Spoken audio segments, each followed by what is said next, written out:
Time ticks on as climate rages. How far gone the days of grace? Men enslaved to their ambitions, shun the tears of poverty's face. I tune my ears to what they whisper, spreading lies and way of truth. Approaching close the day of judgment. The change we need, it starts with you. How far have we gone asunder? Earthquakes, floods, and rolling thunder. Children dying without mothers, when no one show concern. We must unite and stand together, because the common enemy we face does not care for your religion, your social status, or your race. To those impacted, the crisis real, the sorrow, grief, and pain they feel. We do not have the time to fight. We must unite. We must rebuild.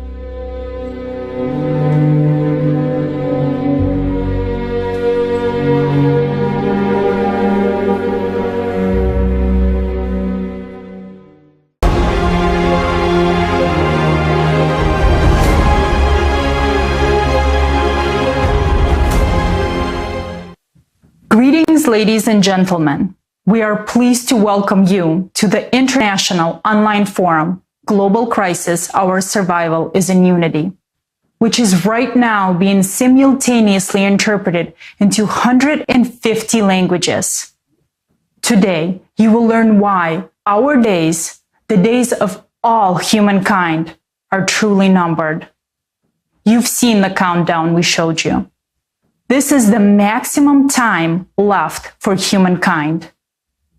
But we have even less time to do something about it and change the situation.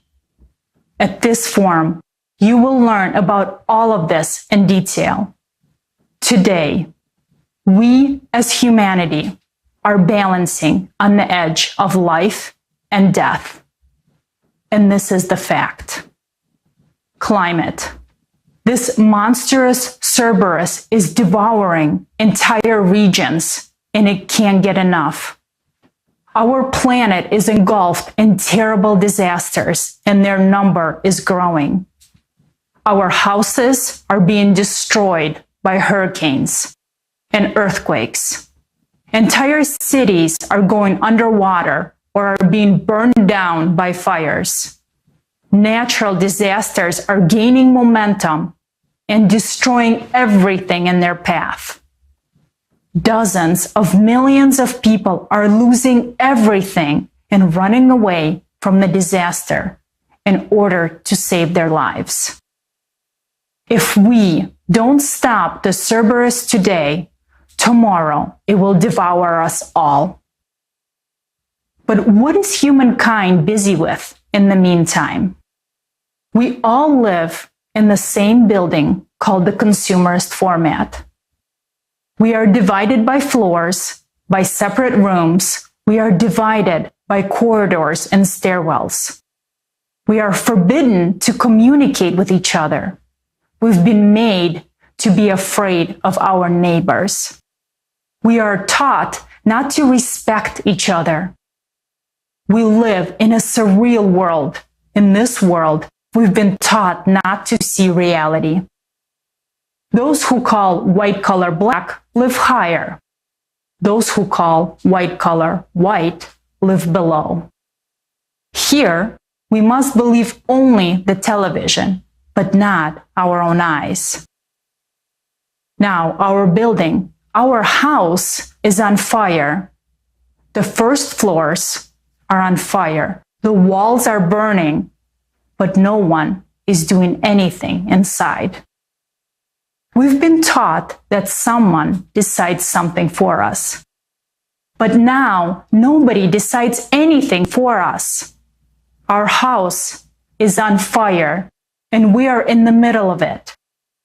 And the saddest thing is that many of us don't even know about it. And those who do refuse to believe it because there is no fire in their rooms yet.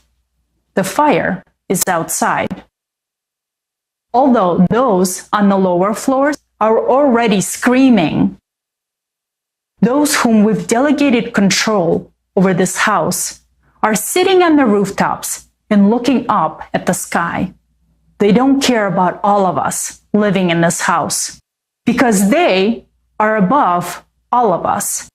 They're having their heads in the clouds. They think they're on top of the world. But this world is crumbling. Our house is really on fire. Today, we are going to tell you what is going on. Please be patient. We will try to explain in detail what is really happening to the climate, what the current state of our society is, and what way out of this situation we see. The information you will hear today is the result of many years of work of thousands and thousands of people. So I would like to say that today's forum is not for those who are on the roof of our universe, who are having their heads in the clouds and who are fully off the ground. This forum is for us, residents of this house, for us, my dear earthlings. Wisdom and patience to all of you.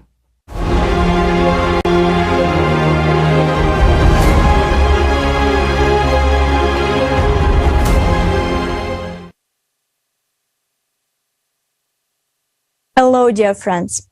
It is a pleasure to welcome you to such a significant event for all of us, for all of humanity. Today's forum is being simultaneously translated into 150 languages. These are the languages which 90% of the world's population speaks. This is a great chance to be heard by all of humanity. We can only imagine the scale of the preparation for this forum, the huge number of people involved in making sure that the truth will be heard worldwide and that it will be understood and heard by people in their own languages. It is truly a colossal work. It is a tremendous effort. Thousands of people from all over the world have joined together to make our momentous meeting possible today.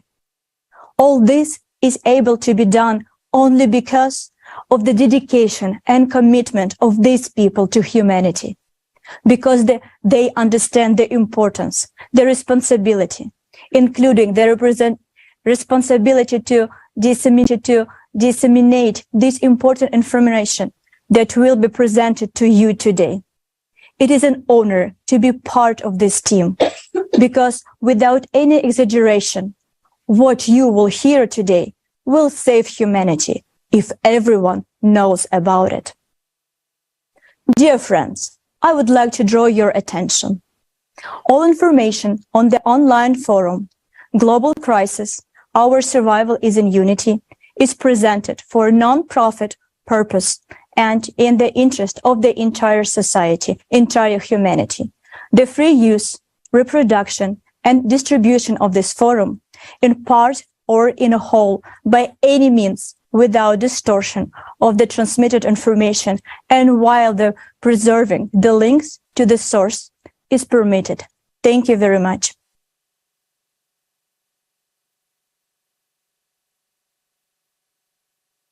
I want to express my sincere gratitude to the media partners of this forum. They are doing all they can to use their resources to make sure that everyone in the world learns about the Creative Society as soon as possible. They broadcast videos, songs, interviews, talk shows about the Creative Society. And some of them, right now, broadcasting this forum on their radio and TV stations and on their social media. We are grateful for what you are doing for all of humanity, and it is an honor to walk shoulder to shoulder with you in building the Creative Society.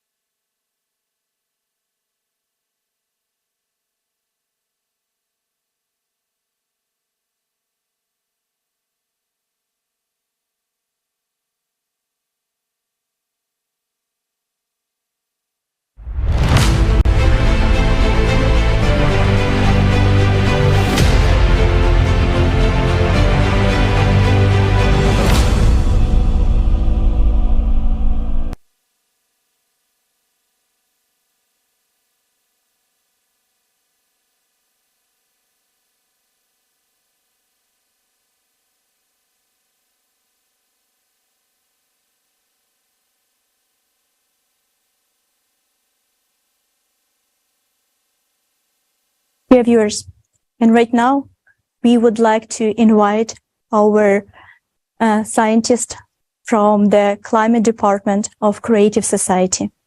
It is my honor to introduce you to Елизавета Kromova, geologist and geophysicist. Елизавета, the floor is yours.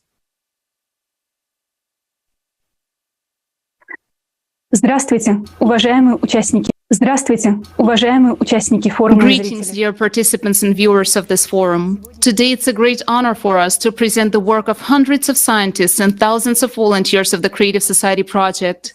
It is dedicated to the study of the true causes of climate change occurring on Earth today, which are not related to human activity. What we're going to narrate today in such a scale and exposition has never been presented anywhere before. This comprehensive scientific work has been carried out by our international team since 1996. It's been several decades already that scientists, experts, and volunteers from different countries have been involved in this interdisciplinary research. These are experts in geology, geophysics, volcanology, climatology, oceanology, astrophysics, and dozens of other fields. Those who study the planet's core, volcanoes, earthquakes, cosmic rays, and geological cycles. We've made accurate calculations, mathematical models, and analytical forecasts of the progression of climatic cataclysms that humanity will experience in the coming years. Excerpts from the current report were published in 2014, but the full information and our calculations were not revealed to the public, and later you will understand why. Further, we are going to present to you the results of the 26 years of research. I want to draw your attention to the fact that we will present only the information and facts that you can double-check.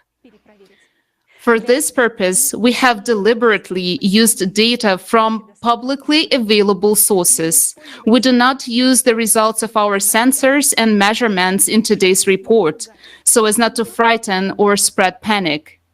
Today, we will rely only on the facts which are easily verifiable and publicly available.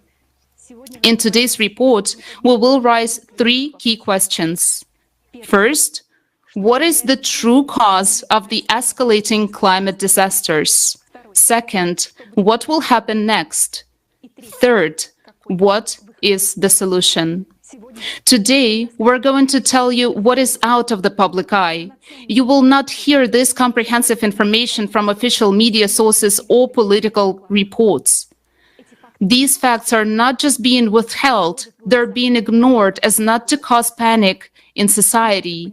We understand that, but at the same time, such silencing is dangerous because it creates the risk of inaction in solving vital issues. First, let's look at the current state of affairs regarding the climate situation in the world as of November 2022. I would like to give the floor to PhD Associate Professor Konstantin Rybachuk, an active participant of the Creative Society project. He has been a reporter and presenter of the weekly climate breaking news for several years now, as well as a speaker of various conferences on climate monitoring and more. So now, he's going to speak about the progression of cataclysms around the world. Konstantin, the floor is yours.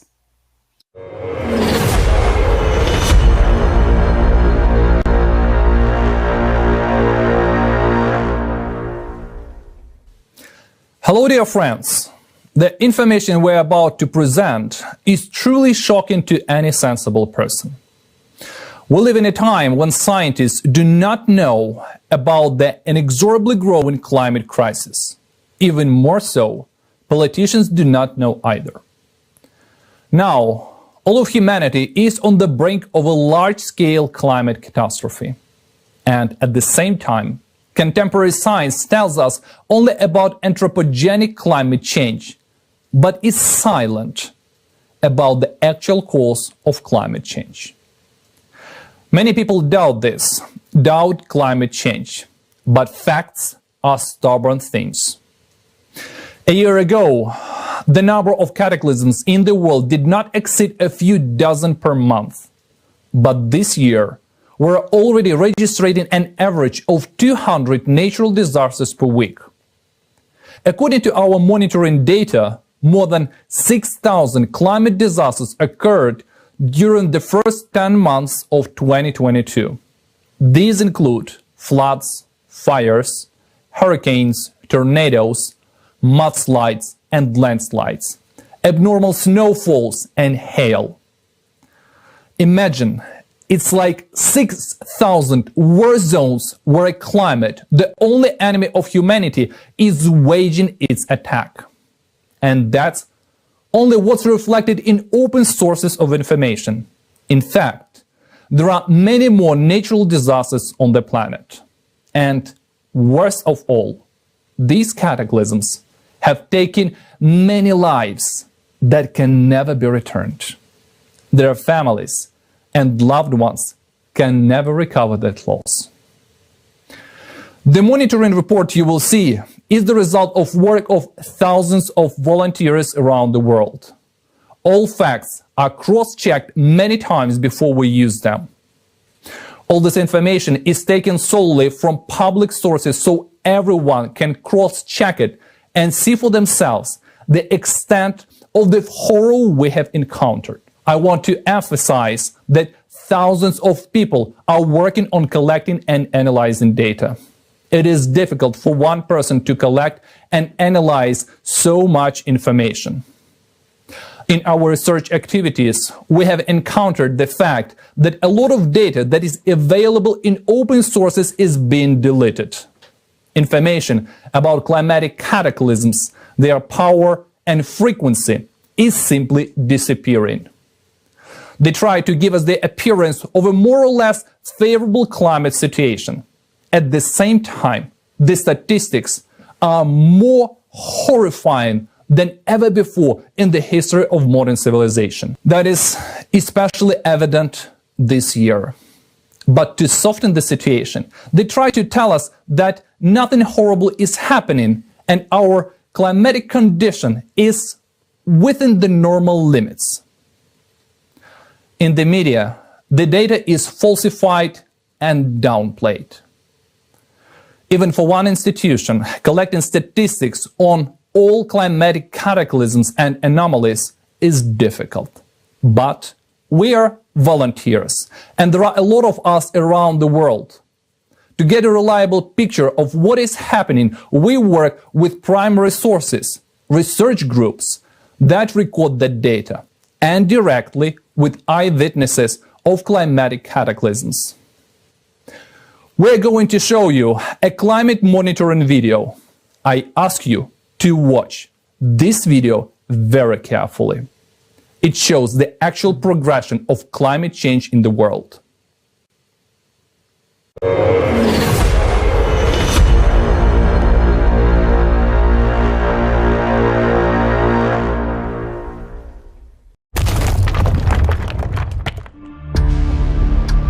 USA, Taiwan, Kazakhstan. It's a true nightmare that's happened for the first time in my whole life. Bulgaria. It was as if a bomb had fallen. Italy. Who could have known that the water would rush in so fast? We lost everything. Pakistan, Spain, China, Germany. Storms and hurricanes. Category 4 Hurricane Ian was the deadliest hurricane to hit Florida residents in the United States. Some cities were 90% destroyed by the storm surge, furious winds, and flooding. More than 1.5 million people had to leave their homes. According to preliminary estimates, the damage will exceed 100 billion. Passing Puerto Rico, Hurricane Fiona left several million people without electricity and drinking water. And this was at a time when it was unbearably hot and humid on the island. Fiona is the first Category 4 hurricane in history to move this far north. It reached eastern Canada, maintaining the strength of a Category 2 hurricane, and left an unprecedented path of destruction in the country. In recent years, tropical storms have begun to move further north and south from the equator. The world's megacities such as New York, Boston, Beijing, and Tokyo could soon be under their attack.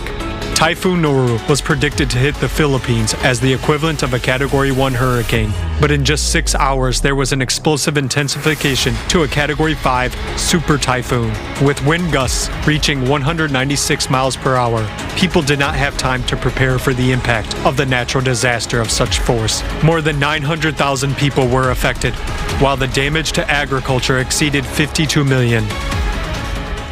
On the island of Corsica, France, the wind reached a speed of 224 kilometers per hour. During the storm, the fierce winds tore down power lines and trees were falling down like matchsticks. In Europe alone, the average annual number of storms has increased by almost 16.5 times since 2000. In the United States, the number of convective storms, the damage of which exceeds $1 billion, is growing unprecedentedly. Between 2000 and 2010, there were 34 of them, and in the next 11 years, there were already 95. In the southern hemisphere, storm intensification over recent decades has already reached levels projected to occur in the year 2080. Abnormal precipitation and flooding. The amount of abnormal rainfall is increasing all over the world. During 9.5 months of 2022, more than 36,000 daily precipitation records were registered on the planet. The province of Ancona, Italy, was hit by half a year worth of rain overnight. Never before in their lives have the residents seen such a rapid rise of water, almost 1 meter in 10 minutes. Australia has been hit by 3 waves of historic floods in 2022. Brisbane was hit by a rain bomb when more than a month's worth of rain fell daily for 3 consecutive days. Given such frequency and intensity of flooding, it makes no sense to rebuild some cities. On the eastern coast of South Africa, almost a year's worth of rain fell within 24 hours, resulting in one of the deadliest floods of the 21st century in the country. Seoul, South Korea, was hit by record downpours in August 2022. Water rushed rapidly into all the underground and semi-basement rooms. Subways, crosswalks, parking lots, and even apartments turned into death traps.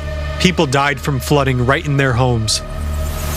In Colombia, the number of floods increased by 87% in just 1 year. Back in 2020, there were 428 of them, and in the next year, already 802. Meanwhile, in several municipalities in the department of Sucre, the flooding has been lasting for more than a year. Just 60 years ago, there were 8 major floods per year in the world, and by 2021, this number has increased by 27 times. Besides, they began to occur simultaneously, covering several countries at once.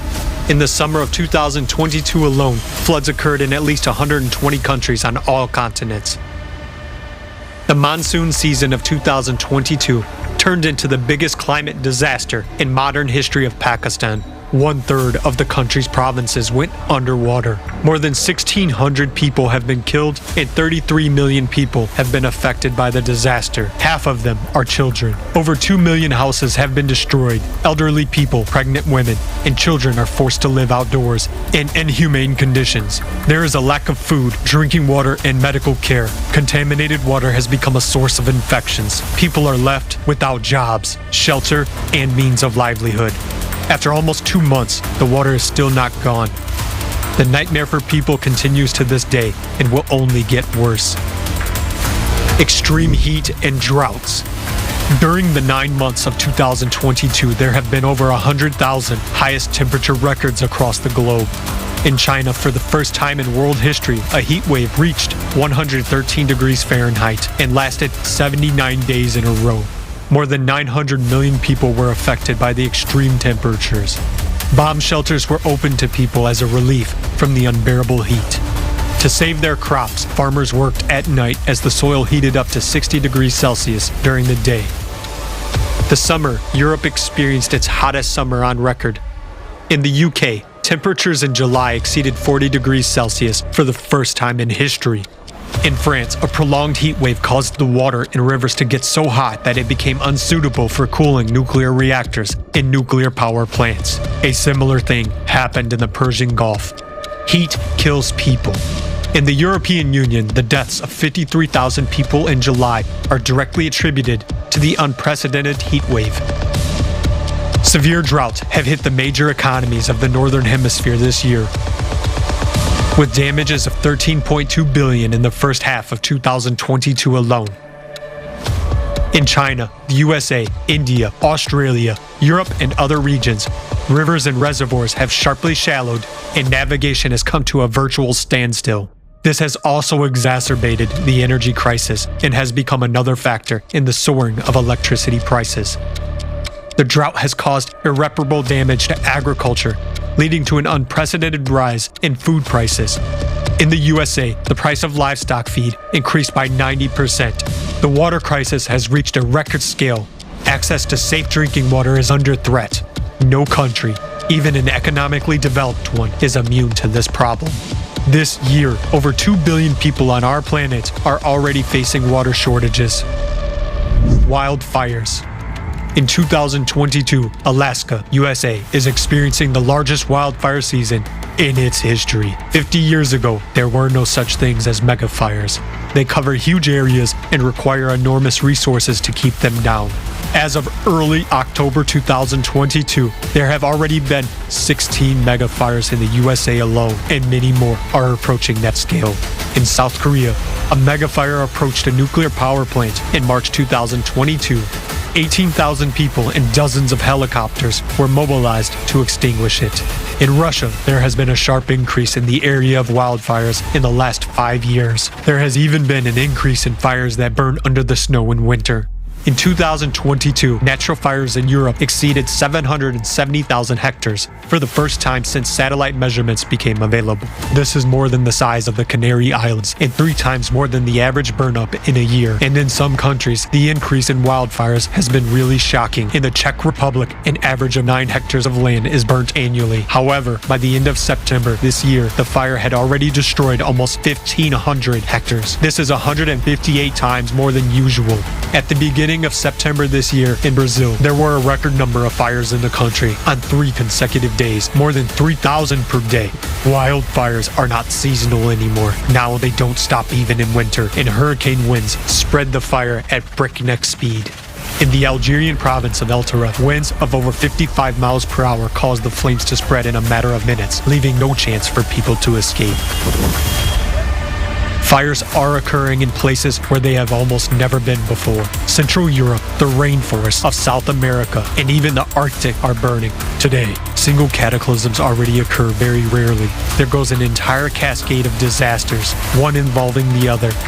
And this interconnection intensifies the devastation and takes more and more human lives. Even economically developed countries cannot restore their climatically ravaged territories for years. More and more regions are becoming uninhabitable.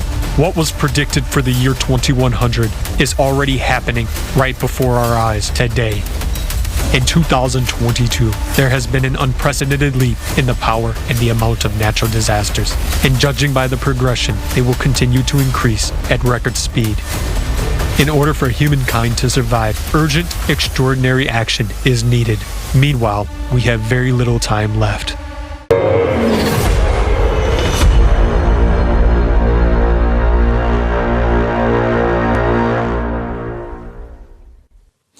This video shows a tiny fraction of the climate disasters that have occurred this year. The year 2022 was watershed. Everyone has seen how abnormal and unpredictable the cataclysms have become. All hopes that the climate will change gradually have collapsed. The progression of disasters is increasing. Just think, over the past 9 months, 100,000 records of heat waves and 36,000 records of precipitation have been broken. That threats to cause a food crisis of planetary proportions. In the fall of 2022, almost the entire northern hemisphere received another dose of heat instead of long-awaited coolness.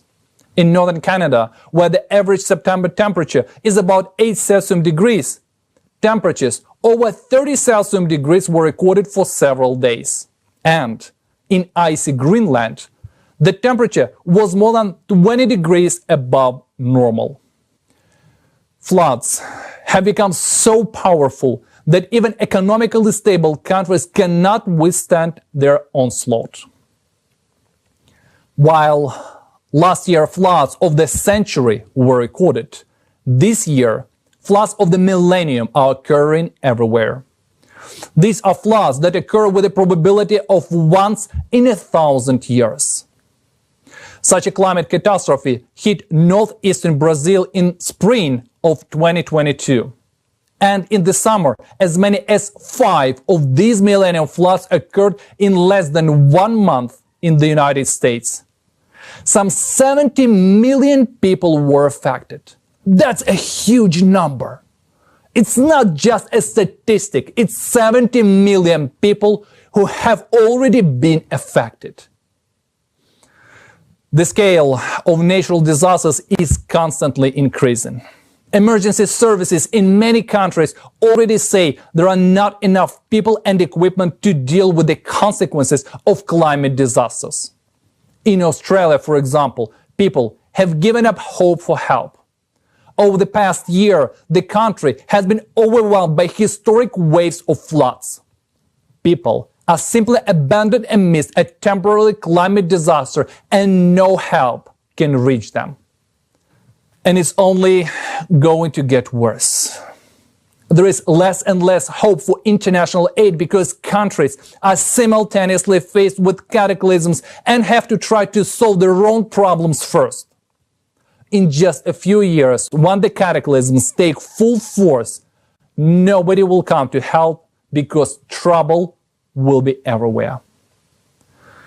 Today, the consequences of disasters already affect everyone.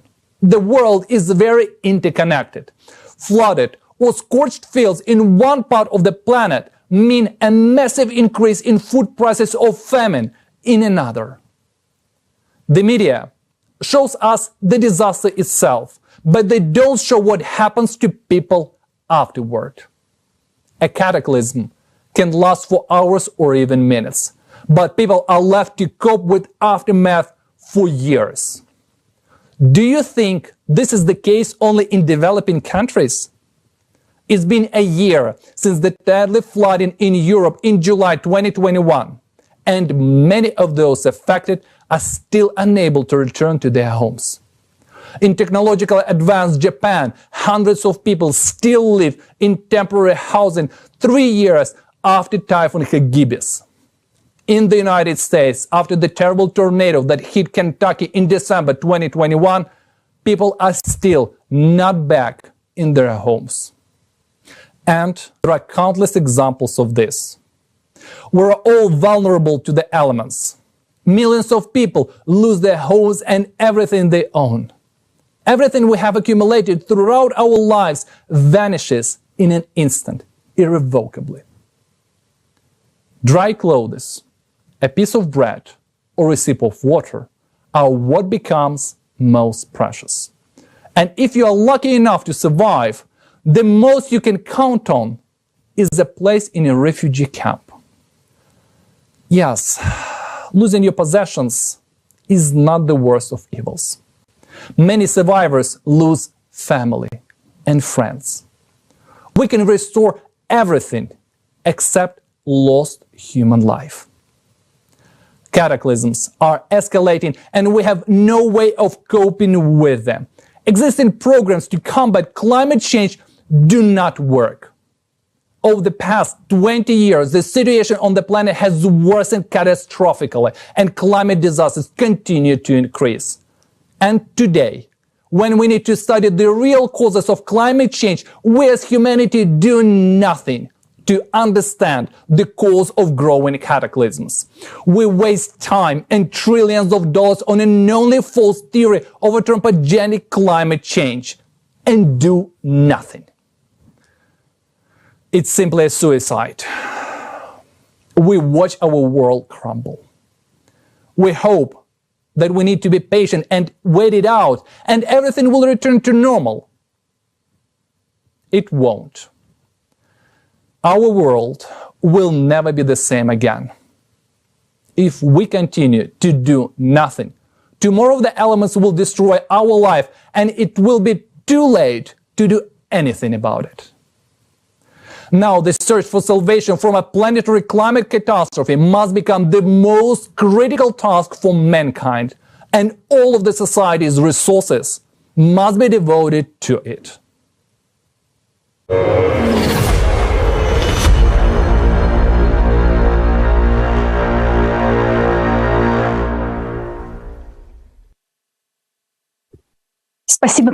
Thank you, Konstantin. Thank you to the entire monitoring team for your dedicated work in collecting and analyzing the terrifying trends of the escalating disasters.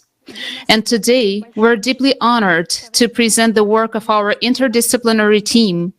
I'm pleased to introduce you the speakers who will share with you today the results of our research, which has been conducted by hundreds of scientists and thousands of volunteers since 1996. Anastasia Pashigreva, New Technologies Development Scientist, PhD in Chemistry, USA. Anastasia coordinates the area of research on functional and chemical changes in the atmosphere. In the context of the Creative Society project, she interacts with the scientific community. She has conducted dozens of interviews with experts from different fields. Anastasia is also part of the research team that studies the growing seismic activity on the planet. David Kruger, Creative Society project participant, geographer, Germany. By his profession, David knows well the geosystems of our planet and the natural phenomena that occurs in it. John Ann, Creative Society project participant, expert in the development and commercialization of new technologies in the fields of energy, chemical processes, and natural sciences, USA. John earned an MBA, a PhD in chemical engineering at Technical University of Munich, and a master's degree at the University of California, Berkeley. As a result of our research, we have come to a very well-reasoned understanding that the cause of climate change is not the increase in the anthropogenic CO2. The problem is not only that the temperatures on the planet are currently rising, but there is also an increase in the number of anomalies deep in the planet's interior. Therefore, the reason for the increase in disasters is something else. Let's look at the facts of multiple thermal anomalies which point to the problem inside the planet. One of the signs of climate change that you are well aware of is the melting of glaciers. It is now well established that the glaciers of Antarctica and Greenland are melting from below. But what is the threat behind this? Please look at the map in the middle. The red color here indicates the area where Antarctica has lost most of its ice since 2003. As you can clearly see on the map, this is only West Antarctica. Why is only West Antarctica melting from global warming? Geologists are well aware that West Antarctica is a relatively young continent with a thin crust. On the map to the left, you can see yellow and red areas showing the thin crust. The eastern part is represented by a thick, massive plate. Please pay attention to the right side of the tectonic map. You can see how West and East Antarctica differ. Volcanologists know well that Antarctica is also an active volcanic region. Today, more than 140 volcanoes have already been discovered under its ice. Take a closer look. Where are all these volcanoes? They're located exactly in West Antarctica, and most of them are located exactly where the glaciers are melting. You may have heard that there are two glaciers in Antarctica that are melting the most. They are Pine Island and Thwaites. You can see them marked with red arrows on the map to the left. Glaciologists call them doomsday glaciers. Multiple studies in recent years indicate that there is increased heat flow beneath these glaciers from the subsurface. Some scientists who advocate the CO2 theory claim that it is allegedly humans who heat the water which flows under the glacier and melts it down there. This is totally absurd. Think yourselves, what is more likely to heat the deep waters beneath a glacier? CO2 emissions that occur thousands of miles away from a glacier, or a volcano located directly beneath it? In fact, it is much scarier than that. Note when the intense melting of Antarctic glaciers began. That happened in 1995. Remember this year. Today we'll hear a lot about it. Since 1995, Antarctica's ice melt rate has increased by 65%. The question arises, why did the intensive melting of glaciers start exactly in our time? NASA seismologists have discovered a huge Mary Bird magma chamber under West Antarctica. The increased heat flow from the Earth's interior comes exactly from there and activates volcanoes. In the diagram to the left, you can see this magma chamber marked in red. Despite the fact that magma chamber has been there for millions of years, in 1995, for an inexplicable reason, it became active, which led to an increase in volcanic activity and intensive melting of the glaciers in West Antarctica. It is an undeniable fact that Antarctica is melting from below due to the rise of magma within the magma chamber, and this has been happening since 1995.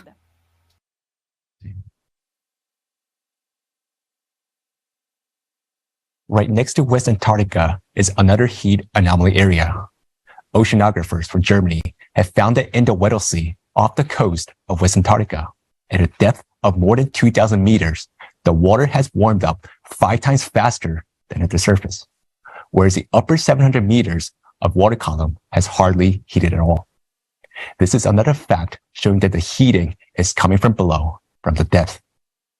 In the graph on the bottom right, you can see how significantly the temperature has been increasing since 1995. Just imagine how much water it takes to warm up icy waters of the Antarctic Sea. The Weddell Sea is bounded on all sides by volcanic structure features that are currently showing anomalous activity. And the Bransfield Strait area is currently the most seismically active in the world. Look, it is marked on the map with a red arrow.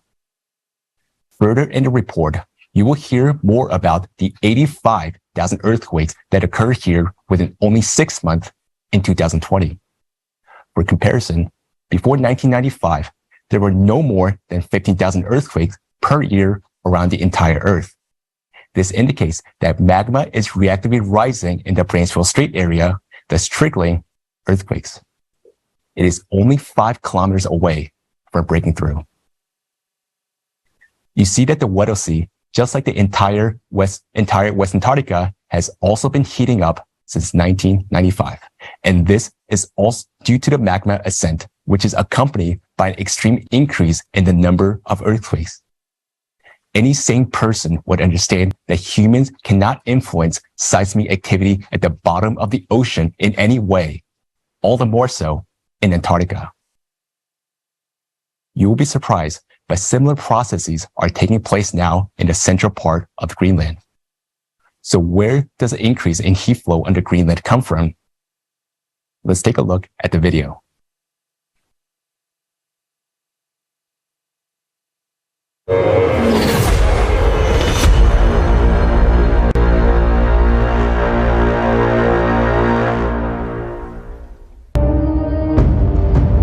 Equally intense ice melting is also taking place on another part of the planet, in Greenland. Research conducted in October 2020 showed that Greenland's ice is now melting faster than ever before in the past 12,000 years. In 2019 alone, Greenland's ice sheet lost the most ice in recorded history, 600 billion tons. It is also surprising that giant lakes appear under the surface of the glacier, which is actually 1.5 kilometers thick. As of today, we already know about 6 dozen subglacial lakes of Greenland. The temperature of the ice surrounding them is around minus 28 degrees Celsius. But these lakes do not freeze. Why? Several research groups of scientists joined in the effort to find an answer to this very question. They discovered the fact that under Greenland, just as under Antarctica, there is a mantle plume. Geothermal flows coming from its bowels cause formation of subglacial lakes and melting of glaciers. Using gravitational research, a team of American scientists led by Professor Ralph von Friese estimated the thickness of Greenland's crust. Active melting of glaciers has been observed in the northern part of the island, where the crust is thinner and an increased geothermal flow due to the rising mantle plume has been detected. Using seismic tomography data, scientists from an interdisciplinary team at the Schmidt Institute of Physics of the Earth saw that the flow of magma rises from the center of the core to the Earth's surface right beneath the central part of Greenland. This is where the largest number of subglacial lakes are located. The scientists have calculated the theoretical heat flux corresponding to this magma chamber and found that this heat is sufficient to warm the base of the glacier up to the melting point of the ice. These same results have been confirmed by similar studies using machine learning technology.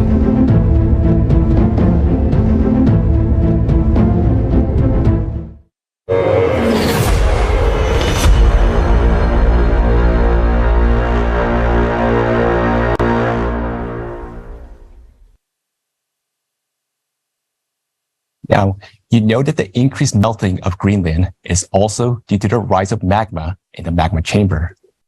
The glaciers of Antarctica and Greenland have begun to melt from below since 1995. And this is happening faster than any time in the past 12,000 years. This suggests that there hasn't been such an intense rise in magma over a period of 12,000 years. But as it turns out, exactly this period of 12,000 years is of enormous importance. Next, you will learn why magma in magma chambers has begun to behave so strangely, how this threatens humankind, and when this will happen. In addition to melting glaciers, significant thermal anomalies have also been observed in the ocean. Where does the ocean get heated the most? As you can see on the map, of the averaged model of ocean water heating, the ocean water gets heated the most in the area of the Greenland tectonic zone, that is, in the area of the ascending magma chamber. But what is another key process occurring in this part of the ocean? It is in this area that an extremely abnormal process has started in recent decades, the shutdown of the Gulf Stream. Incompetent journalists write that the shutdown of Gulf Stream is caused by Greenland's meltwater. However, according to the calculations of oceanographers, the Gulf Stream is 20 times stronger than the oncoming cold stream of meltwater. This flow of cold water can be compared to a spit against a waterfall. So what kind of impact can we talk about? In May 2010, there was a short-term shutdown of the Gulf Stream. Why? Geologist James Camis has deducted a chain of correlations on how the Gulf Stream shutdown is linked to changes in the planet's interior. In 2009, the magma ascent caused a series of earthquakes in the vicinity of Iceland, which followed by the well-known eruption of the Eyjafjallajökull volcano in March 2010. And as early as May 2010, a huge mass of hot water surfaced across the tectonic zone along the faults and stopped the movement of the Gulf Stream. You can see this process on the screen right now. In other words, the shutdown of the Gulf Stream now occurs in pulsating stages as a result of the release of enormous heat caused by the ascent of magmatic chambers beneath Greenland. Given that magma chamber beneath Greenland is becoming more active, we're getting closer to the point when the Gulf Stream will stop completely. The last time, what's important, the Gulf Stream stopped was 12,000 years ago. Remember that figure, 12,000 years. You've heard about it already. And what is important, oceanologists note that such phenomena of water heating occurs not only in the area of Greenland, but across the entire world's ocean. So let's take a look at what is going on.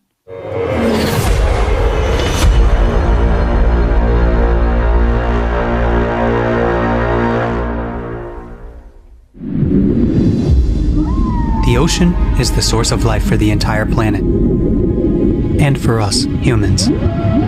But it ceases to be the source of life. It is about to become the source of our death. Just think about it. Ocean warming has increased by 450% in just 30 years. According to scientific estimations, for the ocean to heat up at today's rate, it would take as much energy as would be released if 7 atomic bombs dropped on Hiroshima would explode every second for a year. The direst fact is that the ocean is heating not only on the surface, but also at depth. A team of US researchers has found that the average depths of the ocean warmed 15 times faster over the past 60 years than they had been warming over the previous 10,000 years. And this progression is accelerating every year. At the moment, science has no explanation where this amount of heat comes from. The only theories being considered are that the oceans are warming from the sun and from human emissions of the greenhouse gas CO2. But they can only explain heating of the upper layers of the ocean to a depth of up to 200 meters, because sun rays do not penetrate deeper. The water can be maximally heated by the sun up to 700 meters as a result of agitation.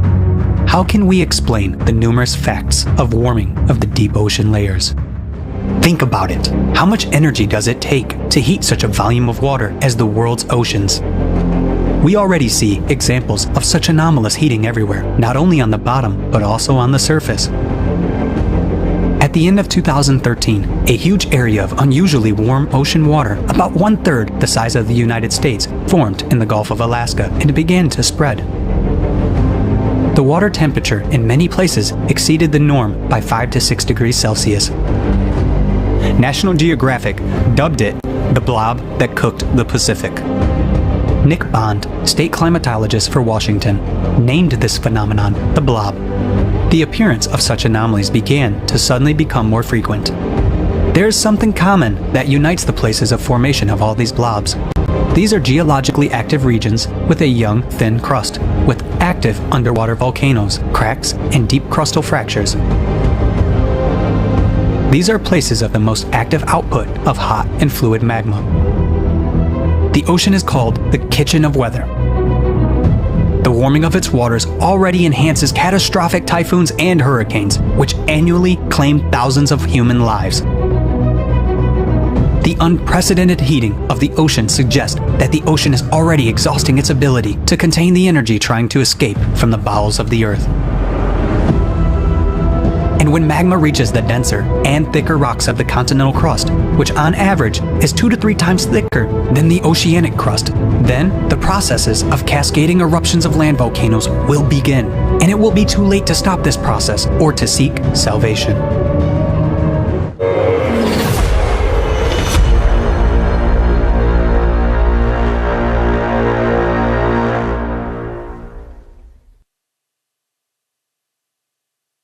As we can see, the ocean is warming at the seafloor, not only in the Weddell Sea, but also all over the world.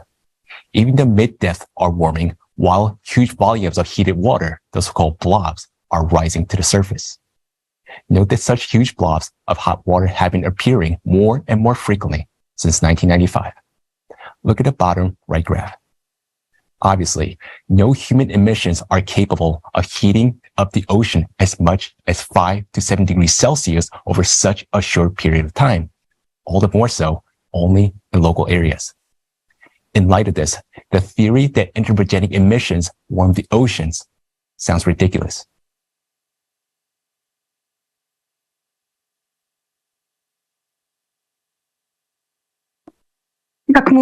As we have already understood, it is heated from underneath by ascending magma. How exactly does this happen? Now you're going to hear something unique about one of its heating mechanisms. Please turn your attention to the screen.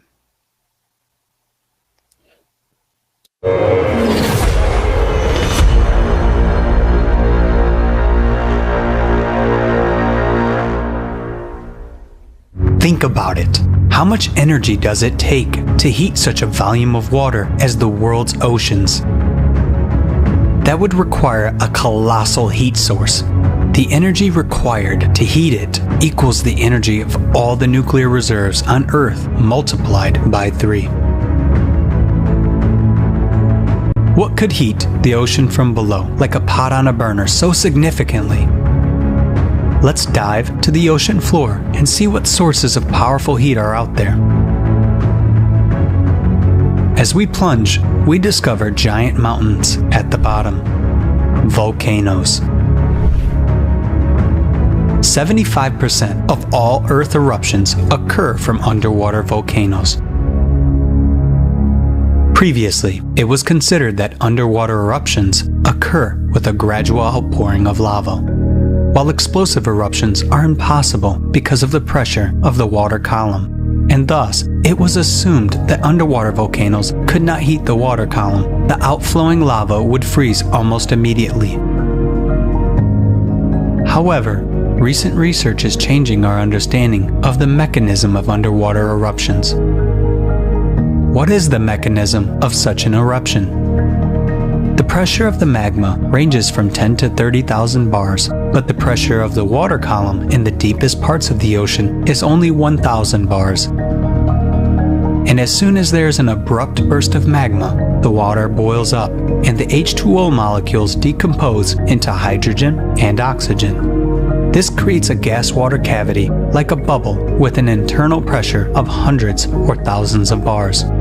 And this bubble neutralizes the pressure of the water column. This is a complex physical and chemical process that can be compared to the flight of a hypersonic airplane at maximum speeds. The plasma ejected in front of its prow neutralizes the molecular resistance of the air, making the plane fly almost as if it were weightless.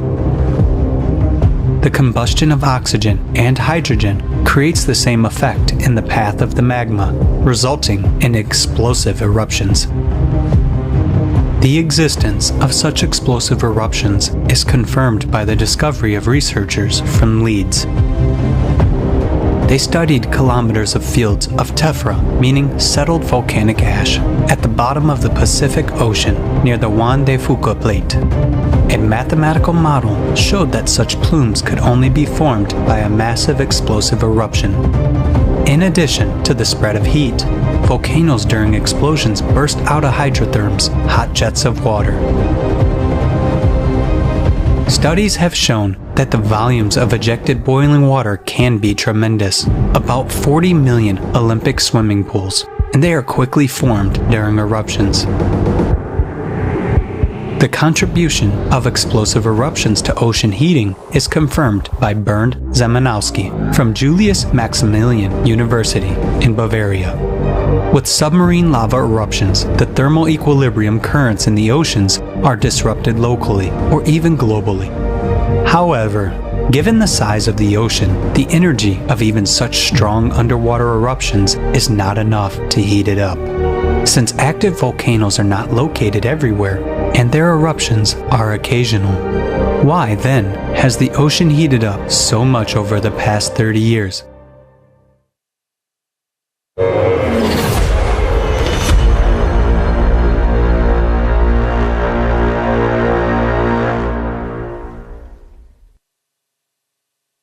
По-настоящему страшно. The really scary thing is that volcanoes are not located all over the seafloor. However, the heating is already occurring all over the ocean. This suggests that not only underwater volcanoes do the heating, but the magma itself has started penetrating the ocean seafloor globally and heating up the ocean. And I ask you to pay special attention to another important piece of information from this video. Contrary to conventional belief, powerful explosive eruptions are occurring at the ocean floor. Take a note of the fact that magma can suddenly penetrate the seafloor and form a bubble that can negate the pressure of the water column, and thus conditions are created for a powerful explosion at the ocean floor. This is a very important point, and further you will realize why. The heating of the ocean has been going since 1995. Arthur Vittirito, who is a professor at Maryland Institute, also pointed out that as of this year, various ocean and atmospheric parameters have begun changing. He pointed out that as the atmospheric humidity begins to increase, which is due to the heating of the ocean from beneath. Take a look at the changes in 1995, marked on a graph as a red arrow. Professor Arthur Vittirito discovered that in 1995, seismic activity began to increase at an unprecedented rate, along the boundaries of thin oceanic plate in the mid-ocean. Look at the map at the right, showing the increase in activity, and the red arrow on the graph indicates the spike in the earthquakes in 1995. So far, we have seen a part of the climate change research, not just from the perspective of climatology, but also from the standpoint of various scientific fields: oceanology, glaciology, geology, volcanology, and tectonics. This integrated approach enables us to see the more comprehensive picture. So, let us make some intermediate conclusions. Since 1995, there has been intense ascent of magma. This results in, first, increased melting of the glaciers of West Antarctica and Greenland from the bottom up. Second, warming of the Weddell Sea. Third, an increase in a number of thermal anomalies and ocean heating. Fourth, increased seismic activity along plate boundaries at the ocean floor. Let us once again note that all facts voiced here were obtained from public sources, and you can easily verify them on your own and arrive at the same conclusions. Next, you will hear about even more anomalous processes in the interior of our planet, which started in 1995. The ascent of magma has resulted in unprecedented increase in a number of earthquakes. Earthquakes usually occur at the depths of 5 to 80 kilometers, where the crust is more brittle and has cracked. But the last decade have seen an increase in the number of earthquakes at the depth where the earthquakes had been not happening previously and considered impossible. These are the depths of more than 700 kilometers, where the earthquakes are not supposed to occur because the rocks in the inner mantle are plastic, like a molding clay, and they are enabled to crack. Over recent 7 years, the number of deep focus earthquake has increased by a factor of 10. Remember this. So why do earthquakes occur at such depth where they have never been occurred before? You will learn about this from the report later today. The highest number of the deep focus earthquakes is observed in the area where Honga Tonga Honga Ha'apai volcano erupted in January 22. Look, it is marked with a red arrow on the map, and the worst part it is that it's just outside the Mariana Trench, which has the thinnest oceanic crust, a mere 5 kilometers. This is an important fact. Please take a note of that as well. Seismic activity is increasing both on the ocean floor and on the land. Earthquakes are emerging even in the regions where they have never seen before. The number of earthquakes, their magnitude, and energy are increasing. Note that in 1995, the first distinct rise of the earthquakes took place. Look at the map in front of you. It depicts the earthquakes before and after 1995. You can see the fact that earthquakes began to expand away from the edges of plate and occur in a new territory. It is important to emphasize that the recorded growth of the seismic activity over past 30 years has nothing to do with the number of seismic sensors on the planet. Look at the graph. The black dots continuously show the events started to be registered around the planet, which indicates that the observation network is very dense. By 1973, the number of installed seismic stations around the world had already been sufficient to record all earthquakes of magnitude 4 or greater, regardless where they occurred. Let's see what it means for us, people.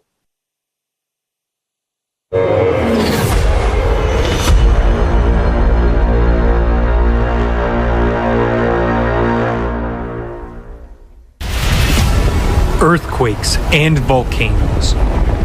The power of the Earth's interior manifests itself unpredictably on the surface, causing colossal damage and destroying all life around. In the recent years, these emissions of planetary energy have been growing exponentially in gigantic leaps. Something inexplicable has started to happen. In 2015, a record-breaking earthquake was registered near Japan at a depth of 751 kilometers. This had never been seen before, and indeed was considered impossible by the scientific community. Earthquakes were thought to occur only in the Earth's crust and upper mantle when blocks of lithospheric plates break and shift. At great depths, matter is more malleable and does not behave like brittle glass, but rather like plasticine. There is nothing breakable there, but earthquakes do happen, and that is a fact. The horrible part is that their number and magnitude are increasing.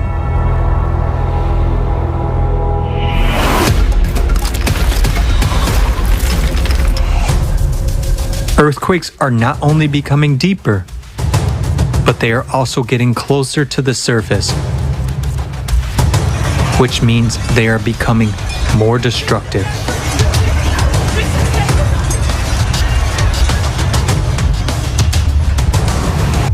Today, more and more of them are concentrated at a depth of about 10 kilometers.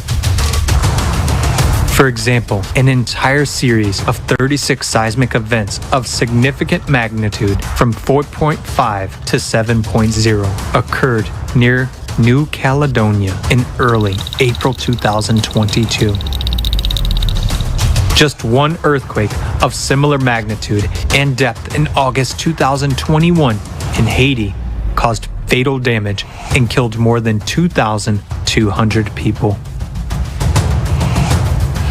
The deadly threat is increasingly rising to the surface of the Earth. Right before our eyes, cracks are appearing and faults are being activated. The ground is literally crumbling beneath our feet, swallowing whole houses. Faults have been activated in the USA, Kenya, Iceland, Turkey, China, Lake Baikal, and other regions. Each of them can cause enormous damage. It is an abyss opening underfoot. The number of observed earthquake swarms, that is, of clusters of rhythmic shocks, is increasing on the planet. A swarm is characterized by almost similar magnitudes of seismic events that occur at short intervals in a local area. The number of seismic events in individual earthquake swarms has increased from a few or few dozens to hundreds and sometimes thousands. Their magnitude and duration have increased. This is due to the intrusion of magma and hot gases into the microcracks of rocks. Swarms are now being recorded not only in fault zones and near volcanoes, but also in more quiet regions. The Palghar region of India, located in a quiet continental region, began swarming with earthquakes in September 2018 and continues to this day. In just 2 years, about 5,000 earthquakes of a magnitude up to 3.8 occurred within a small area.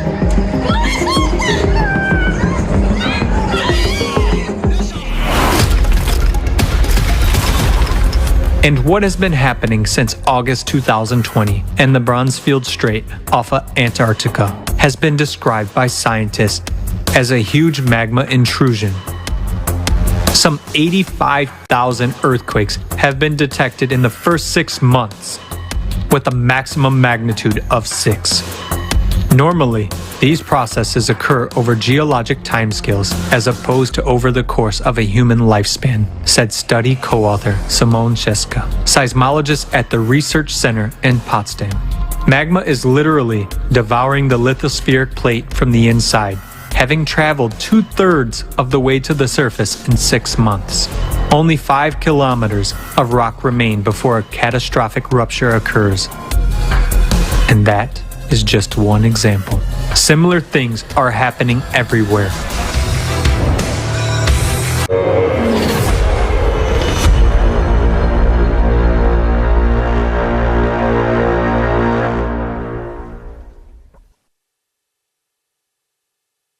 The way the seismic activity is rapidly increasing these days is a catastrophe.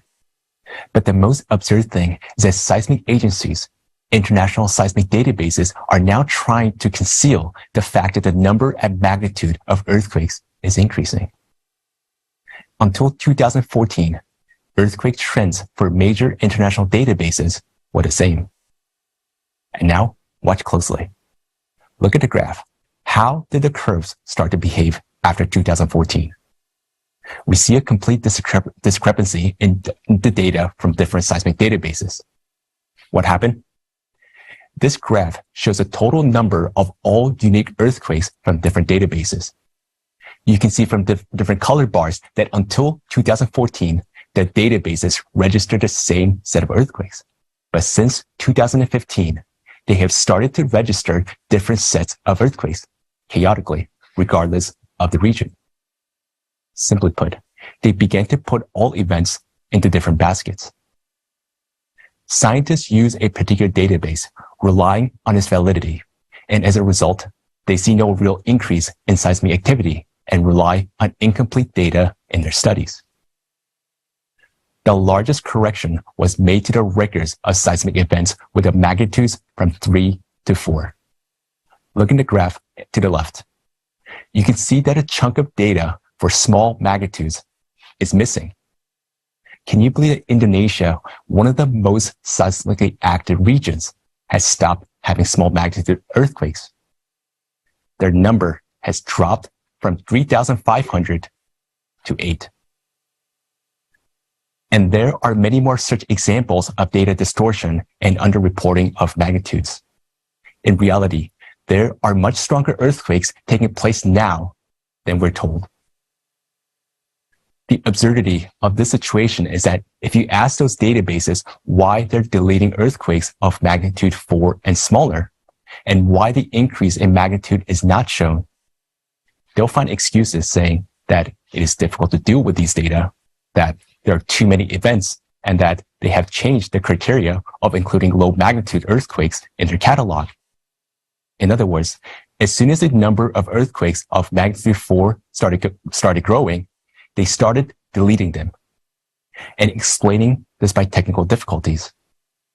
It is ridiculous to justify the data forgery in this way, taking into account the modern development of database storage technologies, as well as the data processing by neural networks and artificial intelligence. Why are magnitude less than 4 being deleted? Because they reflect the process of magma ascent most clearly. Prior to interruption, seismic activity often starts increasing. And all facts indicate, however, that in the near future, we should expect a significant increase in seismic events of higher magnitude. The real increase in seismic activity on the planet looks like this. To our deep regret, we are obliged to state that this is what the progression of seismic activity on the Earth looks like. And yes, it is growing exponentially. Look closely. This is just the beginning. Further in the report, we will show you how events will unfold according to the mathematical model. It is important to note that if you just search for the first seismic trend on the graph on the internet, it will very likely come from only one database, so it will not show you the actual dynamics. But the most shocking thing is that nobody even compares the earthquake database from different databases. Nobody, conducts a truly global study and monitoring of the actual seismicity on the planet. Isn't that absurd? That's why we started analyzing the data ourselves. You can download the seismic databases yourselves and verify the information, and you too will see the scam taking place. We don't judge them. We understand that they resort to such methods because they see no way out and don't want to sow panic among people. But how can we call those who do this true scientists? And now, let's examine one clear metaphor to help us understand what's going on in the world today. Thank you so much, John. Yes, indeed, manipulation of information occurs not only with scientific data, but also in the media. Two opposing theories of climate change can be found today. The first one is that the climate change is the result of anthropogenic CO2 emissions. And the second is that the climate is not changing at all. There are mass media outlets that support one theory or another by promoting it. But the truth is that both theories are sponsored by the same sources, whether the media in both cases are owned by the same masters of manipulation. We are supposedly given a choice, given two hypotheses, but they are equally irrelevant to reality. There is a mass mind manipulation going on at a time where we should have been ringing the alarm bell a long time ago. This can associatively be compared to a burning city. Imagine you and I are living in the city where a fire has started. The homes on the outskirts are already catching fire. We worry and ask a question, what is going on? And we are immediately offered different answers to choose from. Some say, it's not a fire at all. It's some kind of hallucination. It's your fantasy. Nothing is coming at you at all. It's just a glam, you know, a sunset, don't worry. Others will say, it's just some kids running around with flashlights, you know, nothing to worry about. And then other ones going to tell you it's a herd of cows and their reflections are coloring the sky. So there are no fires. Just stay peacefully, keep on sleeping, and just have a good rest. Meanwhile, some others gonna actively try to invite you to do some other activities. Look, there are some kind of men fighting for the money. Go check it out. Or take a look what kind of speech was delivered by our governor just yesterday. Hurry up, go listen. We, the residents of the city, see and hear this. And what are we supposed to do? We see that our neighbors' homes already caught fire. And by all laws and simple logic, we're going to be next. So what should we do? Should we then go tell them, yeah, sleep well, your house is going to burn tomorrow, not today. So there is nothing to panic about until tomorrow. You shouldn't be nervous. Or should we wake up and wake our neighbors as soon as possible? And yes, when they wake up, they're going to be terrified. But these emotions and hormones will activate their muscles and the strength and will help them to get the buckets and quickly put out the fire in the neighborhood homes before they get to burn your homes down. Isn't that what we're supposed to be doing to save our homes right now before they burn down? Are we going to just quietly wait until our house is going to catch fire? I think it's enough of these lies for all of us. It's time for us to put the fire out. And of course, we're going to go get buckets and run to put the fire out as soon as possible. Otherwise, if we're not going to do it today, all of the homes going to burn down tomorrow along with ourselves. So we must take action, because there's only one thing that we can do. We can unite and put the fire out together. And there's going to be no one but us to do this. This is a simple example. Putting out the fire is all about informing the humanity about the reality of climate situation on the planet. The media and those who own them are not doing this because they simply have no solution to this situation. In order to maintain calmness, peace, and stability in the masses and prevent panic, they are forcing they're forced to lie to us. In actual fact, there is a way out of the climate collapse. But in order to do so, everyone must wake up, learn about the ongoing and upcoming events, and start taking action. People need to know the truth. Also, in today's report, you will learn how the attention gets diverted from the main topic by fighting CO2, making money of all of us, and simulating the fight against climate. Thank you so much, Tali, for this example. It's very illustrative. Indeed, our homes are on fire, and the Climate Cerberus is walking around the planet on the loose, without a leash, and starting to tear it to shreds. Further in the report, we will disclose, step by step, what will happen to the climate, when it will happen, what it will lead to, and most importantly, what the way out of the situation is for the entire humanity. Let's go back to the processes inside the planet. What has been happening on the planet since 1995? This year, a series of unprecedented changes began to occur in the magnetic field of the planet. The magnetic North Pole begins to drift rapidly at a rate 4 times the normal. At the same time, the magnetic field weakens 10 times faster than before. Why does this happen? The drift of the North magnetic pole happens due to the acceleration of the molten iron flow in the outer core. Against this background, there is also a growth of the South Atlantic anomaly. This area where the magnetic field is extremely weakened, it's a dent in the Earth's magnetic field. This anomaly has doubled in size in recent decades. This also occurs due to the anomalous movement of currents in the liquid core of the planet. Now, as a result of the weakening of the magnetic field, we see that the northern lights are penetrating into more southern latitudes, where they have not been observed before. This is an alarming sign because it means that the Earth's magnetic shield protecting us from cosmic radiation is weakening. The number of lightning strikes is increasing. The magnetic field is coming into imbalance. Weakening of the magnetic field is already affecting even the upper layers of the atmosphere, thus reducing their density and cooling them down. But that's not all of it. What are you going to hear next about the changes of the planet is shocking. In 1995, simultaneously with the shift of the magnetic pole, the rotation axis of the planet sharply changed direction and began to move 17 times faster than before. Rotation axis of the planet started to shift its trajectory. Look at the graph to the right. The blue circles here represent the rotation axis as it used to be before 1995. The orange circles indicate the new trajectory, which shows that the rotation axis of the Earth is shifting sideways. What does the shift of the rotation axis of the planet mean?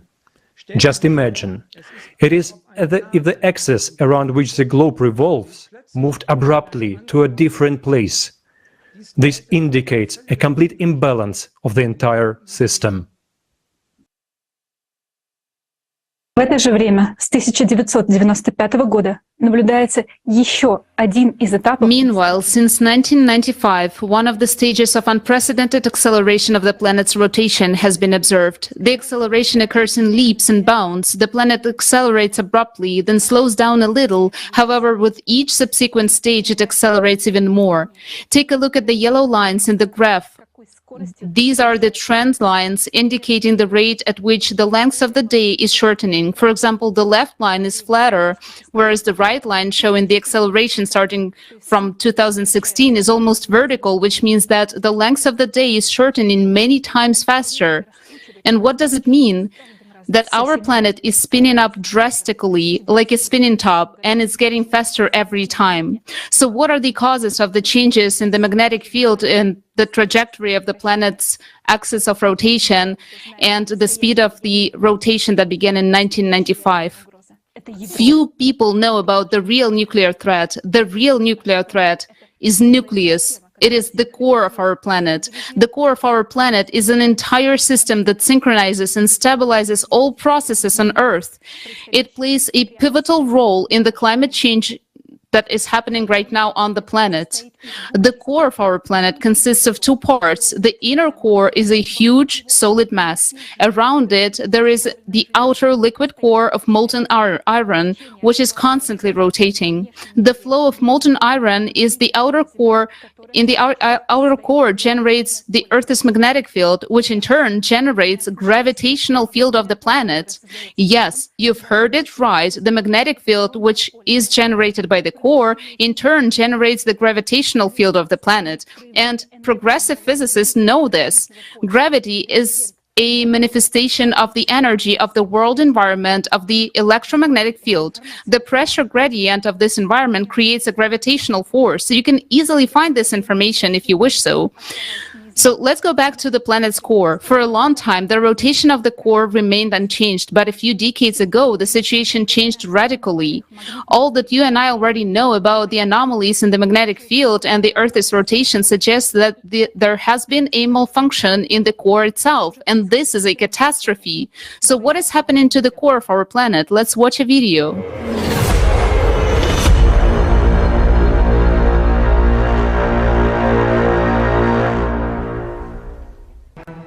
Another important evidence, confirming that abnormal processes are taking place in the core, is the drastic acceleration of the North magnetic poles drift by 3.5 times over the past 20 years.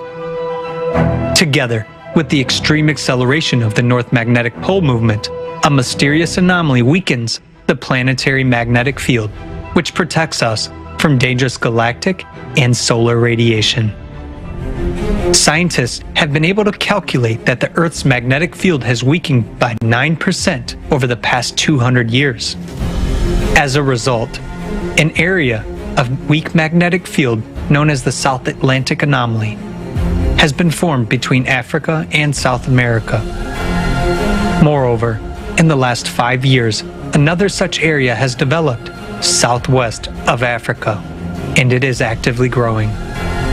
The electromagnetic field is generated by the dynamo mechanism in the Earth's core, and therefore it is evident that changes in the magnetic field indicate changes in the core. Another proof of the anomalous behavior of the Earth's core is the appearance of a powerful neutrino emission from the bowels of the Earth, which was also registered in the year 2015.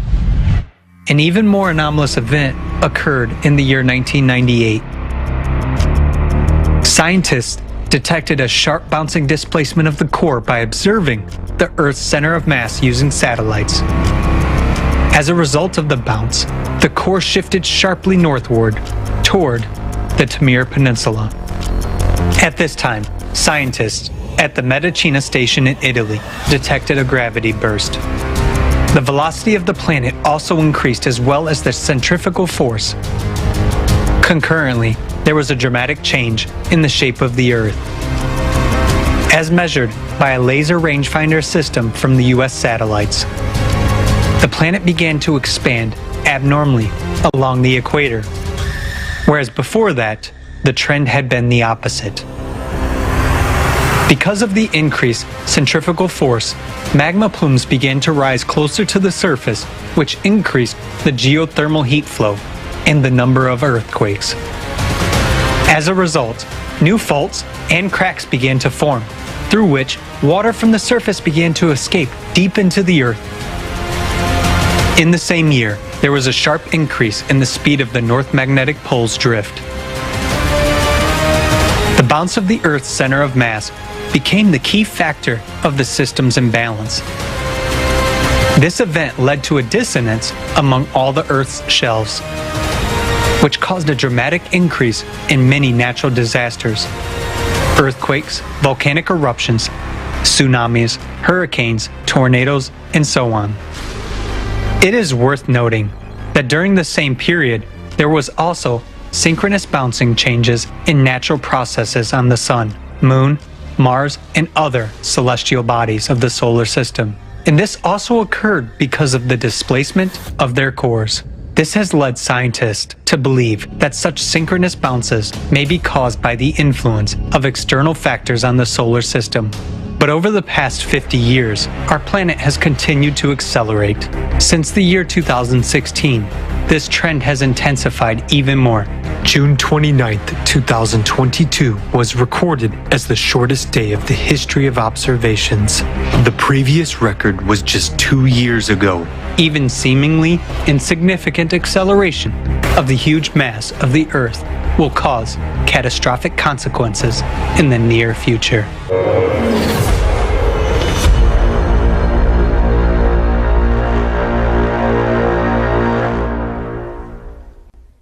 Let's make brief conclusions from the video. As you understand, in 1995, irreversible destructive processes began to occur in the core of our planet. This can be seen from the change in the magnetic field. And as a consequence, in 1998, there was a leap which exacerbated all processes many times over. As a result, the core of the Earth shifted abruptly northwards towards Siberia. And now we are observing complete destabilization of the core. To better understand what is going on, you can compare the rotation of the planet to the wheel balancing process. Balancing is very important for the wheel so that undercarriage does not get damaged.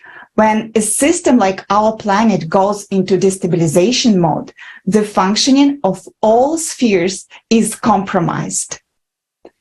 As a result of bouncing core, serious gravitational changes began, and there appeared irregularities in inertia processes of the Earth. The change in Earth's center of mass also affected Earth-Moon system. The orbit of the Moon has already begun to change. In other words, destabilization of the system has already led to a change in the Moon's orbit. In the coming years, as the processes continue to escalate, we will see the Moon change its orbit around the Earth more significantly.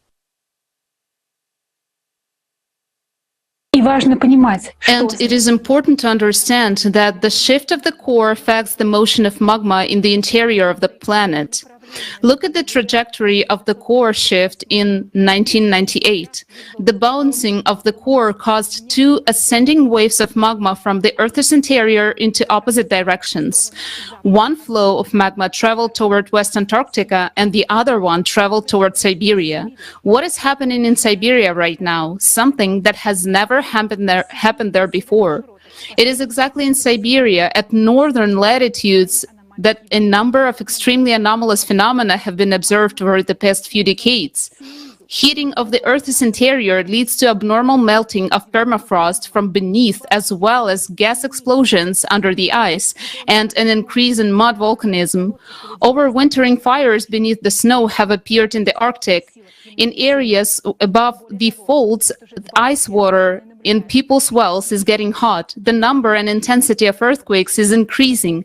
Moreover, for 20 years now, scientists have been observing that Siberia is heating up to 3-4 times faster than the rest of the world. I emphasize this, 3-4 times faster than the rest of the world. Look at the map. The huge red stain shows how the average temperatures in Siberia is changing faster than the rest of the world in recent decades. As magma rises, it begins to hit the plate from below and boils the groundwater. But magma is rising not only in Siberia and West Antarctica. Where else is magma rising, and what does it lead to? Let's take a look at this video.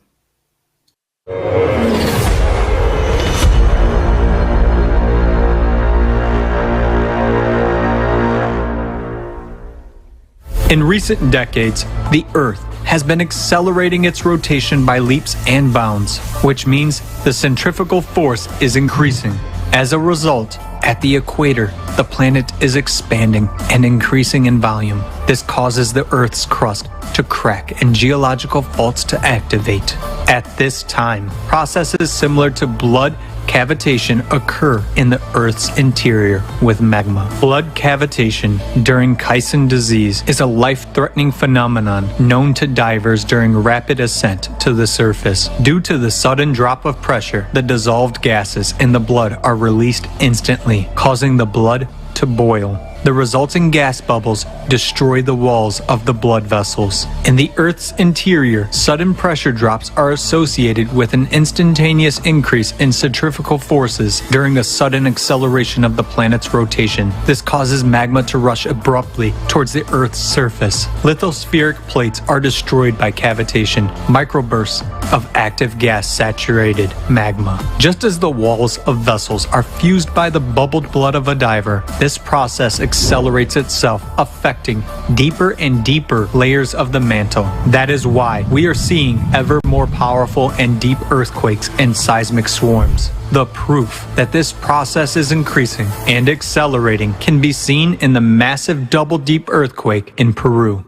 Meanwhile, the expansion and intensification of the pressure on the crust due to the cavitation of the magma serves to intensify the erosion process. What does that mean for us? Soon, we will see eruptions and earthquakes of a magnitude that our civilization has never experienced before. The countdown of the clockwork mechanism of the magma bomb inside our planet has already started. Under the onslaught of a massive attack from the Earth's interior, the thinner oceanic crust is already giving up its position.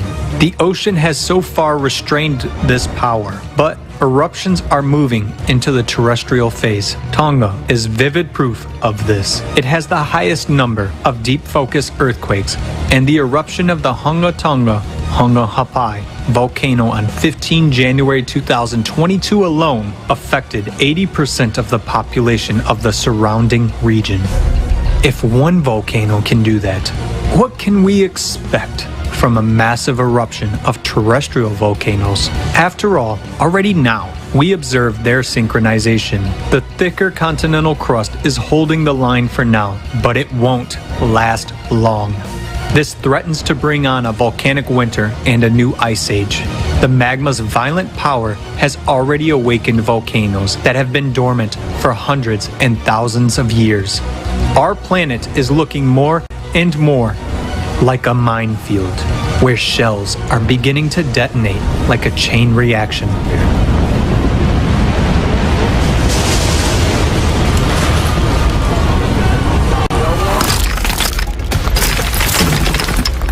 But an even greater threat is fraught with those volcanoes that have not yet woken up.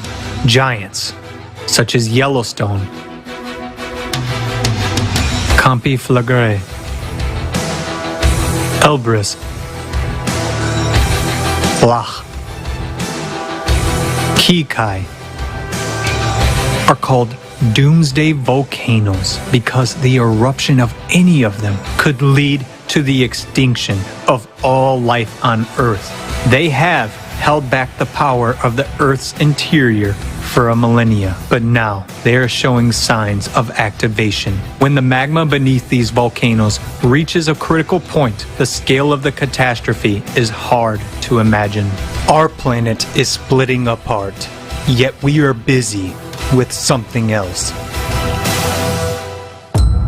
Endless problems of the consumerist format cover our eyes, not allowing us to see the main thing.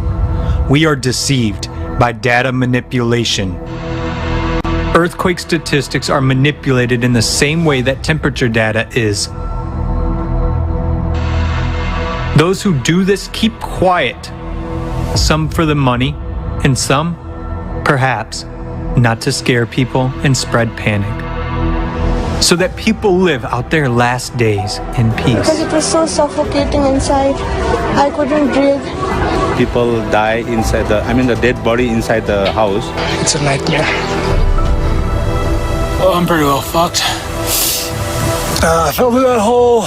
So that we go straight to the precipice with our eyes closed while someone knows but deliberately hides or is afraid to voice the truth.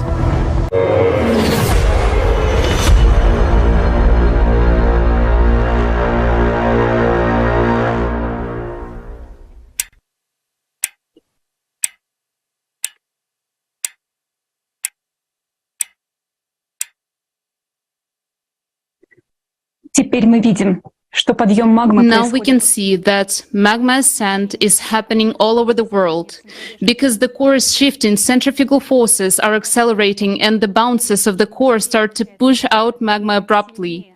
The faster the planet spins, the harder it pushes liquid magma away from the core towards the surface.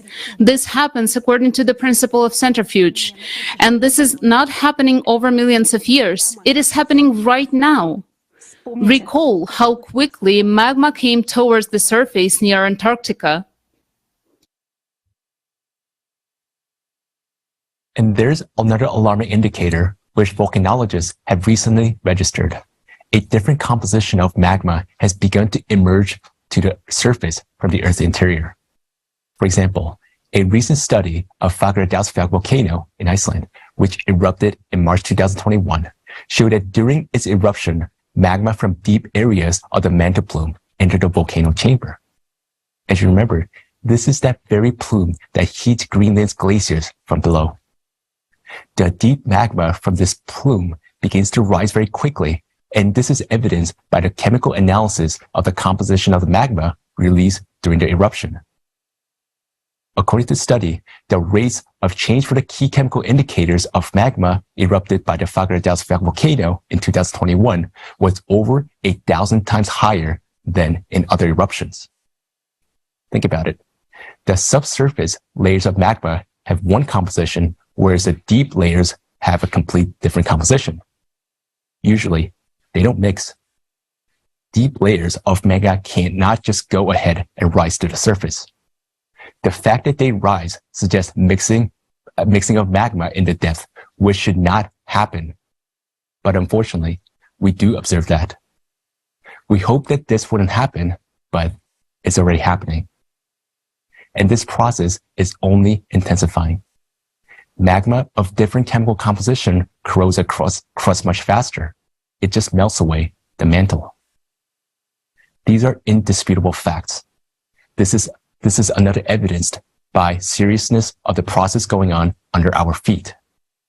The magma ascent is already causing swarms of earthquakes of 1,000 events a day in Iceland and trigger volcanic eruption that had not been active for thousands of years.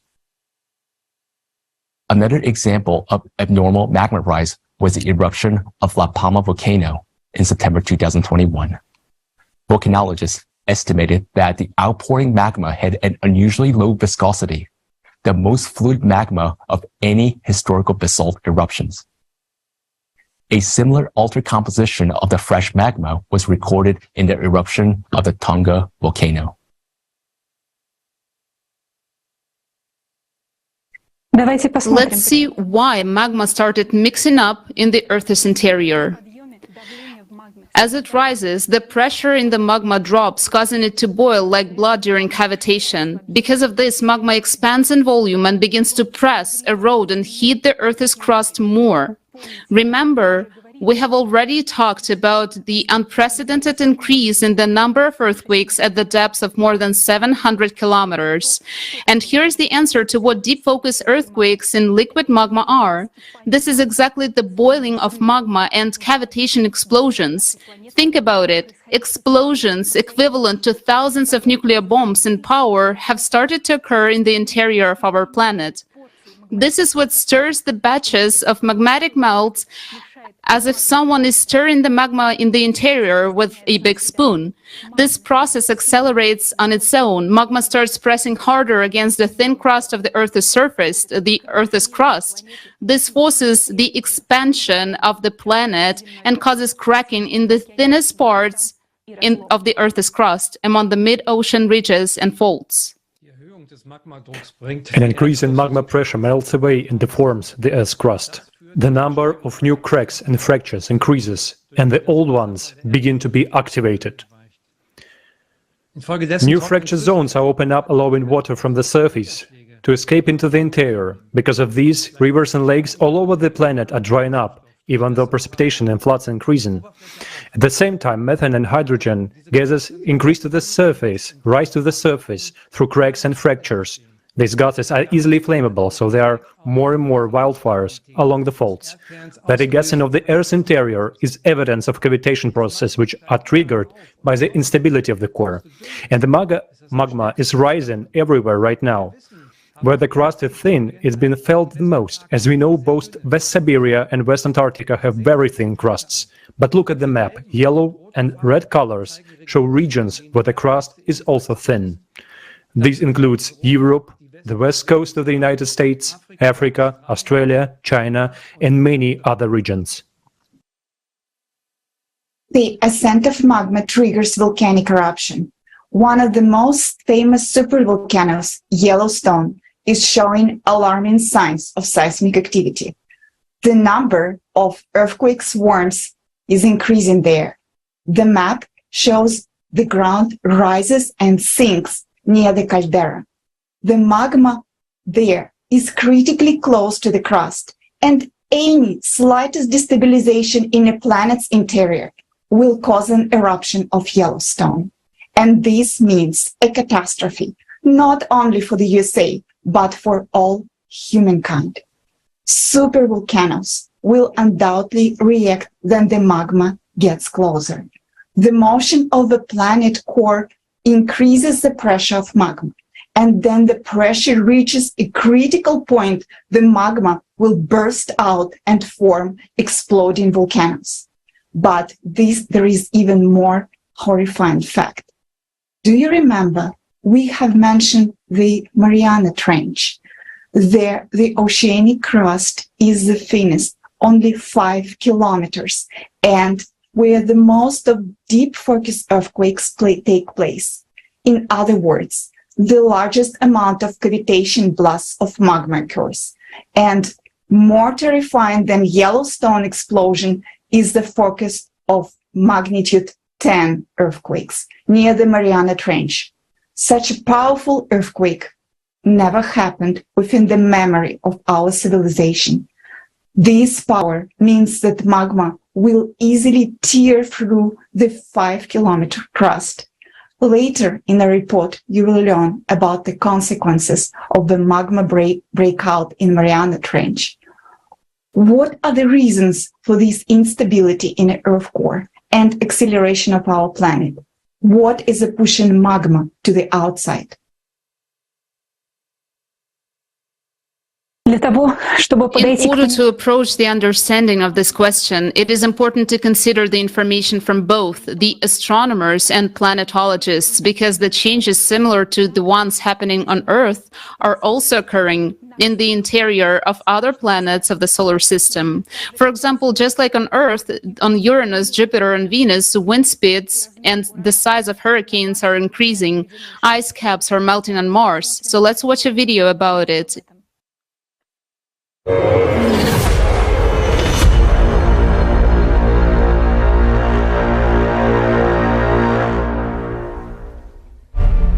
For 2 decades, the brightness of Neptune was changing according to the 11-year solar cycle. But after 1996, this process was disrupted. Global changes took place in the atmosphere of Neptune. This is due to the penetration of galactic cosmic rays into the lower atmosphere, which have an impact on storms and hurricane formation. Also, unusual storms occur on Neptune, and the giant storm discovered in 2018 was the strongest, the brightest, and was wider than the Atlantic Ocean. Moving to the equator, it should have dissolved, but it did not. Instead, it turned and began to move away from the equator. This unpredictable atmospheric behavior is something new to see, NASA states. On our planet, galactic cosmic rays also penetrate into the middle layers of the atmosphere, which is now leading to a global restructuring of the atmosphere. Uranus was considered to be a calm planet, and until 2007, scientists attributed the active weather on Uranus to the influence of the solar heat at the equator. But no one can understand why powerful storms have been raging on the planet since 2014. Previously, the temperature on Uranus was dropping, but since 2014, scientists observed a rapid heating of the planet. astrophysicist Henrik Mellin notes the following about Uranus. Uranus is unique in that it has remained so very quiet storm-wise for so long that the appearance of these storms in 2014 correlates so well with the abrupt heating of the upper atmosphere. Small variations in Uranus' atmospheric temperature should take place gradually. The fact that the reversal happened relatively quickly means that something dramatic has changed. On Earth, an increase in global atmospheric temperature has also been observed over past 50 years. The power of destructive storms, hurricanes, and a record number of tornadoes has increased on our planet. There is a major storm on Saturn every 30 years, but in 2010, it hit 10 years earlier than it had been expected. And it is the largest to date. The Cassini spacecraft recorded lightning flashes. For comparison, on Earth, such lightning would have been most powerful in the entire history of observations. The storm caused thermal anomalies that alter the circulation, structure, and composition of Saturn's atmosphere from the deep to upper layers. The aftermath of the storm could influence Saturn's northern hemisphere for years to come. Also, for the first time during the entire recorded period, Cassini discovered a giant dust storm on Saturn's moon Titan. But the wind speed on the Earth have increased as well. The sand and dust storms have become more frequent. Increasingly, massive plumes of sand obscure the sky and bring choking air to many parts of Africa, Asia, America, and Europe. According to the professor of astronomy, Imke de Pater, Jupiter is in the midst of global changes too. Now the red spots of Jupiter protrude above the clouds. According to the researchers, this growth signals a temperature increase in that region. As planetary scientist Michael Wong said, "No one has ever seen this before." And in the famous Great Red Spot, the largest storm in the solar system from 2009 to 2020, wind speed have also increased up to 10% and continue to grow, which no one has ever seen before. Also, flashes of abnormally strong lightning have become more frequent. Moreover, the number of volcanic eruptions on Jupiter's moon, Io, has increased. Mars is the closest analog of the Earth. And all the processes that have been observed on Mars lately, giant dust storms, landslides, magnetic anomalies, increased seismic activity, ice melting, are now taking place on Earth too. Mars is heating up, and scientists are at a loss as to why this is happening. But the reason for the heating of both Earth and Mars is the same, and this has nothing to do with human activity. Changes are also taking place on Venus. According to the data from the Venus Express orbiter, the wind speed on Venus increased from 300 to 400 kilometers per hour in the period from 2006 to 2012. Until recently, planetary scientists argued about the geological activity of Venus. A new study has identified 37 recently active volcanic structures on the surface of Venus. Geology professor Laura Montesi says, "This is the first time we're able to say, look, this is not an ancient volcano, but one that is active today." Just like on Venus, more and more volcanoes are now waking up on Earth, and magnetic activities in the bowels of the planet is growing. In 1998, the Doris system recorded a sharp jump in the cores of the planets of the solar system and the cores of their satellites. In the scientific work of Yuri Barkin, it is said that the influence of the solar system comes from the outside, and global climate changes on the planets are occurring simultaneously.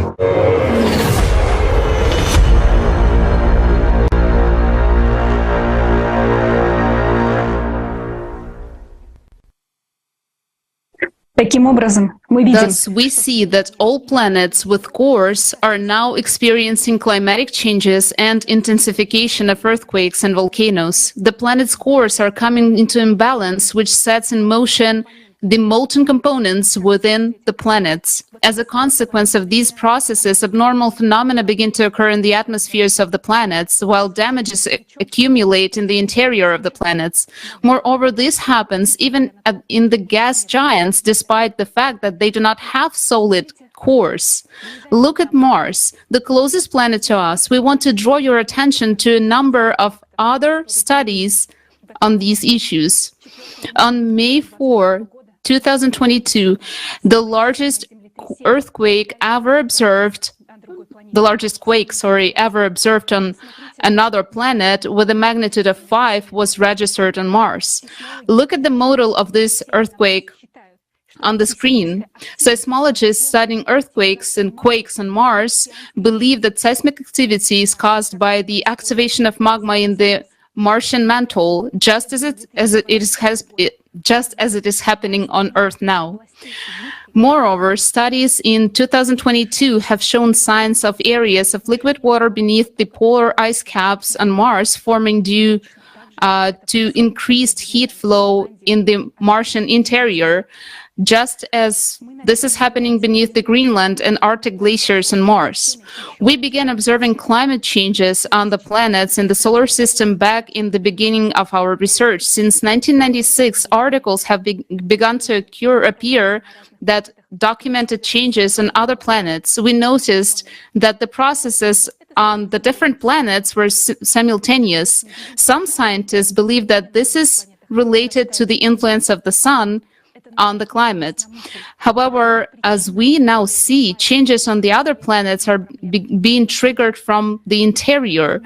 This has led us to the idea that the reason for this is more global than the problem of one planet.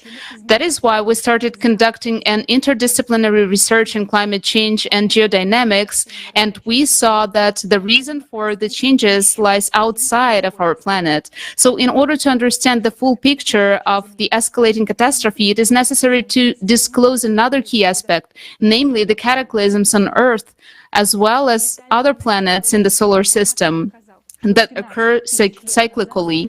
A detailed analysis of geological data has shown that 12,000 years ago, our planet already underwent catastrophic changes similar to those that are escalating now. So let's watch a video about this.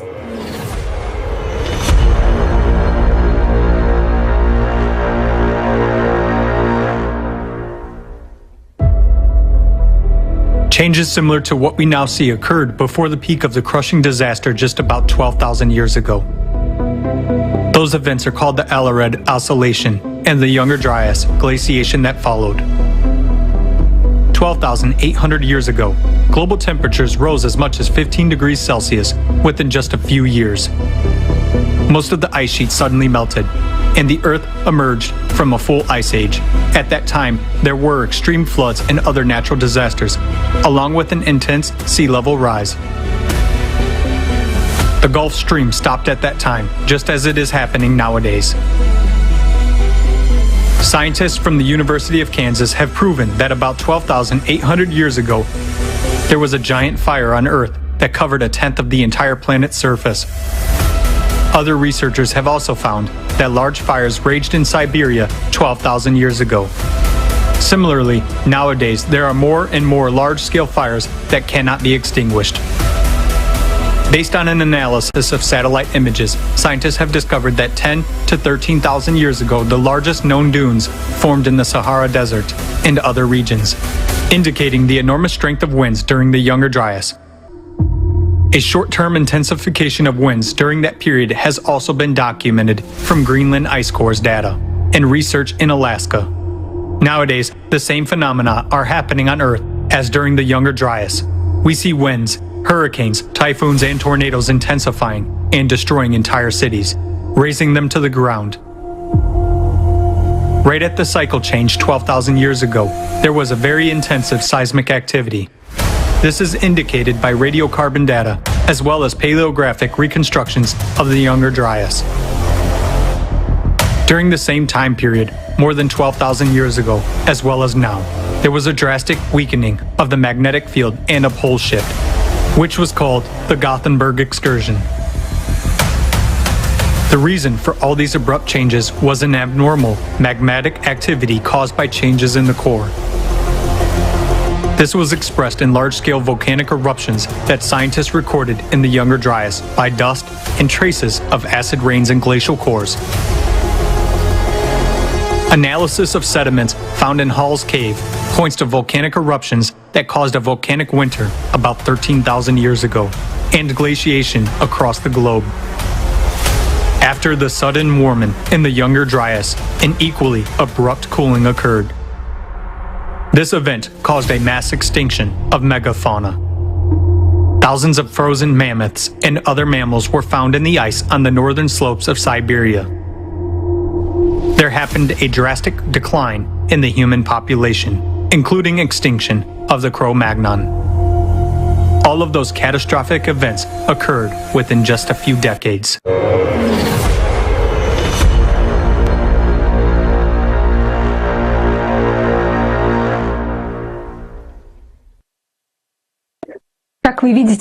As you can see, in the Younger Dryas, changes in the magnetic field began exactly as the ones happening now. Then there were catastrophic eruptions on the planet as a result of the magma ascent. During this period, 90% of the megafauna went extinct. There was a demographic catastrophe and humanity shrinked to 140,000 people. However, this time it will be much worse, and you will soon find out why. After analyzing the geologic data for the past 100,000 years, we have noticed that abrupt magnetic pole shifts occur with a certain periodicity. Have a look at the graph. You can see the time intervals when these pole shifts occurred.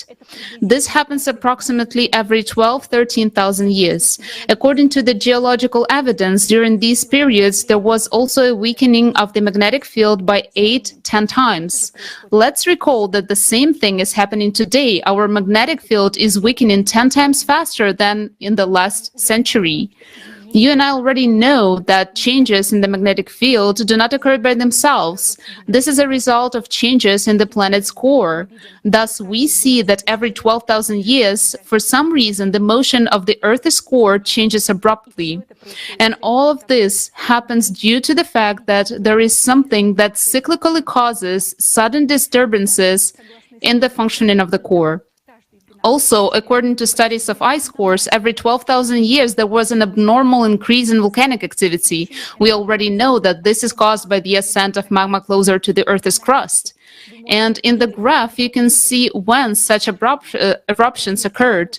The size of circles reflects the size of the eruptions, and please pay your attention to the big red circles. They indicate that every 24,000 years, volcanic eruptions are more catastrophic. Such supervolcano eruptions wiped out almost all life on the planet. Archaeological evidence suggests that each time during these catastrophic eruptions, entire species of Homo sapiens almost died out. Taupo volcano in New Zealand erupted 24,000 years ago, and Elbrus erupted 48,000 years ago. Both of these volcanoes are already showing signs of abnormal activity these days. Last month alone, 700 earthquakes occurred in the area of Taupo. And 74,000 years ago, there was an eruption of the Tobo volcano. It was one of the largest eruptions on Earth over the past 25 million years. Archaeologists believe that only 2,000 to 10,000 people survived this catastrophe across the entire planet, which means that humankind was one step away from extinction. It is important to note that every 12,000 years, the climate changes dramatically and average temperatures on the planet spike by 10 to 15 degrees Celsius. This is followed by catastrophic floods and natural disasters. Look at the graph. It shows that every 12,000 years, there is a sharp temperature spike. It is important to note that according to the ice core data, each time during the cycle, the CO2 concentration increases due to ocean heating. The same thing is happening now. CO2 is rising indeed, but it has nothing to do with human activity nowadays, just as it had nothing to do with it in previous times. We're now seeing a critical increase in climate disasters on Earth. That said, we know that the last time such changes in the core occurred was 12,000 years ago. The red arrow marks our time. As you can see, we are 12,000 years ahead from the previous peak. The traces of the cycle of catastrophes in the geological past of the planet have blurred the boundaries in time due to inaccuracy of the method of dating. And the further back in time the greater this error becomes, and it can be thousands of years. However, cyclic cataclysms occur exactly every 12,000 years. Facts and dates are very stubborn things. So unfortunately, we are forced to state that we are just in for the next such cycle. A 12,000 year cycle of climatic catastrophes, which is overlapped by a more catastrophic 24,000 year cycle. So unfortunately, the worst case scenario awaits us. We can see that magma pressure is already building up. What does that tell you? You are smart people and you're great at making predictions based on the facts. This suggests that the climate changes and natural disasters that we are seeing on Earth today are only the beginning, not yet the disaster. In fact, the real disaster is ahead. And according to our mathematical model, it is very, very close. Taking the progression into account, we have calculated how the 24,000 year cycles unfolded. And by analyzing the way things are developing now, we have calculated the phases when it's going to peak and how it's going to end. You will hear about that next. But what causes the cycle of cataclysms and affects the core of our planet every 12,000 years? Let's watch a video.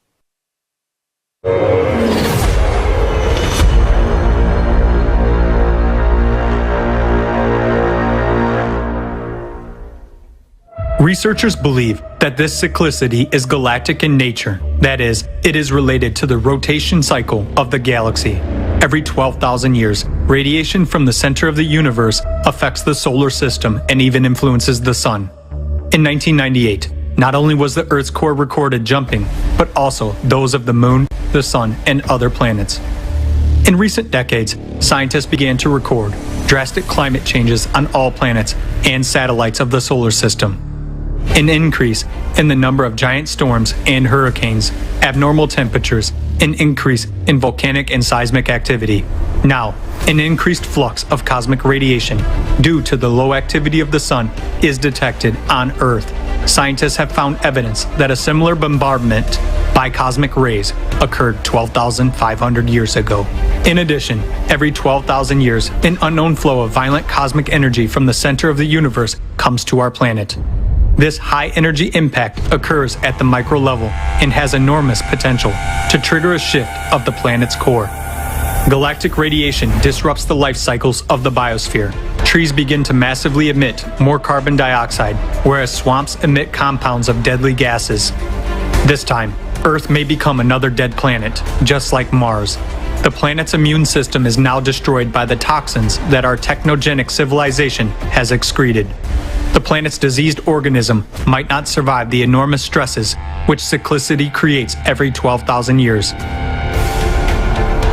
Every 24,000 years, disasters are even more devastating, since the solar system gets closer to the radiation from the center of the universe. We are now getting into this point of the near interaction.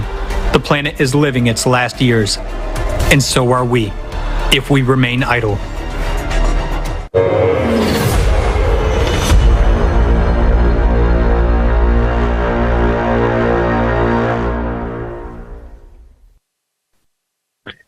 As you just heard in the video, the changes in the core are triggered by a cosmic impact that comes from the center of the universe. Our planet is affected by this cosmic impact every 12,000 and 24,000 years. Why does the cycle have such a time period? The galaxy makes a complete revolution around its axis in 220 million years. This means that the 12,000-year cycle is not a cycle of a galactic rotation. Is it possible that once every 12,000 years we are impacted by some kind of pulsar? But there are no radiation sources along the path of our solar system that would create such high-energy bursts every 12,000 or 24,000 years that would affect the course of the planets. This suggests that we do not yet know very well how the galaxy works. The question is, to what creates this impact is understudied. Nevertheless, every 12,000 years there occurs an enormous impact, affecting the entire solar system, and every 24,000 years it is an order of magnitude more powerful. The entire solar system becomes exposed to a certain high-energy impact from the deep space. Let's call it external cosmic impact. This is a type of energy that has not yet been practically studied by modern science. We only see the consequences of the impact of this energy, resulting in changes in the core and catastrophes of a planetary scale. This impact of an extremely high energy, which causes significant changes in the microcosm. For example, between year 2003 and 2013, there occurred a critical decrease in the proton charge radius of the hydrogen atom by 4%. This constant was previously considered to be stable. For some people, this information does not mean anything, but for many who understand what it means, it was terrible news and a major harbinger. In other words, this radiation is capable of affecting not only the course of the planet, but also the microcosm. We'll talk further today about what this impact is. There is one more very important thing that we need to understand now. If the planet has made it through the previous cycle, albeit with great losses, yet it made it through, these times the thing will be much worse.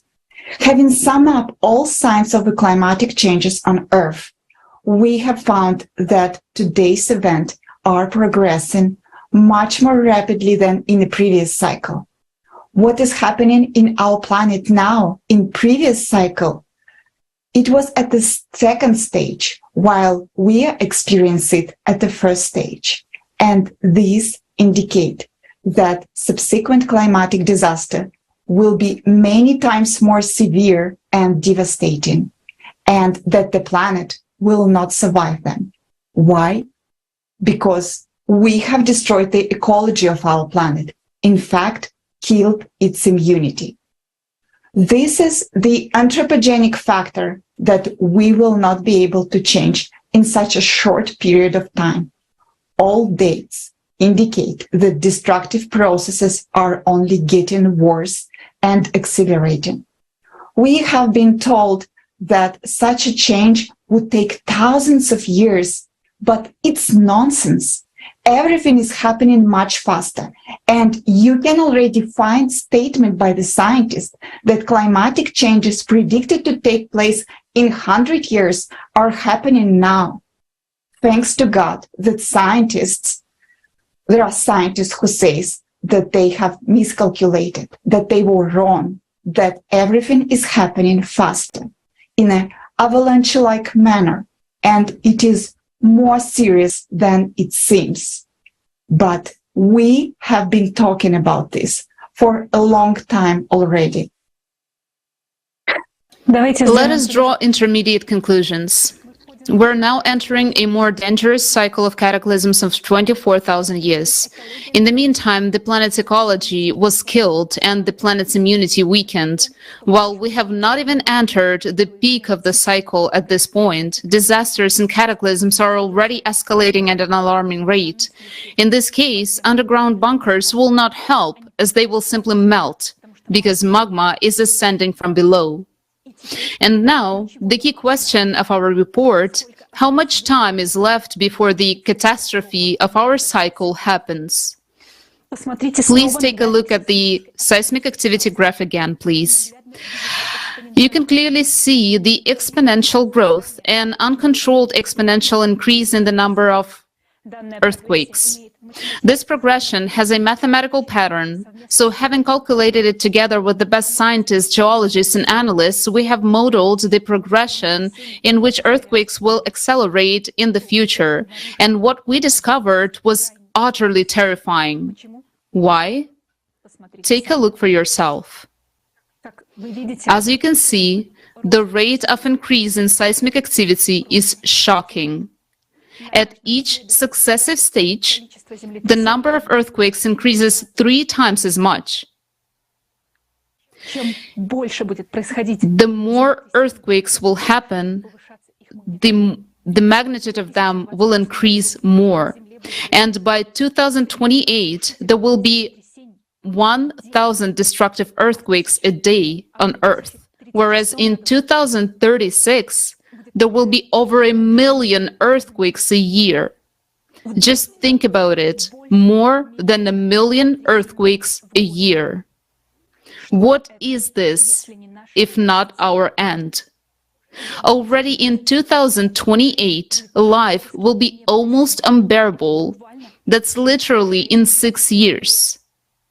Just think, your comfortable family life, your business, your plans will be over in 6 years. And in 2036, the end of all humanity will come.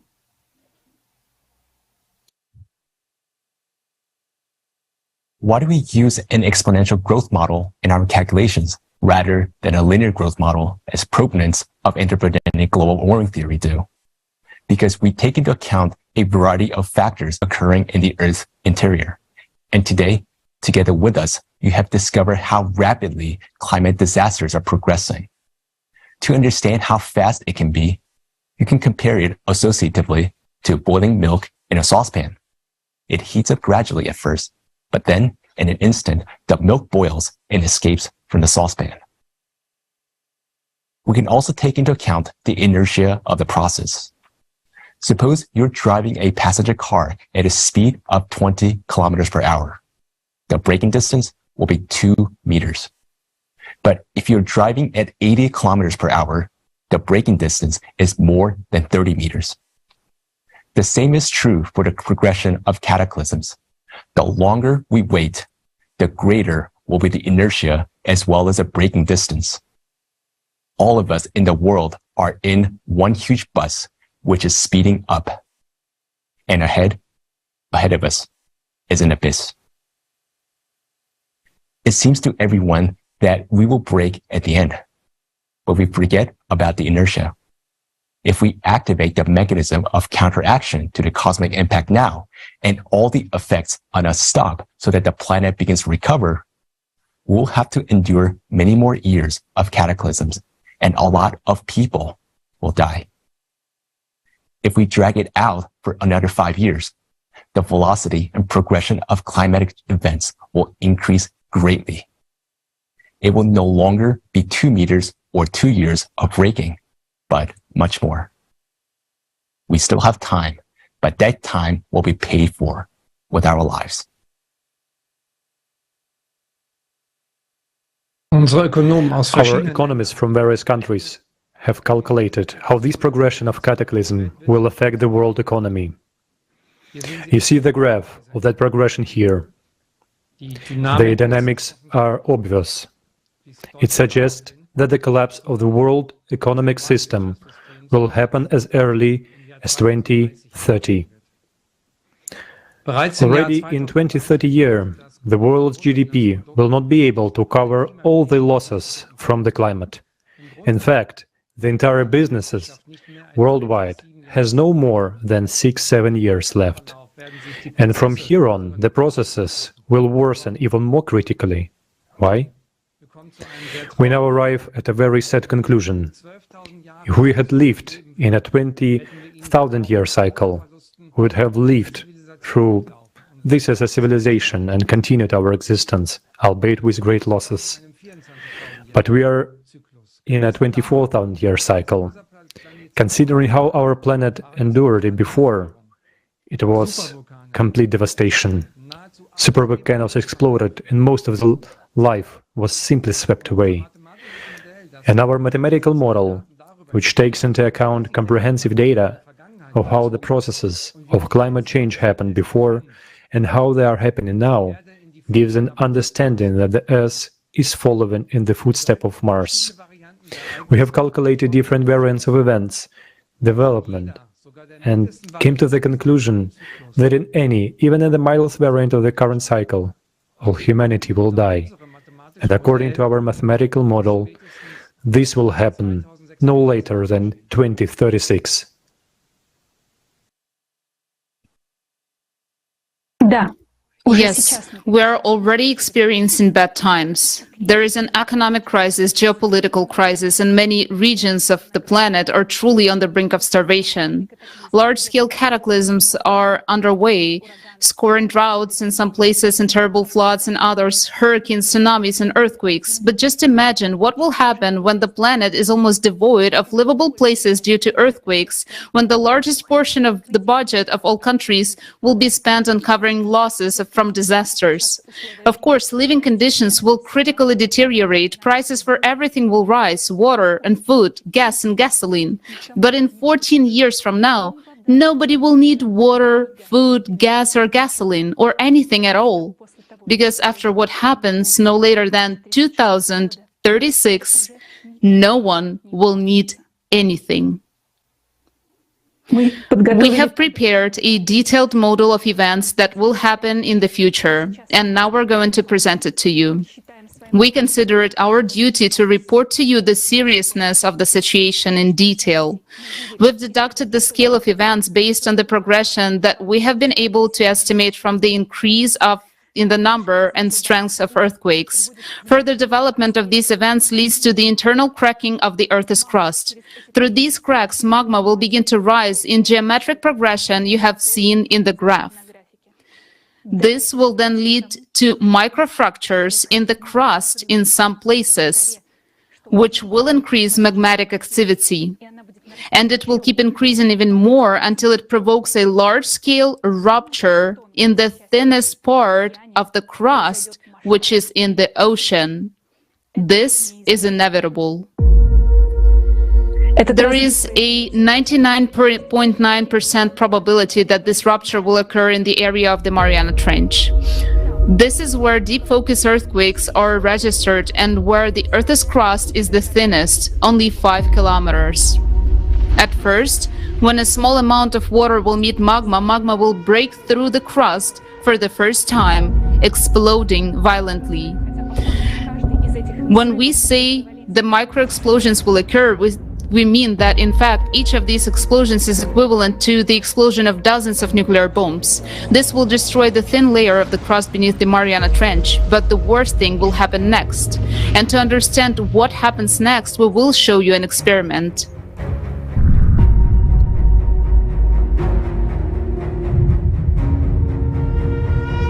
You see what happened when the water met red-hot metal? Now multiply it by 100 billion times. A gigantic volume of magma from the magma plume will rip the Mariana Trench in an instant. Billions of cubic meters of water will meet billions of cubic meters of magma. Due to the sudden breakdown of ocean water molecules, oxygen and hydrogen will be released under tremendous pressure at the floor of the Mariana Trench. A huge explosion will happen. This explosion will be equivalent to thousands of times of the entire stockpile of nuclear weapons available on Earth. Under extreme pressure, the ocean won't just boil, it will explode. This will rise a huge column of steam mixed with dust. And under tremendous pressure, this gigantic column of steam will rush so high up that it will tear through the atmosphere. The atmosphere will curl up like a blanket and will be blown away by the solar wind, meaning our atmosphere will literally be swept away along with the entire water cover. Also, at the same time, this gigantic explosion will cause a powerful hydraulic impact directed inside our planet. Because 11 kilometers of water in the Mariana Trench is an enormous pressure at the point where the explosion will take place.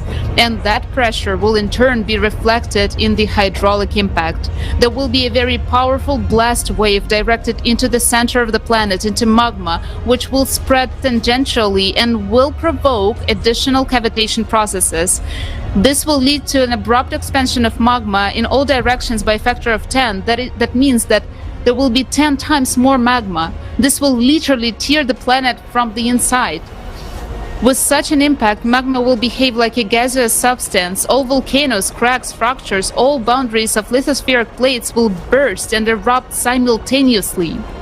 The Earth will be flooded with lava flows, just like as it happened on Mars.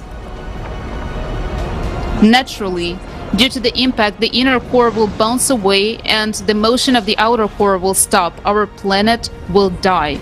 This process will take only a few minutes. Due to the stopping of the core, the electromagnetic field of our planet will disappear and the gravitational field will be almost completely gone. Therefore, all the satellites will fall from the near-Earth orbit, including the moon. If the moon is over the eastern hemisphere, it will be thrown away by explosion and it will be attracted by the sun. And if the moon is over the western hemisphere, it will fall to Earth the moment the gravitational field is lost. But we, humans, will no longer be threatened by this, because as a consequence of these events, we as humanity will already cease to exist completely.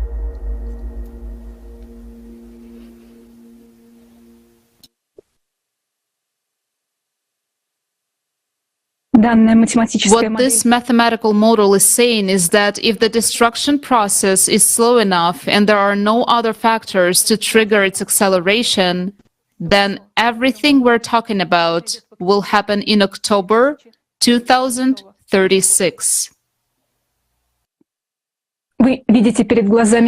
Before your eyes, you see a timer that counts down to the time when the planet, as a living planet inhabited by life, will no longer be able to exist. And that's again provided that there are no provoking factors before that. This could be a meteorite fall, a nuclear bomb explosion, an increase in the displacement of the core, or a supervolcano eruption. Right now, the threat of nuclear war is being forced all over the world. With all responsibility, we can say that a nuclear war at this time will accelerate the apocalypse. It will cause irreparable damage. It will kill the economy altogether and contribute to the destabilization of processes within the core, accelerating them. We will just hasten our doomsday. This is not a solution. This is utter foolishness. We're depriving ourselves from the last time we can do something. Now is not the time to be divided and fight. It is the time to unite and deal with more global issues than geopolitical disagreements. We live in a time when the survival of all humanity must take precedence over the private interests of certain countries. Why did we publish these figures and forecasts before? Why wasn't this included in our report, which was published 8 years ago? Because we had to verify and recalculate everything. And to our great regret, all the events that took place during this time confirmed our model, turning it into an axiom. The most disturbing indicator which prompted us to talk about the dates now is the growth of defocused earthquakes. We've seen that the processes are moving to the finish line, and that is scary. The process is accelerating. We know very well that the area of the Mariana Trench is a subduction zone, meaning the area where the plate is crawling under another plate. But the reason we have depicted the 3D model of the Mariana Trench in this way is because the lower plate is already being dissolved by magma right now. Many plates are now being eroded from the bottom. They're being dissolved by molten magma, which is rising from the core mantle boundary. Why do we say that the plate is being dissolved so quickly? Look how quickly the red-hot deep magma has been making its way up over the past few years. Recall the intrusion of magma in the Bransfield Strait off the coast of the Antarctica. It is also shocking to learn how quickly a new volcano appeared near the island of Mayotte off the coast of Africa in May 2019. This means that processes inside the Earth that used to take millions of years now occur in matter of months. Why do we say there will be an explosion of magma at the bottom of the Mariana Trench, despite the fact that there is such a huge pressure of the water column? Because the magma that ascends from the depth is much hotter and has different chemical composition than the magma that normally comes out in the underwater eruptions. What is more, the explosion will occur exactly because it will be squeezed in the depth of both by the pressure of the magma and the water column. Water is seeping through the cracks and meet the magma. Therefore, an explosion in the enclosed system will be many times more powerful than those explosions that occur in the open spaces. In this case, comparing these explosions to an underwater volcanic eruptions is like comparing 1 billion cubic meters of magma to a teaspoon of lava. The difference is substantial, and the conditions are different. But actually, we as humanity do not need to concentrate on the moment of the hydraulic impact of 2036. It does not matter whether there will be an explosion or not. None of us will live to see it. We as humanity will die much earlier because of our foolishness and inhumanity. We do have 14 years, but 2036 is the end, the last point at which the Earth will turn to the state of Mars. Until the day of hydraulic impact, what lies ahead of us are stratovolcanic eruptions, as well as super typhoons that will sweep away not just cities, but entire continents. Right now, this seems like a fantasy. We have been saying for a long time that typhoons will make a landfall and pick up speed, although it is impossible. It contradicts physics. 10 years ago, they did not believe us. But now, we are already seeing it. Today, a typhoon, as it comes to the land, gains momentum. According to our calculations, there is another area where a magma outburst could occur. It's the area of extremely low geoid anomaly in the Indian Ocean. In this area, huge volumes of red-hot magma are rising from the core mantle boundary, and they too can break through.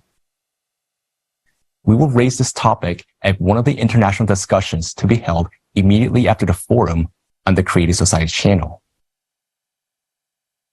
Also, at the international discussions, you will learn why Mars, once living planet with an atmosphere, oceans, and vegetation died because of hydraulic impact during a 12,000-year cycle of cataclysms. We have more information, but we haven't presented it today. Why not? We can talk about all the facts for days. We did not use our own measurement in this report because this data has not been published anywhere, and we do not want anyone to get the false impression that we're trying to manipulate anyone's opinion.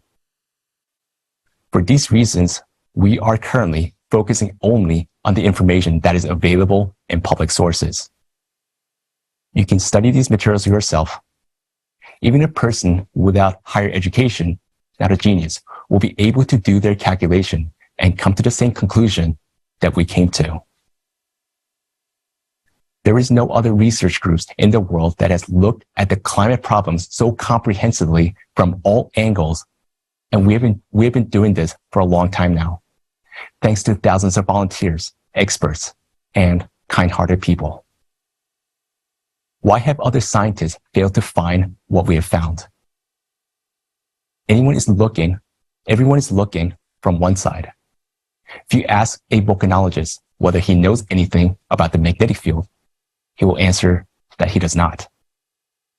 Seismologists choose only one database as a source of information and completely ignore all other databases.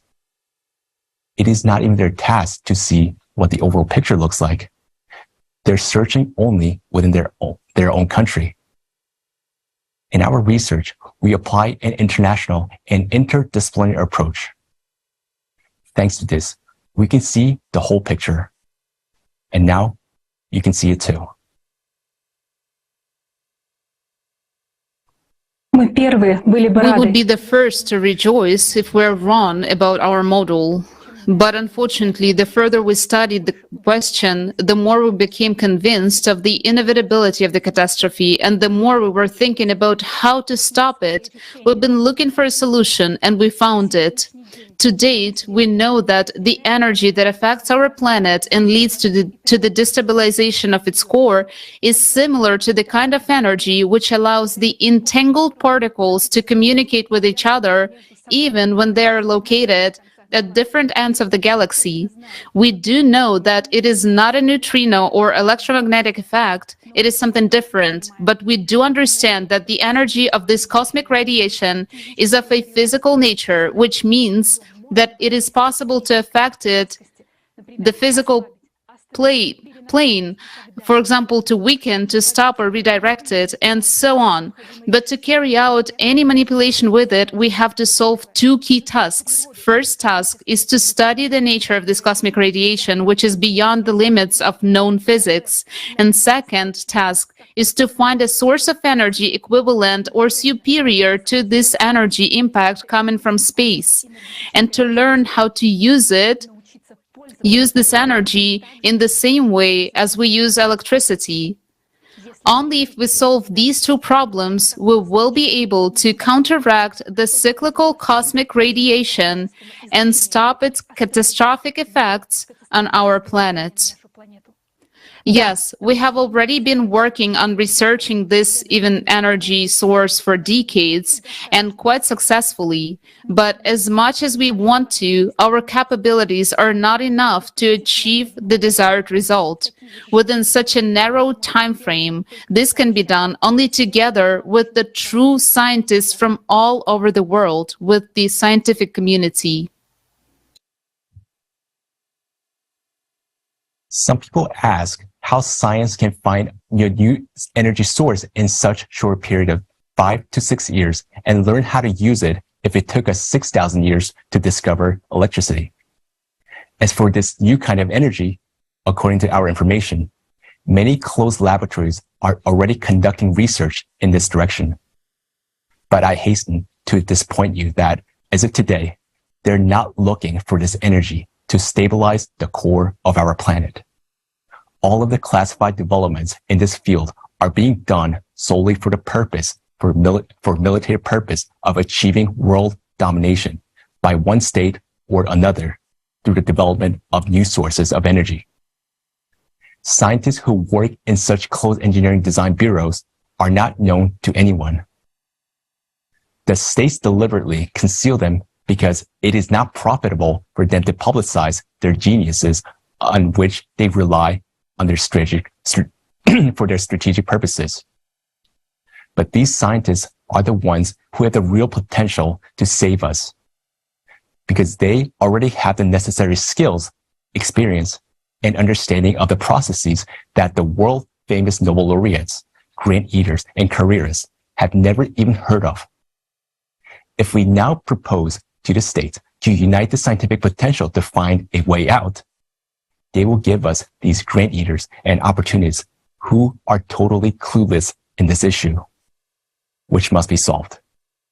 Accordingly, they would not be able in any way to ensure the survival of humankind. As for those true scientists who will be able to do that, no one will give them. They're locked up like prisoners, and they will be there as long as our world society continues to live in a consumerist format, the format of the eternal race for domination, influence, resources, and most importantly, for power. Because every state in the race for domination will hide its real best minds to the very last. So the real essence of the problem today is that scientists cannot be united in existing format of society. So if we really want to survive, we should change the very format of the society, the very model of our social organization. We need such a format of society which would provide no conditions for wars to break out, and where it will be impossible for any one person to rule over billions. And it doesn't matter what this format will be called. What is important is the conditions it will create in society. Through many years of work and extensive research, we have come up with a model which puts human life first. This model is called a creative society. The model of the creative society forms such conditions in the world in which we, as humankind, will finally be able to stop the competition for profit and power, and most importantly, will be able to put real genius scientists at one table. Only this will give humankind a chance to find, as soon as possible, how to counteract this cosmic radiation, to stop the destabilization of the core, and to stop the growth of climate catastrophes. In the creative society, humanity gets a chance to survive. And what's more, we get a chance to build a unified civilization, as we should be, so that never again will humanity face such threats. The creative society is our real chance for life.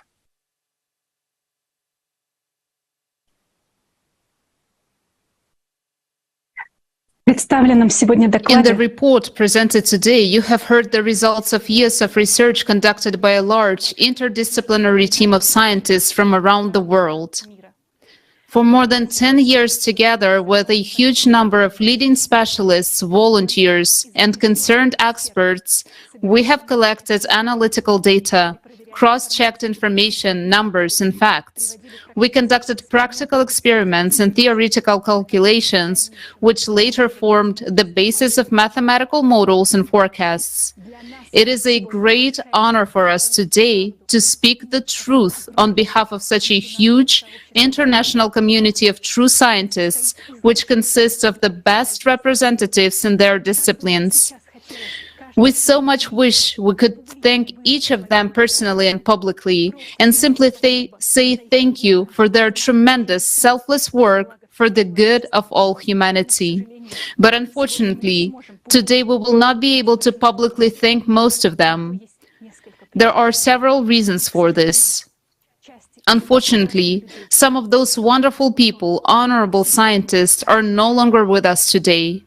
Among them, there are those who were killed, some in strange circumstances because they tried to speak the truth about the climate, speaking the truth against a multi-billion-dollar mafia, and it is because of such outrageous precedents that a majority of our scientific community is understandably forced to remain incognito for many years in order to preserve their lives, and not only.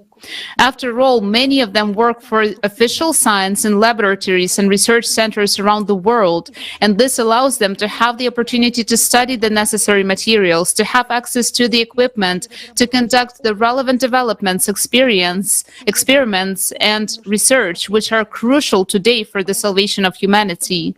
Therefore, in order not to lose access to the necessary facilities, sensors, and laboratories, they are forced, due to the consumerist format, not to advertise their real views on the ongoing climate change, but to stick to the mainstream opinion. And sometimes they even have to publicly support the CO2 hypothesis and anthropogenic climate change, or even sign protocols that the climate is supposedly not changing. But all these people are not motivated by titles and salaries. They do not chase titles and recognition because they know very well that if nothing is done today, just a little bit of time will pass and humanity will soon have other things to worry about. Being decent, honest people, even though they may lose their jobs and income, they devote all their free time to verifying and developing the hypotheses presented in the report. Yes, the majority of our international scientific community who worked on this report cannot be present at today's forum. But today, we have the honor to speak the truth on behalf of these real heroes. It is thanks to them that we know this truth today. It is thanks to them that it can be heard today. We bow before these true scientists whose work for all of us, and in fact for the whole humanity, is a true survival, true salvation. Yes, today we have no right to voice their names. Only in the creative society will the world be able to know the true heroes who have been behind all this research throughout all these years, the names of the true authors of the hypotheses presented in today's report. We will learn only in the creative society, and you will be amazed what famous names you will hear among them. Now, we would like to present an excerpt from the video Awakening with the participation of Igor Mikhailovich Danilov.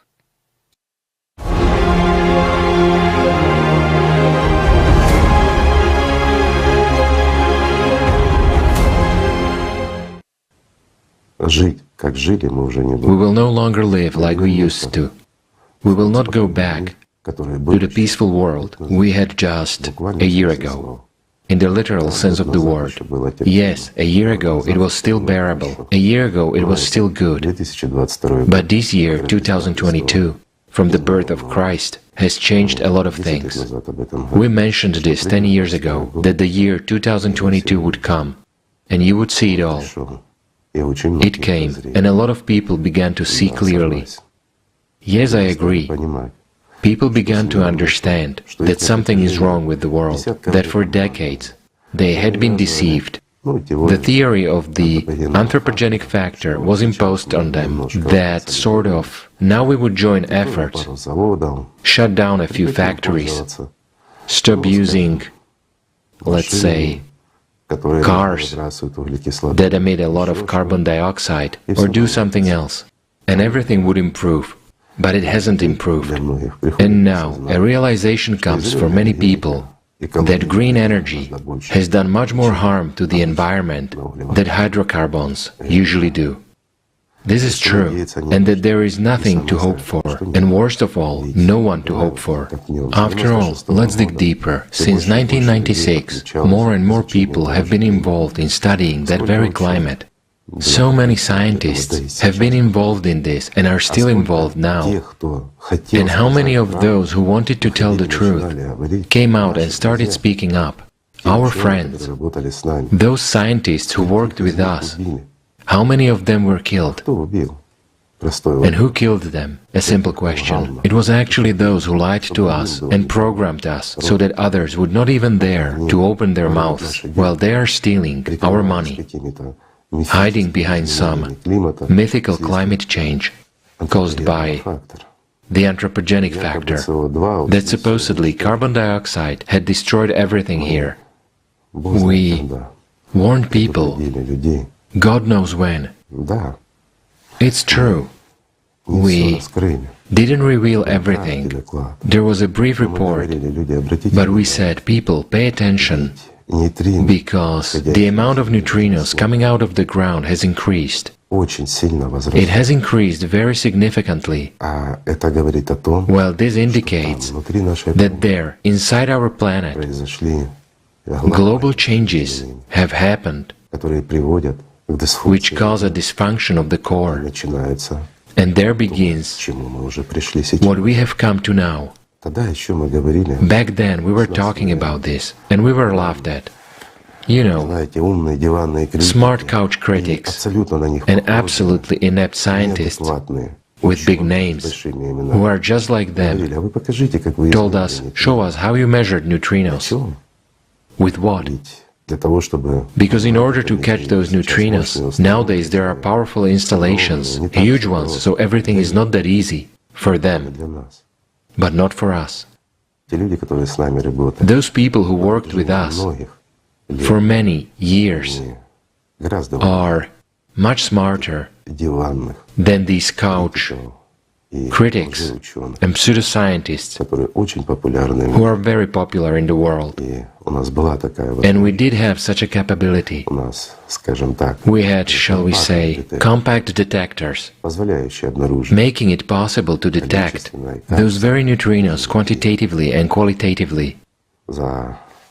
One of our good friends spoke up that it was true, And he is no longer with us because he opened his mouth and wanted to tell, to scientifically substantiate, to refute that criticism by those opportunists, grand eaters, and liars from science, and he paid for it with his life. Meanwhile, he was the one of the inventors of this very portable neutrino detector, and he was one of those who walked many miles carrying it. And the fact, the scientific fact was established that neutrinos in huge quantities began to emit from our planet. This is really the fact. And now it has been already confirmed by other scientists too. This has been public information in recent years.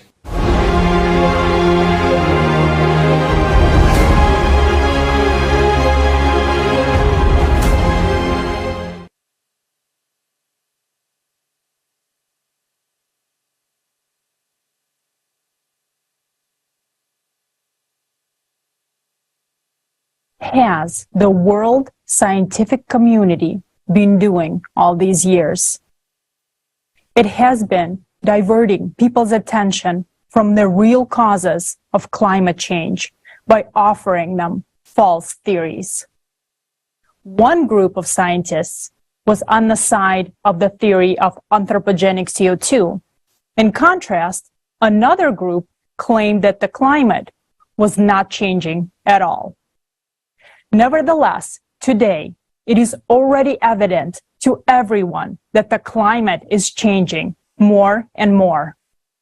Therefore, many people trying to comfort themselves are deluded by false theories. But this year has shown itself in full force, and everyone is already worried. What populist scientists have predicted to happen 100 years from now is happening today. The world we are used to no longer exists, and now we must make a mature decision about how to protect ourselves from the Climate Cerberus. Let's walk through this in order. We have only 5 to 6 relatively stable years.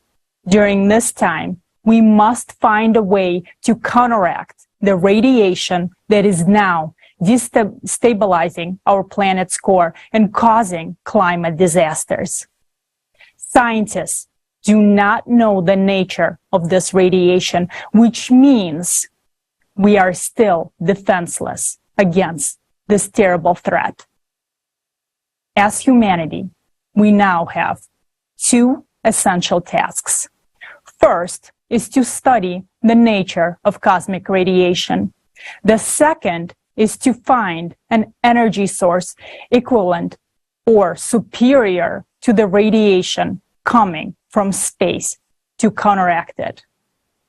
To solve these problems, we need competent scientists who are kept in closed laboratories around the world. These scientists study the energy we need, but they do it only to develop new kinds of weapons. No government will give them up because these scientists ensure the state's military powers. Since the time to solve the problems we face is catastrophically short, only 5 to 6 years, it is possible to cope with them only by combining the intellectual potential of competent scientists of the whole world. The scientists we all often hear about in the media, those for whom grants and titles are important, will not help us solve this problem. Even if countries agreed on any scientific corporation in this area today, we would end up with grant eaters, plagiarists, and opportunists sitting at this table. That is because no state in modern society will give up its best scientists. Right now, the power of a few over the billions is in charge. and they will fight for it to the end. It is impossible to bring together specialists from competing closed laboratories.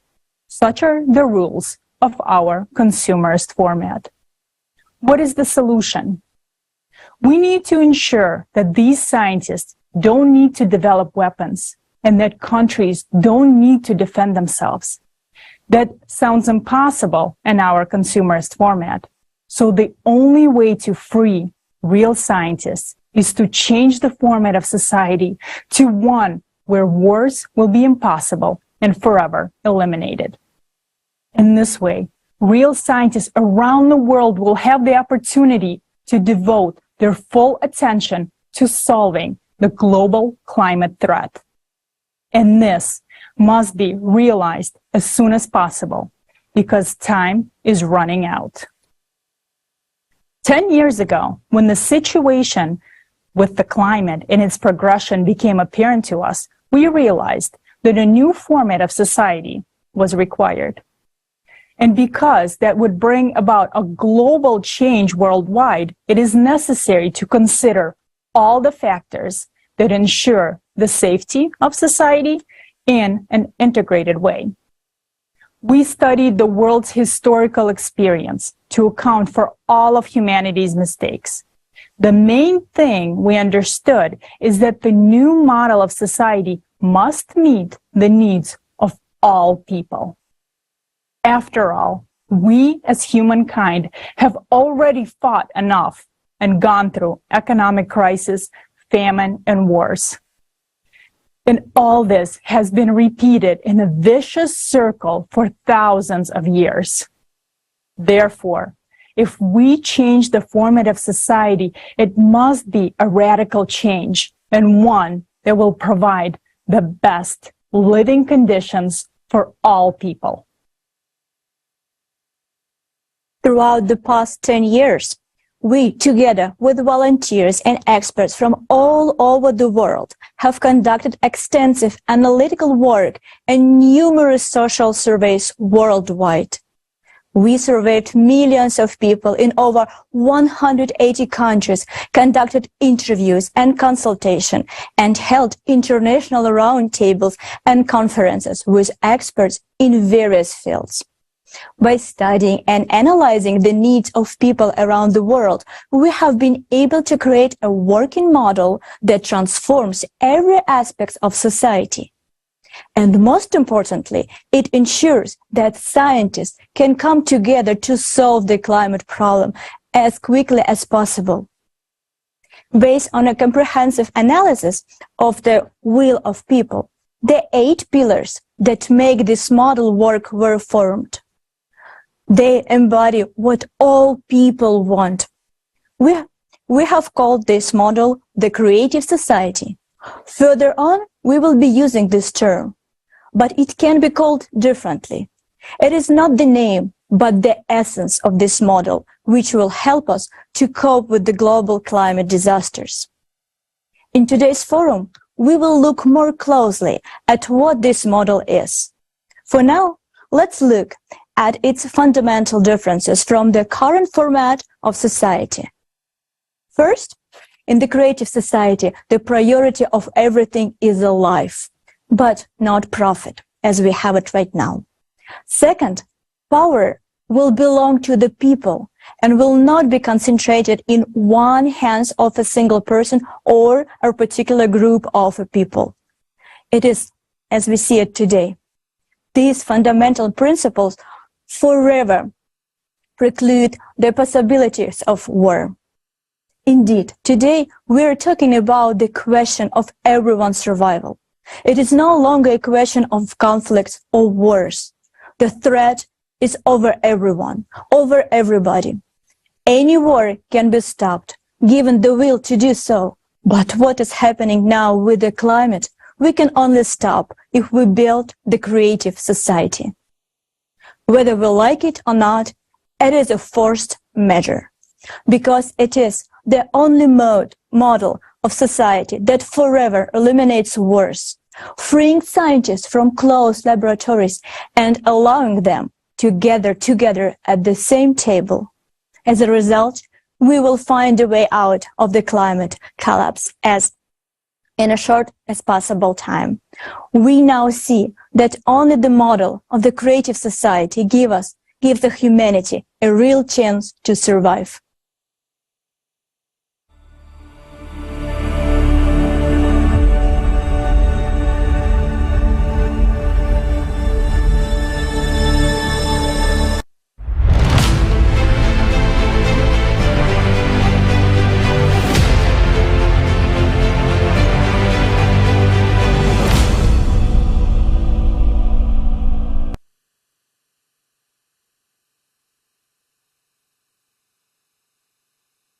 Dr. Seema Manuel Nagy, Director, Principal, Sanjeevani World School, Mumbai, Life and Happiness Coach. She is the Vice President of Rotary Club of Mumbai, West Coast, and Social Ambassador of Indian Development Foundation, as well as an awardee of the Nation Builder Award from Rotary. Dr. Nagy is associated with many educational and social organizations and contributes her time and efforts for the betterment of the educational system and society. She's an international speaker and is highly regarded in 7 countries. Dr. Nagy has been bestowed with many prestigious national and international awards. Her work has been recognized in the World Book of Records, UK, Asian World Records, and the Great Indian Book of Records in personal and professional categories. Welcome, Dr. Nagy. The floor is yours. Is increasing day by day. Millions of people across the globe have already experienced the terror, being left on their own with the raging natural disaster, and millions have become climate refugees. The progression is gaining momentum. While we continue to argue about the causes, ignore the facts, or simply ignore everything that is happening. Friends, this is suicide. Yes, I understand that the flow of information bombarding each one of us today, it's very difficult to discern the grain of truth. But it is there. Today, we have all heard about the true causes of climate change. We have all heard about how many years we have left to unite all of our scientific potential. It is impossible to overstate how important this information is today. If you have any doubt, take it and calculate it yourself. Compare all the data and all the numbers that have been presented today. This is actually already happening. See for yourself that this is fact. We should have started to act long time ago. We Rotarians got acquainted with the report earlier. And thank you for giving it to us. We have had time to reconsider a lot of things. And now it is important to take action so that we have time to save all of us, all of humanity. If everyone else has any doubt, check it for yourself.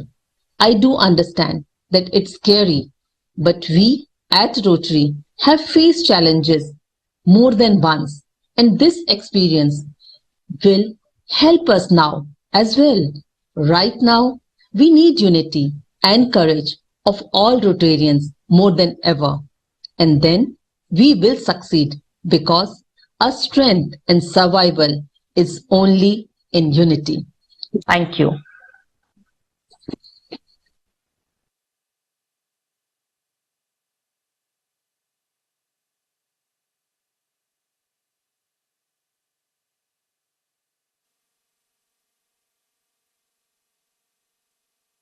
Thank you so much, Dr. Nagy. And we pass the floor to the next distinguished speaker, Mr. Marco Antonio Hernandez, President of the Rotary Club of Cordillera de Peñalolén from Chile.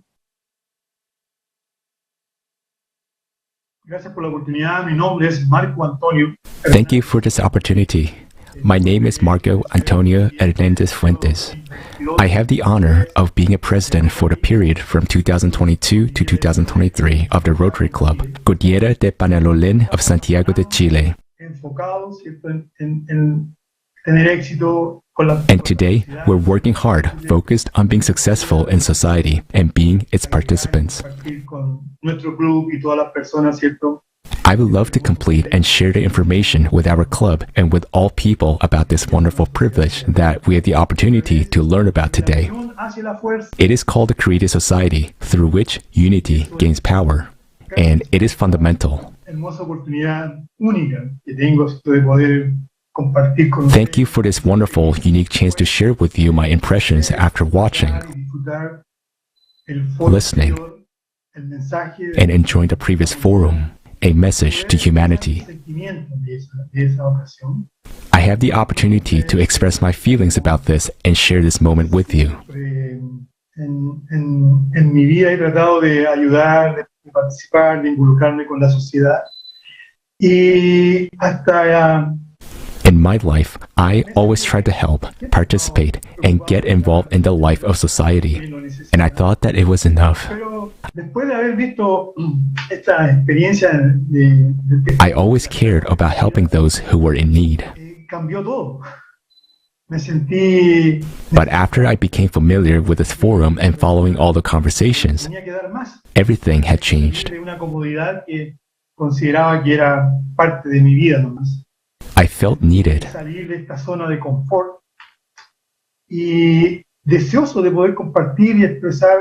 I felt like a person who had to do more.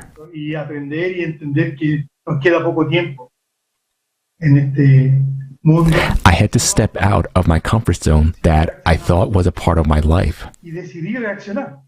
I felt like I had to leave that comfort zone. And I really wanted to be able to share and express this new experience by learning and realizing that we don't have much time left in this world if we don't act, if we don't react. So I decided to react. I decided to express this feeling to my closest friends. And I shared with them the information about what will affect the whole world in the coming years. But it was my first knockout, so to speak. Indifference, doubts, and individualism. And very few people accepted what I shared. It made me think, it made me reflect on the fact that maybe not everyone is ready to carry the message, to share something, as you might think. I believe something needs to be done first. The message is very clear and specific, but it takes preparation. I feel that with this personal experience, you need to speak to people. Nothing impresses people better than respect and trust, and this is fundamental so that the idea of the creative society could be accepted without fear, without doubt, and could do its job. This society needs these kinds of values. It needs our trust, it needs our respect, and we're going to achieve that. That's why the tagline of this forum is Global Crisis, Our Survival is in Unity. That's the connecting link. To give trust, dissipate fear, and come out of the state of comfort that we're in. I think these three elements are fundamental. I appeal to everyone who sees and listens to us. There is no greater joy than the one you can experience when someone you invite says, "Yes, I will come." Thank you for this moment, for the opportunity to contribute to this tremendous work, experiment, project, and purpose that you are pursuing for a better world, for the opportunity to achieve it, not only for us, but for the next generations. The privileges that we have today and that we have to pass on to them. I believe that we are on another link in this green chain, and our only mission is to come together and work for the common good. And I believe that we cannot oppose such a monster as consumerism. And yet, we can overcome it by finding those who have a need for that. Always, always. Thank you. Thank you very much, Marco Antonio, for your words of support to the Creative Society and for bringing people together. and for your profound understanding of the danger in which we as humanity now find ourselves. In fact, in the near future, we will all move out of our comfort zone. The only question is now, will the climate destroy the comfort zone, or we will step out of it ourselves in order to act? No one doubts anymore that we are not in control of the climate. The year 2022 has been a year of a tragedy for many people. But people are not seeing the holistic picture of what is happening. The media takes out attention away from a vital topic. Case point, when millions of people suffered in Pakistan, the world's media gave only a few words about this terrible tragedy. Let us hear the truth of what is happening from eyewitnesses of climate events around the globe.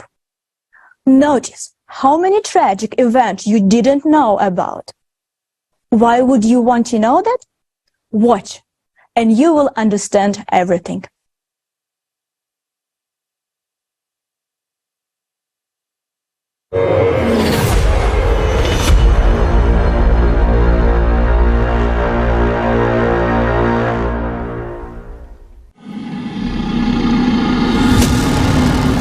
More and more climate disasters are happening all over the world every day. After an earthquake killed An earthquake killed him. The climate catastrophe. The news about them impress us, make us sad, or frighten us. But right away there comes a thought that it happens somewhere far away, and it won't happen to me. But it seems like that only until it happens to you personally.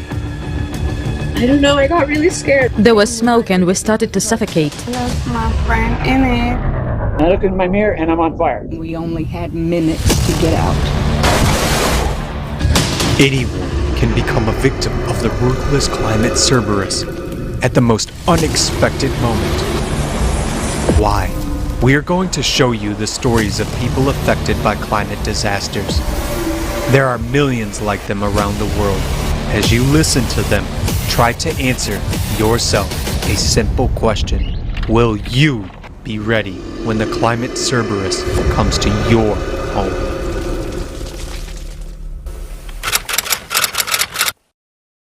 My name is Douglas Franklin Ryan, and I survived the McKinney Creek fire. We could see smoke over on the other side of the ridge, and at one point it looked like smoke had stopped and nothing but white clouds and steam were coming up, and then it just came over the mountain and was coming right down the hill toward us. I wasn't concerned about it. It was on the other side of the river, and it wasn't very aggressive coming down the hill. Then we noticed the hot spot at the very tail of it, and it jumped the river and then jumped the road. And so we had fire coming up on both sides of it. And so we thought we had half hour, 45 minutes to get out of there. We only had about 7 or 8 minutes in reality. And I ran in the house. There's a man named John Cogan in there. He was the uncle of one of my roommates. And I think he's 74. And I went in there, I said, John, we gotta go. He goes, I'm not going anywhere. I said, yeah. He goes, I've seen this a dozen times. I've lived here 30 years. I'm not going anywhere.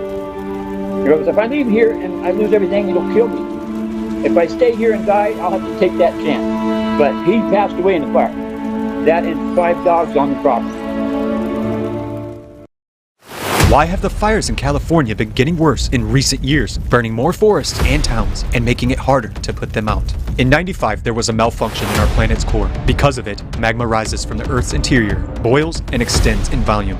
Its pressure upon the Earth's crust grows. Along the faults in the crust, there occurs degassing, release of gases from the planet's interior, and this causes fires. California is located precisely in such a fault zone. The increase in fires there is an alarming sign. It means that magma is rising in that area.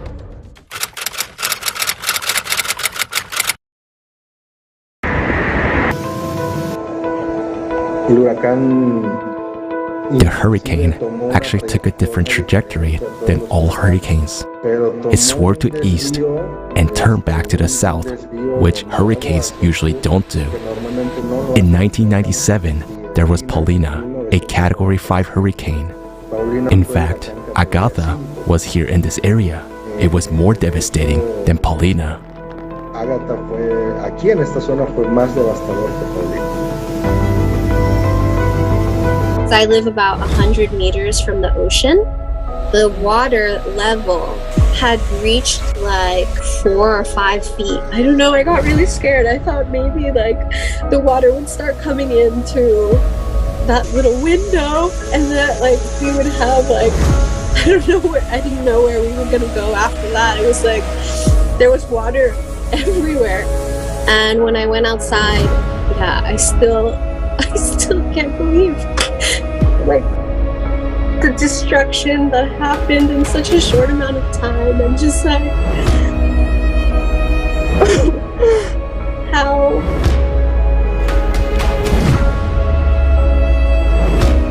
we all want to believe that we're always going to be safe, but that's not the reality. Climate change is going to affect it is affecting every single person now.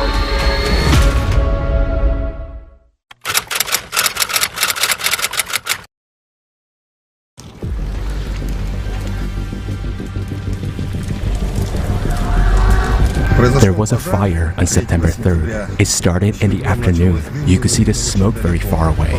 Then closer to the evening, everything just burned up in a blink of an eye. The police officers were running into the houses and shouting, "Run for your lives as fast as you can. Save yourselves." People were evacuated. There were buses, rotation workers. Some evacuated in their own cars. Everybody evacuated as fast as they could. People grabbed things they could stuff in their cars and left. My daughter grabbed me and her 4 children, put us in the car, and we drove off. A very large flame was coming. There was smoke. We began to suffocate. When I drove closer to my house, I wasn't shocked. I was hysterical. Only the walls were standing there. Everything was burned. The house, the cars, the documents, there was nothing left. That was unbelievable. I don't wish anyone to see anything like this. It was terrifying. In my 60 years, I had never seen anything like that. Not even in a horror movie, to be honest. We're going to keep living here. Plus, there's a forest, nature, and fresh air all around. It seems like yesterday, everything was there, everything was good. And now, you're standing here and looking around, and there's nothing.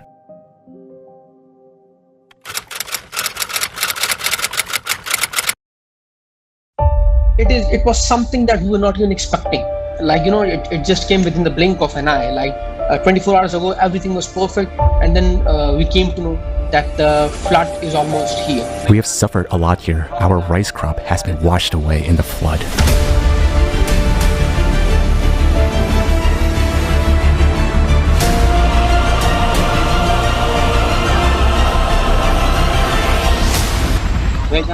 There was water all around us. No electricity. We had nothing to eat or drink. We were alone. Crying people were going out of their homes. They were struggling to save their homes. The most shocking, we saw 4 to 5 children and one mother flowing in water. There was nothing to eat, only water, which we survived by drinking. Cattle were also dying of hunger. This is the whole scene before you. Our houses have fallen. We are just living under such an open sky. Across Pakistan, more than 1,000 people have been killed for the last 24 hours. There have been floods before, but it was not expected that there would be so much flood this time. You know, this devastating flood in Pakistan, you know, it's a wake-up call not only to Pakistan but to the world as well on the threats of climate change. And this record-breaking rain would devastate any country.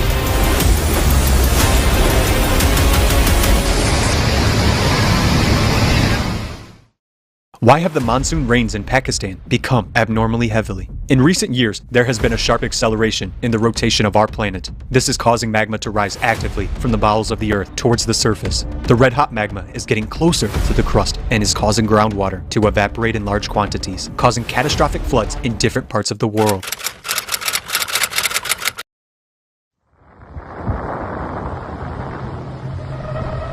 We didn't expect it. The weather was just clean. I've been here in the Netherlands for almost 36 years, and I've never seen a tornado like that before. This is insane. It can damage a lot, and what is next? Maybe it's gonna be in F2 or F3. What's gonna do then?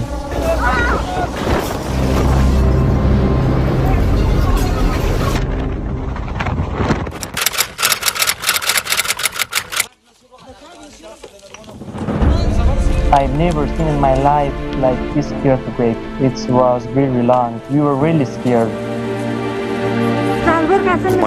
4 people in my family died. I buried them today. Moreover, 12 relatives were hurt. I feel helpless. I don't have any money left. Many people were wounded, many people were died, many homes were destroyed. Until the end of the day, it were more than 1,000 people who lost their lives, and more than 1,500 people were injured. People were crying and screaming all around because their houses had fallen down. Women and children were trapped underground. Many of them died. Why are there more and more destructive earthquakes in Afghanistan? The increase in the number of earthquakes in Afghanistan is a result of a rise of magma. Because of the increase in pressure, magma rushes upwards towards the crust and increases the number of earthquakes around the world.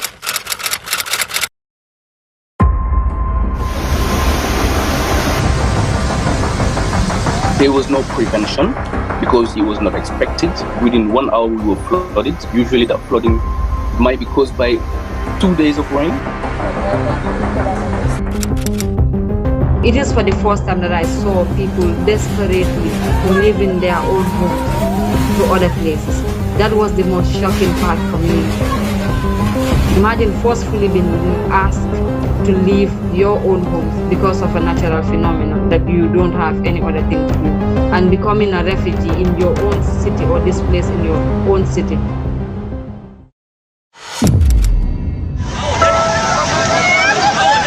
So basically, the situation was really bad. The young kids got trapped who are in these houses. We recovered many bodies. It just came with nobody aware. The area that they are working sank, houses sank, cars were taken off by water. I lost my friend in it, watched the car sink when I can't tell.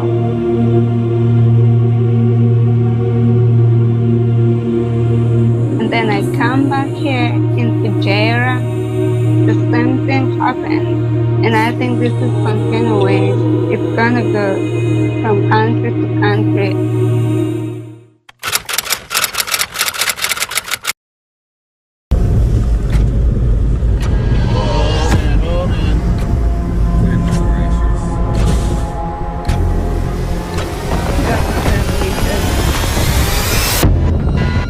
This is insane.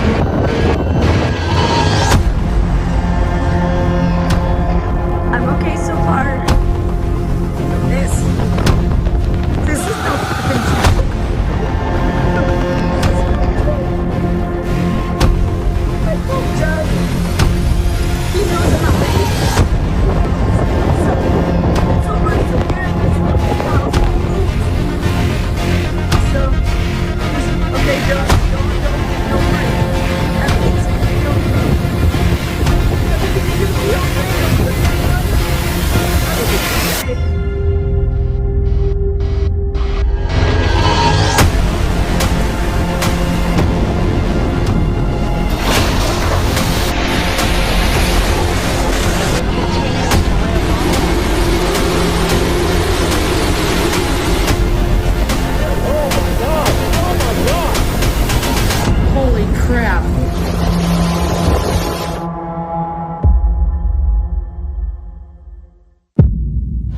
Oh my gosh.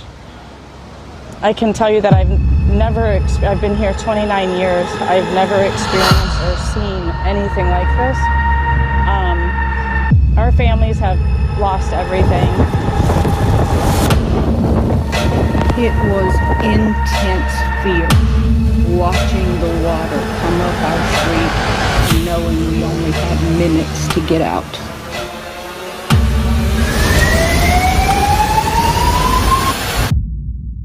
It was horrified. My trailer was shaking back and forth. I thought Andrew was terrible. This beats Andrew.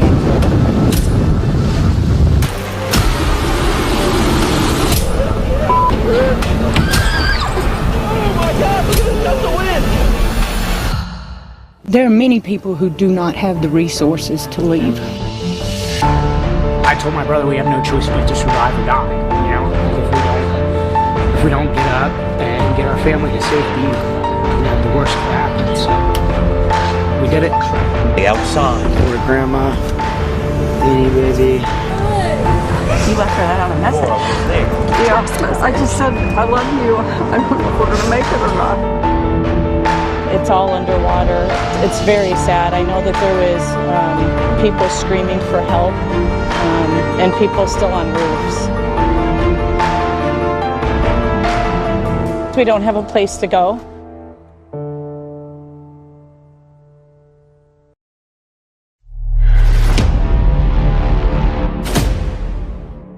Today, it was us who suffered.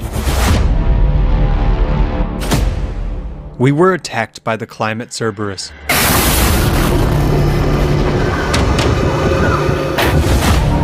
It destroyed our homes, took our lives. But now, it's coming for you. Are you ready for its arrival?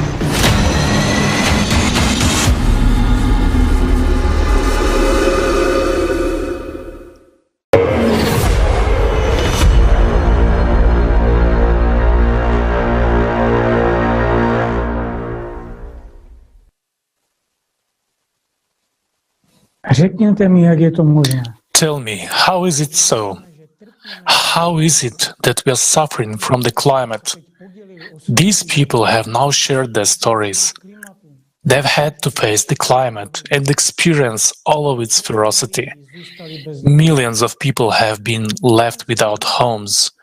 And even now, as hundreds of millions of people around the world are dying and suffering from climate disasters, this truth is being hidden from us. But why? Why are we not told the whole truth about what is happening to the planet? How long will we play the silent game? After all, even in the report on the future of humanity, it began to be removed just a week after it was released, after it was published. Who benefits from keeping us people in the dark? The answer is obvious. Those in power and their lackey scientists. After all, they are the ones who have been screwing us over the $4 trillion and continue ripping us off. You don't believe me? Look at your utility bills. Why the hell do I have to pay triple price for the same light and heat? Let that genius who came up with the green energy issue answer this question for me. Where are the benefits for the simple invention and for the common people, which give power to these swindlers? I ask, where are these benefits of the green energy? Where is the reduction of CO2?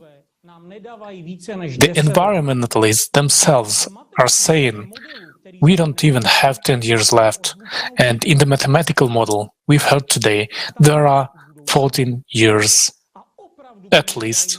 So much for the future.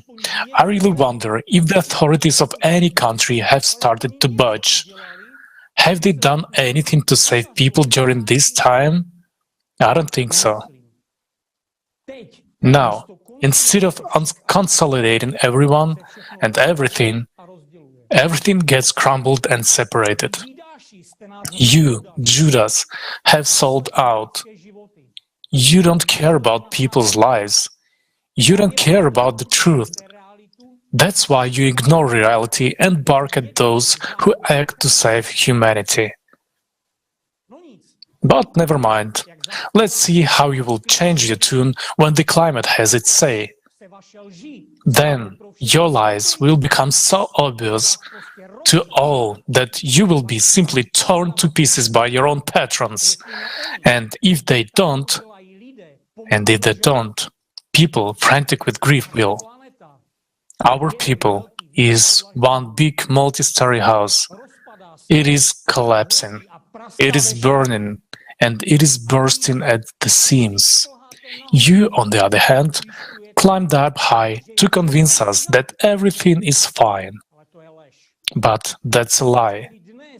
Your floor and flat may not be burning today, but the rest of us are on fire and choking on the smoke. Just think what you will tell the people who will lose everything in one instant. How will you explain to them that all of your actions are a scam and a fraud? That you were just making money off of us, filling your pockets and mouths, justifying your nonsense with scientific postulates. Now then, you freaks, answer me, where is my money? Once again, you bastards, where is my money? Show me where you spend it. Will any of you even be able to answer that question? Where to and what did you really spend it on? And how has it improved my life? In fact, I actually have to pay the utilities too, and instead of raising people up and explaining the cause and effect relationship and what awaits us, you are doing an incomprehensible thing. Idiots. There are many serious people who understand what is going on with the climate. And you keep saying it's the animals' fault. Are we living in a madhouse where the first one to put on the doctor's overall is the doctor and the rest are the patients? People, let us get smarter and grow up. Otherwise, we will simply cease to exist. It is clear that none of you will answer my questions. You are afraid. You really wake up in the middle of the night in a cold sweat, tremble with fear that people have exposed you. And instead of dealing with the situation, you are thinking of ways to divert our attention away from the threat and shut us up. First, there was a pandemic, now you're scaremongering us with a nuclear war. Listen, you geniuses, does it ever hit home to you that a nuclear strike would only speed things up? I see that it would be in your interests. You wouldn't have to come up with something now new to tell us sheep to go on bleeding while your mow us down. The only trouble is we'll all drop dead without exception. So don't even get your hopes up for your bunkers. The climate won't spare anyone.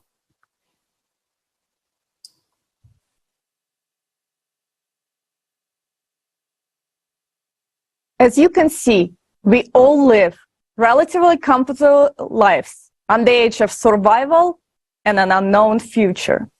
The so-called rulers of this world tell us exactly how they will fix the climate problem and why we are the enemy of their carbon-neutral mission. However, some details of the fictitious CO2 fight just don't end up. The solution that we are talking about today is outside the brainwashed CO2 solution that we hear from every hole these days. CO2 scammers want to make a lot of money from the scheme, but ignored the very important 24,000 years climate cycle and the changes that are taking place inside the planet.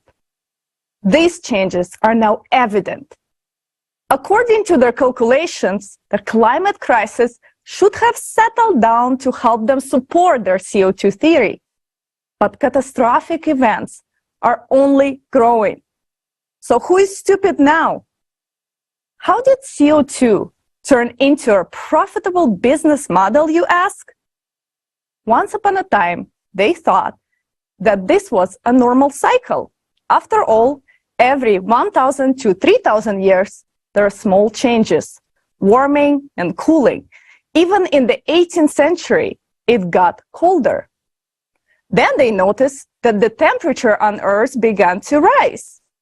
Scientists simply decided to make a profit hoping for a cool-off.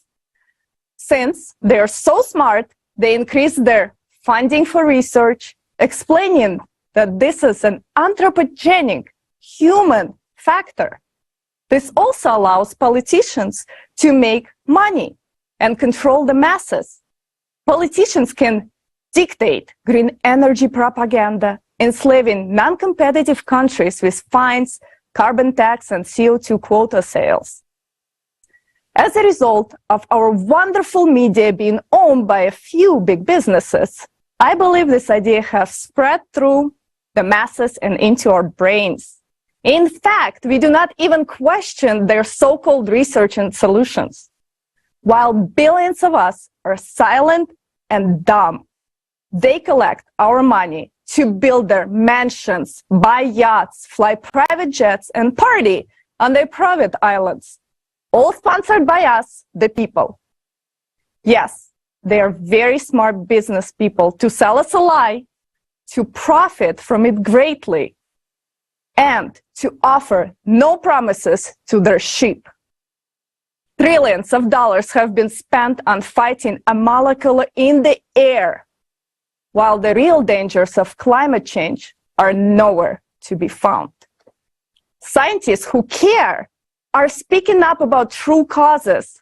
As a result, they're shut down, made fun of, and lose the ability to be published in scientific or any other public-facing publications. They experience all the dirt and games of the consumerist format, the premium package deal. It's simply, as always, the world has been deliberately misled into thinking that we can defeat climate change only by reducing our cow farts and paying more in CO2 taxes. But there is a problem. We are currently going through a 24,000-year climate cycle, and it won't disappear just because we are solving a problem we invented. So what do we do? You and many of the people that are watching this live forum with us right now understand that we got served with empty solutions to a climate crisis. That our lives, the lives of our children and loved ones, are not protected by business models that governments sucked us into. How do we grow our brain cells back? We start today. We forget and forgive. We start spreading this information about the true causes of climate change to everyone we know. Yes, your neighbor might think you're crazy, but if he or she hears the same information from different people, sources, and platforms, then he or she is most likely to look into it further and maybe even do their own research. Yeah, that's actually a very good advice. Thank you so much, Olga. Amazing speech. And yeah, if they follow your advice, then not only the neighbors, but even some scientists could really use this advice and make their research outside of their very narrow field that they usually concentrate on. And here's what they might discover for themselves. Since 1996, there was a very first prediction model made, and it was noticed that synchronous changes were happening not only on Earth, but on other planets as well. And it means that the problem is global. It's more than a problem of one single planet. On the scale of galaxies in space, our planet is not bigger than a grain of sand on the beach. And there is very little that we know about the space in general. So we have to unite to observe and study everything. If we unite the best scientists to work on this problem, we have a chance. We have 5-6 relatively calm years ahead of us. After that, it will be obvious to everyone, but there will be no time left to do anything about it.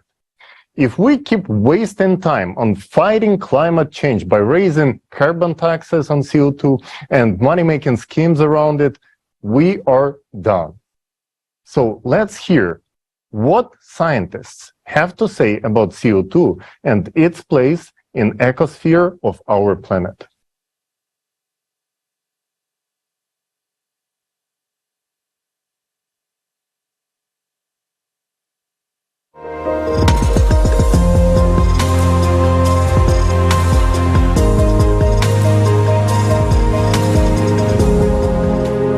Anthropogenic global warming is a grandiose scientific scam of the 20th century. The hockey stick graph, I took one look at this graph and smelled a rat. Literally the greatest imaginable fraud one could find in modern science. This really is the most destructive conspiracy theory that has been invented along with anthropogenic climate change. It's like I woke up in the insane asylum and the patients have taken over. And taken over academia too. Today, from every direction, we are being told all the time that man-made CO2 emissions are to blame for climate change. When you repeat the same thing day after day, it becomes sort of normal, accepted, as if taken for granted. In reality, it's not, but since someone is doing it, then someone benefits from it. So this model of the anthropogenic origin of the current global warming and its threat to humanity is a myth. A separate question is, who needs this myth and for what purpose? To fight CO2, they tell us to shut down plants and factories, stop heating our homes and filling our cars with gasoline. Stop eating meat and stop showering. We are also told that we should breathe less, stop having children, and generally reduce the human population on the planet. And of course, we should pay more taxes, as much as possible. Isn't that lovely? Don't you like to be taxed?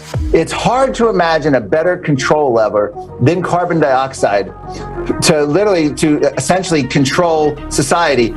This unequal battle with CO2 has been going on for over 40 years already, but what are the results of this battle?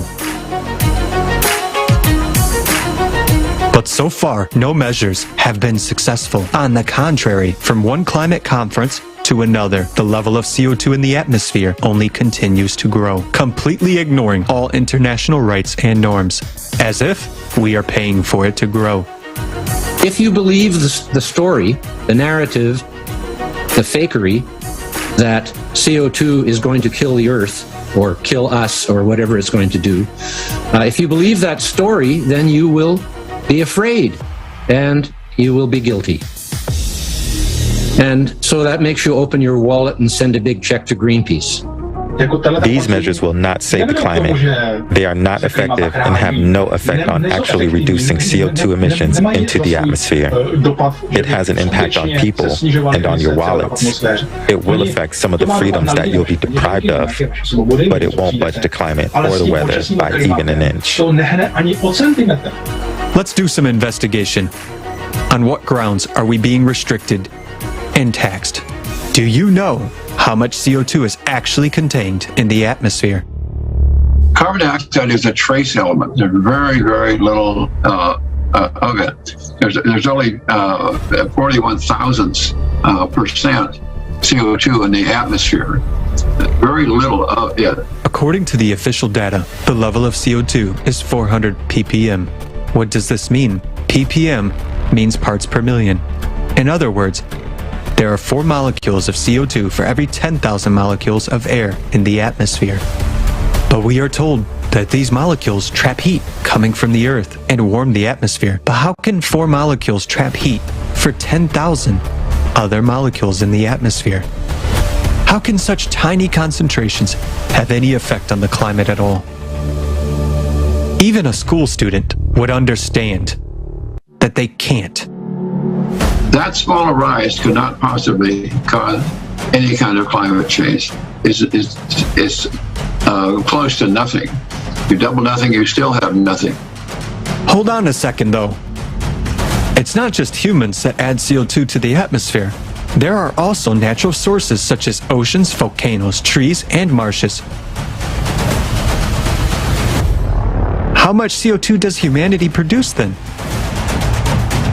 The established human contribution to the overall increase in CO2 concentrations since 1750 over the entire industrial era has been estimated by various researchers to be between 1% and 12%. All of humanity is responsible for only 5% of annual CO2 emissions. The other 95% is what is emitted from the oceans and land. This is a natural cycle.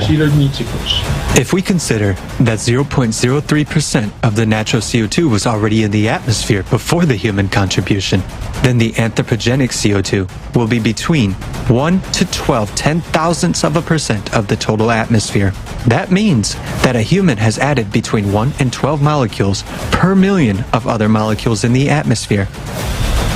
In the meantime, we are being robbed by carbon taxes and forced to reduce our already negligible concentrations of CO2. Even if we stopped all the factories and plants in the world, and even if we stopped breathing, it would result in a CO2 reduction of less than 1 ppm out of 400 ppm by 2050. Meanwhile, disasters are already destroying lives and entire countries for completely different reasons. CO2, let alone humans, has no effect on warming whatsoever. There was no correlation at all between carbon dioxide and global warming. And we had a period of global cooling from about 1945 to 1980, during a time when CO2 was rising rapidly. And so there's no correlation here at all. If you look at the data over the past 160 years, you will see that despite all the efforts of humankind to emit more CO2, this gas could not decide whether to heat the atmosphere or cool it. Similarly, before the industrial age, the planet heated and cooled on its own, without any help from humankind. What effect is CO2 having on global temperatures right now? In 2019, during the pandemic, humankind significantly reduced its CO2 emissions. The entire world was under quarantine. Plants and factories were shut down, and the air in cities was cleared of exhaust fumes. However, the concentration of CO2 in the atmosphere continued to grow, regardless of the quarantine. If there was a human effect, if the humans were causing this rise in the rate of rise, then when humans stop using hydrocarbon fuels for some significant period, as we have two examples now, 2010 and now recently, then you should see likewise a change in that curve, a slowdown in the rate of rise in that curve. But this is not observed whatsoever. The main orchestrator of atmospheric CO2 is the ocean. How dare you!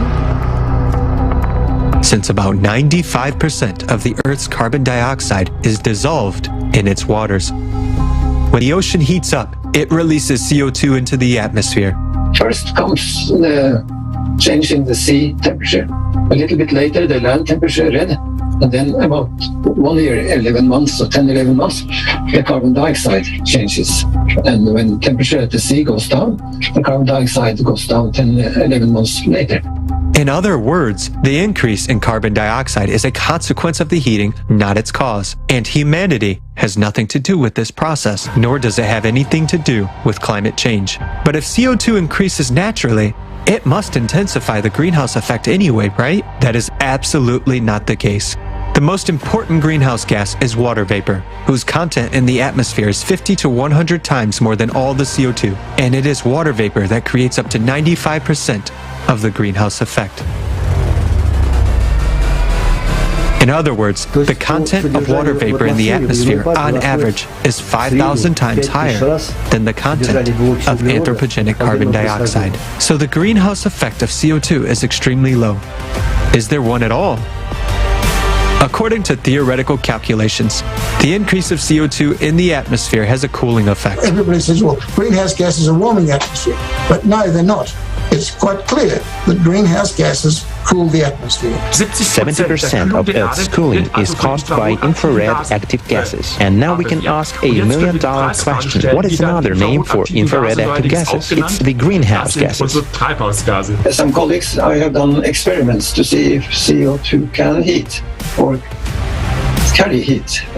So we have built small greenhouses and tried to heat it by the sun outside or inside with the artificial heating. We were able to show that carbon dioxide stops radiation, but we were not able to show any heating. This experiment showed that increasing the concentration of CO2 only slows down the heating of the atmosphere. And another question remains: why are natural sources emitting more and more CO2 today? Ice cores from the last pre-industrial 100,000 years, when there were no cars or factories, contain CO2 concentrations that are well over today's 400 ppm. For example, between 700 and 2500 ppm. In the ice cores, they say, well, there's a higher concentration of CO2. For some unknown reason, however, these data began to disappear from the articles in 1985, which strangely coincided with the establishment of the Advisory Group on Greenhouse Gases that later became the Intergovernmental Panel on Climate Change. Our planet is currently going through a period of global climatic catastrophes occurring cyclically every 12,000 years. During this period, due to the changes within the planet, volcanoes and earthquakes become more active, causing magma to ascend and the ocean to heat up enormously. Heating of the deep ocean and awakening volcanoes are causing the concentration of CO2 in the atmosphere to increase rapidly, and this happens every 12,000 years. This is an IQ test. If you're too stupid to understand this, instead you're thoroughly brainwashed by governments to think global warming is caused by your car, your hibachi, you breathing too much, and cow farts. You're too stupid for this discussion at all. You're going to become like the dinosaurs, extinct, and you should be. You're too stupid to survive. It's time to ask every lying scientist, where to and why was our money unreasonably spent? Why was our money wasted to the wind? If this was a false theory, then why did they shut the mouths of honest scientists? While they are creating an illusion of fighting with a negligible amount of CO2, millions of people are dying, cities are being destroyed, and the number of climate refugees is growing. And we are fast approaching the collapse of the planet because of the 12,000-year cycle. And due to our carelessness, the only way to escape the escalating disasters for us is to unite in order to build the creative society. Only together can we create a better world for our children and save billions of human lives. Our future depends on each and every one of us.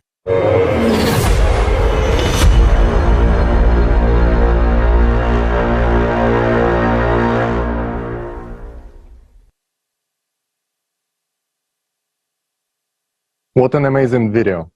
As you have just seen, the theory of human-made climate change is a proven fake. Just like the weapon of mass destruction in Iraq, we have been brainwashed with the image of the enemy, and we must sacrifice our well-being and trillions of dollars to fight that enemy. The Paris Accords and the Kyoto Protocol require that, and those two documents were signed based on one single piece of supposedly scientific evidence, which turned out to be just as fake as Colin Powell's tube in the United Nations building.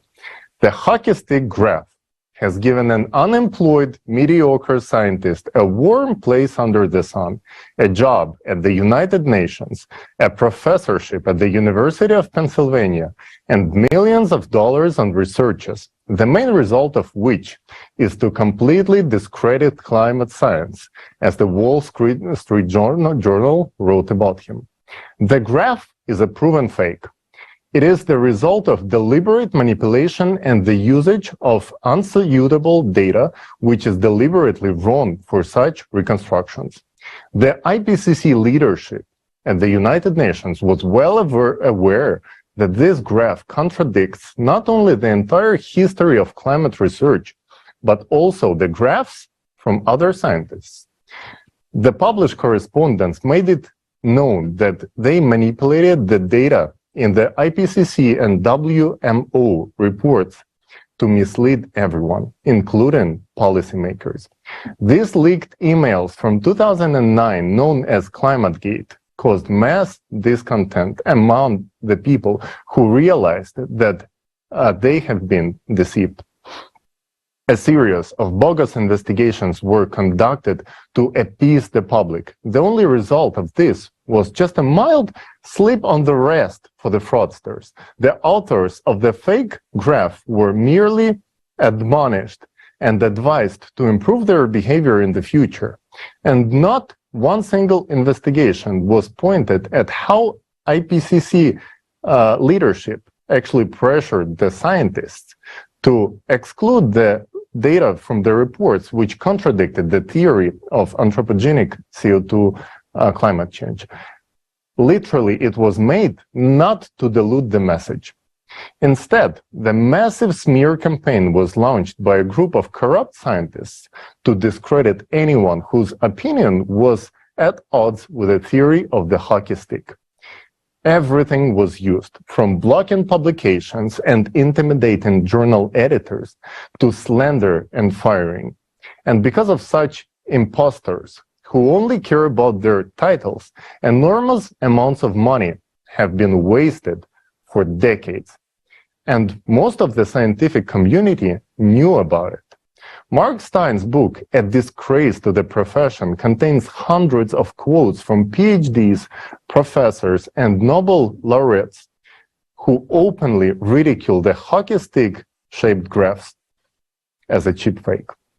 Canadian climatologist Tim Ball stated bluntly that such frauds should be given a place not at the University of Pennsylvania, but at the state jail. Both he and the author of the book won every single lawsuit filed against him by the author of the hockey stick graph, proving that the graph was fake. However, even though all the scientists discuss it openly among themselves, only a few state it from the high podiums. Who wants to really expose themselves to a wave of bullying and the stigma of climate denier and heretic, when you can just quietly continue to receive your grants and wear a title of a respected scientist? But respected by whom? Those same grant eaters? Those who praise themselves, write each other positive reviews, and pin awards on each other? And what is in it for us, the people? What do we get from such science? What have we gained from it?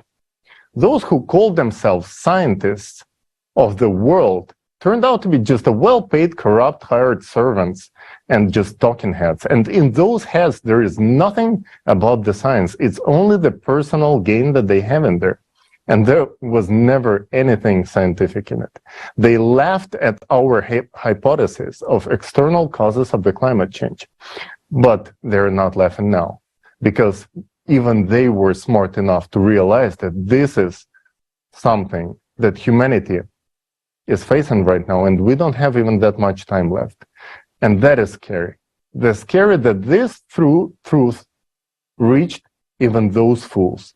And it is scary because not only the truth reached the worst representatives of the science, but because we have nothing to contradict this with. The number of cataclysms increases each year. The real problem, cyclical climate change, is studied only by a few who are telling the truth. And most of the money spent on this mythical fight against CO2, those money would be enough to actually solve a lot of real problems. These are the facts that many have now begun to voice openly. But the problem is that we must find a way to counteract the climate and survive as a humanity. Our knowledge today is not enough to stop this climate Cerberus. And we need to get it on a tight leash.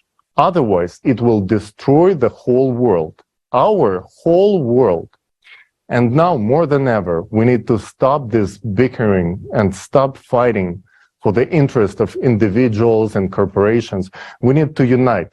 Everyone understands that the consumerist format has outlived itself and that the current system is unsustainable. There is no format of the society that corresponds with what is needed right now, except for the creative society format. Everyone wants to live in the creative society. Evidence is showing it. Years of in-depth research conducted by volunteers, participants from all over the world, millions of surveys around the globe. And it shows everyone wants to live in the creative society. We don't have time for the political games. Everyone has to face the truth. Look around us.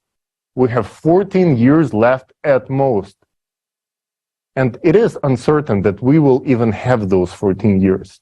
The mathematical model is not flawless either. It is based on current progressions.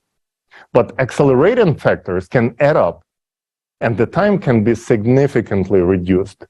It is only a few nuclear explosions that would be enough to accelerate it dramatically.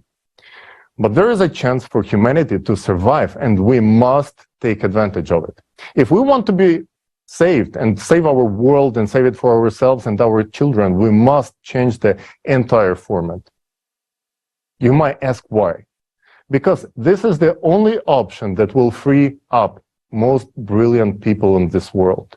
We will be able to gather them, all the scientific potential at one table, and provide them with everything necessary to do their job, to do a really good work.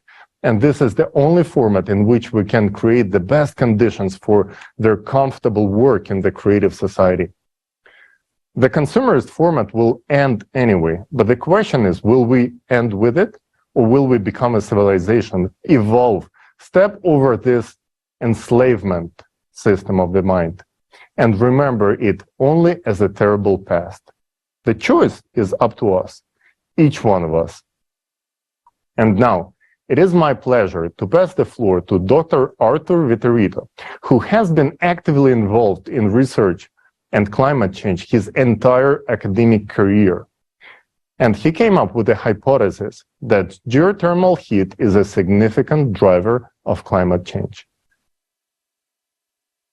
I'm Mark Viterito. I'm a retired professor of physical geography. The anthropogenic origins of this, of course, have been seriously questioned by a number of folks who are actively researching in this area. But in many respects, we have been closed out of the discussion. And the way that they've closed us out is we've been silenced, we have been discredited, our work has been ignored, or we have been denied access to publication. I can start with my own experience with this. The first paper I did on this, which was 8 years ago, was rejected by 9 journals. I sent my research to 9 quote-unquote top-tier journals. 5 of the 9 journals wouldn't even review it. The editor-in-chief dismissed them right out of hand and said this doesn't fall within the scope of our journal. One of them actually said, I don't know if you know this, but what's really driving global warming now has nothing to do with volcanic activity or anything that you said in your paper. It's all caused by carbon dioxide. You need to read the literature. That was rather unfortunate. So that is one way that they try to silence the opposition. Of course, they also get involved in ad hominem attacks, and we have been somewhat, castigated and cut out of the discussion. This is how things work.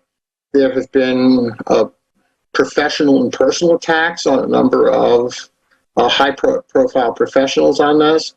One researcher had his office shot up.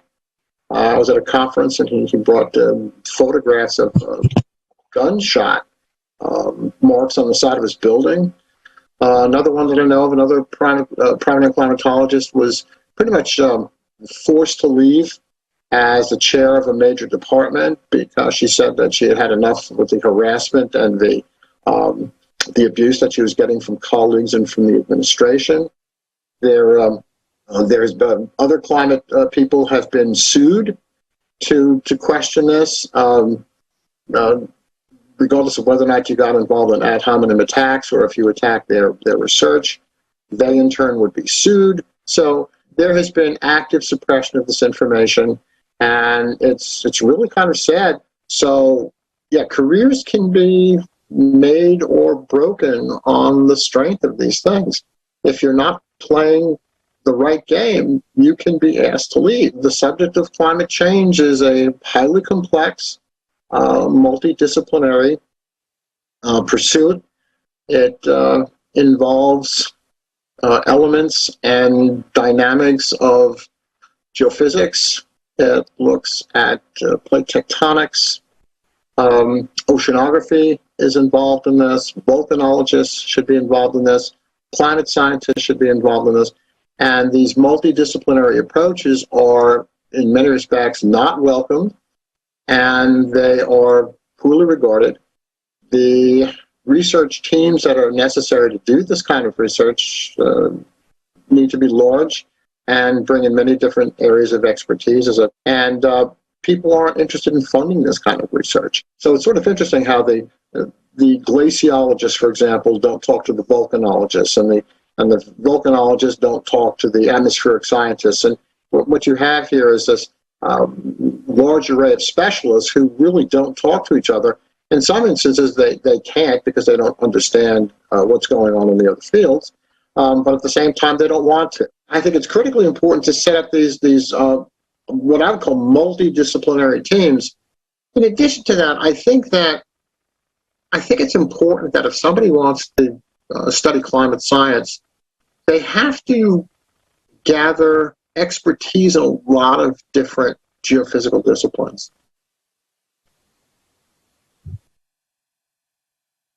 Thank you, Professor Vitorino.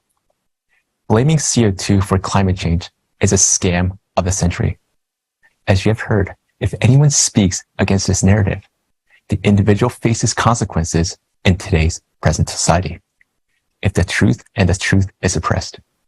Here's an experience that I have gone through after presenting the report for Rotary last month. Rotary is a great organization. They have real heroes whose deeds are exemplary. You have heard from some of them. But among them are also those hiding in the shadows and exploiting Rotary's name in their own interest. And today, I want to talk about the dark, in fact, truly disgraceful individuals in their organization. About a week after the Rotary report was published, an individual, let's call this person Karen, from the Environmental Sustainability Rotary Action Group, sent an email to my employer's leadership titled, "Damage Control After Rotary Caught by Climate Disinformation Scam. Your staff involved." In short, she disagreed with the views in the report and wrote this unethical, disturbing message behind my back, hoping that my employer would take a punitive action. To make her case, Karen from Rotary accused a creative society, use a Rotary's name, tricked the past president to boost attendance and credibility of the event where climate change disinformation was presented. And that creative society tends to trick people, referencing a BBC smear article. In addition, Karen asked whether my employer is aware of my participation in this event and asked how they will address this disinformation campaign because she stated that it would reflect not well on my organization. After reading this email with such twisted lies, I even questioned myself if I did something wrong. I didn't even know what the consequences would be. What should I expect from my employer? Will I lose my job? Will I be able to feed my family? A couple hours later, I had a call with the vice president of my employer. I confirmed that I presented the report about the recent progressions of natural disasters and the true causes of climate change, not the anthropogenic CO2 theory. I stated that these are my views and I wasn't taking back my words. But what was really disturbing was that Karen's insinuations that my voice appeared to be dubbed as my mouth movements or body were not aligned with the sound and that my image could have been hijacked. She questioned whether I was a willing participant. In fact, in addition, offered a plan to back out. I just had to say my image was hijacked or it wasn't me. The ugly side of the story. To give up, offer him a way out. It reminds me of the story with the 30 pieces of silver. And we all know how that ended. I think Karen very likely used this type of dirty tricks in the past, offering a back out option to individuals who spoke against her interest. By doing so, she attempted to discredit the whole report. And this scheme was probably effective. If you say something against her opinion, even if the truth is spoken, you will be punished so that the next time you will not open your mouth and others would stay silent.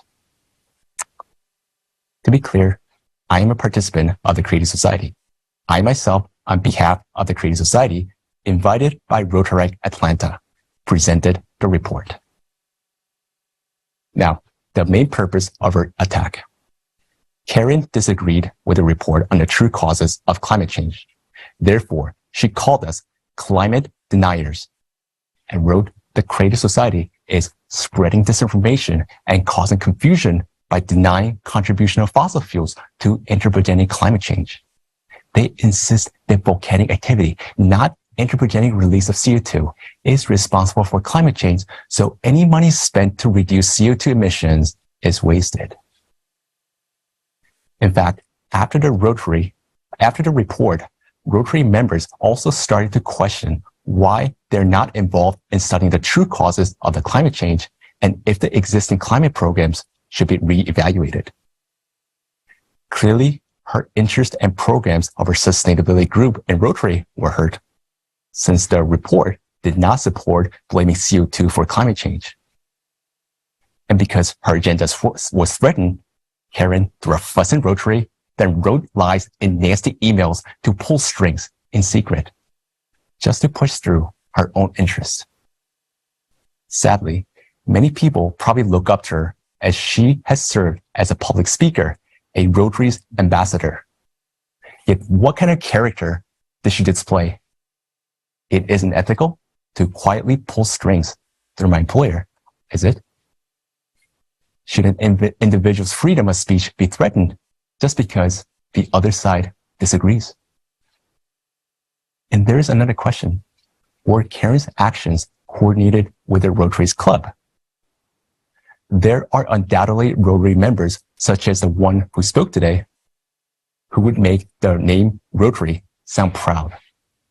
But unfortunately, Karen has shown that in Rotary, there are also self-serving, low characters, those who drown others on their way for the benefit of few, regardless of anything about facts or even about the future of humanity.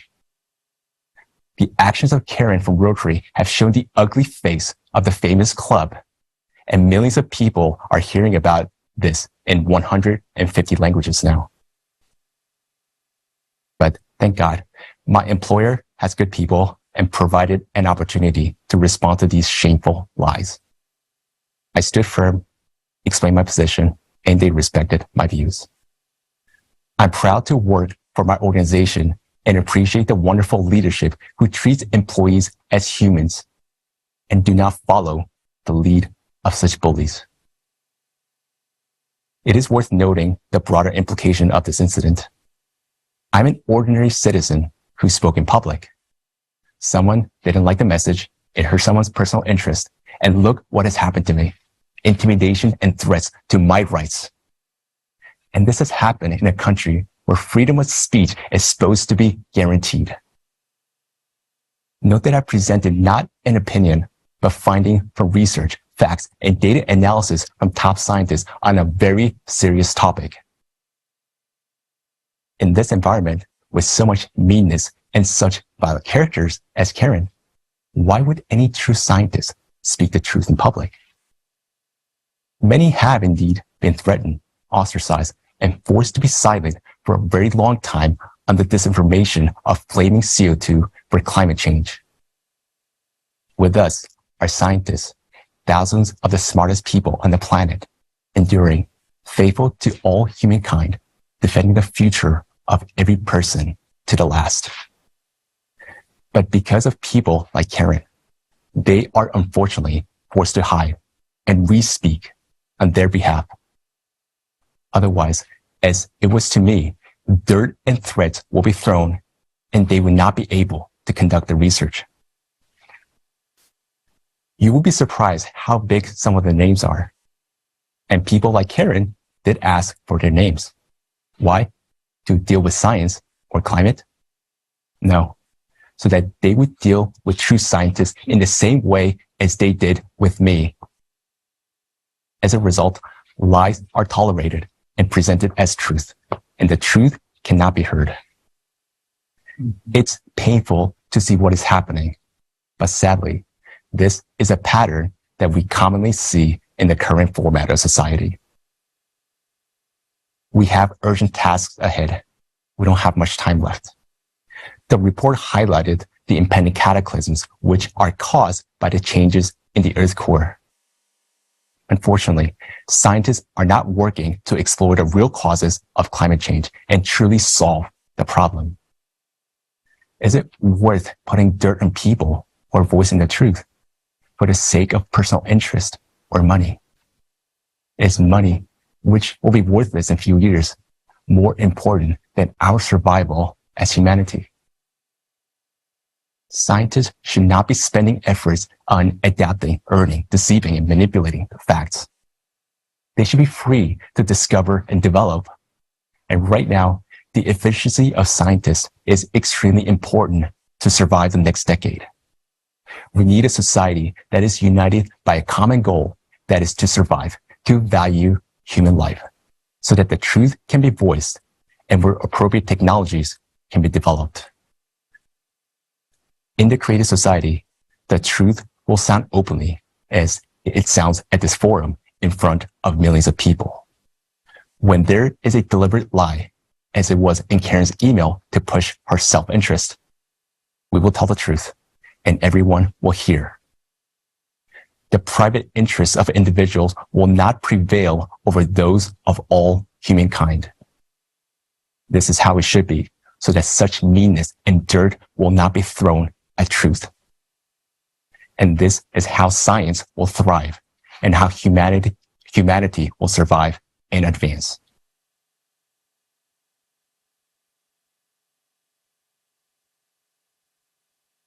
Thank you so much, John. This is the reason why very few people know what we are talking about. Everyone knows about the anthropogenic factor, but doesn't know what is happening to our planet. Throughout this forum, we receive messages like, this information should be everywhere. Friends, we're all volunteers. Unfortunately, we have no access to the world's media, through which vital information can be disseminated quickly as possible. We can only count on each other. And if you understand the seriousness of this situation, please share this forum with everyone. If you can get the forum on television, radio, or even podcast, do it. We know that climate change is a cyclical process. It does not depend on anthropogenic factors.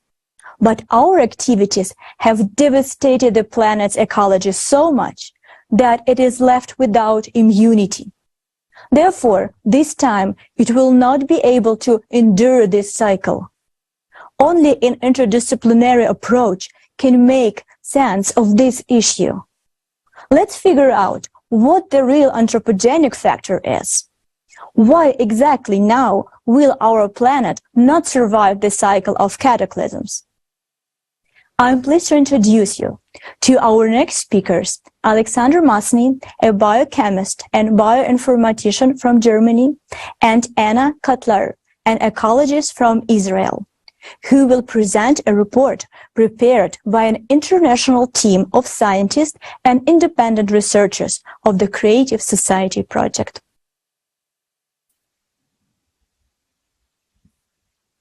Hello, dear friends. I'm honored to be present today at such a large-scale international forum. Hello, friends. Yes, the crucial information for the whole of humanity is being revealed. What we have heard today at the forum is really shocking. The presented mathematical model of the escalating climate disasters leaves no doubt that urgent action is really needed. In the previous cycles, the planet also faced severe climatic shocks, when no more than 10,000 people survived. But humanity continued to exist. So why are we now saying that the planet will not pass this cycle? And that not only will humanity disappear, but the entire planet will perish and become like Mars. What has changed? What exactly helped our planet to survive the previous cycles? The thing is that our planet's ecosystem is its immunity, and it has been forming throughout the Earth's history. Exactly in the ecosystem, there are embedded compensatory mechanisms capable of dampening or mitigating cosmic impacts. One of such mitigating mechanisms is the ocean ecosystem. For example, the Great Barrier Reef that has been forming for 25 million years. How many cycles of cataclysms has it survived? But right now, researchers are saying that it's on the brink of destruction and there is no chance to save it anymore. Meanwhile, the Great Barrier Reef protects the eastern coast of Australia from storms and typhoons and mitigates the force of tsunamis. It is also the home for filter feeders that can filter the entire volume of the Pacific Ocean within 5 years. Disappearance of reefs disrupts the integrity of the entire oceanic ecosystem because everything on our planet is interconnected, and a destruction of even one part causes an imbalance in the entire system. This is only one example of a compensatory mechanism, although there are numerous. However, by our actions, we ourselves have destroyed the protective functions of the planet and deprived it of the ability to withstand the climate threat. This is the real anthropogenic factor. I suggest watching a video produced by the international team of volunteers of the Creative Society Project. It contains facts that vividly demonstrate how quickly our irresponsible actions can disturb the balance on the planet.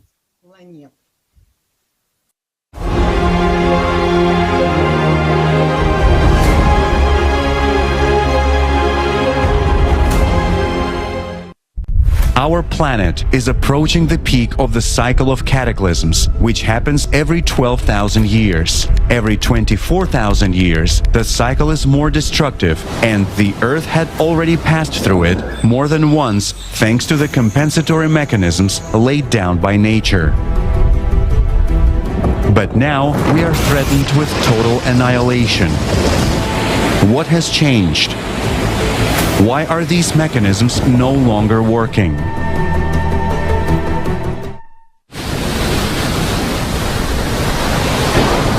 Ocean. The ocean covers 70% of the Earth's surface and is the regulator of the Earth's weather processes. But why is it unable to cope with its functions today? Cosmic radiation affecting the Earth at the peak of the cycle causes changes in the planet's core and results in the ascent of magma. This, in turn, rapidly heats the ocean from the bottom up, leading to catastrophic consequences. Even today, the frequency and severity of typhoons, tornadoes, and floods have increased. The heating of the ocean kills both phytoplankton, which produces up to 80% of the planet's oxygen, and coral reefs, which protect coastal areas from severe storms. The death of corals contributes to the mass extinction of ocean flora and fauna. It's the result of global climate change. And humans are further accelerating the death of the ocean by polluting it with oil and petroleum products, sewage, chemicals, mercury and other heavy metals, radioactive waste and plastics. Every year, as a result of spills from tank vessels alone, over 10,000 tons of oil get into the world oceans. That's besides 730 million tons of wastewater and about 14 million tons of plastic waste. Today, as much as 88% of the surface of the world oceans is already polluted, and this process keeps escalating steadily, turning the oceans into a toxic solution. In order to neutralize chemical pollution, oxygen is needed. As a result, in areas with high concentrations of pollutants, the oceans not only stop releasing oxygen into the atmosphere, but they also start absorbing it. Forests. Because of climate change, abnormally high temperatures, prolonged dry periods, increased number of lightning strikes, and degassing from the Earth's interior, the number of devastating wildfires is increasing, causing massive forest loss. Meanwhile, we ourselves are cutting down forests at a catastrophic rate. According to UN estimates, 10 million hectares of forests are lost annually as a result of human activity. This further exacerbates the climate crisis. After all, forests have unique properties that can normalize the ecosystem. Forests are a natural barrier to storm winds and hurricanes, reducing their destructive power. Mangrove forests protect coastlines from tsunamis. But more than 30% of this type of forest has already been lost due to human activities. The root system of trees also absorbs moisture and keeps it inside the soil. This is especially important for the planet during the deformation of the Earth's crust, when water escapes deep into the Earth through small cracks and fractures. At the same time, there is an increase in the number of heavy rainfalls. If there is no forest, the arid areas become even drier, and where it rains, the moisture is not absorbed into the ground. Water flows erode the soil and overflow riverbeds, exacerbating landslides and floods. We see examples of this in areas of the Amazon. By our actions, we are exacerbating the destructiveness of natural disasters. Lithosphere. Every second, 128,000 cubic meters of natural gas are pumped out of the Earth's interior. 240 tons of hard coal are mined, and 141,000 liters of oil are extracted. Extraction of minerals, construction of large water reservoirs, technological explosions, and explosions during the testing of new types of weapons create cavities and voids and disrupt the integrity of rock, making it more fragile and prone to cracking, fracturing, and land collapses.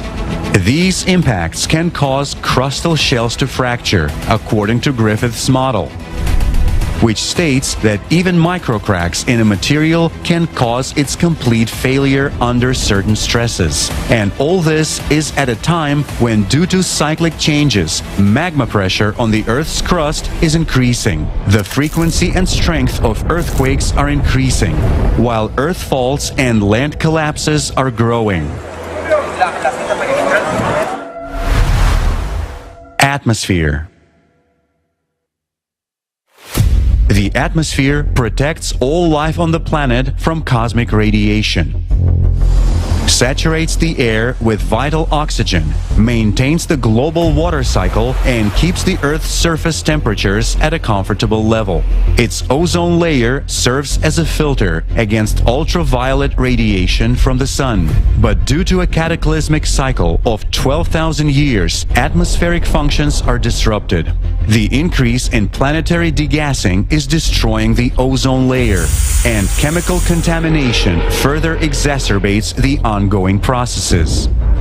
According to a study published in the PNAS journal, iodine, which is present in anthropogenic emissions, has a destructive effect on the Earth's ozone layer and slows its regeneration. Short-lived compounds such as dichloromethane also deplete ozone.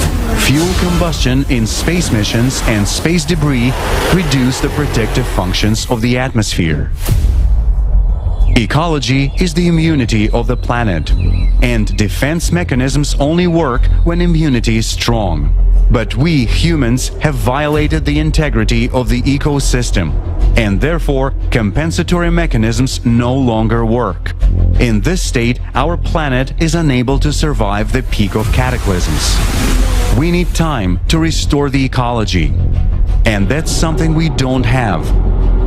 We no longer have time for disagreement, for enmity with each other, or for the consumerist format of society.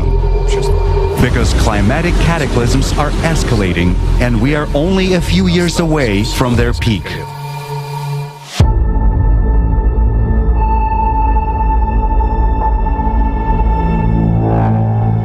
If we want to survive, humanity must unite in one common goal: to preserve life.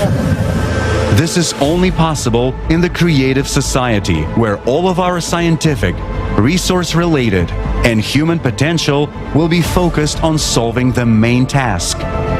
If you care about your destiny and the destiny of our planet, share the information about the creative society. Save the planet. Support the creative society.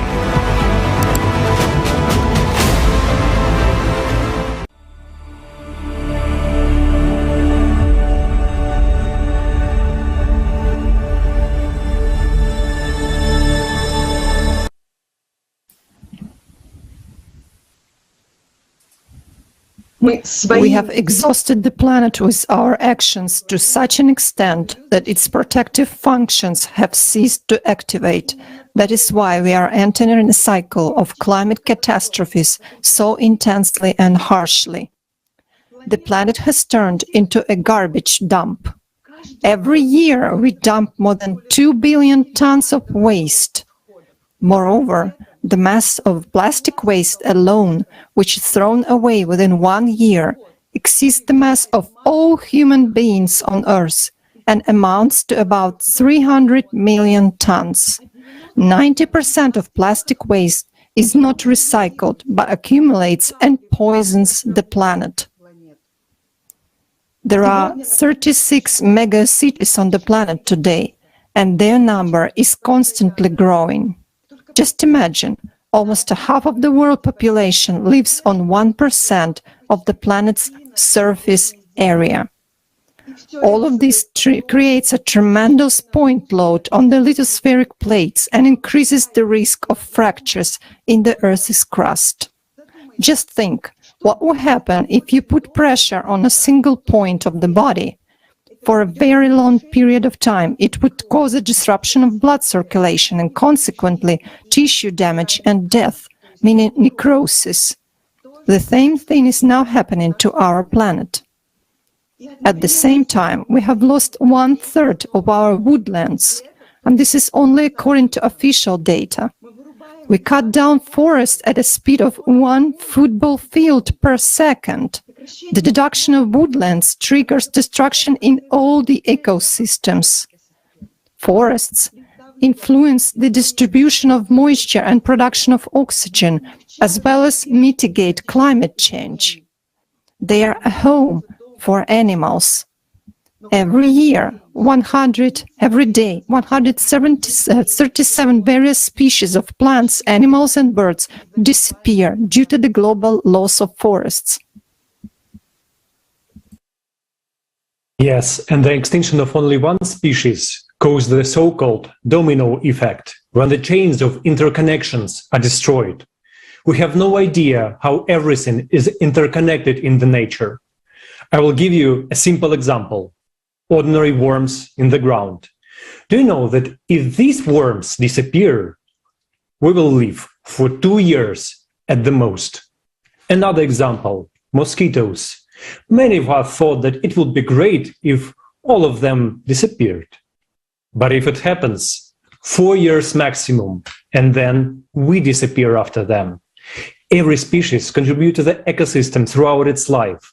Look like everything depends on each other in this world. If something is disrupted on one part on the planet, this is surely reflected to the whole world. The world is one. We are in one boat. 50 years ago, environmentalists at the UN conference at Stockholm said that if we do nothing today, there will be an environmental disaster. And what do we see? The environmental situation has only worsened. We are entering a 24,000-year cycle of climate cataclysms with a ruined ecosystem.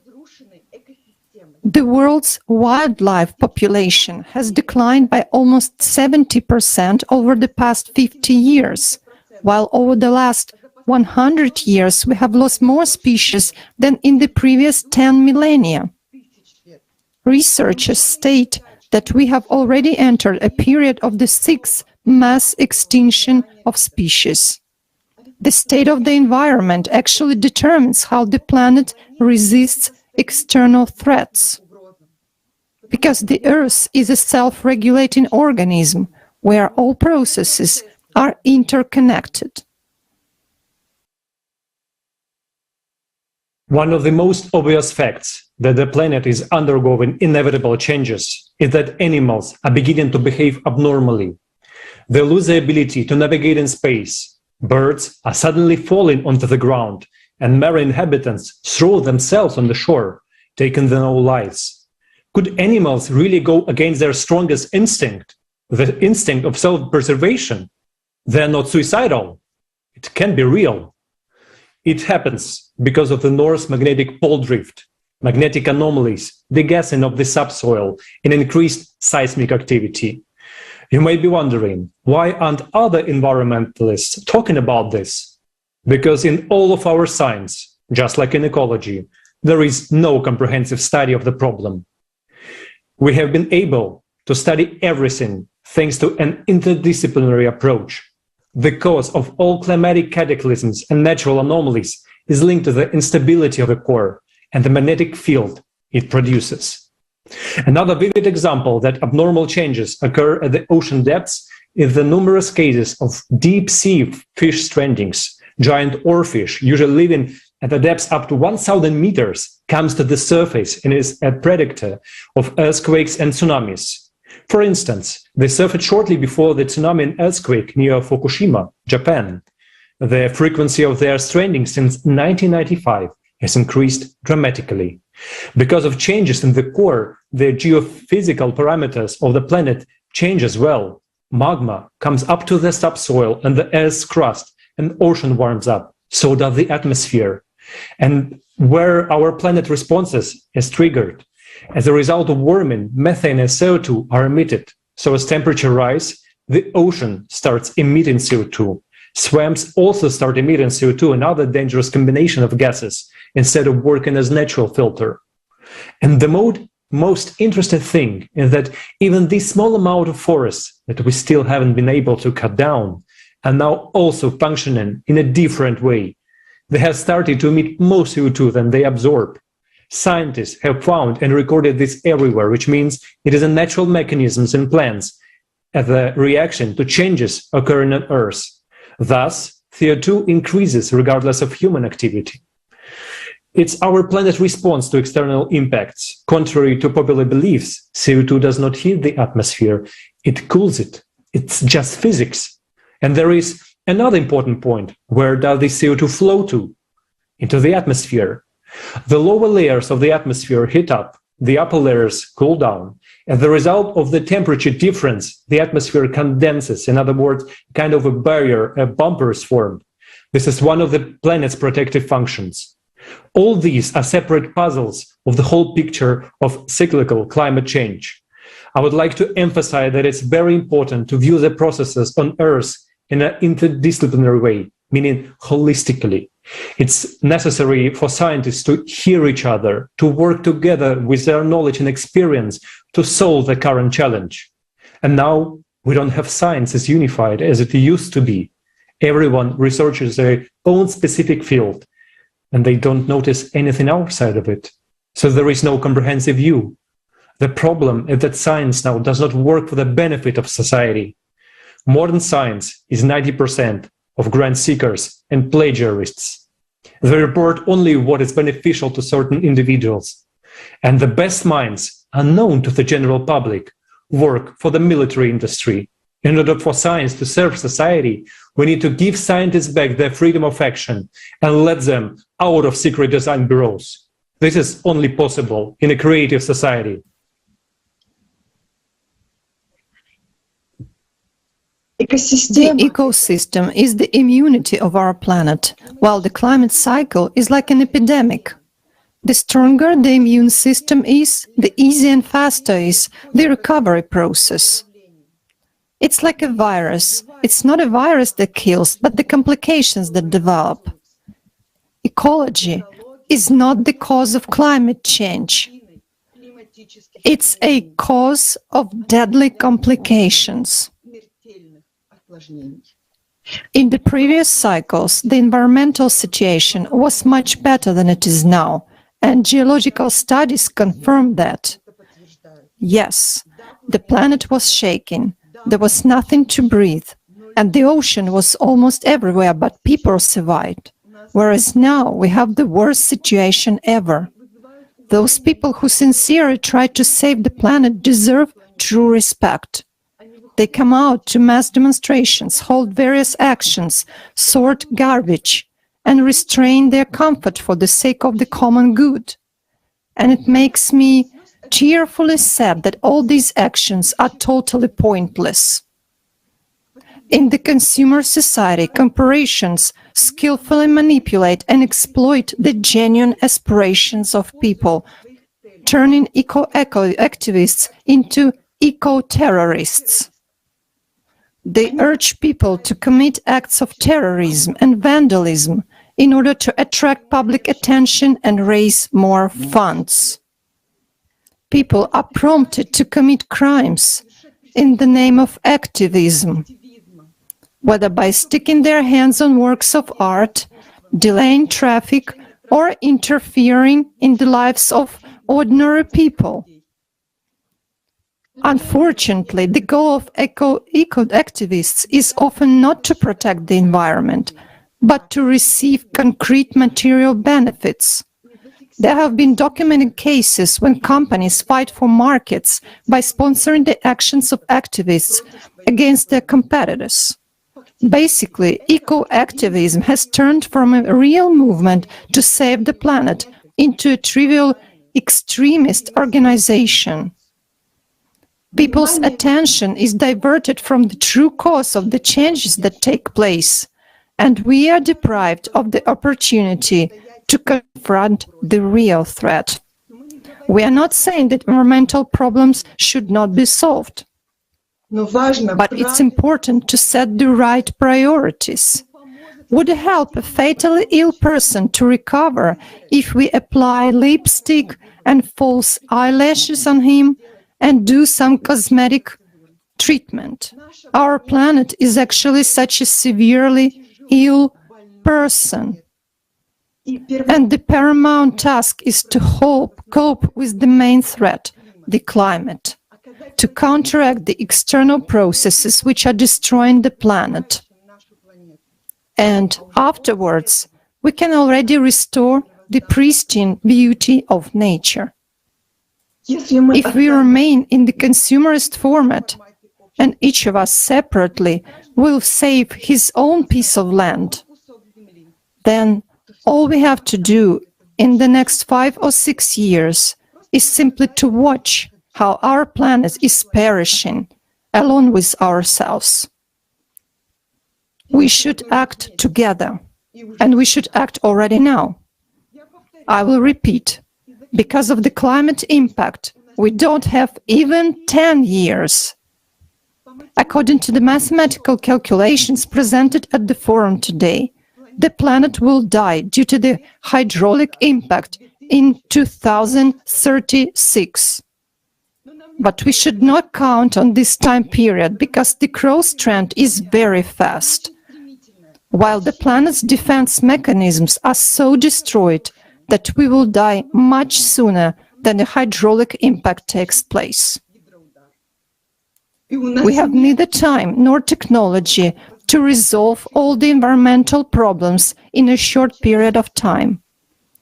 And we have no time to dissipate our attention. A lot of organizations now busy with saving individual species of ecosystems or animals. Some are saving pandas, others the Amazon forests, still others are saving dolphins and whales, while some are not saving anyone, they only fight technological progress. If we keep pulling the wagon in different directions, it will not move. People who are not indifferent should unite and start acting for a single common goal: salvation of humanity. And we can do this only on the Creative Society platform. It's not our own idea, it's a project of all of humanity. Only together we will be able to solve the climate problems and save every human life. Once we solve the climate problem, the most honorable activity will be to save our planet's environment. In the Creative Society format, our actions will bring real results.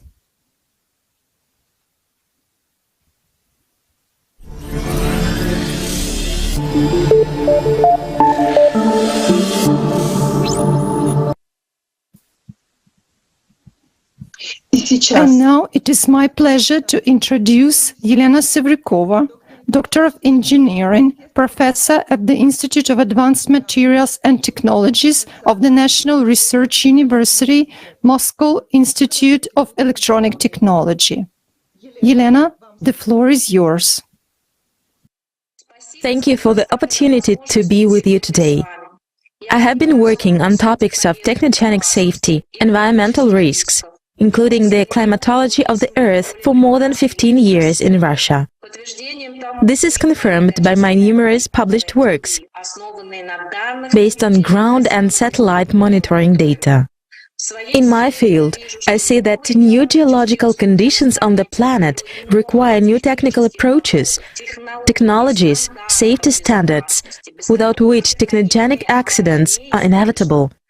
The number of natural and technogenic disasters is growing. Changes are taking place in the environment where we live, and therefore affect everyone directly, making it impossible for us to be outside observers. Officials and news channels in various countries are trying to hush up the truly terrible news, which can no longer be called traditional disasters. They talk about temporary anomalies which, in fact, have already become a norm. People do not have truthful information. They do not have a global-scale picture in their minds. Over time, they perceive another catastrophe as an ordinary situation. Many scientists admit that publications that use the terms climate change and global warming are edited by the print media staff in a certain way before they are published. If we make observations on changes in weather conditions over the past 8 years, we can see that every year there are various climatic anomalies all over the planet, which we have not observed for tens or even hundreds of years. The clearest examples in Russia are heavy snowfalls in St. Petersburg in May, and the heaviest snowfalls in central Russia at the end of April. In Europe, instead of occurring once in 15 to 20 years as they used to, severe floods are now annual. Snowfalls in the US have become much more severe and last longer. Powerful hurricanes have become more frequent. However, besides climatic catastrophes, humans themselves have significantly damaged the planet's ecosystem, which critically weakens the Earth's immunity, especially in the period of global cyclical cataclysms. Let's recall the slow-onset environmental disaster that occurred in the Gulf of Mexico in 2010. On the Deepwater Horizon oil rig in the Macondo Prospect, a technogenic disaster destroyed a pacemaker of the planet's climate. As a result of the explosion on the oil rig, about 5 million barrels of oil spilled into the Gulf of Mexico over a period of 152 days through the damaged well pipes at a depth of 1,500 meters. The oil spill reached an area of 75,000 square kilometers, which is about 5% of the Gulf of Mexico. And despite the prompt action of the US emergency services, about 40% of the oil remained in the marine ecosystem and on the coastal strip. The problems that our world is facing are quite numerous. Destruction of the ozone layer, global warming, global ocean pollution, air pollution, lack of drinking water, destruction of tropical forests, desertification of territories, reduction of biodiversity, depletion of natural resources. However, there is only one cause of these technogenic disasters. It is the consumerist attitude of humans towards the planet, its resources, other living beings that inhabit it, and moreover, towards each other. None of the above-mentioned problems can be solved separately. They can only be solved comprehensively with a change in the vector of our society towards the creative format and by treating the Earth as our common home, as a single living organism in which we are the cells. Today, the Creative Society project is bringing together the full potential of the world's scientists to find solutions to the planet's increasing cataclysms. I was astonished at the accuracy of the facts presented in the reports made for the Rotary International on the future of humanity. All of them are strictly based on scientific hypotheses and are supported by facts and calculations of leading scientists in various fields and countries. These can easily be traced back through the provided links to the resources publicly available on the Internet. Today, all the problems of the macroecological system management are tied into one global knot, and the answer to them must be global. Even the major nations cannot cope with them alone. Moreover, humankind has little time left to change the situation. According to the optimistic scenarios, it is only within one generation. And according to the pessimistic scenarios, we have already passed the point of no return.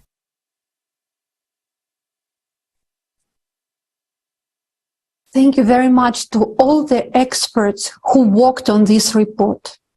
No one has ever looked at the problem of ecology in such a multifaceted approach.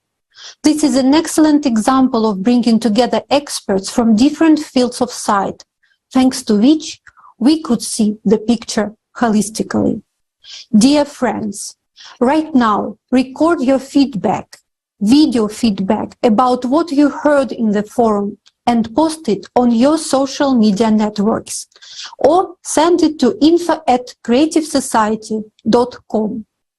Now, we bring to your attention a unique new format of timeless spoken word from a popular musician and songwriter and performer from California, Roy Starr Soundseek.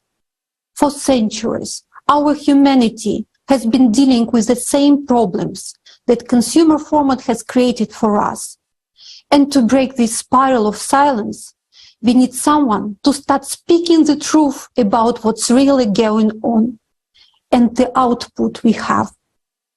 Timeless spoken word is a message and a call to all of us from Roy Starr Soundseek. In essence, it's an appeal to all of humanity. Let's listen.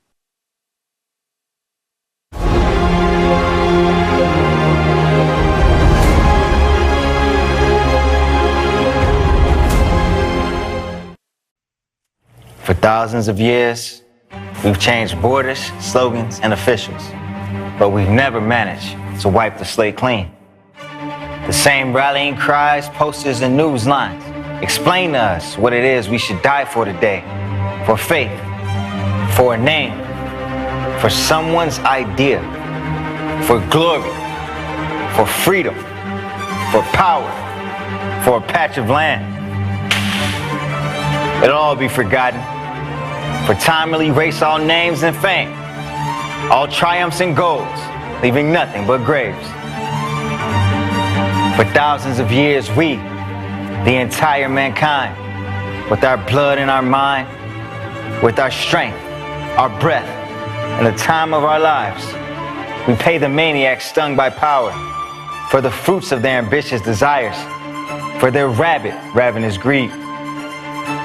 We pay with our hearts, with our mothers, with our daughters. Absently, we lead our sons for the slaughter, all for the sake of some tyrant to say, "It is I who have conquered this land." In the media, we read excuses for the murders. Hang in there, feebly they say to us. But let me ask you, my friend, honestly, voice the truth. How much is your life worth to you? Tell me, is a handful of land worth a child's life? Worth our blood and strife? Worth the grief and pain in the human heart? You see, this blind strife happens not in the wilds, but in the field of yourself, in the field of your views and ideas, your judgments. Haven't you noticed that? They move us from here to there like pawns, while we keep standing without a squeak, humbly waiting for someone to speak, someone who can no longer bear it. So he'll start speaking and shouting about what we all can't be silent about. What's inside us like a storm willing to burst out. There's no right and left in this world. There's no me and you. It's just people on this earth. We all want to live and we don't want to die. We are called to live, not to kill. So why do we need such a world where life is not valued? A world where we'll be finished by the climate or by our own sense of pride misalignment. After all, better is the world where life is valued, where life is favorable for all, and where the goal is the same. The clear format of creative society is to the benefit of all, undeniably. For this motto is a sunrise of humanity. But that's when the human in us will flourish. We will discover ourselves, and our talents to create will be encouraged. The key to change our life are in the 8 foundations, which are to be embedded into the constitutions of nations, so that there's welfare, vastness of creation. The whole world must be turned into a beautiful garden for us to live in an abundant oasis. It's easy to change the format of our world. We just need to start spreading the word. And that's why we have to proclaim with high speed that the creative society is what we all need. That's why I tell you, do speak. Because the word that arises from within will have the oppression of silent skin. Today, our survival is only in unity. It's the only way and solution for humanity. So I ask you now, tell everyone you meet, for humanity's evolution, the creative society is what we need.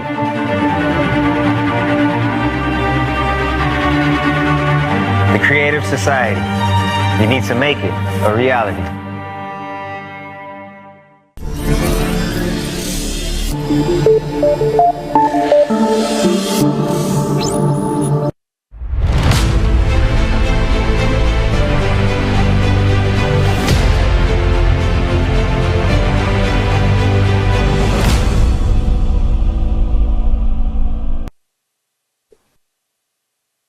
For those who just joined the live stream, we would like to remind that right now you are watching an international forum, Global Crisis, Our Survival is in Unity, which has been translated into 150 languages by volunteers from around the world. These 150 languages are spoken by 90% of the world's population. To learn more about the Creative Society project, please visit creativesociety.com. The world is now sinking into the abyss of a global economic crisis, exacerbated by a worsening geopolitical situation and increasing climatic disasters. Traditional tools to stabilize the world economy are no longer working. This time, we should not expect or hope that a recovery will follow the economic downturn. We will not be able to revive the current economic system. Now, we will show you why.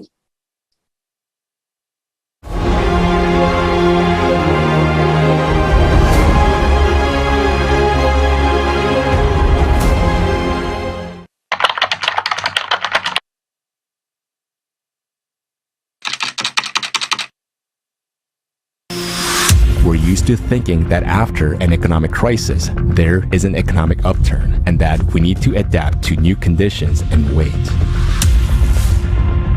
Each of us hopes the crisis will not affect us or that we will be able to prepare for it. But this time, it will be different. There is no hiding from the impending collapse, even in the most developed country, even with enough money and high-paying jobs. It no longer matters whether you are a head of a company, a business owner, or a top expert. This crisis won't spare anyone. Why is there a global economic crisis today? And what awaits us in the future? Even the strongest economies in the world are experiencing an inflationary shock. The prices for all goods and services are rising sharply around the world. Inflation in the USA and Europe is now higher than in the last 40 years. What has caused such a sharp rise in inflation? During the pandemic, more than $15.5 trillion were printed in the USA and 2.5 trillion euros in Europe. This injection of money led to inflation, a reduction in the purchasing power of the population, and a price spike. In a market economy, the quantity of goods and services has to be balanced by the money supply. If there is more money, it simply devalues, and this leads to higher prices for all goods and services. In an attempt to contain inflation this year, national banks of different countries are raising interest rates. This means that in each country, the cost of all credit is becoming more expensive for both businesses and consumers. This situation is superimposed on a critical rise in global debt. In 2021, the world plunged into a debt crisis. World debt has increased by an unprecedented $77 trillion, and it amounts to 350% of global GDP. External debts of countries account for 1/3 of this debt. The main debt increase has taken place in the USA and China. In China, this has caused a mortgage crisis which has shaken the economy. 30% of mortgages are bad debts which will never be repaid. Chinese developers are demolishing entire blocks of new buildings because the utility cost of unsold flats is borne by the developers, which is unprofitable. How will rising debt and inflation affect economies of different countries? Because of rising interest rates, countries will have to pay higher interest rates on government loans. This means that our taxes, that is our money, will go not to improving our lives, social benefits, medicine, but to the International Monetary Fund, the World Bank, and other financial institutions from which our country has borrowed. The economic crisis continues to intensify because of the geopolitics that have triggered the energy crisis around the world. The world economy is going through a precipitous decline. How will this affect our lives? The economic crisis will soon lead the whole world into stagflation. What does it mean? Against the background of skyrocketing inflation, prices of goods and products will rise manifold, production will drop, jobs will be extremely difficult to find, and wages will shrink. Many goods and products will become scarce, and some of them will disappear altogether. This will lead to starvation, power shortages, and fuel shortages. Today, poverty is the norm of our world. According to World Bank statistics, almost half the world's population lives on less than $5.50 a day. That's $165 a month. With this amount, people must not only provide themselves with food, but also pay for utilities, rent, basic necessities, and medicines. Obviously, it is impossible for people to survive on this money. In developed countries, poverty is also a big problem. In the United States, 50 million people live in poverty. In Great Britain, 14.5 million. In Germany, 13.8 million people. In Japan, 20 million. The highest level of poverty in these countries is child poverty.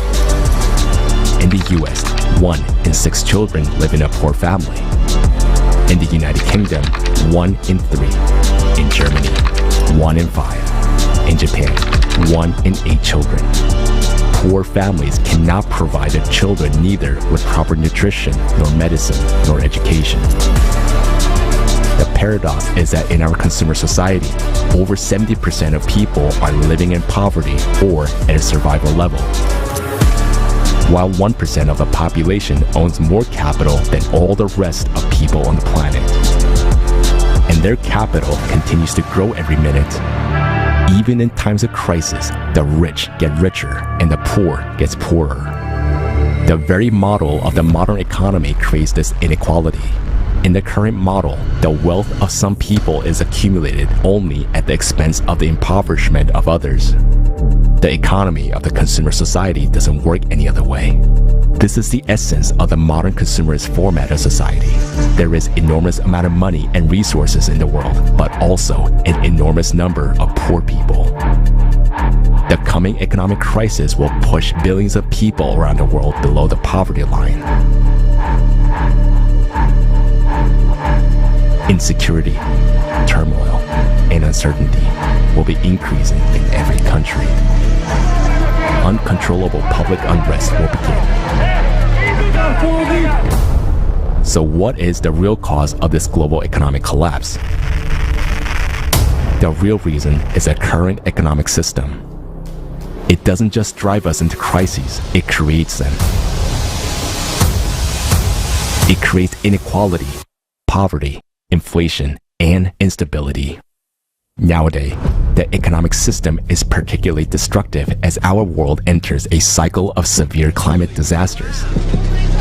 Climate losses are rising in every country, amounting to hundreds of billions of dollars. Climate disasters are increasing exponentially. Based on our mathematical model of climate change drawn up by the international team of scientists, by 2030, global GDP will not be able to cover all losses from destructive climate cataclysms. That means that in 6 to 7 years, there will be a total collapse of the world economy. Every one of us will lose everything.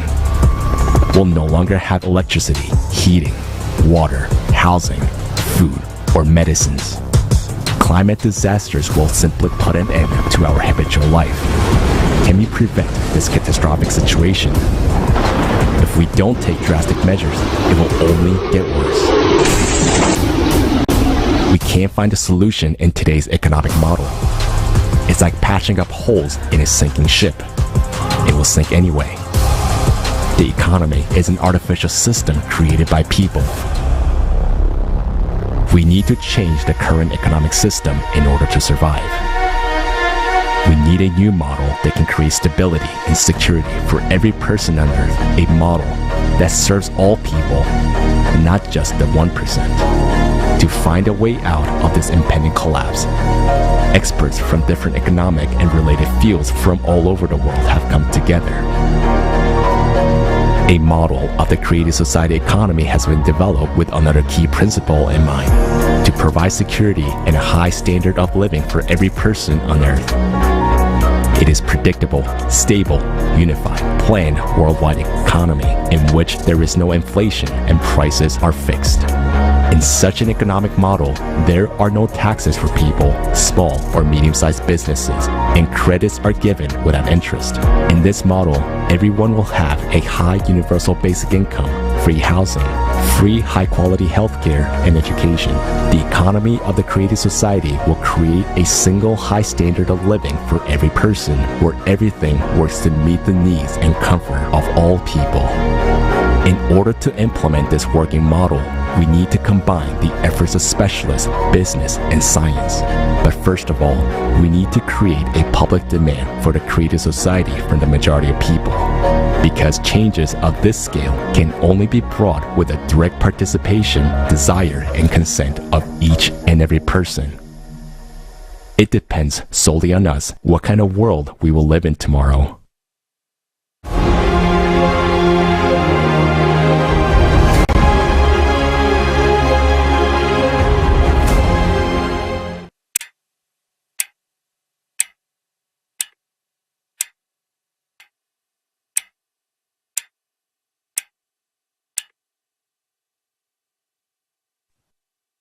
Greetings, dear viewers. What you've just seen is not a Hollywood movie, but a reality of today's life. Most of these crises are already visible. One of them, which we still tend to underestimate and don't want to admit to ourselves, is food crisis.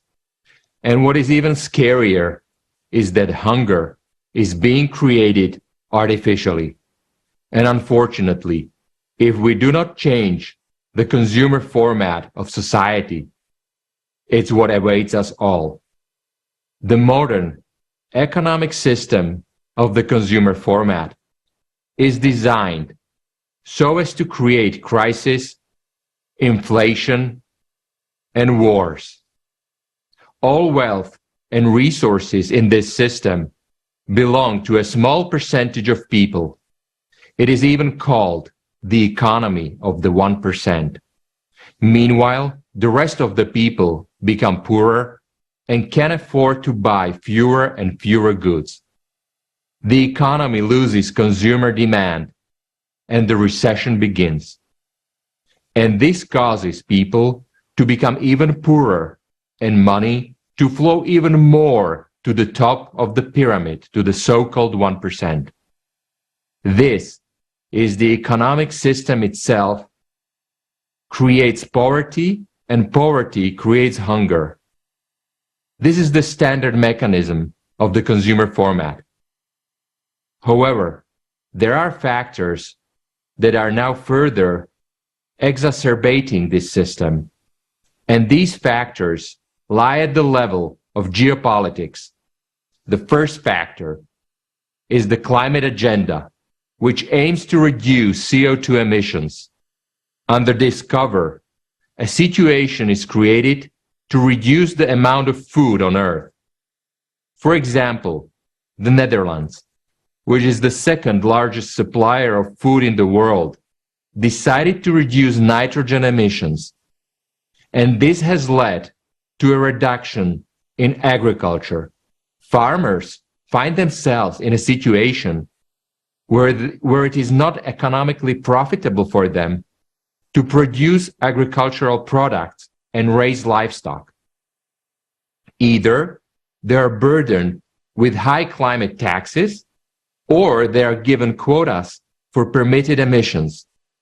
The second factor is the development of expensive green energy and geopolitical decisions, which has led to a soaring of electricity and fertilizer prices. Farmers and companies in the agriculture are practically unable to bear these costs.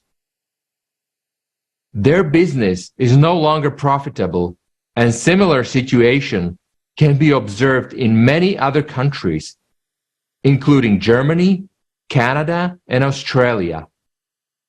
This year, we have not yet felt the consequences of this situation. because we are still living off the last year's harvest. But next year, there will be no such volume of harvest. And already this winter, we will be experiencing a shortage of common products in stores because of the electricity prices. It is already unprofitable to grow food in greenhouses and store it in refrigerators. We will have a delayed problem, which we will gradually begin to feel already. Some basic food products will disappear. These are likely to be vegetables, fruits, and meat, because it will be absolutely unprofitable to produce them. Let's simulate a situation. Taking all factors into account, what will this lead to? Our economy is collapsing, and we are entering a severe economic crisis. People are getting poorer and poorer. Consumer demand is dropping rapidly. In parallel, there is a geopolitical crisis, and we find ourselves in a situation where producers can't produce and buyers can't buy. Even if there is demand, there is no money. What will be the result? The food market is divided among three huge global corporations. These corporations are owned by two global financial funds which own each other. And of course, they are all owned by that very 1% we talked about earlier. Now, let's imagine this situation. There are far fewer goods in the world. Prices are getting higher and higher. Do you think corporations will take care of distributing food around the world so that there is enough for all people? Of course not. In a consumer format where profit is the main goal, this is not going to happen. Governments in our consumer format will also not take care of hungry people in their country. Through these corporations, governments will only sell products to those who give them more money. Eventually, some countries will be left without the ability to get normal food at all.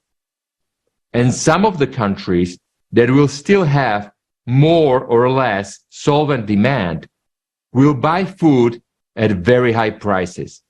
As a result, people will not be able to get these products anywhere else. Now, add to these factors the climatic situation, which has already been felt by all countries this year. The climate will exacerbate the geopolitical, economic, energy, and financial situation. And things will only get worse. This means that we will have no production, no money, no agriculture, and no fertilizers, without which we cannot grow anything. And in a very short time, we come to the point where simply we will have no food. So how do we solve this problem? There is no solution in the consumer format at all, because there is no equal redistribution of food, and there is no goal for providing food for people either. So either the situation will escalate to the level of a food war between countries, God forbid that, or we will have what we are foretold, a mass starvation and famine. This situation would indeed be hopeless. But we have an answer and a solution: the economy of the creative society. A change in the economic model will completely eliminate the artificial factors that are now leading us to starvation. There will be no crisis, no inflation, no wars, no poverty. Everyone will have a high unconditional basic income and be able to buy as much as food as they need. Businesses would be free from taxes, interest on loans, and would have access to the most advanced technologies. Political pressure on farmers and agriculture companies would disappear. All of this will allow agriculture to expand and develop at a new technological level. And the new technologies will enable us to provide food for people even when the climate gets worse. Later in the forum, we will tell you how this will be implemented already in the transition period to the creative society. Thank you.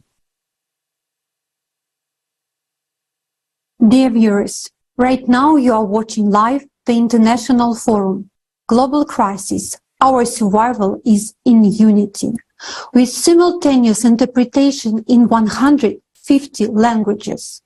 Today at the forum we learned about the true causes of catastrophic climate change, the critical state of our ecology, why the world economy will no longer recover, and why hunger threatens everyone.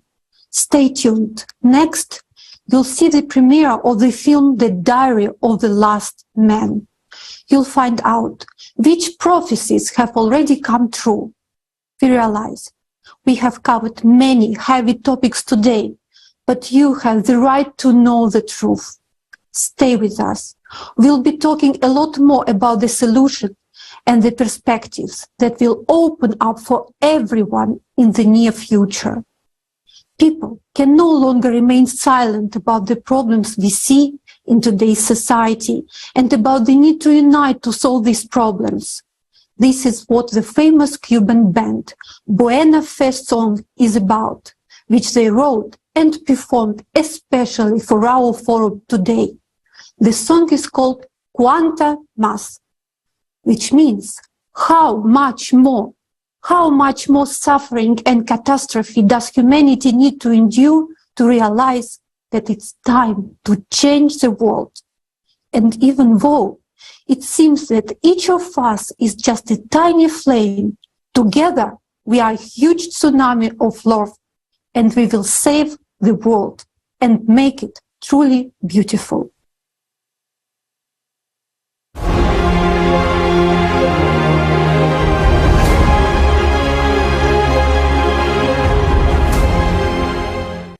Hello, beautiful people. We're the Buena Fe Band, and we want to send our greetings to the friends of Global Crisis, Our Survival is in Unity. And that's exactly the way we feel. There is no other way. The world today is going down a very bad road, and we have no choice but to unite and become better people every day. To stand against egoism, against anything that might harm the other. Big hugs. You can always count on us.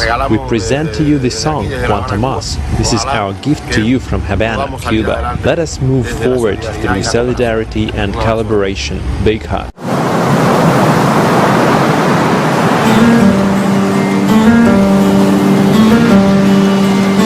Cuánto más hará falta el sermón del poder del amor. Cuántas veces se invoca la paz y a la conciliación. Cuánto tiempo invertido en forjar una idea del respeto.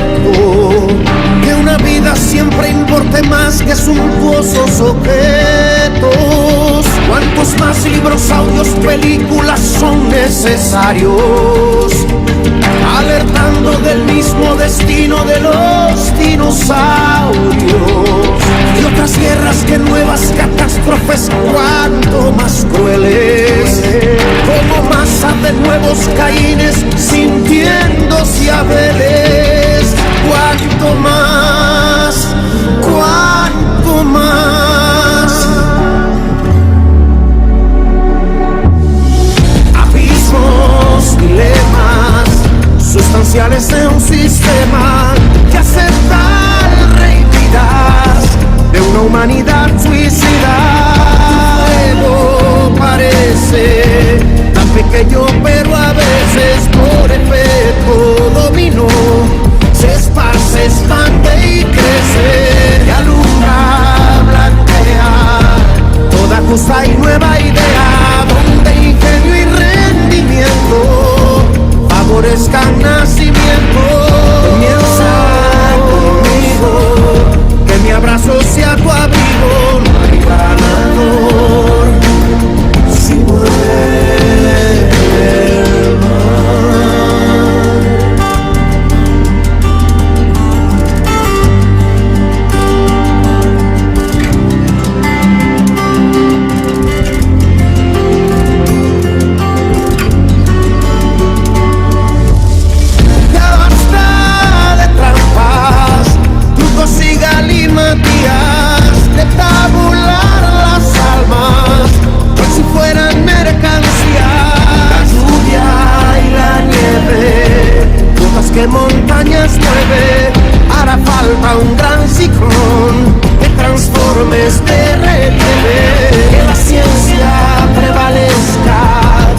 sobre las soldadescas.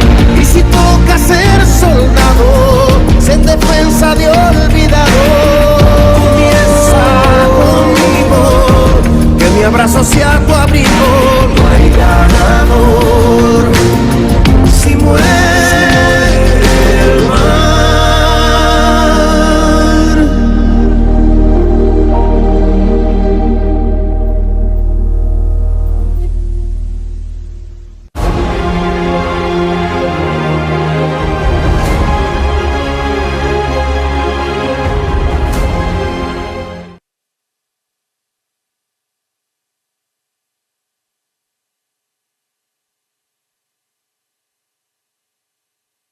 The depth of your soul. You can feel how much understanding, wisdom, and personal experience is put into this song. Indeed, as has been said, in order to change the terrain of this consumerist format, it is necessary to bring all people together. How much longer will we allow the consumer society to turn us into slaves? How long, with our tactless consent, will this lawlessness continue? How many more wars do we need in order to realize that wars only happen because of our inaction? Because we continue to support the consumerist format. And yet, all wars have the same causes. The report we heard at the beginning of our forum provided a clear model and forecast of what awaits humanity and our entire planet in the next few decades if we do nothing today. Do we have a realistic idea of what will happen?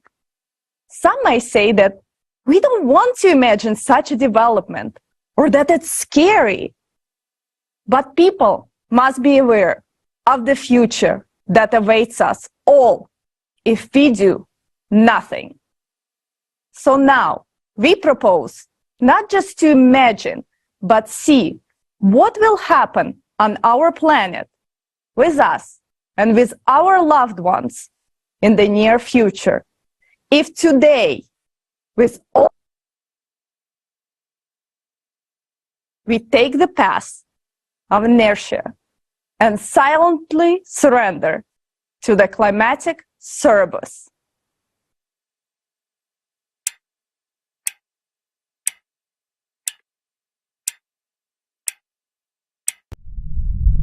Now, I understand. We all had a chance. We're sheer idiots for not using it. I regret just one thing, that I did nothing earlier. Hello, diary. This is such bullshit. Maybe the psychologist is the crazy one. Does he really think I can talk to a diary as if to a living person? I can't believe I fell for it. I wonder how it is supposed to rid me of depression. Okay, I'm supposed to talk to the diary as if to a friend. Well, hey there, buddy. Well, nothing comes to mind. Although, I got fired. I have no money. How am I supposed to pay the mortgage, insurance, and my children's college? No idea. Fucked up world. The only thing that helps me keep my head above water is the family. I'll do anything for them. My psychologist said I should write down what's bothering me. So what's really bothering me? A constant sense of anxiety, fear. I'm afraid that tomorrow I'll have nothing to feed my family. These thoughts are so crushing. Prices are skyrocketing. The world is going to the dogs day by day. What will happen tomorrow? It's a question. Yay, I got a great job offer. It was unexpected. I'll be automating engineering systems in a bunker somewhere high in the mountains for a rich guy. It looks like the client is thinking about a doomsday arc. He's paranoid. They made me sign a non-disclosure agreement. I hope it doesn't cover this diary. Good news, I'm getting an advance payment tomorrow. When I receive it all, we'll be able to pay the mortgage and have a shit ton of money left over. But there is bad news too. I'll only see my family twice a year. Just this thought of such a long separation from Eve and the children makes me anxious again.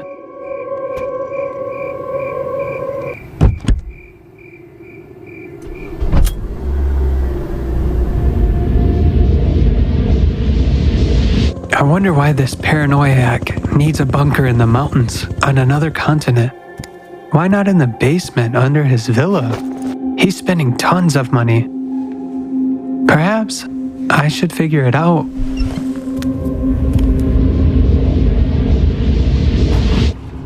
I tried to figure out what's going on with the climate and got even more confused. Here's what we have.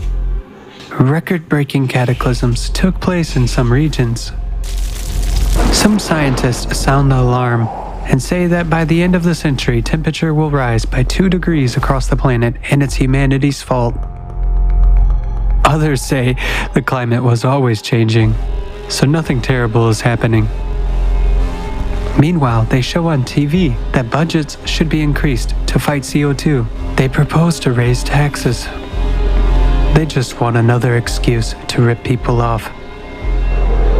But the climate really is changing. There are also crazies who are scaring people, saying that no life will remain on the planet in 14 years. Something is supposedly wrong with the core, some kind of radiation from outer space. They suggest a way out. They say we should unite and build, what is it called? The Creative Society. Sounds good for sure, but looks unrealistic.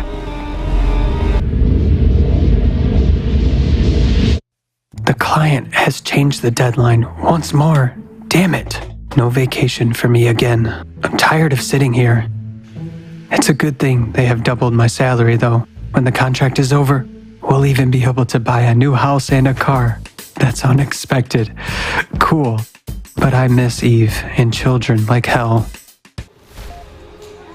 We watch TV a lot. They show some climate disasters every day, as if there's nothing else to show. Several severe hurricanes occurred, but probably nothing unusual. What's all the fuss about? Everyone has gadgets these days. People film all the time. So it looks like there are many disasters. I don't think there's anything to worry about, although I have to admit that there is ever-increasing destruction. I've come across this post about the Yellowstone volcano today. They say something is wrong with it. There are too many earthquakes. Although we do come across many comments that people are just being hysterical. Nothing new there. The strange thing is, there is too much destruction from earthquakes now. Doesn't really match their scale. I mean, some conspiracy theories say that governments underreport data to avoid panic. People come up with such nonsense. Last week, a minor earthquake destroyed a whole city. I tried to find posts of those crazies who had predicted the apocalypse, but found nothing. All links were removed for some reason. I managed to learn that governments in various countries forbid spreading any theories, except the official anthropogenic one. You can even go to jail for that. Why so harsh? They even prohibit posting eyewitness videos now. We should sort of trust only official stats and remain calm. Are they afraid of something? The bunker is almost done, but supplies are delayed. Everyone left. Just 4 of us remain to fine-tune the automation system. We're waiting for supplies, but it's unclear when they will come since logistics are screwed. I really hope to see my family soon. They called yesterday. Eve says Mark is sick and has been missing school for 2 weeks. Many people are sick because there's an inflow of migrants from different countries. To ours, they come barefoot and hungry and bring epidemics. Where the heck did so many of them come from? They say there are millions at the border. Why not stay home? Get back to your countries. We have plenty of our own problems. I asked Eve why they don't show this on TV. How does the government respond to that? But the connection was cut. I had to come up to the surface, but the hurricane was so wild that I couldn't even go out. What the hell is going on there? I feel that something's wrong. Maybe they don't tell everything on the news. Once I get my money, I'll go back home. It's time to move, somewhere as far as possible from the border. We finally finished the job. I can't wait to see my family. 4 years of separation. My God, the kids must be all grown up. I'm so tired. We had no time off the last 2 weeks, helping to unload endless boxes with food, clothes, and hygiene items. Why does he need so much? It's enough for children and grandchildren here. He'll fly in tomorrow, inspect our work, pay us off, and I'll go back home as fast as I can. The first thing I'll do is kiss Eve many times over. Happiness does exist. We've waited all day long, but our client didn't come. We can't get through to him. The internet cuts off from time to time. Eve writes some wild stuff. Last week, they had hail the size of a pumpkin. It was like cannonball bombing. What the hell is that? It made holes in the roofs. My family barely had time to hide in the basement. The car is gone. Just a piece of metal remains. And our neighbor, Bill, died. I have no words. Eve is now helping to take care of his kids. What is happening in the world? We finally got a message from the client's office this afternoon. His airplane crashed due to severe turbulence. The bunker owner and the entire crew died. It turns out the office staff knows nothing about the bunker project. They promised to contact us. Shit! Who's gonna pay us now? And who's gonna pick us up? We're screwed. It's totally fucked up. It seems we've been here a whole eternity. No one picks up the phone at the office. We contacted the emergency service, but some crazy shit is happening there. We're the least of their problems. They say all of their equipment is being used to extinguish fires and patrol the streets. They told us to wait. They'll evacuate us as soon as they can. I read on the news that all of this year's crops died. Our city started rationing food sales. I'm losing my temper more and more often. It's like I'm going mad, having outbursts of anger and fury. Jack complains that no one is going to get us out of here. The government doesn't care about people at all, that they'll be saving their own asses. It's not a bed of roses here, and this jerk is making it even worse. In short, we had a huge fight the other day. Mass famine and unemployment started in our city. I wrote to Eve, warning her not to open the door to anyone and keep the lights off in the evening. More and more gangs have been appearing in the streets. Borders have been shut down by the military. People crazy with hunger are trying to get into our country, as if we have food. Meanwhile, I have enough canned food here to last several decades. Gosh, I wish I could send at least some of it to my family. Nobody's coming for us. We still don't know what to do. We keep thinking about how to get out of this trap. Guys went out to scout around, but couldn't walk even 5 miles and came back. It's 200 miles to the closest settlement through the rocks. Meanwhile, horrible news keeps coming from home. And one day, no food was left on the shelves. The country is going through an economic crisis because of droughts and massive fires. Rivers are drying up. There are severe water shortages everywhere. Ashes and burning smell make it impossible to breathe outside. It's super difficult to find protection masks. Drinking water is being distributed by ration cards in cities. And what about our government? Our government has waged a war with 2 countries at once for access to the one river, which still has water. I just can't believe this is happening. Goodness, it's like a nightmare. I hope I wake up soon. It seemed there could be nothing worse than the heat. But when water came back, which everyone was waiting for, it was no longer joyful. Endless rains began. Rivers overflowed. A flood swept even through my city and is now washing away everything in its path. I had a short call from Eve. She managed to tell me that the subway was flooded, sewage is floating in the streets, and municipal services are almost non-functional. There's so much water everywhere that it has nowhere else to go. Then we lost the connection. What's happening there? Looks like the city is doomed. I hope they manage to save their lives. I hope someone helps them. We are all people. Good, normal people. I've been trying to reach my family for weeks. My dearest people. But no luck so far. Nobody knows anything about them.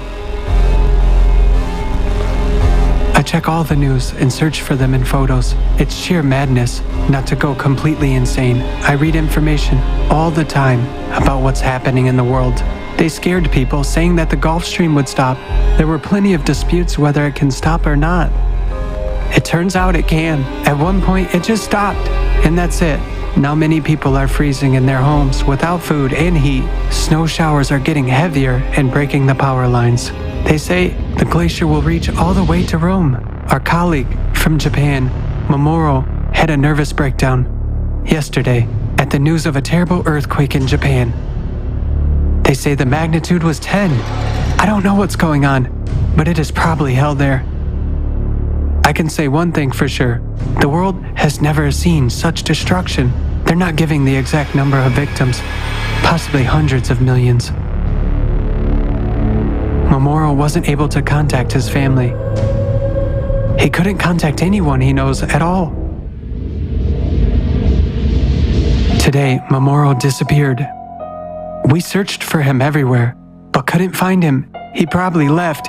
Where could he go? Jack and Ali went searching for him. He couldn't have gone far. I stayed at the base to wait for them. A week passed. No one came back. Guys are offline. I went up, fired my gun, and lit signal fires. Nothing. Just my echo. Something happened to them. Damn it! Am I going to stay here alone? I'm the only one left. And I simply cannot get out of here. What day is today? I've had no communication with Eve for over a year. Satellites are malfunctioning. Communication with the outside world is getting worse. I'm finding out and recording the latest news in the Apocalypse Journal, as I call it now. Maybe someone will read it someday. When the permafrost melted, there were a lot of new epidemics. Apparently, ancient viruses thawed. Whole settlements are being burned down to stop them spreading. Volcanic eruptions covered vast areas around the world with ashes. People have nowhere to live and nothing to breathe. Acid rains corrode soils and infrastructure and poison groundwaters. Food can no longer be grown anywhere. By the way, planes no longer fly. There's not enough air density. They just cannot take off. Who could have thought it? And the sea has gone wild. More and more ships crash right in the marinas because of storms. Toxic gases rise from the bowels. Poisonous fumes rush to the surface from crevices. Sulfurous gas levels are already off the scale in some places. Hills and roads are smoking. Even water in the springs is bubbling. There's less and less information available. There seem to be no cities left that have any power. Wind turbines have been blown away by major hurricanes. Solar panels are swept away downwind like a deck of cards. I heard that now books and furniture are increasingly used as fuel for heating. Some scientists say that humanity will face complete darkness and terrible frosts. I still believe I'll see Eve and the children somewhere, someday, but I will see them. Why did I need that mortgage? I would now give everything to be next to them.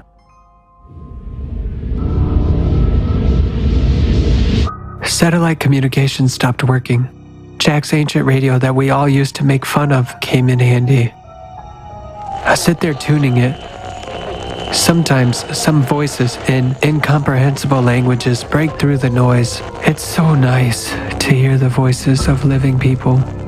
The faces of Eve and children arise in my memory more and more often, and the question, why wasn't I able to save them? I actually could.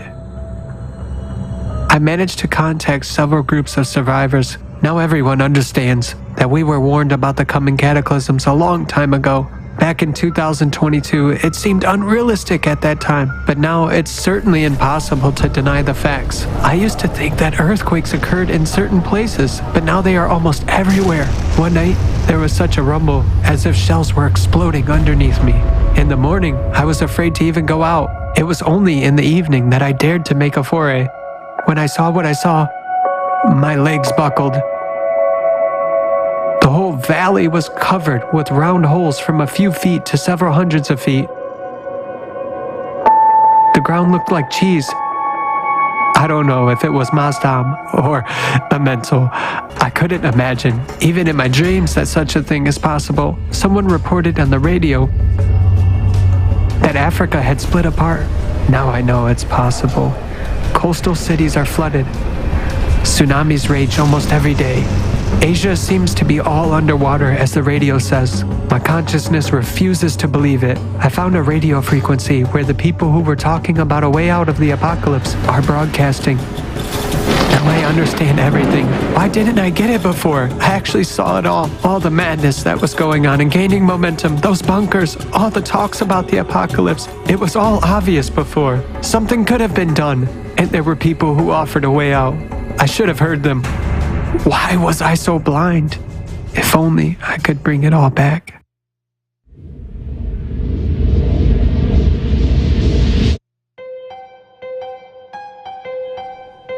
Once a week, I contact survivors over the radio. It keeps me from going completely insane of loneliness. Every day, there are fewer and fewer of us left on this earth. They say cannibalism is no longer a rarity. Now it's the norm.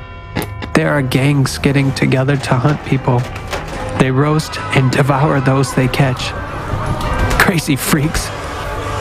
Though I don't know how I'd behave if I didn't have a supply of food to last many years. Wild winds made it simply impossible to come outside. It's even more like a sandstorm, only the sand seems to be radioactive. They say whoever is out in it gets severely irradiated. Volcanoes are not subsiding. Today, no one even knows what part of the planet they are erupting in. The sky is covered with ash clouds 24 hours a day. It's like dusk and night all the time. Without sunlight, plants cannot survive. The earth becomes desolate, gray, and bare everywhere. They also say that phytoplankton no longer survives. Ocean waters are saturated with caustic gases. There's no life there anymore. Oxygen levels in the atmosphere decrease steadily.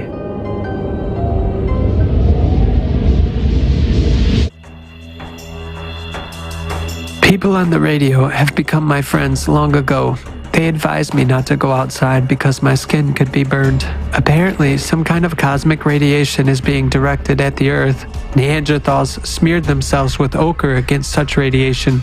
We also started smearing ourselves with it.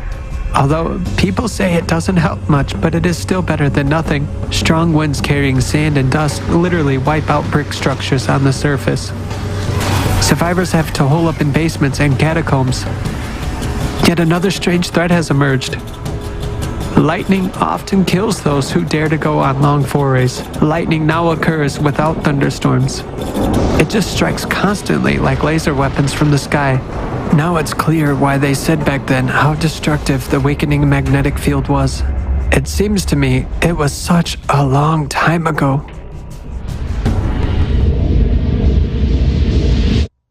It's getting harder and harder to write in the diary. My head hurts all the time. I don't know who I'm writing these notes for. The only living people remain in the same shelters and bunkers as me. It seems the Chinese managed to build something and someone else, but for how long?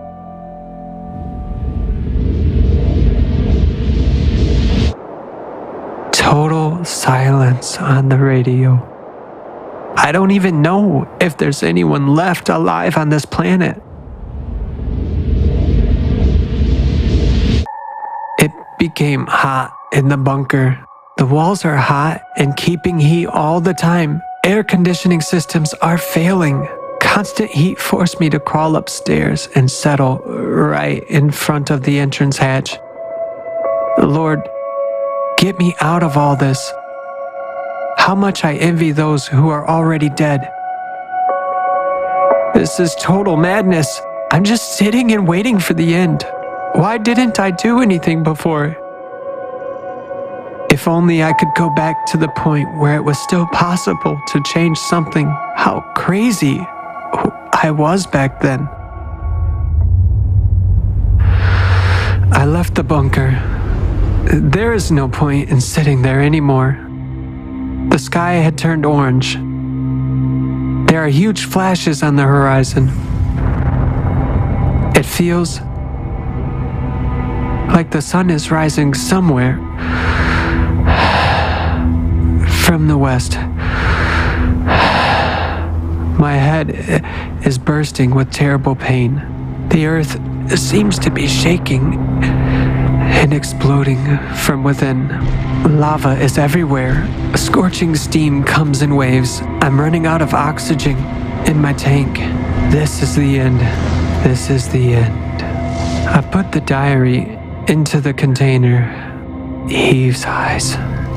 Forgive me, Lord. Forgive me, darling.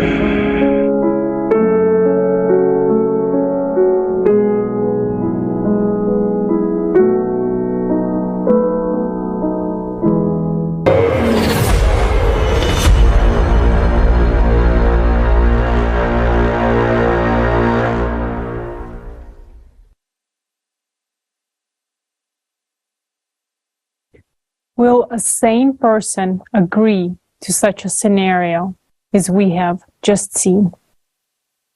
Understanding the gravity of our situation, one learns to appreciate every minute of time because you know you can never get it back.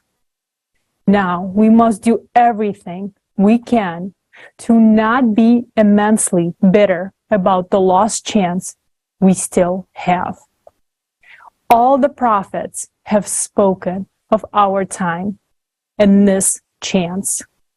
If we had studied the writings of the world's religions carefully, we would have realized long ago that the time has come, which they called the end times.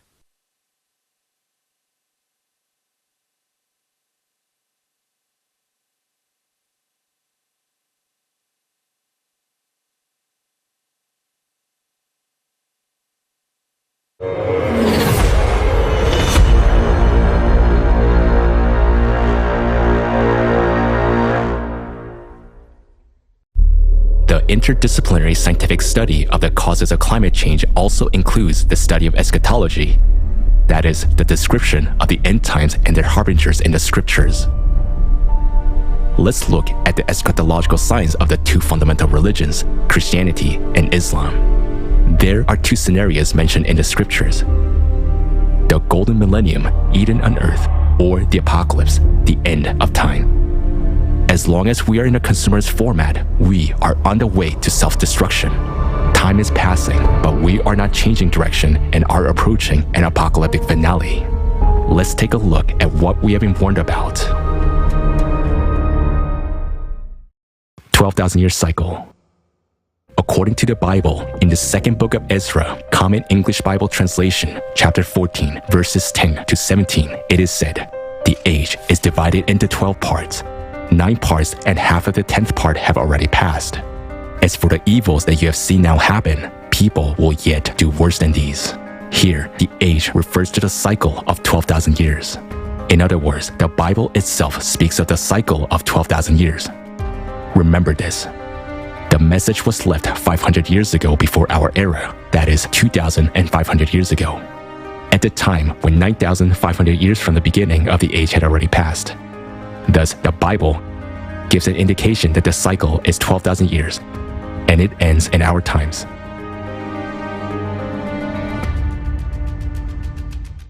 Scientists and atheists have all the answers except one. How could people 2,500 years ago accurately predict what is happening now? After all, there were no geophysical studies or predictions of mathematical models back then. There are 2 hypotheses as to where this information came from. Those who insist on the primacy of the mind are willing to believe that this information came from aliens or from past civilizations. For believers, it is divine providence. We do not claim anything. Which version is correct is up to you to decide.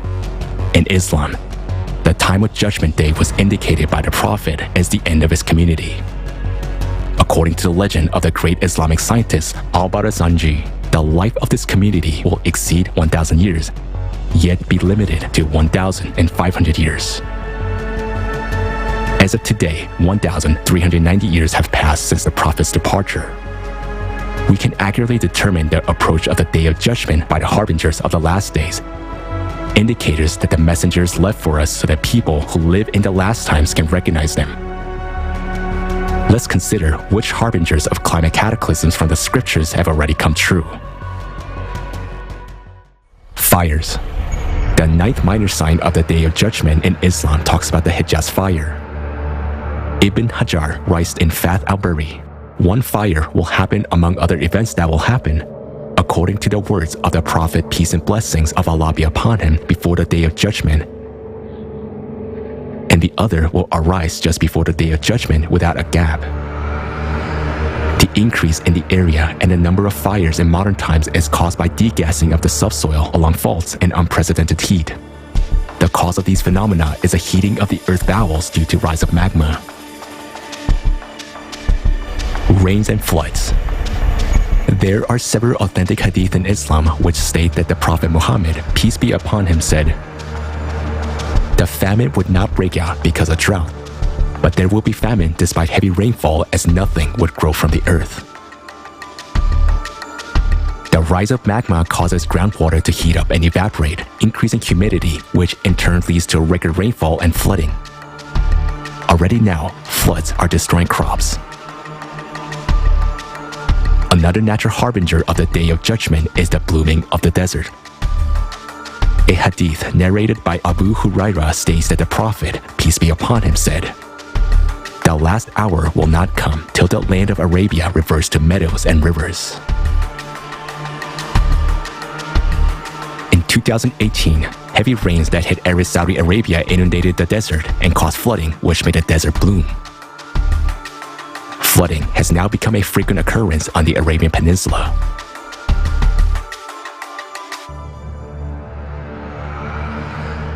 Land collapses. Sahl bin Sa'd reports that the Messenger of Allah, peace and blessings of Allah be upon him, said, "There will befall this ummah land collapses." Now in many regions of the world, huge sinkholes and land collapses suddenly appear. Such examples are known in Turkey and Croatia, in Chile and Mexico.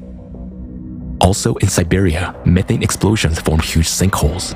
All of this is due to the rise of magma, the heating of groundwater, and the release of mantle gases. Earthquakes. The hadith says that there will be an increase in the number of earthquakes at the end of times. The hour will not be established until earthquakes will be very frequent. Christianity also mentions earthquakes as harbingers. The Gospel of Luke, chapter 21, verse 11 says that there will be great earthquakes, famines, and pestilences in various places, and fearful events and great signs from heaven. Now, due to the rise of magma and the expansion of the planet, the number of earthquakes is growing exponentially. They are expanding their geography. Their magnitude and depth are increasing.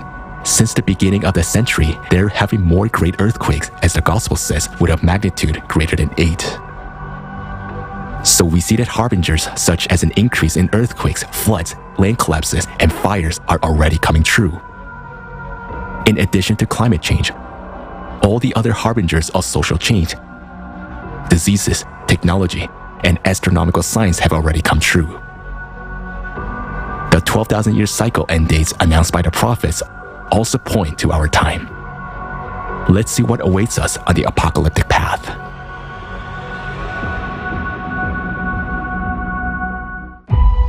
Judgment Day, Apocalypse. The prophets also describe the apocalypse scenario in great detail. In the Gospel of Matthew, Jesus Christ says, "There shall not be left here one stone upon another that shall not be thrown down." These words point to the unprecedented power of cataclysms. The Gospel of Luke says that there will be the roaring and tossing of the sea. People will faint from terror, apprehensive of what is coming on the world. The roaring sea indicates a tsunami from the strongest earthquakes. In the Quran, Surah 56, the Prophet, peace be upon him, speaks of the earthquake of unprecedented magnitude, when the earth will be violently shaken and the mountains will be crushed to pieces, becoming scattered particles of dust. In Surah 27, 52, and 70, it is said that the mountains, which we regard as motionless, will be set into motion like clouds. And they will become like wool, that is, they will be shaken and split up into blocks along the fault. So strong the tectonic shifts and the speed of the movement of the lithospheric plates will be. There is a description of the unprecedented speed of events in Hadith narrated by Abu Huraira. It is said there that the end of the world will come so suddenly and quickly that people will not have time to complete the action they started. A person has raised a morsel of food to his mouth, but will not be able to eat it. In the Gospel of Mark, Jesus Christ tells people to run to the mountains, not to take anything with them, and not to turn around, which also indicates the suddenness of cataclysms taking place.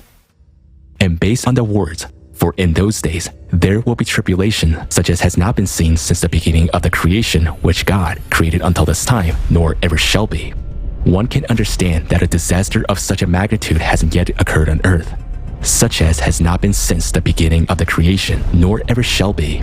Similarly, in the Old Testament, the prophet Daniel said that such events had not yet been experienced by the earth. There will be a time of distress such as has not happened from the beginning of nations until then. The Quran speaks of violent volcanic eruptions and catastrophic fires during the Judgment Day. Watch for the day when the sky will bring a visible smoke covering the people. This is a painful torment. At the peak of the cataclysms, due to disastrous eruptions of numerous volcanoes, there will be a discharge of volcanic ash into the atmosphere, which will cut off the sun rays to the Earth's surface for many years. This is a description Jesus Christ gave in the Gospel of Mark. But in those days, after that tribulation, the sun will be darkened and the moon will not give its light, and the stars will be falling from heaven. The planet will be illuminated only by the light of the fires and the glow of the fiery lava. This is stated in the Quran in Surah 55, Ayat 37. And when the heaven is split open and becomes rose-colored like oil. Hydraulic impact. In the sacred text, we find description of the destruction of our planet, which the Prophet and Jesus Christ conveyed to people using the terms they could understand, and now, having a scientific basis, we can understand what they spoke about. For example, in the Quran, Surah 82, the cleaving, it is said, when the sky splits open, and when the stars fall away, and when the seas burst forth. The surah mentions that the atmosphere at the time of the violent explosion in the Mariana Trench will be ruptured by the flow of steam. Also, Surah 21 says, the supreme horror of that day will not disturb them. On that day, we will roll up heavens like a scroll of writings. What is described in this surah really reminds of the fact that in the event of steam explosion rupturing the atmosphere, the integrity of the atmosphere would be broken, it would be blown away by solar wind and dispersed in space. Also, Surah 81, the overthrowing says, when the sun is put out, and when the stars fall down, and when the mountains are blown away, and when the seas are set on fire, and when the sky is stripped away. It is also clear from the surah that the folding of the atmosphere will take place when the red-hot magma erupts into the ocean and sets it on fire. At that time, when the mountains are blown away, the strongest earthquakes will occur all over the planet. What is the falling of the stars that is mentioned in both Islam and Christianity? During the hydraulic impact, the rotation of the planet will instantly accelerate and the atmosphere will disappear. It is this phenomenon that will create the sensation that the stars are falling. If we summarize the Prophet's words about Judgment Day, we see the description of the phenomena that the mathematical model predicts for October 2036 during the hydraulic impact. Indeed, they see it as distance, but we see it as near. Then, do they await except that the hour should come upon them unexpectedly? But already, there have come its indications. That is the day of carrying out the threat. On the day, heaven will sway with circular motion, and the mountains will pass on, departing. On the day, the earth breaks away from them, and they emerge rapidly. Then, watch for the day when the sky will bring visible smoke covering the people. This is a painful torment. And the earth and the mountains are lifted and level with one blow. Then, on that day, the occurrence, that is resurrection, will occur. And the heaven will split open when the sun is wrapped up in darkness, and when the stars fall, dispersing, and when the mountains are removed, and when the seas are filled with flame, and when the sky is stripped away. If the apocalypse scenario comes true and what the prophet, peace be upon him, described happens, then our planet will become like Mars.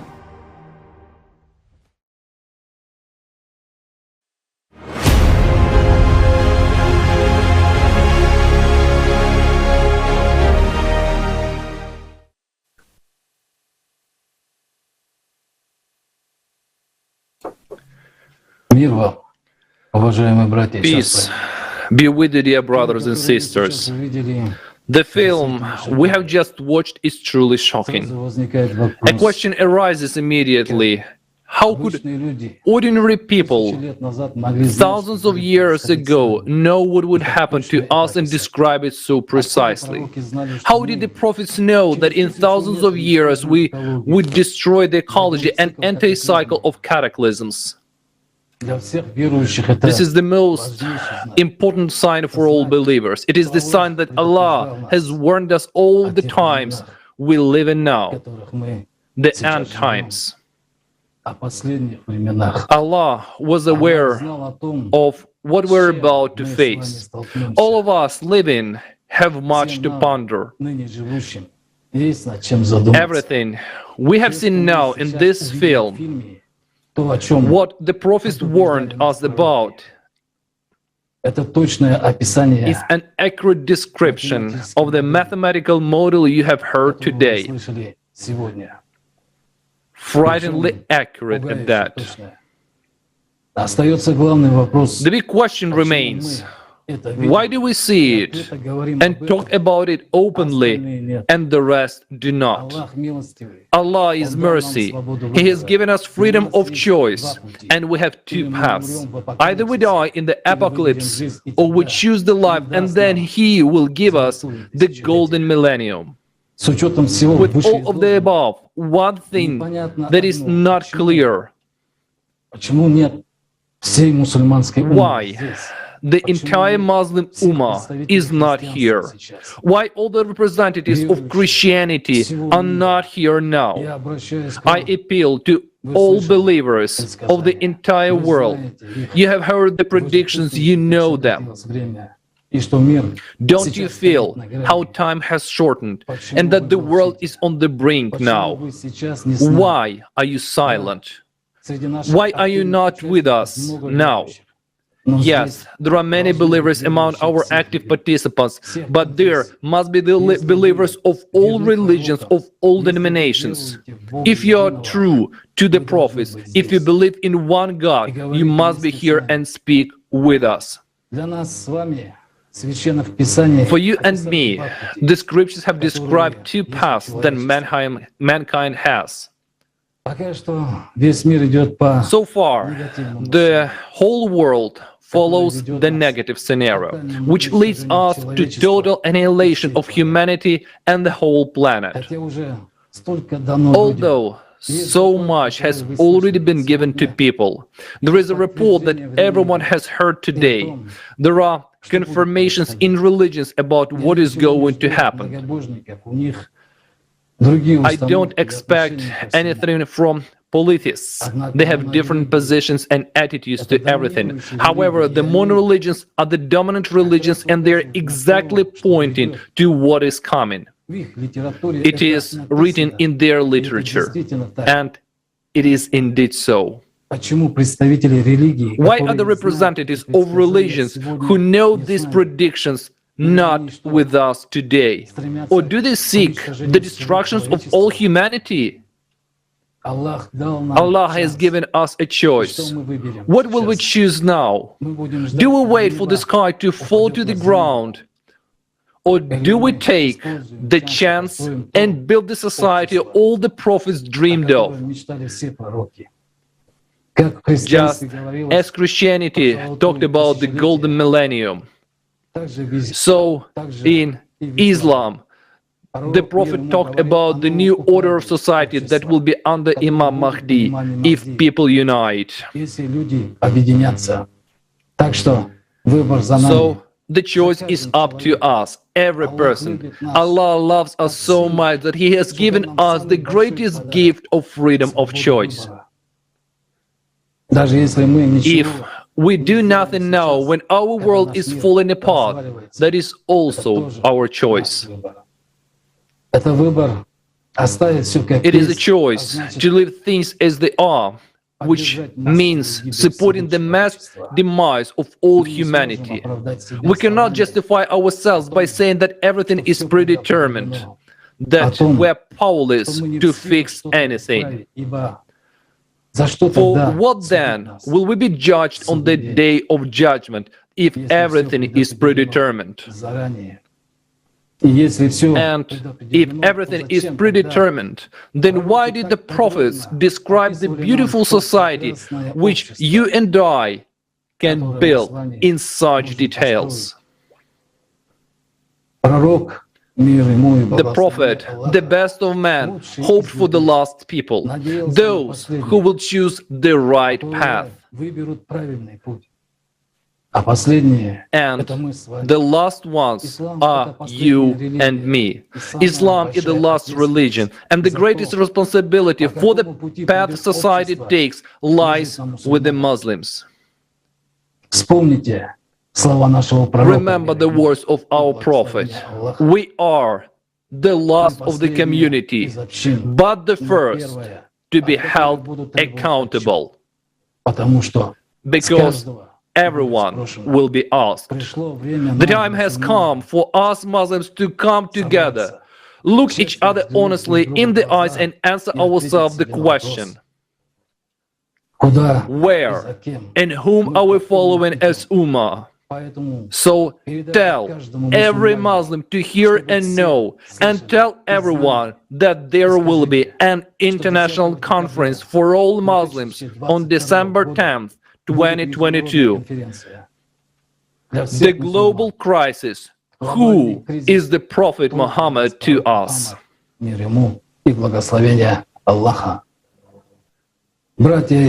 Brothers and sisters, it is our choice to descend with the shaitan into hell, or to build a beautiful world and be with our beloved Prophet in the house of Allah.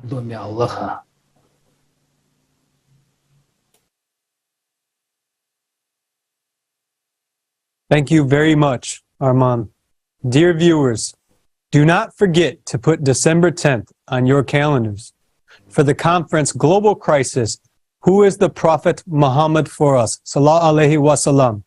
Now, we offer you an excerpt from the program, Awakening, with the participation of the esteemed Igor Mikhailovich Danilov.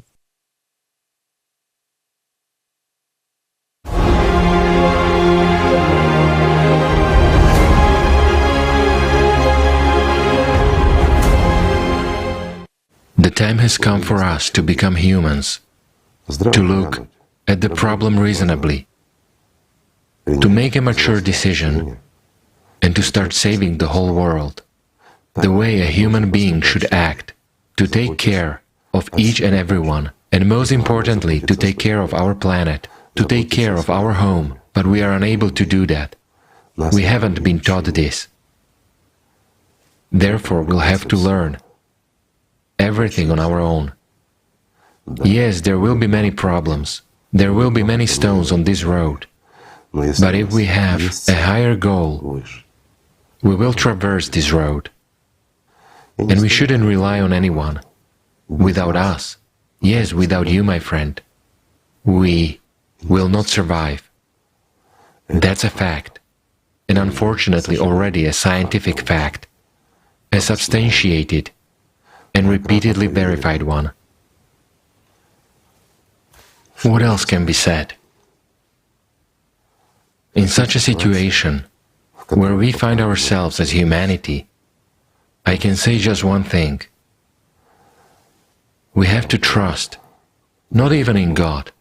After all, it's our choice. God has no right to interfere in our affairs. Yes, believers will now get indignant and say, God is almighty, of course He's almighty, He created the entire universe. But He gave us freedom, the freedom to choose whom to serve. Yet what have we chosen? We crucified Christ and betrayed Prophet Muhammad, the best of people. Tell me, what good have we also done for God? When we do not accept His messengers, when our heart breaks and tells us what to do, while we do as the devil whispers. Have we really been faithful to God? Have we been listening to Him? Or whom have we been listening to, friends? We shouldn't trust in God. He gave us the freedom of choice, and we chose what we chose. We can now trust only in ourselves and each other. The time has come for everyone to support everyone else, to become one big human family, to become a civilization. Our survival, friends, is in unity. Remember that. Let's just become humans. Right? Everything is in our hands, and we can even save this world. We can build an Eden here. We can build the creative society. We can become humans and stop betraying each other, stop killing each other. We can start taking care of each other and loving one another. And the world will change.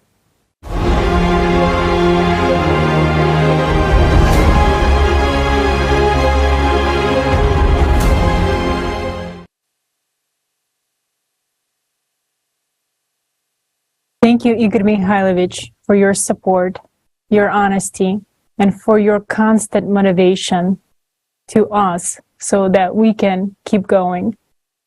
After the shocking information we heard today, any normal person understands that we are flying into the abyss. Everyone understands that something needs to change. Many boldly declare that our society has reached a dead end, but they don't see a solution and don't know the way out. But today, we already touched on the solution to all the problems and crises in our society. It is the creative society format. Stay with us as we will now explain what the creative society format is and why humanity will only survive if we build the creative society worldwide. We will show how the creative society will benefit everyone without exception, and why you should begin informing all people about it right away. We are only as strong as we are united. We need to stand together and prove that we are human beings with a capital H. Creative society is the way out. It is the goal that can unite us all. After all, we can only find a solution and survive together. And John, I'd like to pass the floor to you. The problem that we have today, we have to solve has never before been faced by humankind. The year 2036 is the year of the destruction of our planet if nothing is changed. We have only 5 to 6 relatively stable years to do everything possible and impossible to counteract the radiation that is now coming on our Earth and causing this catastrophic destruction. It is a matter of everyone's survival. Climate cataclysms are gaining momentum, and as of today, the scientific world has not put forward a single working model to solve this vitally important issue. The scientists we know about from the media will not help us find a solution. These are people for whom grants and titles are important, not the truth. Today, all that official science does is fight for more prestigious cabins on a sinking ship. We're not satisfied with this, and we want to save the whole ship because we are all on this ship and it is already sinking. We need real scientists who know how to save the ship. We need scientists with practical scientific experience and real knowledge to solve this problem. So where are these scientists? It's no secret that humanity's best minds are now engaged in the military sector. They have applied knowledge and practical experience. They are those who develop new technologies in closed laboratories, technologies that are now unfortunately being used against humanity. Today, it is not profitable for any state to reveal those who are genuine scientists. Why not? Because these scientists provide a military advantage over other countries with their innovations. The only way to free real scientists is to change the model of the existing social organization of world society to a model where wars and the dictatorship of power will be eliminated entirely. Then scientists would no longer need to develop weapons, and countries would no longer need to defend themselves. An important point. We need to eliminate wars not only in the present, but also in the future. Otherwise, states will cunningly continue to hide scientists in order not to lose their intellectual capacity and thus their power. Let's be honest. Politicians protect only themselves and their successors, and the latter only to avoid punishment in the future for what they have done. For the sake of their own safety, politicians will do anything, even destroy the world along with all of us. So changing the format of society is our only chance for survival. Changing conditions will spare us all from having to fight each other. Only this will guarantee the possibility of uniting the intellectual potential of real scientists and directing their attention to solving the global climate threat. Whether we like it or not, we need to unite into a larger human family to survive. If we fundamentally change the format of society, it must be acceptable to everyone. If we take this step, we must do what's best for people. Realizing that we need to change something, it became apparent that we don't need to invent anything. We can simply ask people. No one knows what's best for us but ourselves. For many years, we have been asking people how they see the world, what kind of world they want to live in, and how they think the world should be. Tens of thousands of volunteers have participated in these surveys. These surveys were broad in scope. We asked all the people, acquaintances, friends, and strangers on the street.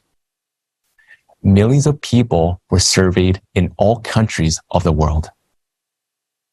By analyzing all the answers, the 8 pillars of the created society were formed. The concept of the created society itself was developed as a result of a request from all of humanity. All that people wanted became the basis of the new creative format. That's how the created society was born. Understandably, we are at the beginning of the journey, but the foundation has already been laid. Yes, we still have a lot to solve, but that is a task of specialists. Lawyers will solve legal issues, and economists, economic issues. They, as well as scientists, must sit around the same table and combine their knowledge and experience for the benefit of all humanity. Their task is to provide people with clear and understandable options for solving various issues. And people will vote for the most appropriate option. Thus, we will choose together the rules by which we will live in the world as one big family. If anyone has an alternative to the created society, we would love to hear it. Among us are historians, political scientists, sociologists, and a vast number of specialists and enthusiasts who have studied human history in detail. Always, in all attempts to change something, everyone has tried to preserve power, the power of the few over many. Wherever there is power over people, it always turns into tyranny, consumerism, wars, and slaughter of people. It doesn't matter whether it is power of a single person or a group. Everything inevitably turns into a permanent or temporary slave system. We are well aware that there has never been such a format as a created society. But it is precisely what people want. Any other system where there remains even a temporary, slight power of one man over another will inevitably lead to catastrophe. We will live again as we do now, as enslaved people. We must first realize that we are all slaves to a small group of people. We're like an obedient herd that is simply incapable of making decisions. That is what we have been indoctrinated with for 6,000 years. In fact, it's not true. Even according to the Constitution, we are free people. We are the holders of power in all countries. It's written in all constitution. We're the ones who actually built this world. We need to realize and understand that clearly, and stop listening that someone will come and do something good for us. We're being persuaded that people are not capable of solving anything. Yes, they can. Specialists are capable of thinking things through, and people are capable of making decisions. We won't need politicians anymore, because a politician in today's world is a representative of certain groups of people who think they are masters of the world. Those very politicians make slave out of us. History clearly shows us this, and we need to understand it. On paper, a politician is someone who prevents conflict and wars, cares about people, and is a representative of the people. But in reality, it is the opposite. A politician sits on people's necks, considering the people a herd, and drives in wherever he wants, or where those who are behind the politicians tell him to go. Therefore, such notion as a politician cannot exist in a created society. In the face of a global climate catastrophe, we can speak frankly and openly. We have been divided into states and told that we must fight and kill each other in the interest of these states. The question arises, what and who is a state? The answer is simple. The state is made up of people. It is not just a territory. But today, the state is power, a superstructure over people. Everything is done in the interest of some ruling party or simply in the interest of power, but not in the people's interests. Let's be honest and call things by their proper names. We have a few free breaths left. Then we will have hard time breathing and communicating with each other. Before the climate destroys us, let's talk honestly to each other. Better yet, let's build a creative society for each and every one of us, for our descendants.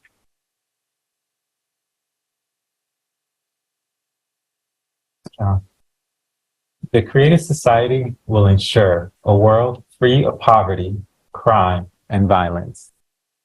It'll give us a safe, comfortable life anywhere in the world, stability and confidence in our future and that of our children, the ability to develop our businesses in a sustainable and predictable economy, able to implement technologies withheld from us, withheld from use in the current consumer format. Moreover, it'll give humanity access to new ways of generating energy. It will accelerate our development as one unified civilization. Such a society is beneficial to all. The creative society is based on 8 pillars, 8 guiding principles that should be adopted into every country's constitution. That allows for a peaceful and lawful reformatting of the fundamental values of world society from anti-human to human, and to make human life the highest value. Creative society is a new format for the unification and partnership of people worldwide. It is not a single organization. It is a movement of all people of goodwill who support the 8 pillars. Let's look at these pillars more in detail. The first pillar is the most fundamental principle. It declares that human life is the highest value. There is not, and never can there be, anything else more valuable than a human's life. The goal of society is to ensure and guarantee the value of each human's life. Do you feel the difference with what we're seeing today? Isn't that what we really need right now? For most people, freedom and equality are very important. Life cannot be fulfilling without freedom, and freedom is impossible without equality among all people. Despite the declared rights in today's Constitution, people are not treated equally in real life. The consumerist format undermines equality and, in reality, imposes on us a social hierarchy that supersedes any laws. The second pillar guarantees those rights. It states that every human is born with the right to be a human being. All people are born free and equal. There can be no one and nothing on earth superior to a human, his freedoms and rights. We all have a fear of tomorrow. We don't know what will happen tomorrow. Will I still have my job? Will the economy be okay? Can I afford the medical bills if something happens? What if? What if? To put it simply, the third pillar removes that ultimate fear, the fear of tomorrow. That is, the fear of survival. Each human is guaranteed free provision of essential life necessities, including food, housing, medical care, education, and complete social security. And of course, everyone wants to feel physically safe. A unified global service will protect everyone from any emergencies and threats. Read that again. Did you catch that? Did you really fully get it? You'll be provided with everything to live your life without worrying about survival: food, housing, medical care, education, and so much more. Next pillar, number 4. For society to function properly and justly, there cannot be any secrets from its citizens. Therefore, transparency and openness of information for all is essential, including the information about the movement and distribution of public funds. Technology will allow us to track all public spending down to a penny. No disinformation will be allowed because mass media will belong exclusively to society and reflect information truthfully, openly, and honestly. Ideology is what shapes society's values and behaviors. The prevailing ideology should bring out the best human qualities in people. Today on TV, we see violence, destructive, hateful news, and endless problems without solutions. Mass media is aimed at the division and manipulation of the masses. After watching the news, people feel hopeless and depressed. In creative society, propaganda of violence, division, aggression, and anti-humane manifestations will be prohibited. Therefore, establishing conditions for the development and education of a human with a capital H, cultivating moral values in each individual and society. The 6th pillar guarantees everyone high quality, free education, and harmonious development of their personality. That will eliminate the colossal student loan that today leaves graduates enslaved by debt for many years to follow. Also today, many young people choose their fields of study based on the profession's earning potential instead of following their heart's desires. In creative society, every person, regardless of location, can attend university or college of choice and receive a degree in any field they choose, completely free of charge. That will give freedom, enjoyment of learning, and fulfillment of true potential.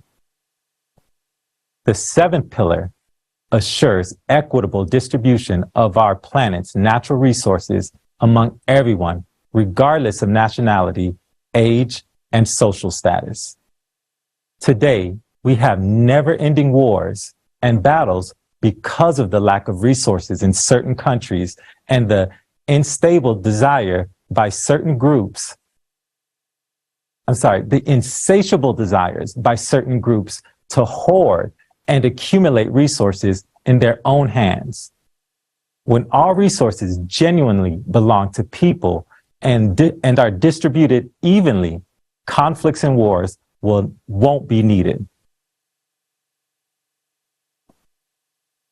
The concept of power in the creative society is absent.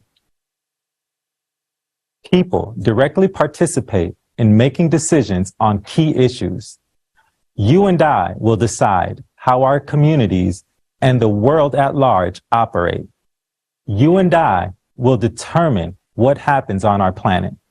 Politicians will no longer supersede the vast potential of the people, and therefore the people themselves will use their rights and talents for the benefit of the whole.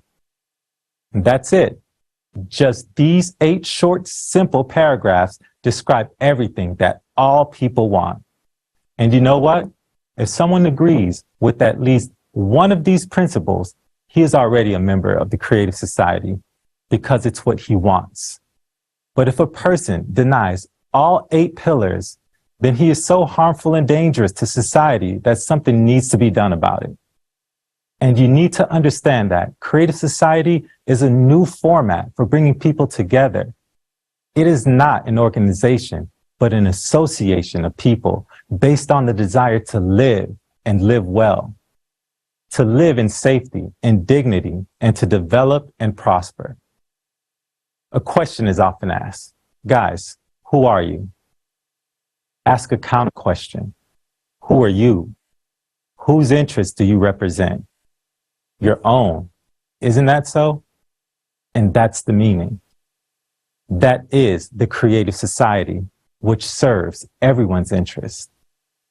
So, if we all decide we can start living like this within 5 years, let's tell everyone, let's create public support for this idea. Let's create electoral demand. Let's create a new reality.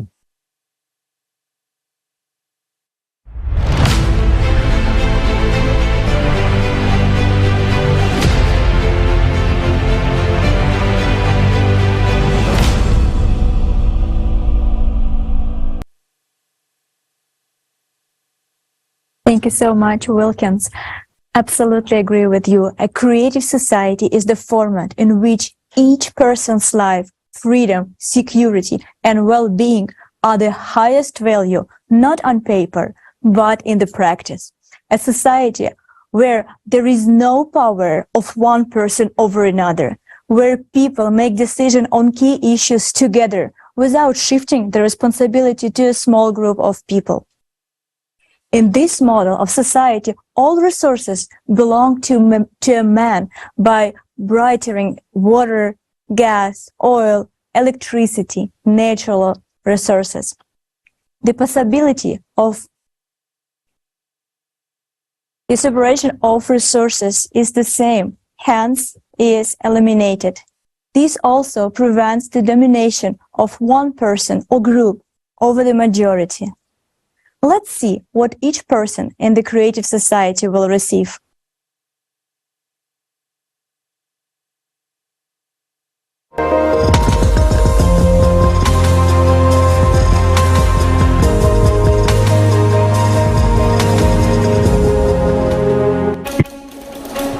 For several years, we have been informing about the creative society. The most frequent question we hear is, what will my life be like in the creative society? Friends, it's time to answer this question that concerns all of us. Make yourselves comfortable. We invite you to a wonderful world where the most valuable thing is human life. Your life. Living conditions, everyday life. Already in the transition period from the consumerist format of society to the creative one, each person will immediately be provided with accommodation of at least 60 square meters for a comfortable life. If you have a family of 5, you will live in a house or apartment of 300 square meters. This housing will be your property. It will not be subject to taxes and utility bills. As your family grows, your living space will expand. A consumer paradise will be created. The availability of free time, money, and a variety of quality goods and accessible products. And this is already in the transition period from the consumerist format to the creative society. Financial freedom. People will become financially independent starting from their birth. From the first day of the transition period to the creative society, all mortgages and loans will be written off. No more inflation. Prices for the same product or services will be the same all over the world. No more taxes on small and medium-sized businesses. No more taxes on individuals. You will receive a universal basic income of $10,000 every month. There will be no need to work in order to have a roof over your head and feed your family. In the creative society, you will always have confidence in your future. Do you want more money? There will be an opportunity to work doing what you love to do. Only 4 hours a day, 4 days a week. You will have a vacation at least 2 months a year. Do you want to work more because you get a buzz out of doing your job benefiting society? Go for it. You are always free to choose. All hard, dangerous, harmful, and monotonous work will be done by robots and automated systems. A human is not a slave to toil from morning till night for a penny. You will have time for yourself. You will be able to do things you really care about. Spend time with people you love. Develop yourself. Be creative. And travel to any part of the world without visas or restrictions. In the creative society, every day of your life brings only joy and pleasure. Environment. Production will be waste-free and completely environmentally friendly. Pesticides and chemicals will no longer be needed to grow products. Only tasty, healthy, and varied foods will always be on your table. You will be able to enjoy clean, fresh air wherever you go. You will be able to drink crystal clear water saturated with good microelements and minerals. In the creative society, we will restore the ecosystem of the planet, and we will be able to admire the purity of oceans and the beauty of pristine forests. The creative society is a world of harmony and beauty. Healthcare. Perfect health of every person is one of the priorities of the creative society. From the very beginning of the transition period, medical care will be free for everyone. Doctors will be paid for healthy patients. A patient will no longer be seen as a profitable client. Each medical center will be equipped with artificial intelligence that will incorporate the experience of all the best doctors in the world throughout history. The very approach in healthcare will change. It will become 90% preventative. And all this right away in the transition period. Now, in the creative society, new technologies will allow humanity to never get sick. Everyone will have an opportunity to significantly increase their lifespan.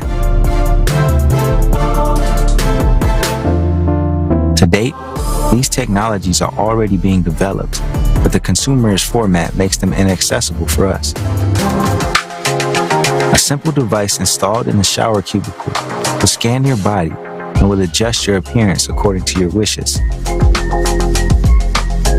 In the creative society, you'll be really healthy, completely free of charge. Education. You deserve a decent, high quality, and free education. Do you like to study? In the creative society, you can get as many degrees as you want. And you won't have to worry about earning a living because you'll have a universal basic income.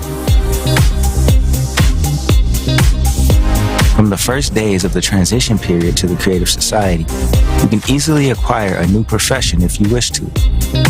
Artificial intelligence will create an adaptive educational program for you according to your peculiarities. You can study anywhere in the world and at a time that suits you. The creative society is a world of knowledgeable and versatile personalities. Freedom. People will decide for themselves what rules and laws to live by and implement their decisions through voting on a unified platform. The highest value is human life. Everything will be built around the fundamental basis. The world's media will no longer be in private hands, but will belong to society as a whole. This means that they will no longer be able to manipulate public opinion for the profit of a few. The media will truthfully and holistically inform, educate, and inspire people. Safety. Already, in the transition period from the consumerist format to the creative society, the fate of people will no longer depend on the decisions made by a few individuals and on what those in power will agree among themselves. Society will create conditions in which wars, murder, death, slavery, human trafficking, and drug trade will be impossible. Crime will completely disappear. The latest technologies will be implemented everywhere, which will help the Unified Emergency Service to work proactively to prevent accidents and crimes. You can easily let your child go to school or outside being completely sure about his safety. You'll be safe and secure at all times of day and night by returning home in the evening, going for a walk in the park, or going to a concert. The main danger, the threat of a global climate catastrophe, will be solved. Humanity will never again be threatened by climate disasters and wars. In the creative society, you and your family will be safe anywhere in the world. You will get all this starting from the first days of the transition period. And already, in the creative society, thanks to a replicator technology, you will be able to get everything you need. All kinds of food, clothes, household items, and much more.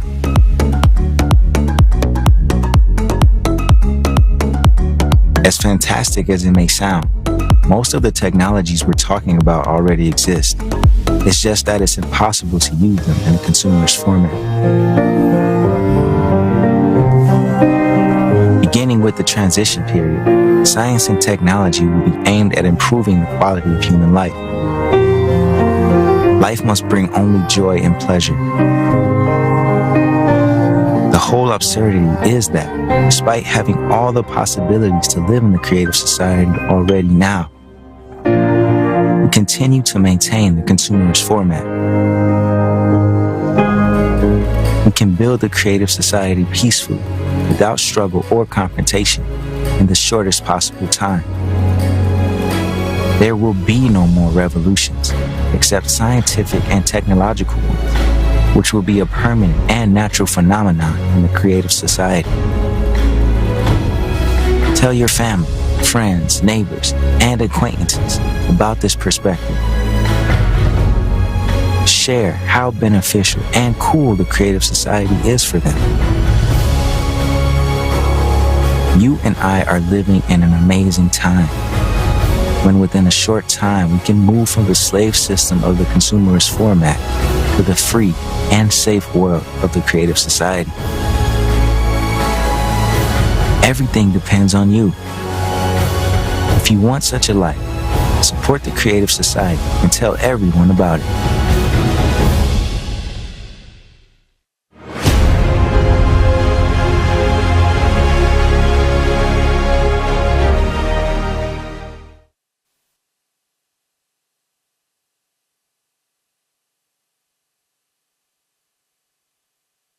Our life? A creative society is a format of social organization. At its core and the center of everything is the individual, its life and its benefits. That will require a reformatting of all spheres of our life. And there is a step-by-step plan for implementation of the creative society. And there are very specific stages. So let's learn about the stages of building a creative society, what actions have to be taken, and what is the goal of each stage is.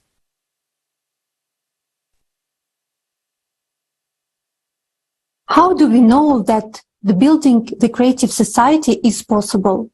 Because any normal person wants to live in the creative society and not in the consumerist format. The informational stage is essential, because if people don't learn about the creative society, there will be no politicians for whom they will vote. Such politicians will only appear when there is an electoral demand for the creative society. This is required to lawfully implement creative society values in our countries. Creative society is an actual working model. There is a clear plan and a strategy of its implementation. It consists of 3 stages of creative society formation. First stage, informational. Second stage, political. Third stage, world referendum. The strategy outlines specific activities to achieve the goal of each stage. In just 5 years, we will be able to move from the current consumer format to the creative society peacefully and lawfully. To make this happen, All people need to unite around the idea of the creative society as quickly as possible. Now we are at the first stage. The first stage of building the creative society is the informational stage. The goal of this stage is for majority of people in every country to support the transition to a creative society format. The objective of the informational stage is for every person on the planet to become aware that there is an alternative to the consumerist format in which we are struggling to survive. The alternative to the creative society. The alternative is the creative society.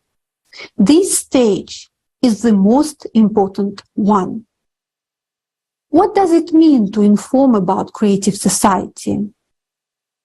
It means to talk about what prospects of a new quality of life it opens up for each person: safety, security, and high quality of life.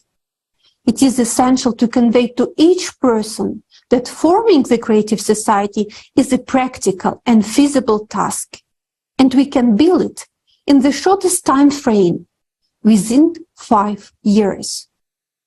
Today we will learn many interesting things about how life will be in the creative society. During the forum, we will discuss how to join the Creative Society project and what you can do right now. It is crucial to showcase your choice wherever possible. That's exactly how people will create a global electoral demand in their countries. This is exactly how we will demonstrate to politicians that we want to live in the creative format of society. The result of first stage of informing will be the creation of an electoral demand for the creative society. We are at this stage right now.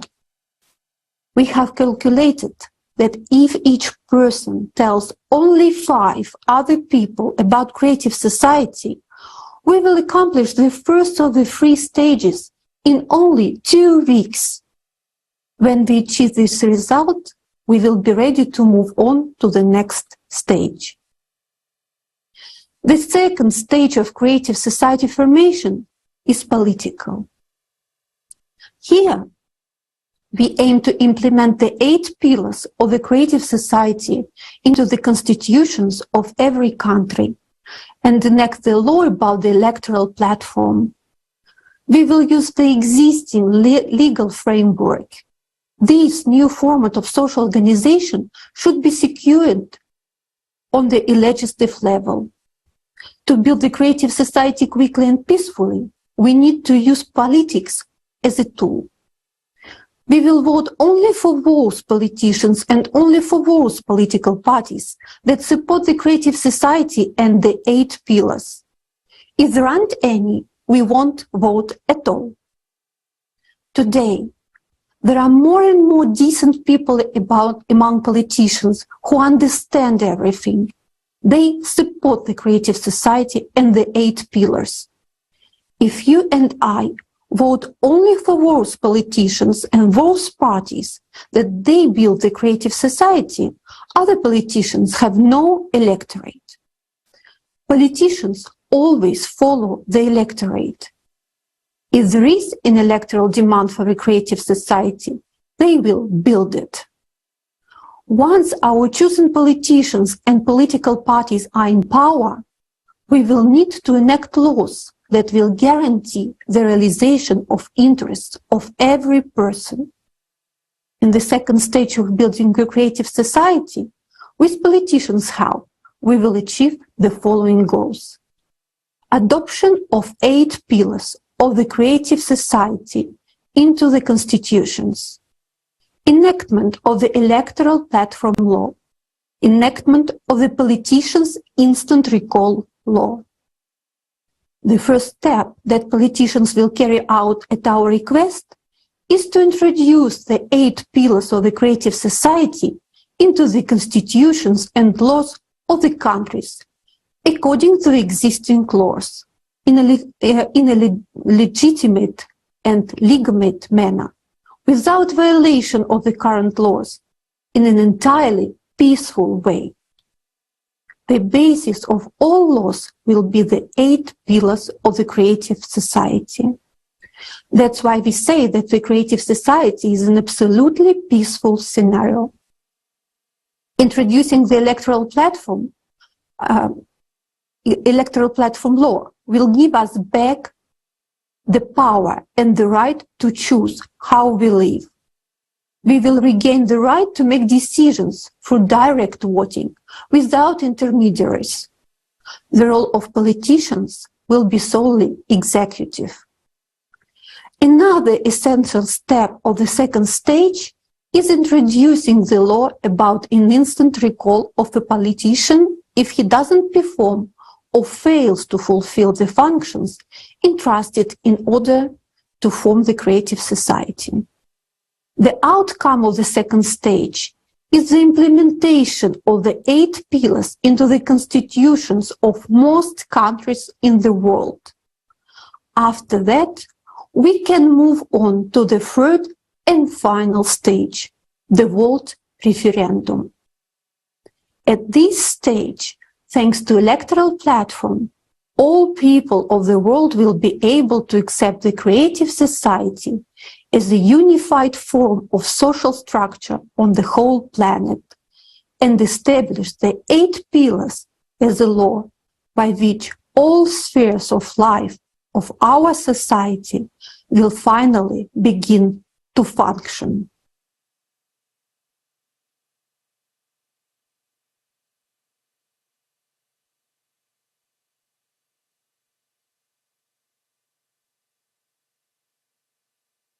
Ignorantia juris non excusat. Ignorance of the law is no excuse from responsibility.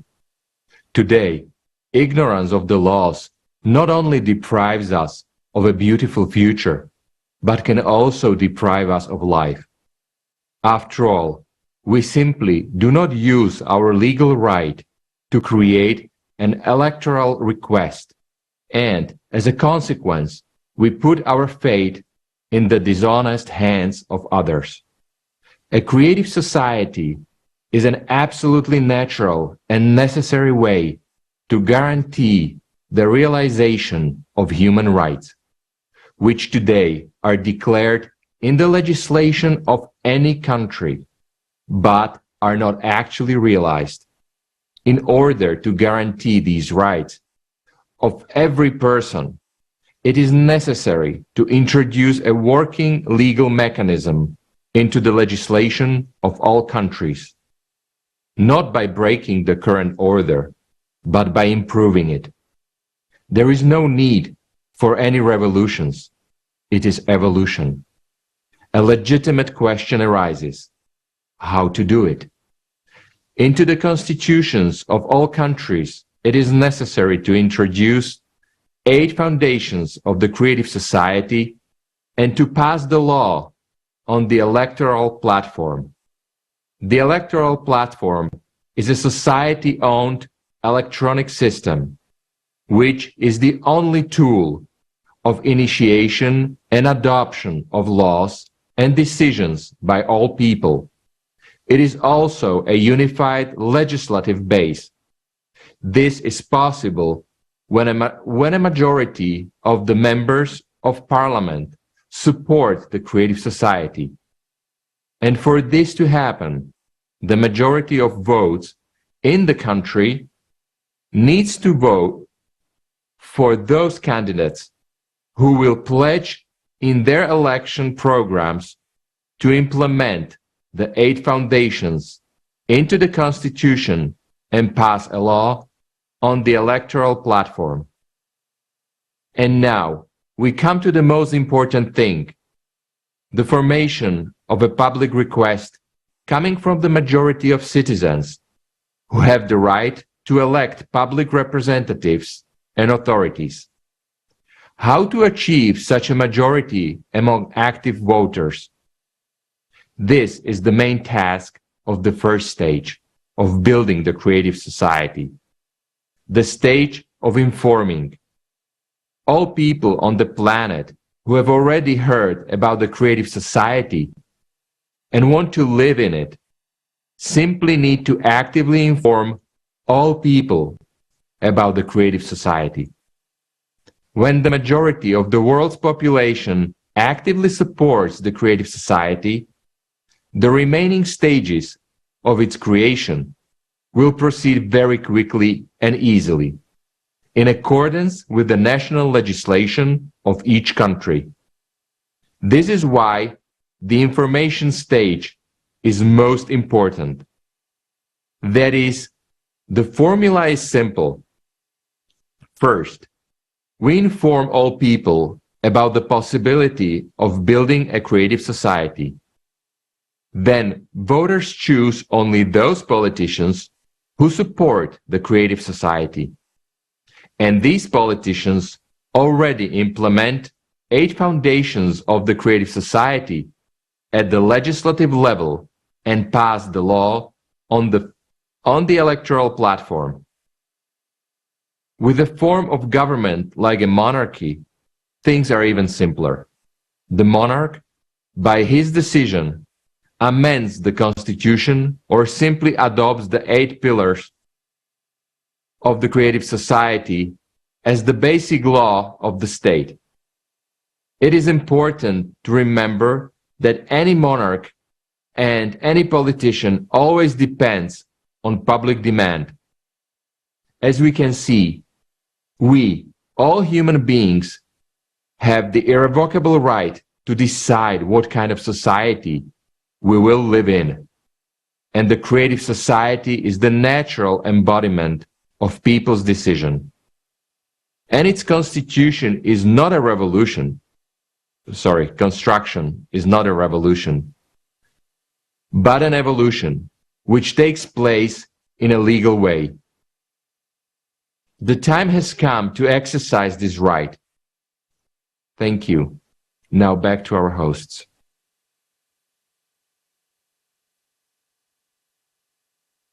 Thank you, Robert. You're absolutely right. We, people, have the legal right to create an electoral request and to build the creative society. Still, people do not know about this right and therefore do not use it. In preparation for today's forum, we interviewed Ms. Christian Anderson, a member of the European Parliament from Germany. We invite you to watch a fragment of this conversation.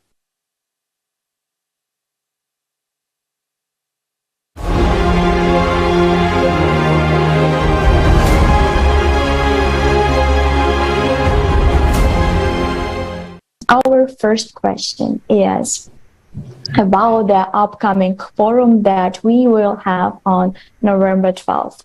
The name of our forum is Our Survival is in Unity. How important is the unification of people during this challenging time? And what is the role of people to make a long-lasting positive change in our society? Well, the unity of the people is very important at this point, because what we have seen, especially in the last 2 years, how the rights of the people, civil rights, and inalienable rights, constitutional rights have been infringed upon. They have been taken away. They have been redefined into being privileges that a government can grant whenever they want to or withhold whenever they see fit. And this is not only happening in 1 or 2 or 3 countries. This has been happening all over the world. So it is of utmost importance that people once again realize it is their democracy. They need to get involved. If they want things to change, they can make it happen, but they need to go and cast their votes and not stay at home. They need to take responsibility. Democracy is not a place where you simply go to sleep, because there was once said, when you sleep in a democracy, you will have a very rude awakening in a tyranny. You will always have a conflict of interest. Whoever has power, his aim is always to expand his power at the cost of the one he is overpowering. We do need to have institutions that, have some kind of a governing power. Obviously, we do need this. But the key is there needs to be checks and balances. That is also a cornerstone of every democracy. The people need to realize they have the responsibility for their life and they need to make their own decisions. Then they elect representatives who are supposed to implement the wish of the people. But what we're seeing now is the people are being dictated to by these elected representatives what their wishes have to be. And that is wrong on so many levels. So people need to realize we elect representatives and they are our employees and they have to do what we tell them. But nowadays, a lot of people think, well, they're the bosses and they tell us what to do. No, it's the other way around. And we need to get a clearer understanding once again of how democracy works. And it seems to be a pretty big problem right now.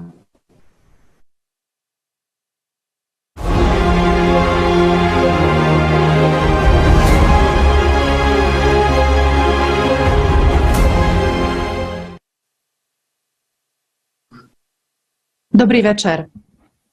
Good evening.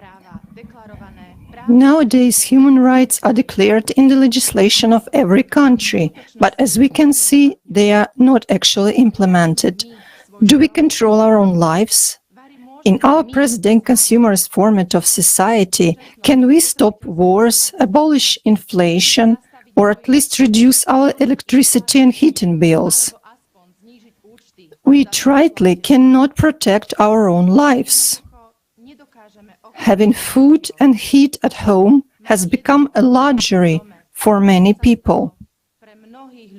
We don't even have means to save the lives of our near and near people in the event of severe illness.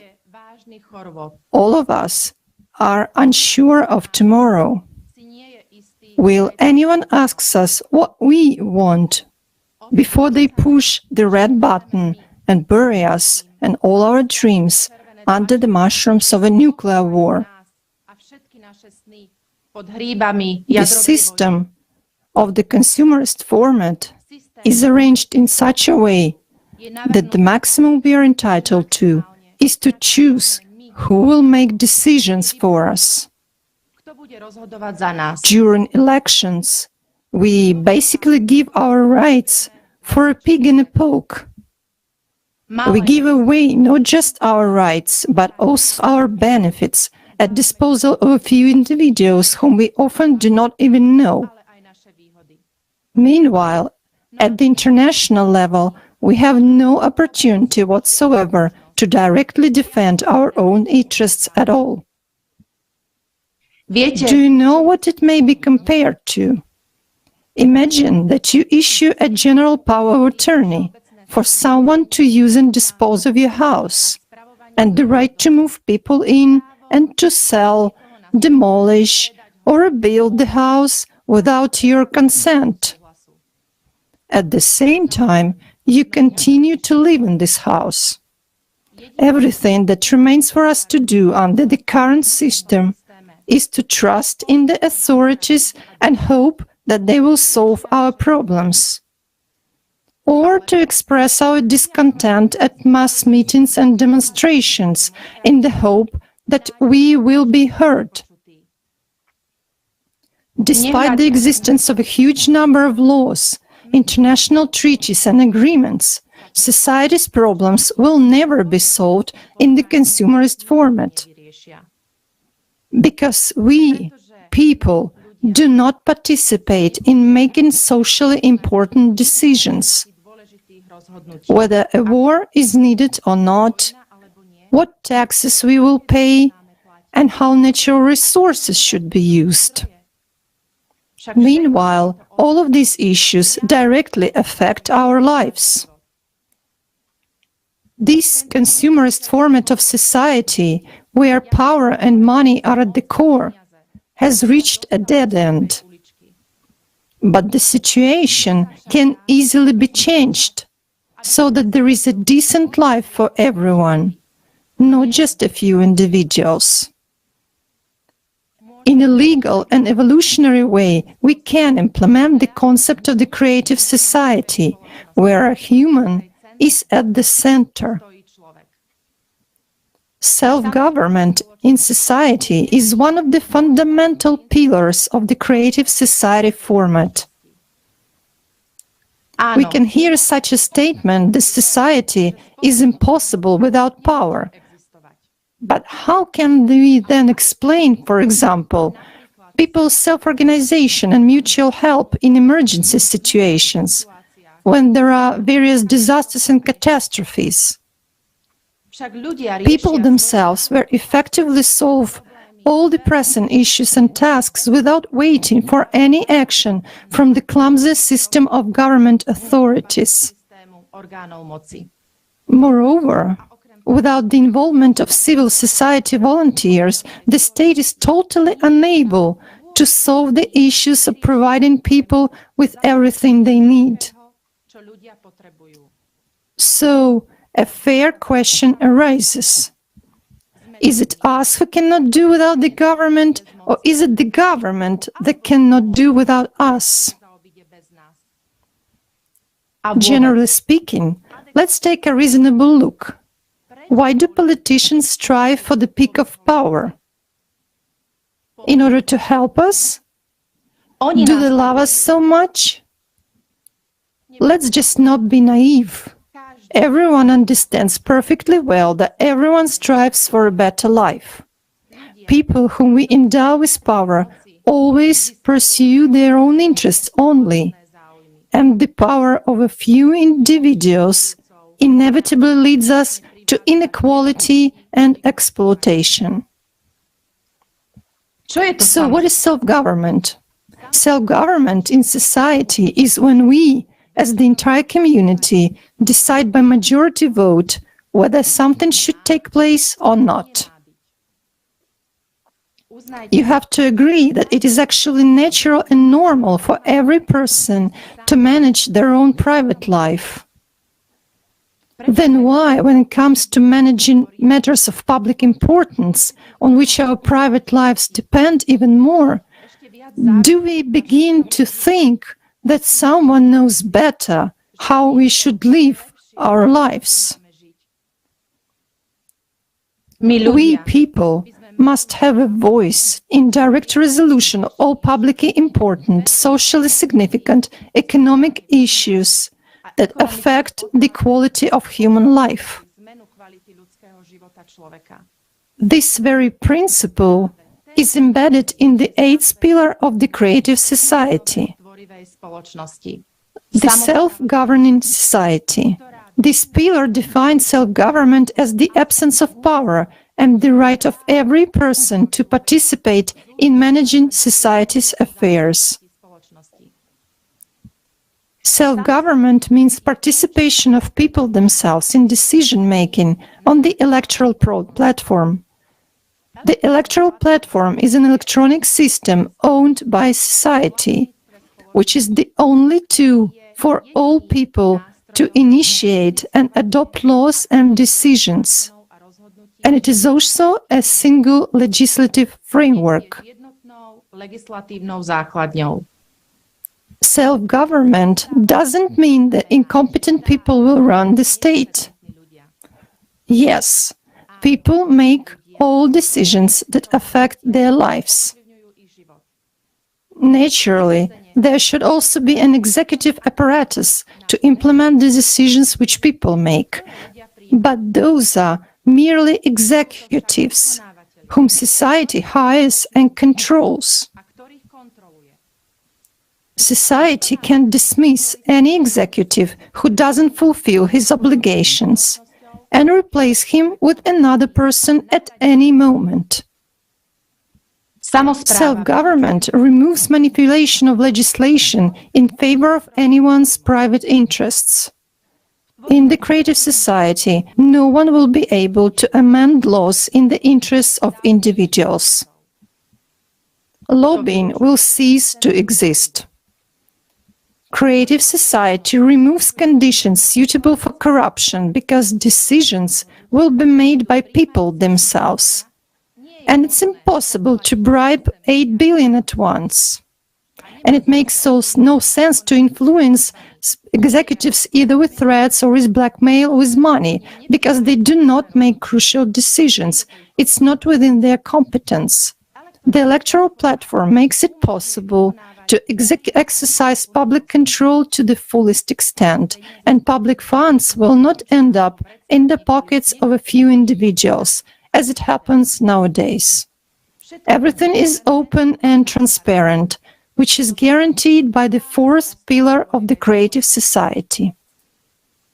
On the electoral platform, each of us can vote for a decision that is important for him or her.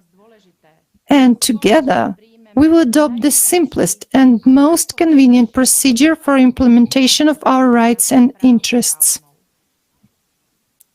People will really be able to quickly resolve their issues on the electoral platform without lengthy procedures, red tape, and bureaucracy.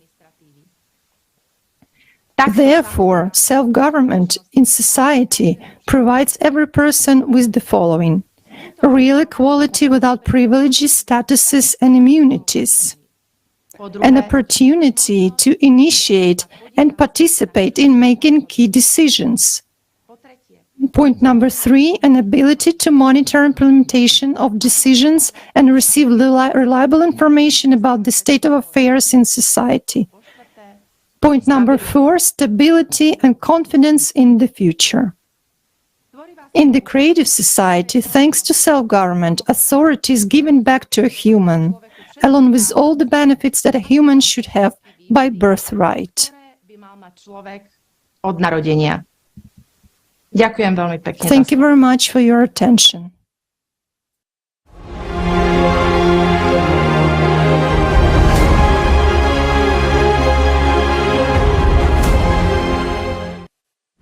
Today, everyone claims that your future depends entirely on you.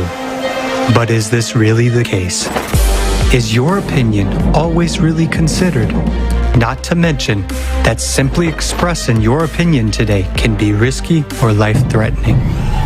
If you want to change something in society, how realistic is it to do so?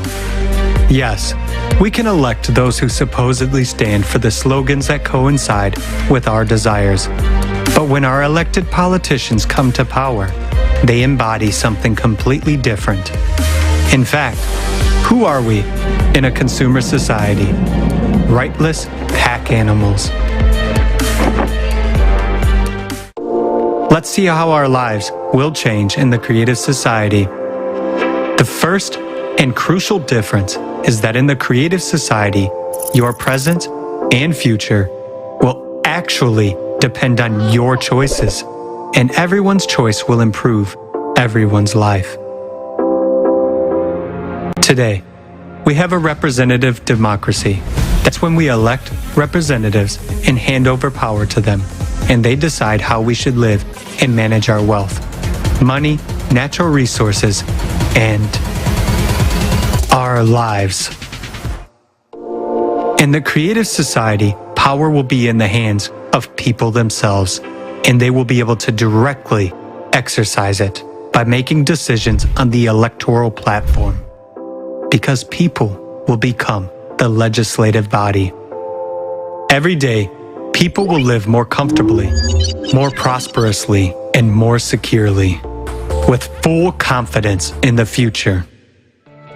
For example, Anna, a woman of 38, a wife, mother of 2, and employee of a design company.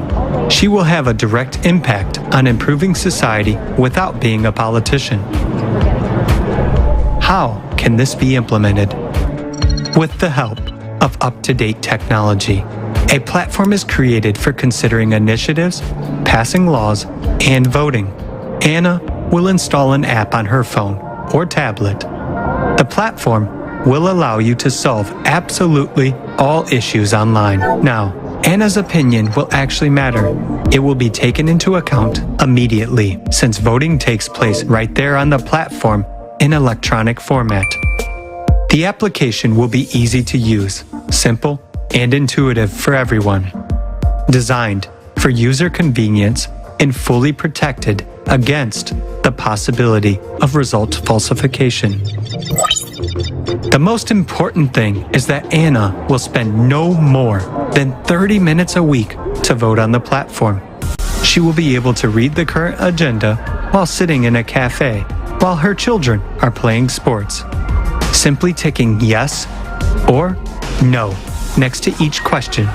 The app will be available to every adult, regardless of location, gender, or technical ability. After all, every person matters in the creative society. It is absolutely possible to create such a platform, taking into account today's level of technical development. Many effective developments are already being successfully tested in different countries. The use of such a platform will make it possible to get rid of unnecessary intermediaries and move to effective self-government. What is self-government? Self-government is, in fact, direct decision-making by the people. You will make the laws and decide which ones are acceptable to you and which ones are not.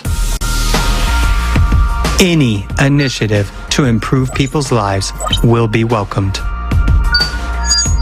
The initiative can be local, state, or global. Experts develop and propose laws, options for solutions, and implementation of what people want. For example, Anna is a designer, so she decided to take the initiative to develop ergonomic and comfortable seating in public transportation in her country. You may be thinking right now, how am I going to make laws? How am I going to understand so much information? After all, I'm not a lawyer.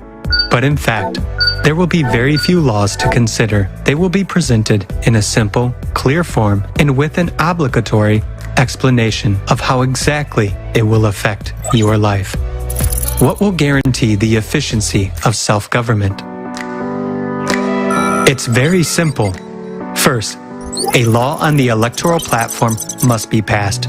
It will secure the right of the individual to make proposals and pass laws. It also legislates the electoral platform as a mechanism for implementing such a right. Thus, the individual participates directly without intermediaries in making decisions and laws. Putting the 8 foundations of the creative society into the Constitution and following them steadfastly guarantees the effectiveness of self-government. These are the most basic norms of human and social life. All other legislation must correspond to these norms. That is, it must not violate them. Thus, in the creative society, it would be impossible to make decisions that worsen a human situation or threaten his life, liberty, and security. For example, today, Anna decided to meet her friend after fitness and arrived at the restaurant 30 minutes earlier. She set aside this time in her calendar in advance to go to the electoral platform. She checked out what bills and initiatives were open for a vote. And in order to make a decision, she only needs to answer her own question. How much will this improve my life? And give the answer, yes or no. Won't Anna figure out what's good for her? Of course she will.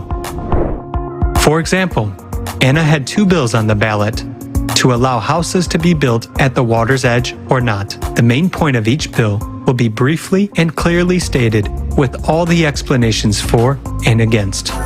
The first bill suggests building houses not closer than 200 meters from the shore, taking into account the preservation of the environment. It also provides for a free passage to the water body with a public beach.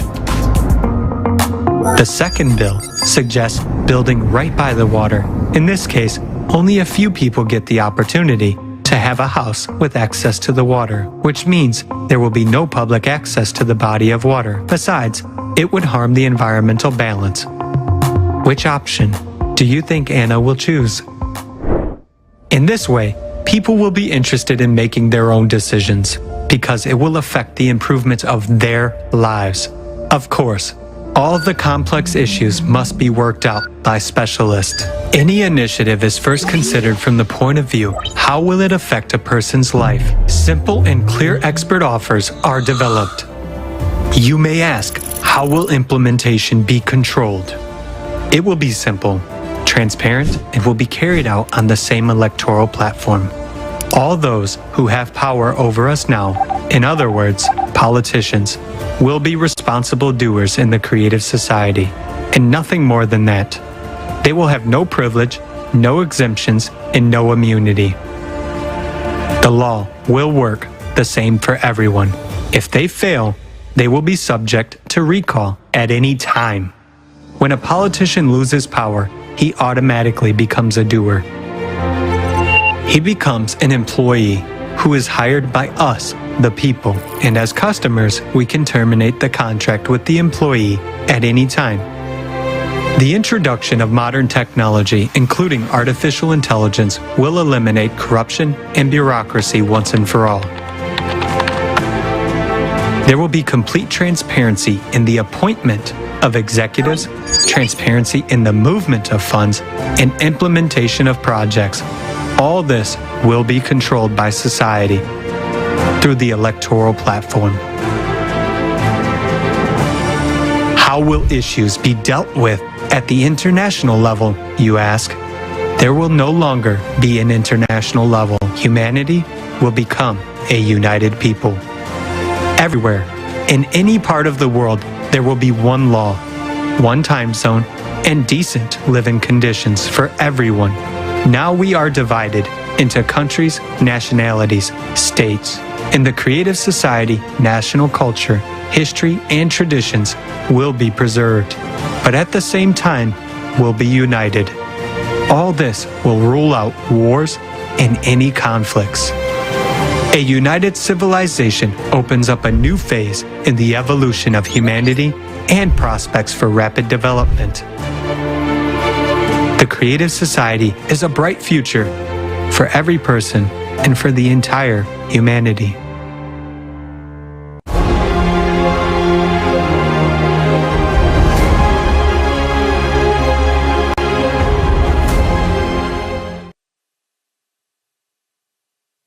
You know, per week, and vote for that will improve my life. I like that it will be accessible and understandable for everyone, even older people. It is truly an evolutionary concept that we can all understand and use. The most exciting part is that my voice finally matters, that I can decide for myself instead of choosing between two evils like we do right now. I really like the changes that we make and the benefits that everyone will receive. This is a true unity. Finally, we can build a wonderful world for everyone. And I do not need to blame or complain about some politician with his empty promises. I am in charge now. I am now building a bright future for my kids and not just dreaming about it. I also like that politicians can be easily recalled if they do not deliver on their promises. The power will belong to the people, and a regular person like me can become responsible for a social project, propose ideas, and see them come to life. Who knows better than us how to improve our own lives, right? Finally, we will know where our money is going. The transparency will allow us to monitor all projects, salaries, as well as public investments. And it will be impossible to conceal money anywhere because the fourth pillar of the creative society guarantees transparency and openness of information for all people. It is our right to make our own decisions, plan our lives, and be in control of our own destiny.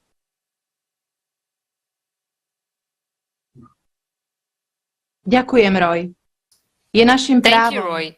We have the right to make our own decisions, to plan our own lives, and to manage our own destiny. But along with this right, there comes a responsibility and a desire to act. And right now, we can all together see the results of people's choice and their volunteer work. I am honored to present and invite you all to watch a music video, but a song that it's a gift for the forum from all the participants of the Creative Society project from Slovakia. Its title is Unity, which accurately describes the essence of the Creative Society project. Participants from the Czech Republic, Kazakhstan, United Arab Emirates, and Russia took part in creating this music video. When people are willing, they can do what seems to be impossible. The same happened when this song was created.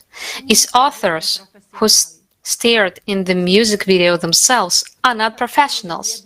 They are people who came together with a common goal to create a song for the forum and for the Creative Society. This video also depicts our common journey to the Creative Society.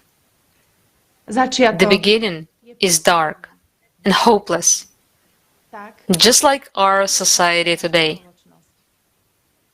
But in the distance, we can see the light and those people who were the first to understand the idea of the Creative Society without hesitation.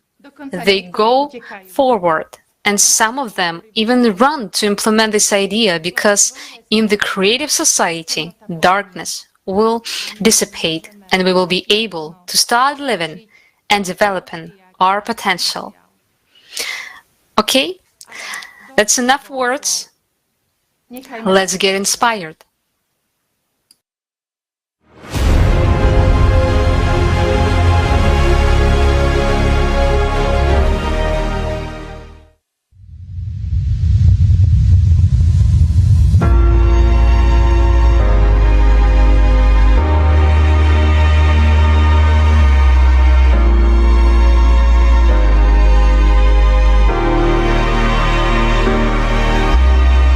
There is a different way for everyone, leading us to the same goal. There is a voice without sound that can hear every single living soul.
A beautiful song. Big thanks to the participants of the Creative Society from Slovakia for such a gift. Dear friends, this is another example of what can be done at the informational stage and what outstanding projects volunteers can accomplish when they come together. I want to remind you that we are now at the most crucial step of building of the Creative Society, the informational step. It's the simple, small steps that are the most valuable today. Right now, during the live broadcast, you can write to a friend or send them a link to the broadcast or the recording, which will be available in 150 languages today after the broadcast on the Creative Society platform.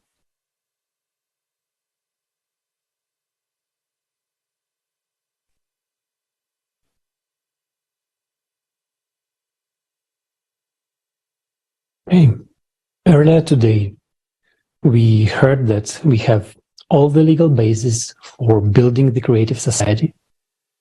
Now, let's focus on the economic system. And trust me, the question of how the economy will work to provide all the benefits for every human being comes up a lot. So this is what we will talk about right now. The information you're about to hear is very important. It is life-changing and will be presented for the first time. So please pay attention as we explore how our economic system will function. So the ultimate goal of the economic system in the Creative Society is to bring everyone to the same best possible standard of living. And we are talking about the highest quality of medical care, education, housing, food, clothing. Everyone will have the best of everything according to the strictest quality standards. So imagine a stable economy with no crisis, no fear for tomorrow, and the entire population of the planet with stable income, meaning everyone has great purchasing power and time to enjoy the products and services.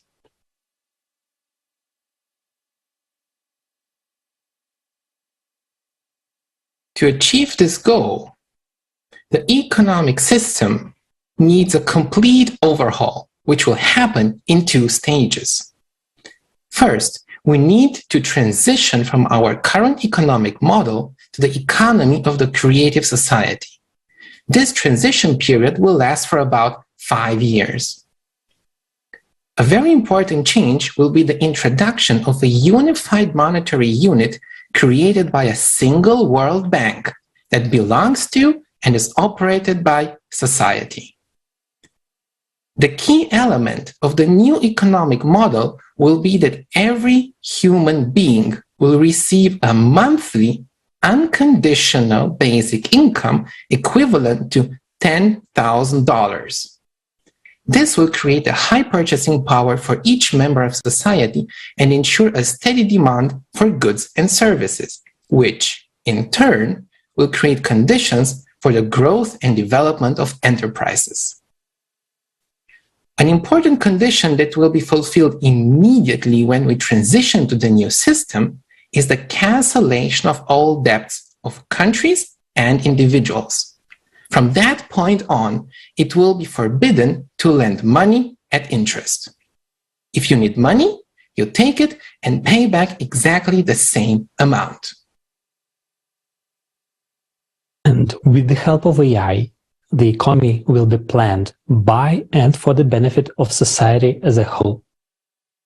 Global demand will be formed by people themselves and analyzed by artificial intelligence, which will be able to predict the required volume of production of food, goods, and services to provide each person anywhere in the world with everything necessary. This will ensure the most optimal allocation of resources and production volumes at the planetary level. The demand for all goods and services will always be available online and accessible to everyone. For example, you want to start a business and inquire about opportunities in the field of your choice. The AI gives you a prediction about the current and projected requirements for this industry, and you choose what you can do will have a guaranteed demand. All new technologies will belong to society and will be fully accessible to any business. This will make it possible not only to automate the processes of production and economic activity of companies, but also to create conditions for improving the quality of products and services. Another important change: prices will be fixed from the beginning of the transitional period. Specialists, with the help of AI, will calculate optimal prices for all goods and services, taking into account logistics and production costs.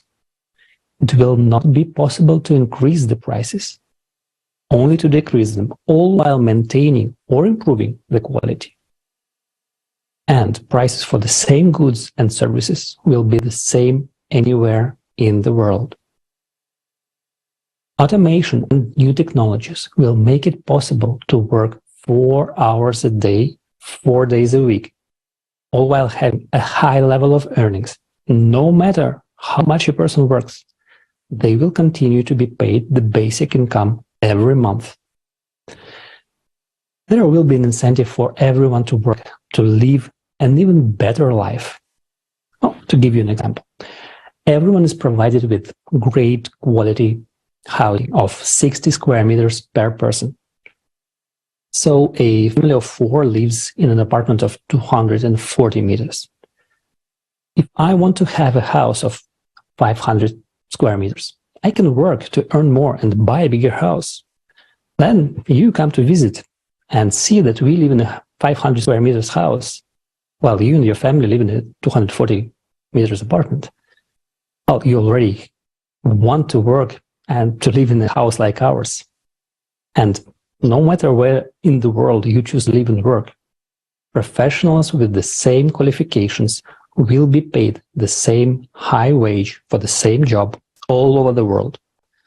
This would eliminate labor migration and the difficulties associated with it. So let's do a quick recap. A single World Bank owned and controlled by the society, single unified monetary unit, fixed prices, and no interest on loans completely removed the possibility of inflation and crisis in the economy. We no longer need to seek for balance between supply and demand, between the amount of money in circulation and the goods and services on the market. If today competition is built on money, on price reduction, in the transition period, companies will compete on quality. Fixed prices, no interest on loans, a unified monetary unit, no inflation, and full access to new technologies give businesses enough room to improve quality and make good profits. All these factors will create conditions for healthy competition and will stimulate the production of higher quality products. This, in turn, will ensure a high standard of living for everyone. In the creative society, conditions will be created in which corruption and the influence of individuals on politics and economy will be impossible. For this purpose, a limit on personal wealth will be introduced, meaning that there will be a limit on the maximum wealth per family. We will determine this limit together as a society.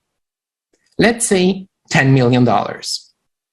Such a fortune is more than enough for a comfortable, rich life, but not big enough to start a war.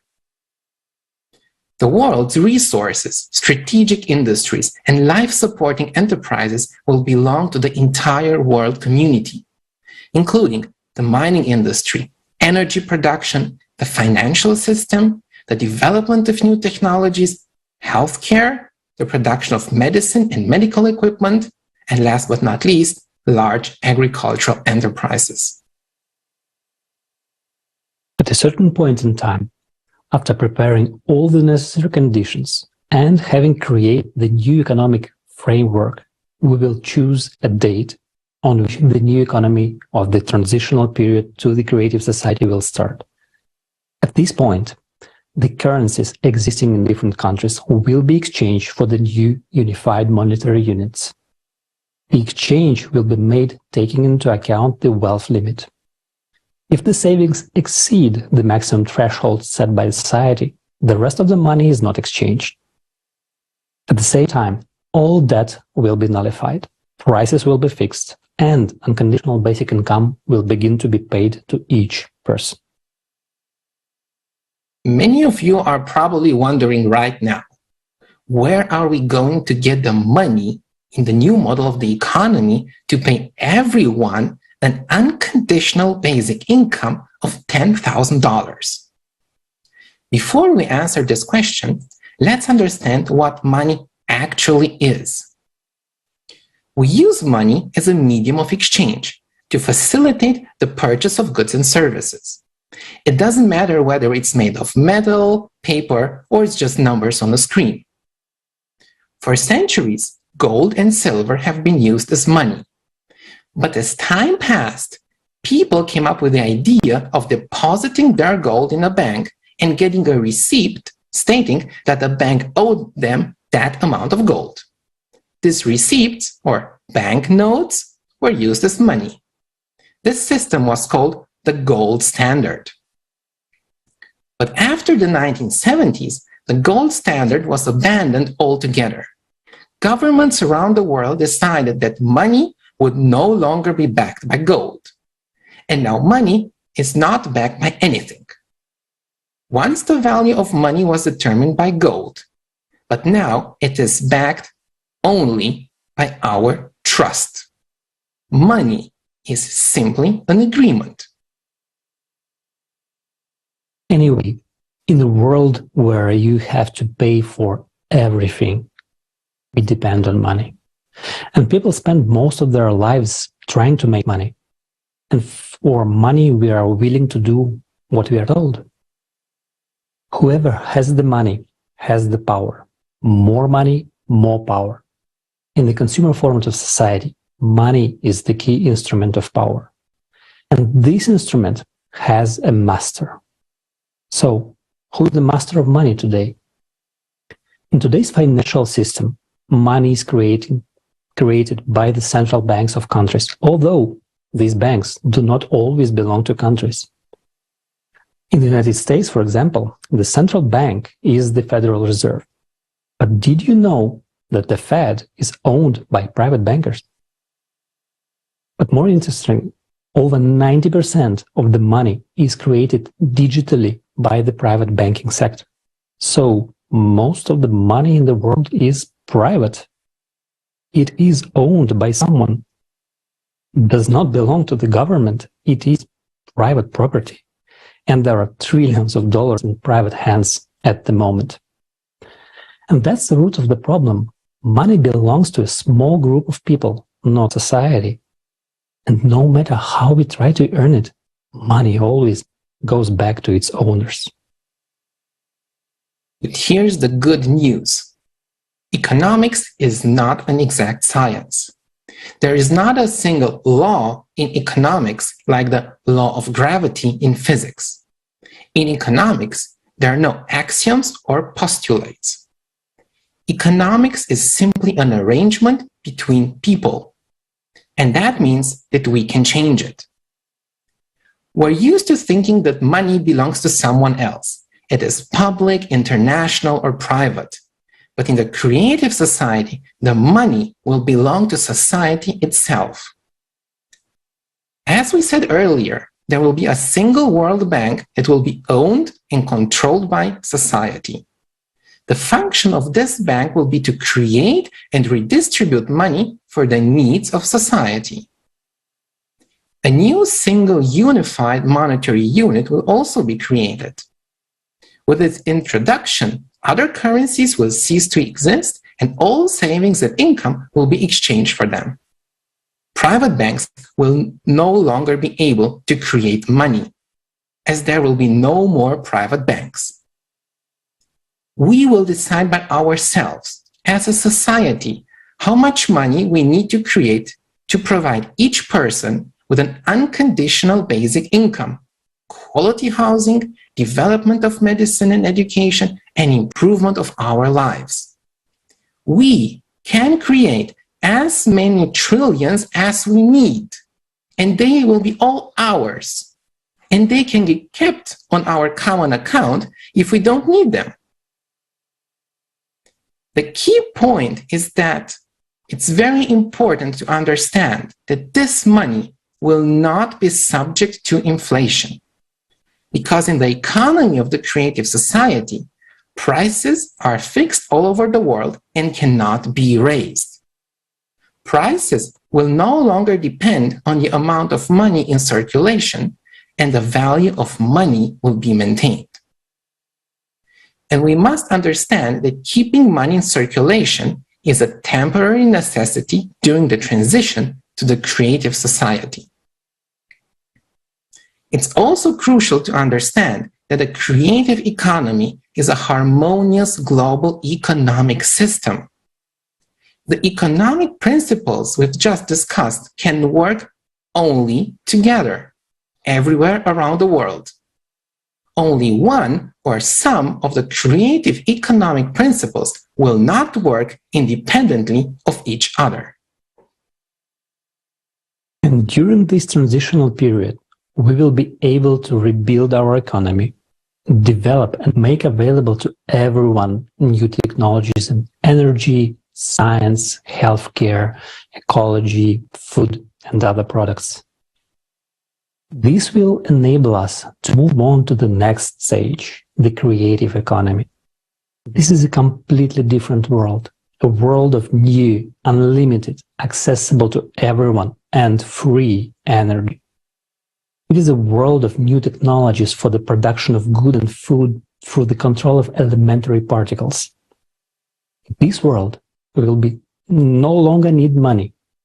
In the creative society, each of us will be rich, confident in the future, and free to live the life each of us wants. The cornerstone of an efficient economy and a prosperous life is, of course, the availability of energy. It has become like air or water. We need it to live. But the naked truth is that today, energy is just a commodity used for making profit and increasing the power of a few who control it. The energy supply is being optimized to increase profit instead of covering for our needs. Let's watch the next video on how absurd and dangerous we have agreed to organize and manage this vital resource at the potential expense of our future.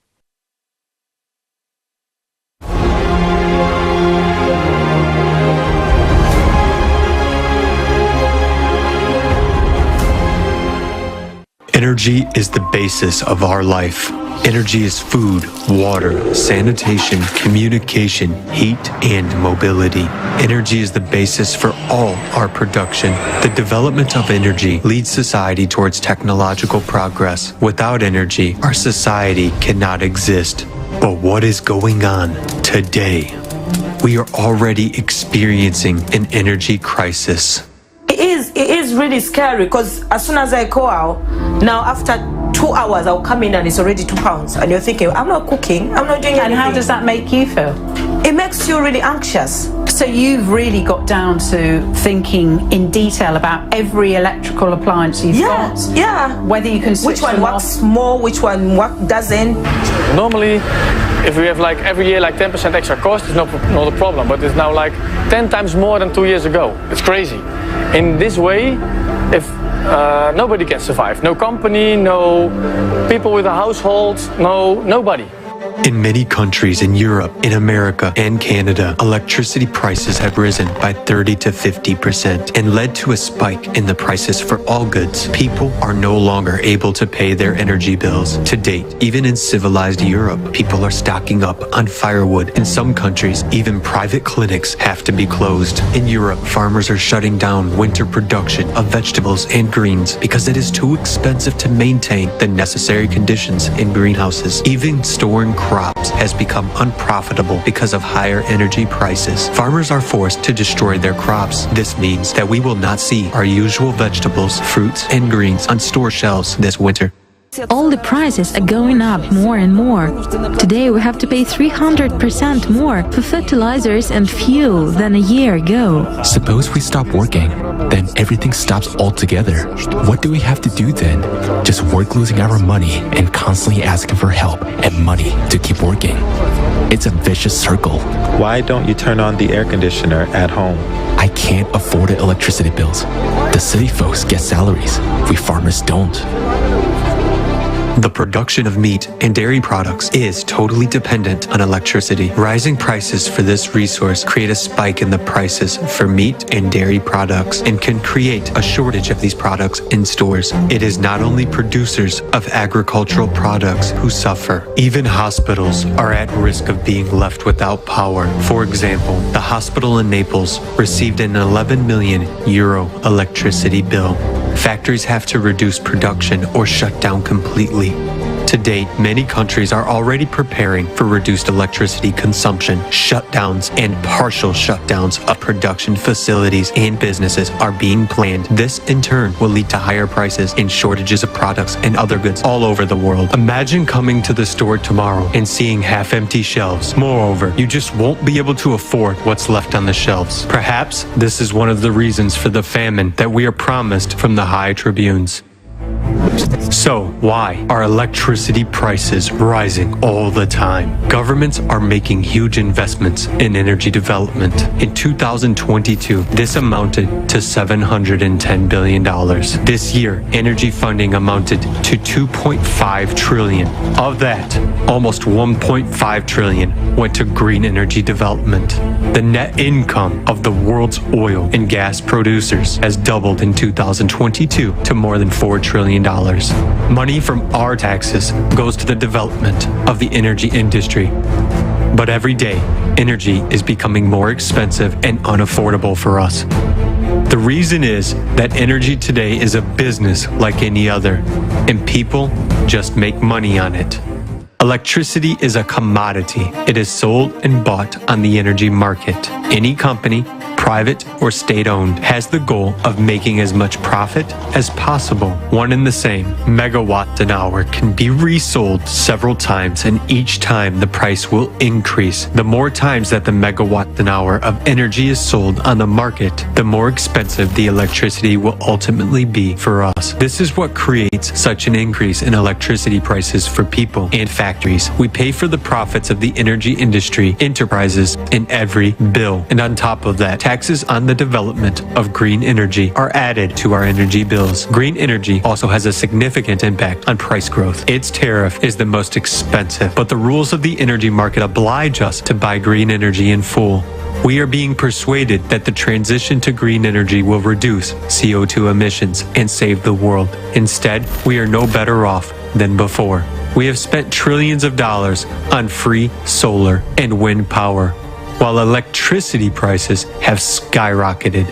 We are shutting down nuclear power plants, thermal power plants, and are trying to switch to green energy. But even if we cover the entire surface of the planet with solar panels and wind turbines, the energy they will produce won't be enough. Has it only now dawned upon us that the sun doesn't shine at night and the wind doesn't blow all the time? In such conditions, power outages are unavoidable. That's why we can't give up conventional power plants. But for some reason, we have imposed an additional tax on all hydrocarbon energy, and we are paying 3 times the price for it. In fact, we haven't switched to green energy. We have just added an unnecessary and unreliable source and only increased the costs in our bills. So it turns out that we ourselves pay for the creation of inefficient and expensive energy. The absurdity is that in our world, energy is a commodity. It belongs to a few and is a tool of power, political influence, and manipulation of people. In a normal human society, resources must belong to all people, and energy must be free and available anywhere in the world. When we come home in the evening, each of us wants to turn on the light, air conditioning, take a hot shower, watch TV, charge the phone, and make dinner. We are used to taking it for granted. But even now, many of us can't afford it. And these are not temporary difficulties. We are destroying the existing stable system of energy supply. And instead of waking up and seeing the dire consequences of what we have come to, we are told to simply consume less energy, to give up traveling, home comforts, and even food. Wouldn't it be easier for us to move straight into a cave, or better yet, straight into a grave, so as not to emit extra CO2, which, by the way, has nothing to do with climate change. Extreme climatic conditions will worsen. Our civilization simply will not survive without reliable energy sources during this period. This year's record-breaking droughts, floods, tornadoes, and extreme temperatures are just the beginning of climate disasters, and we are already feeling the effects of power plant shutdowns and lack of energy. In times of climate change, we rely on weather-dependent energy sources despite the fact that they are the most vulnerable to climate change. Within just an instant, there could be a total collapse of the energy system. De-energized cities will be left without water, food, light, transport, and communications. It is obvious that further transition to green energy would be a fatal mistake of humankind. At a time of climatic disasters, it is vital that we create reliable energy sources that are powerful and independent of weather conditions. The ability of our society to survive is inextricably linked to a stable energy supply. But as long as this vital field is privately owned, and one can make money out of it, it is unable to serve us, people. Stable energy sources already exist today, but they can only be implemented if we choose the creative format of society.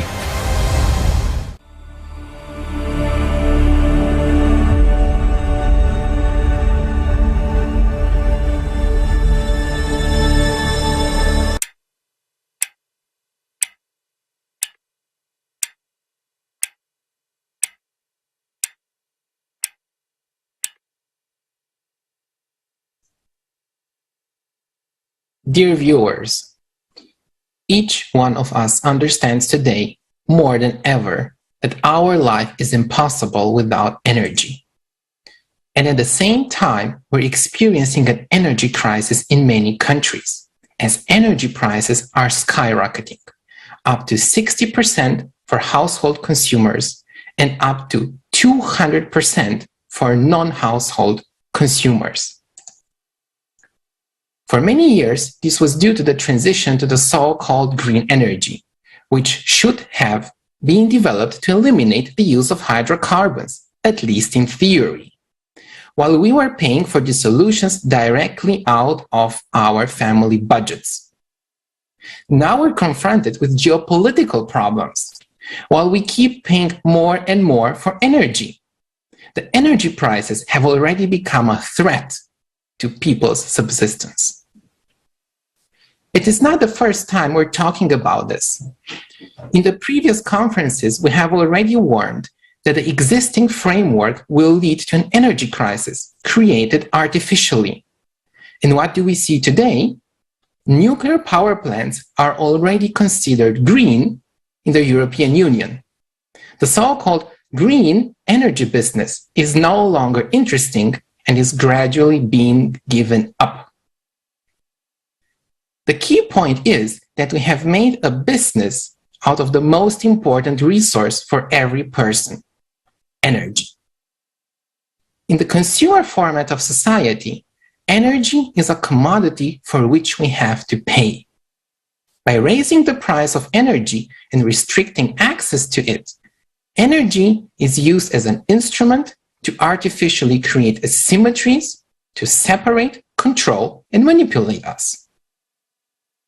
While, in fact, much more efficient, environmentally friendly, and safe technologies already exist today. These include small modular reactors, fast neutron reactors, thermonuclear fusion, and many others. And a completely different technology is already in use: fuel-free generators, or FFGs. It is an open system that allows the production of inexhaustible, clean, free energy from the surrounding space. FFGs will change the entire structure of the energy sector and enable everyone to remain autonomous with no risk of a blackout. However, in our consumer format, the introduction of technologies that will make energy unlimited and free of charge would not be beneficial for us. This sounds like a paradox. So how can this be? If we assume that we could generate inexhaustible, clean, and free energy starting today, we would not be able to use it in our daily lives, because the energy sector would disappear and millions of people would lose their jobs. This would lead to an unprecedented crisis and a total collapse of the worldwide economy. This is the absurdity of our current economic system. But the trouble is that exactly this economic system is already leading us to a collapse. Because of skyrocketing energy prices, millions of people are already faced with choosing between buying food, paying the energy bill, or paying for health insurance. So one way or the other, as of today, we're moving towards an unprecedented energy and economic crisis, because energy, although a basic resource, is mainly used for making private profits. But who decided that energy should be used for profit? Energy is like air or water. All people need it. Energy is just a basic human right. Therefore, in order to improve our lives, to become truly prosperous, we need to make sure that we all benefit from the introduction of new technologies for generating energy. But this is possible only by changing the framework of our lives. Today, we reach the point where we have everything we need to move to this format, the format of the creative society. In the creative society, all strategic and life-supporting industries will belong to society. Energy is one of them. It will no longer be an instrument of profit for a few or an instrument for manipulation. After all, energy is a resource that rightfully belongs to people. Therefore, in line with the goal of the creative society, we will be able to provide inexhaustible and free of charge energy to every home and every business. But already in the transition to the creative society, thanks to the new economic model optimized by artificial intelligence, we will be able to plan the production and provision of energy required by all 8 billion people on Earth. Energy will be free of charge for consumers because it will belong to people. We will not have to pay for the energy itself, its generation, or distribution. While the people working in the energy sector will all receive high salaries on top of the unconditional basic income. All of this is possible due to the unlimited financing provided by society to strategic industries. How much money do we spend today for energy? Imagine how much of our personal budget will be freed up when energy becomes free. And we will be able to spend this available budget on goods and services we cannot afford today.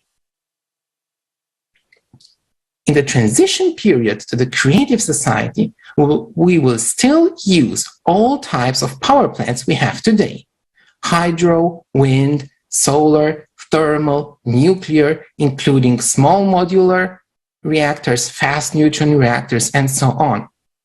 Because we will need all forms of energy available to ensure a stable energy supply, grow the economy, and enable breakthroughs in technology.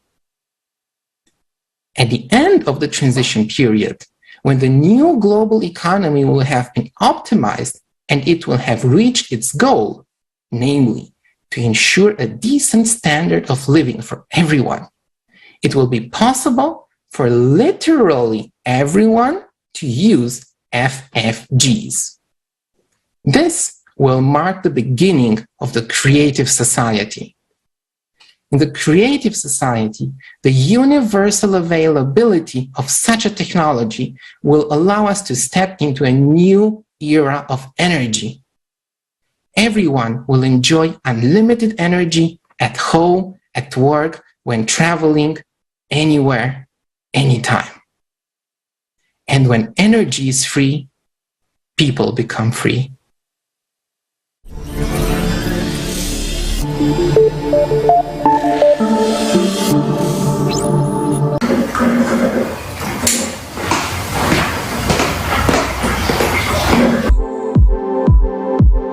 Power industry, this is something which without our civilization cannot exist. But how much efforts do we invest and what factors do we depend on to produce and generate power for our well-being? Hydrocarbon energy.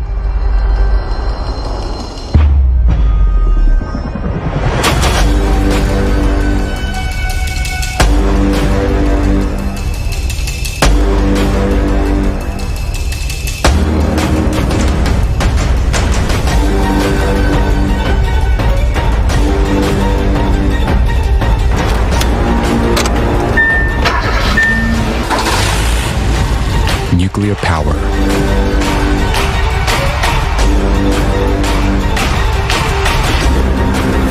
Hydroelectric power.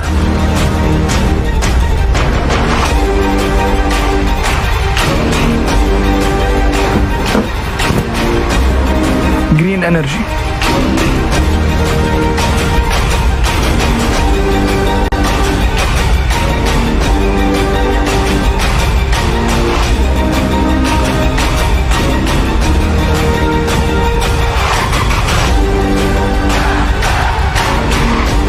What's happening, guys?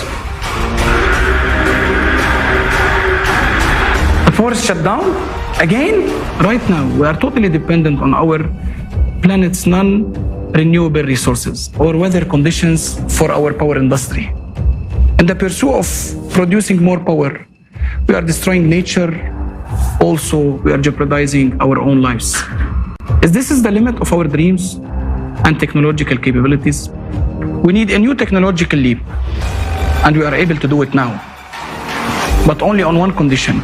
First, let's understand how realistic such a leap is and what benefits each person would gain from it. Fuel-free generators, what are they? Let's start by comparing them with traditional generators. Internal combustion engines and nuclear reactors require a constant supply of fuel to convert thermal energy into electricity. Green energy requires winds or clear skies. Gasoline and nuclear fuel are finite. The sun, wind, and water are unstable, whereas engines based on these operating principles have low efficiency. What does this mean? For example, an engine has combusted 100 megajoules of fuel, and from this energy, the engine has delivered 30 megajoules into the mechanism for operation. Thus, the efficiency will be 30%. The remaining 70% of the energy will be lost as heat to the surrounding space. The efficiency of traditional energy sources is extremely low. Efficiency of thermal power plants, up to 43%. Efficiency of internal combustion engines, up to 40%. Efficiency of nuclear power, up to 35%. Efficiency of solar panels, up to 22%. Even if we go to the most efficient hydroelectric power plant, we can see that its efficiency is no more than 85%. And at the same time, we lose most of this energy while we are transporting it to the end consumer. Because it's impossible for us to implement and put hydroelectric power plant in every home. But it's very possible for us to equip every home with an FFG. The fuel-free generators requires energy only for its startup, and then it operates autonomously. which means the efficiency of fuel-free energy is greater than 100%. Thus, FFG is not a perpetual motion machine, since it requires an input of energy, but a smaller amount than what energy it can produce. An obvious question arises: how energy then would be generated if no fuel required for that? We know from the school physics class that according to the law of energy conservation, we can't get more network output than we had spent on it. But this law only works in a closed systems, whereas FFG is an open system and it receives energy from the surrounding space. Scientists of the Russian Academy of Sciences experimentally confirmed that, for example, during the operation of magnetic FFGs, the space around the generator does not heat up but cools down. Instead, there are many myths and fakes around this technology that discredit the very existence of FFGs. Someone tries to make money from selling fake devices. Real inventors are being intimidated and even physically eliminated. Many developments were stolen or destroyed. Why is this happening? Energy is not only a tool of manipulation, but also a tool of political influence. It brings billions of dollars in profits for energy corporations, which will be gone instantly with the implementation of FFGs. Consequently, their power over us, those who buy energy and depend on this resource, will disappear too. However, despite all the obstacles, we have working devices from officially recognized inventors. Let's take a look at some of these developments. Magnetic generator. Its original inventor is considered to be John Searle, who used custom-made magnets in his machines. Since 2019, based on a similar technology by the inventor, Dennis Danzig, a US company has been supplying power to its customers using plants with a capacity of up to 25 kilowatts.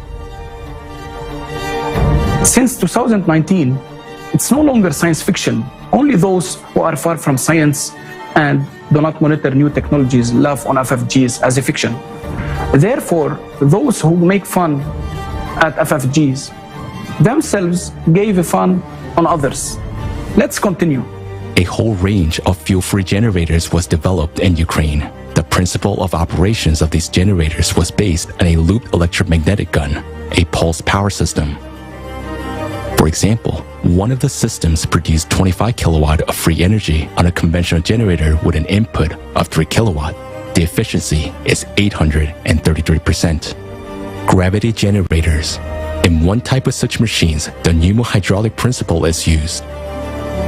The generator runs on the buoyant force of water according to Archimedes' law. The output of such units depend on their size. The most famous generator of this type is called kinetic power plant. It is also known as Roche generator. Such generators are produced by a German company which has branches in Mexico, Serbia, Switzerland, and Colombia. According to official expertise, the compressor of the generator of one of its units consumes 4.5 kilowatt, while a generator itself produces 11 kilowatt of electricity. That is, the efficiency is more than 200%. How much is that? Is a typical country home power consumption. 6 kilowatts per hour. Radio wave generators. Their inventor is Maxwell Chikumbutso from Zimbabwe. He is called the African Tesla. A very compact African technology made it possible not only to create a free energy generator, but also to upgrade a car so that it could move without fuel or recharging. As a result, even a helicopter was upgraded. Recently, the inventor presented a very small 500-watt power generator. Its output allows you to power a widescreen TV from free energy. And there are dozens of less-known inventions in different countries. In the USA, Malaysia, Georgia, India, Turkey, Japan, Uzbekistan, Mexico, New Zealand, and many other countries, there are research teams developing fuel-free generators. How is that, you may ask, and how it's possible to launch these technologies?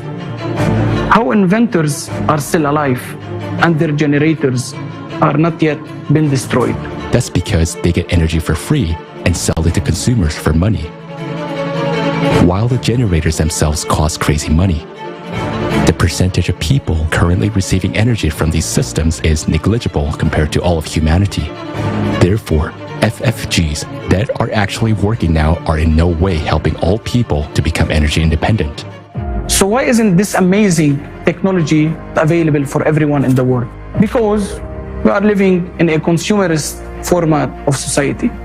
If FFGs are introduced all over the world without changing the format of society, then this will result in a big disaster. Millions of people will lose their jobs. Everyone who is involved in the power industry, from CEOs to janitors. This will inevitably lead to a collapse of the economic system, growth of unemployment, poverty, crime, and chaos. But when we gradually change the consumerist format to a creative one, then a new economic system will allow us to introduce FFGs everywhere. All power plants, factories, mines, dams, oil pipelines that harm the environment and pose a threat to people will be shut down. We will use hydrocarbons more efficiently instead of just burning them.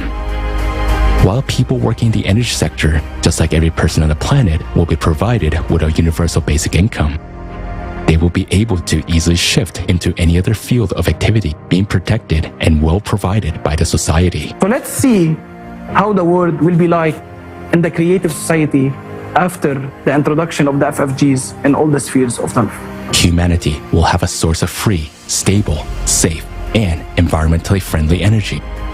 We don't pay for it anymore. No more energy bills and utility bills. Each home will have its own compact autonomous generator of electricity and heating. This will make us independent from the centralized energy system, which is very important in the period of escalating climate disasters. Cars will no longer need to be refueled, and we will not be limited in traveling anywhere in the world. Fuel-free generators will be installed not only in houses and cars, but also in helicopters, airplanes, ships, and space stations. Robots and automatic systems that do all the hard work will be powered with an uninterrupted energy supply of the necessary capacity. Our planet will become free of the wires and pipelines that entangle it. Free energy is one of the conditions for the transition of a civilization for a new evolutionary stage. During this transition period of creative society, energy will be available and free for everyone, everywhere inside the world. If you want FFG to be installed in your house and in your car, support creative society and tell your friends about it.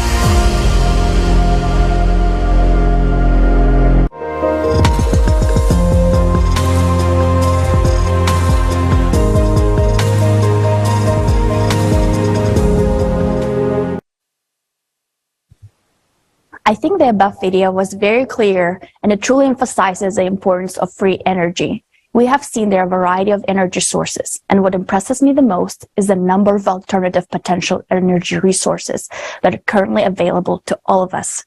Free energy is not only possible, it's already here. Many scientists and inventors like Nikola Tesla and John Searle have already scientifically proven the existence of free energy and brought their proof to the mainstream. Free energy is a freedom for humanity, a birthright given to all of the living beings. By using this technology, we'll be free from the ties of the consumerism in the form of gas and energy bills. Free energy gives us the opportunity to produce it in unlimited quantities, with the only limit being our imagination. Can you envision the beauty of this dream world? It's not only a dream, it's our reality. It's up to us to choose. And from the bottom of my heart, I wanted to say thank you to everyone who has made a choice to be part of the Creative Society family. I'm beyond blessed to be part of this family.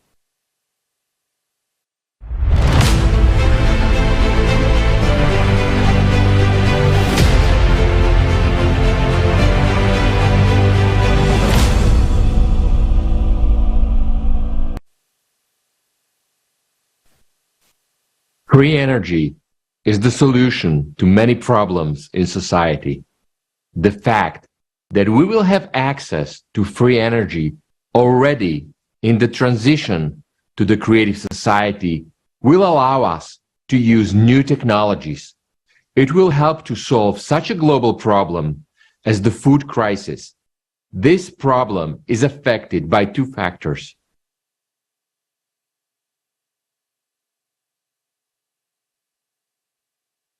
One of them is like,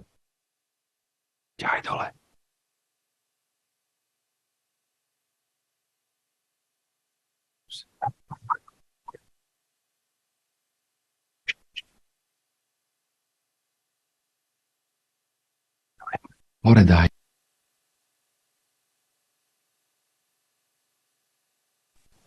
One of them is economic, which will be solved by the new economic model of the creative society. In the creative society, there will be no poverty, no crisis, no inflation, and consequently no hunger.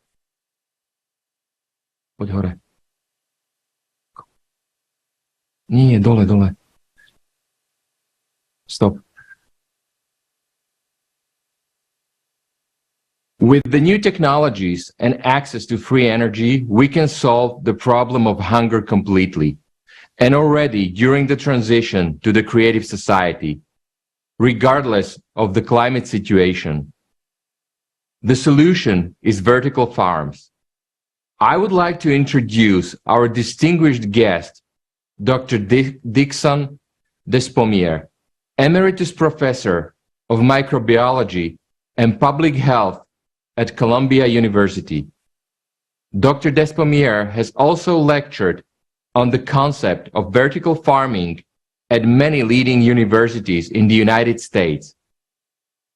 In 2010, he published his widely acclaimed book, Vertical Farm, Feeding the World in the 21st Century. Dr. Despommier, the floor is yours.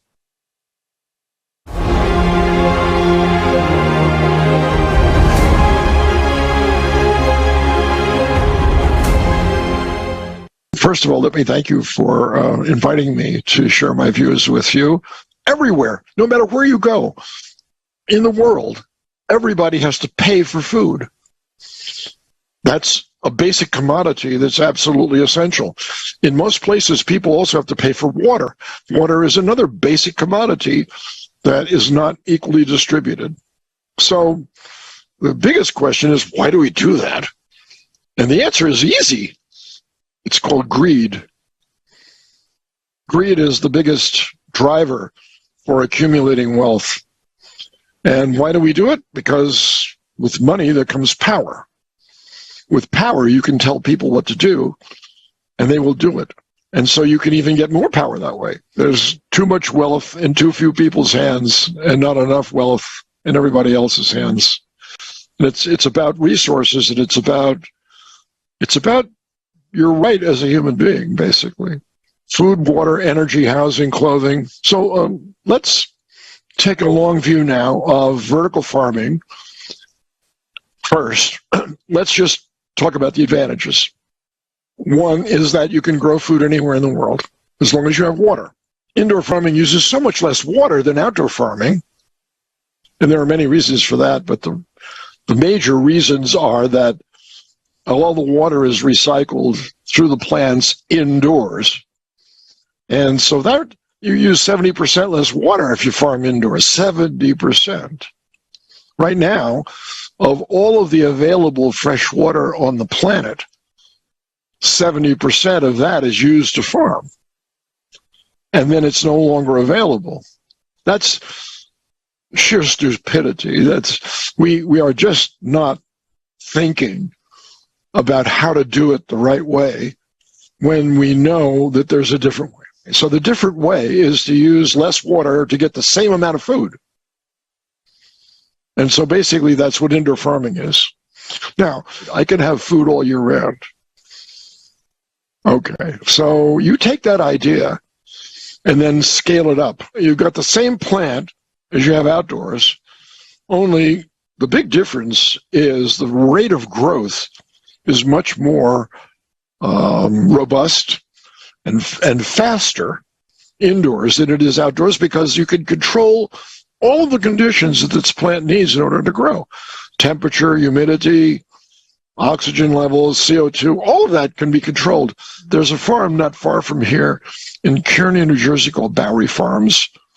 They have 5 people that work in this farm. 5 people. It's all done automatically. They have, artificial intelligence that is surveying the crops for diseases, growth rates, when to harvest, how to package.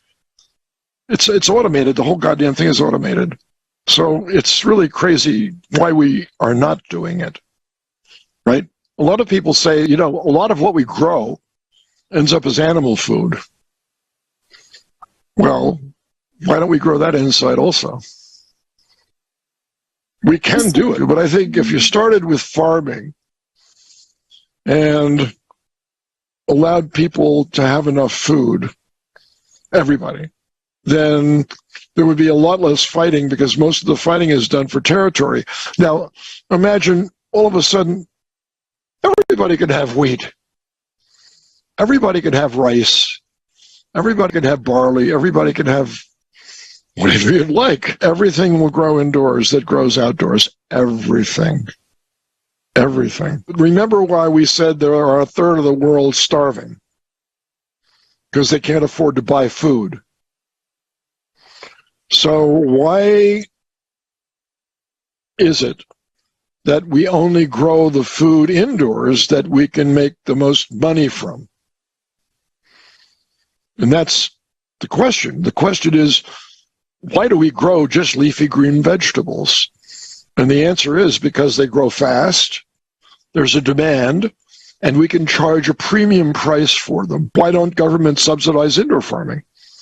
So that they will be encouraged to grow potatoes and celery and all the other crops that we would like to be eating that we don't have access to, because they won't grow them because they don't get enough money for them. And if that ever happened, if the world ever got together and said, there should never be a least developed country, at least in terms of food. It's a human right. When you're born, it's your right to get food. It's not a privilege. It's a right of birth. And I firmly believe that.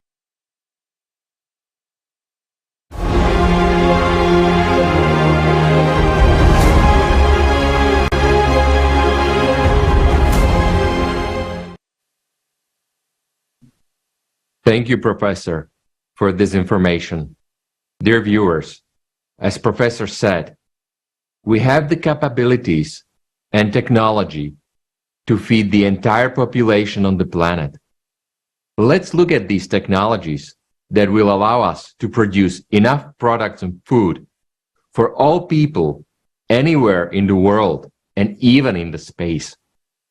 And let me just remind you that this will already be possible in the transition period to the creative society.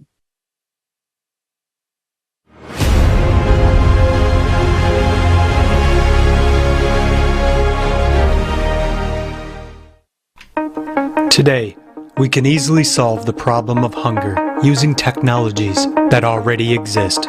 One remarkable example is vertical farms. The main differences between vertical farms and traditional greenhouse facilities are that they allow for growing on multiple levels and in a fully controlled indoor environment. Several technologies are used in vertical farms. 1. Hydroponics, growing plants in an artificial environment without soil. 2. Aeroponics, growing in an airy environment without soil. 3. Aquaponics, a technology that combines hydroponics and aquaculture, fish farming. So, we see that the soil is not used. There are no insects. There is no need to use pesticides. The products are ecologically clean. It is a closed ecosystem. It is not harmful to the environment. Its efficiency speaks for itself. The Mirai Core vertical farm in Japan is one of the largest city farms on the planet. It requires 98% less water than a conventional farm, and it is 50 to 100 times more productive. An American farm called Aero Farms yields up to 26 harvests a year and produces 390 times more food per square meter than field farming. Aero Farms now grows more than 550 different varieties of fruits and vegetables. To date, the NASA Center is conducting practical developmental work on growing wheat to provide for humans in space. Researchers at Stanford University have calculated that wheat grown in an indoor 10-layer vertical farm can produce up to 660 times higher yields than modern farming methods provide. Yes, we actually published a paper in 2020 on wheat production in vertical farm. So you could really produce a lot of food and 365 days a year, not just during the season. And it's totally independent of climate, but it has a cost. That means that every year you need to spend about $15 million in electricity, which is quite a significant amount of money. Now, if you remove the energy challenge, it's great because people can have food. And we will solve the electricity problem in the first year of the transition period to the creative society, thanks to the gradual introduction of fuel-free energy generators, the technology which already exists nowadays. Another amazing opportunity that vertical farms offer is growing vegetables anywhere on the planet. One of such examples is Antarctica. I'm standing here in our Antarctic greenhouse from the Eden ISS project, and today I will give you a quick look around. As you can see here, I'm surrounded by plants. To my left side we have tomato plants, behind that are cucumber plants. To my right side we have here 4 different types of lettuce. Thus, we see that vertical farms are greatly expanding our possibilities in food production, but this is far from the limit. Nowadays, projects are being developed for complete ecosystems capable of growing not only fruits and vegetables, but even raising fish and poultry. French architect Pierre Sartou has proposed a vertical farm of mixed functions, Tour Vivant, living tower in which housing, farms, leisure facilities, restaurants, and shops can be located. The concept of the Tour Vivant Eco Tower is to combine hydroponics production and housing in an urban environment. The 30-story pyramid farm, designed by Dixon Despommier, is a closed-loop agricultural ecosystem in which almost every element of the agricultural process, including water and nutrients, is recirculated. It will utilize only 5% of the space of a traditional farm. One such farm will produce a wide variety of fruits and vegetables, fish and poultry, and feed about 50,000 people annually. These few technologies alone show that once a transition from the consumerist format to the creative one starts, the problem of hunger will be solved instantly. By bringing together scientific potential, the best developments and resources, cross-functional, multi-purpose farms will be built within the first year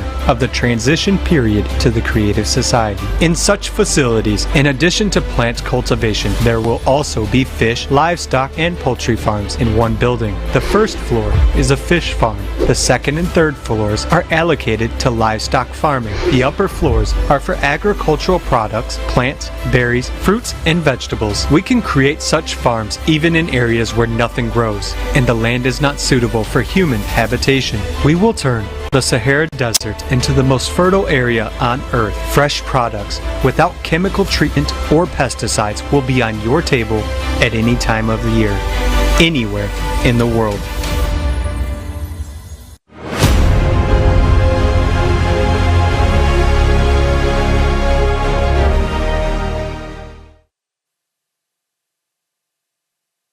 In today's format of society, vertical farms are simply not economically feasible. They require large financial investments and, most importantly, a lot of energy. But already, during the transition period to the creative society, energy will become a free resource for every person and for the entire economy, because it will belong to society. We will have enough energy to operate not only vertical farms, but also other advanced technologies. We can create such farms even in the areas where nothing grows and the land is not suitable for human life. The Sahara Desert can be turned into the most fertile area on Earth. Does this sound like science fiction? But let's get this figured out. Vertical farms are on average 10 times more productive than those traditional farms. In vertical farms, crop is harvested at least 10 times a year, depending on the plant species. On traditional farms, it is harvested only twice a year. This means that vertical farms are 50 times more efficient than existing farms. We currently use an area of 50 million square kilometers around the world for agriculture. This area includes pastures, crops for people, and forage for livestock. By size, this is the area of Australia, North and South America combined. Vertical farms would require an area of 1 million square kilometer to produce the amount of food needed today. That's 1/5 of Sahara. 1/5 would be enough to feed the entire planet. The single plant economy will optimize the transportation of products and significantly reduce transportation costs. Food will be available anywhere in the world at the same prices. The transition to universal multipurpose complex technologies should be gradual. While we will be building these complexes around the world, we will need to continue to use traditional methods of agriculture, improving them and their efficiency and environmental friendliness. This is a real solution to hunger, even in the scale of climate disasters. The problem of fresh water and its shortage is even more acute. After all, not only agriculture, but any production is impossible without it. Of all fresh water, we use 80% in agriculture today. At the same time, half of the world's population suffers from water shortages. But already today, there are technologies that can completely solve this problem. For example, water from fog. In Lima, one of the largest capitals in the world, located in the desert, fog is collected in a huge net and used to produce drinking water. And in Morocco, there is one of the largest installations which can produce up to 6,000 liters of drinking water a day from fog. It costs practically nothing to operate and requires no outside energy. Water out of the air. Atmospheric water generators can extract up to 3,000 liters of potable water per day and can be scaled up to 1 million liters. They can be mobile and stationary, operate from any energy source and in any climate conditions, even in an arid desert. Next one is desalination plants. Around the world, about 16,000 desalination plants clean ocean water from salt and turn it into fresh water. They can produce millions of gallons of fresh water a day and supply 300 million people.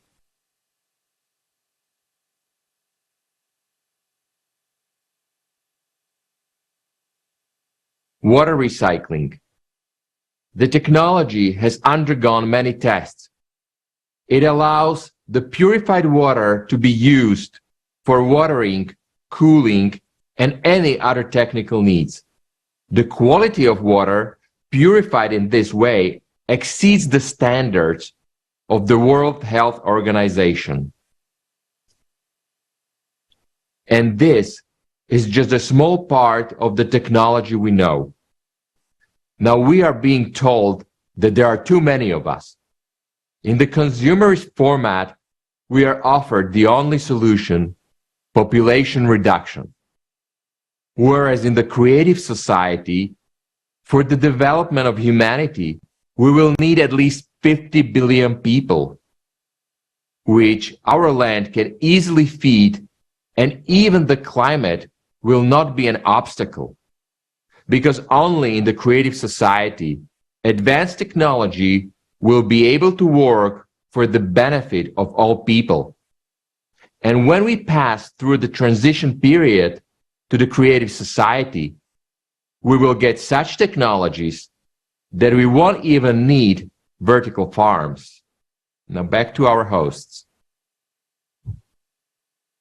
Yes, as we see it, humanity will forget the problems of hunger if we choose the creative society. That benefits everyone, but not everyone knows about it yet. Today, thanks to volunteers, scientists, experts, video editors, translators into 150 languages, we have been given this unique information and we have learned about such great perspectives. This forum was made by people for people. Now it's important that the idea of the creative society goes viral. You can share this video with all of your friends on all your social networks. We repeat once again that it is allowed to use, publish, reproduce, transmit this information presented on this forum, regardless of the form of its presentation in any way, at the discretion of individuals or legal entities, in whole or in part, without distorting the text of the transmitted information while maintaining links to sources. If you need access to videos of this conference in your language for distribution, write to the email info@creativesociety.com. The following topic will not leave anyone indifferent. Vertical farms are a temporary solution to the food and water problem in the transition to the creative society. And already in the creative society, we will have an even cooler technology. Let's see a video about it.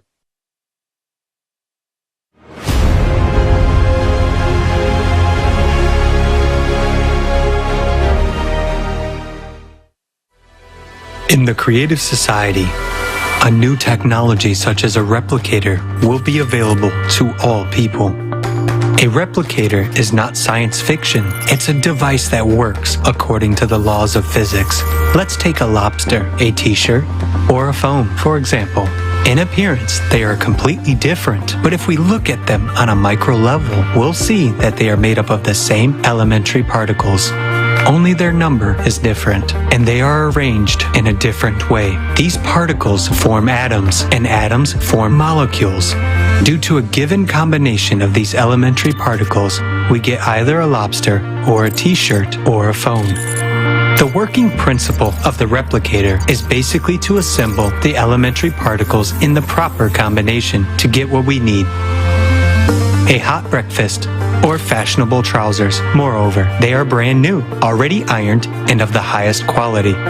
Everything depends on the program you've set up. For example, in order for a new gadget to appear in a replicator, you need 3 components: energy, particles from which the object will be created, the information about the sequence of their assembly. Energy has been successfully used by humanity for a long time. In the creative society, we'll be able to use both new and long discovered types of energy. Information about an object will be received by scanning the desired objects and uploaded into the replicator. A similar principle has already been implemented in beverage molecular printing technology. Any beverage is printed directly from molecules. The main thing is to have the appropriate amount of particles from which the object we need will be materialized. To do this, we need a utilizer. Unnecessary things will be put in it to be decomposed into elementary particles and placed into cartridges. And the replicator will create whatever you need with the use of the cartridges and information, so you dispose of the garbage and get everything you want. Having a utilizer, you will no longer need to wash the dishes. Just put in it dirty plates, a tablecloth with crumbs, and you're done. A replicator and a utilizer are devices about the size of your microwave or a small cupboard. The magnetic power inside them will help rearrange the particles according to a given combination.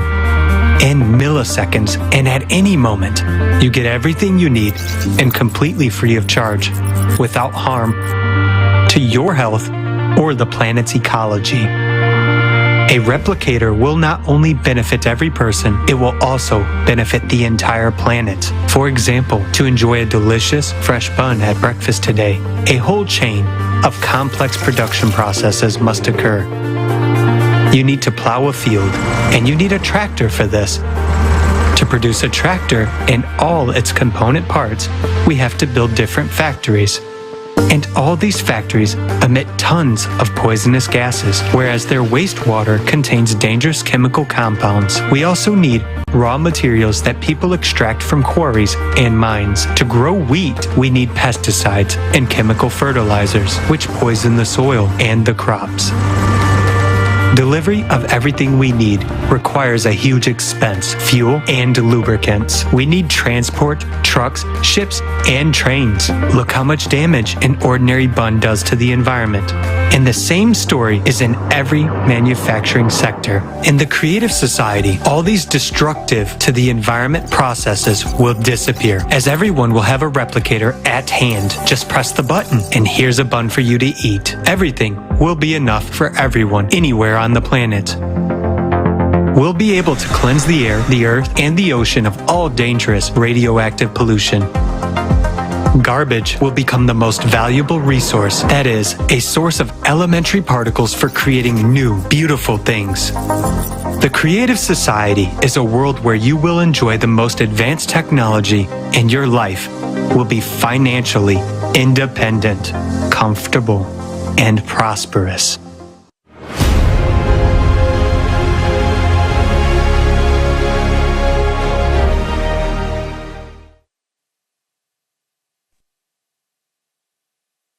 Здравствуйте, уважаемые зрители. Greetings, dear friends. I have a question for women. How long ago did you buy yourself a new dress to wear? For example, to go to a restaurant or theater? When was the last time you took a warm bath with scented foam? Where did you last go on a trip? Perhaps these questions may seem too frivolous to some, but it's not that simple. When was the last time you felt truly happy and free? When was the last time you even felt like a woman? Be honest. After all, the answer to this question provides so much insight. A woman is a source of love and life. Each of us has infinite creativity that is now trapped in the cage of routine, obligation, duty, and the absurd rules of consumer society. Instead of enjoying life, it's like a woman is running a cross-country obstacle from a kitchen to the store, from the store to work, from work to daycare or school, all the while hugging a day planner with an endless to-do list. The day planner certainly has dreams and plans in it, but is there a time to accomplish them? A few minutes ago, we watched a replicator video. Just think about it, how much time this technology alone could free up. No more endless cooking, no need to puzzle over what to wear. The replicator closet will create new, stylish, and perfectly ironed clothes for you in seconds. The clothes that will fit you exactly. But that's not all. You have no idea what the future holds in the creative society. We can talk about it for a long time, but it's better to see it with your own eyes. For this, we have created a film about the life of a woman in a consumer format and what it will be like in a creative society. Surely, you will recognize yourself in it. I appeal to every woman. This is a gift for you to understand that what you are missing out without creative society.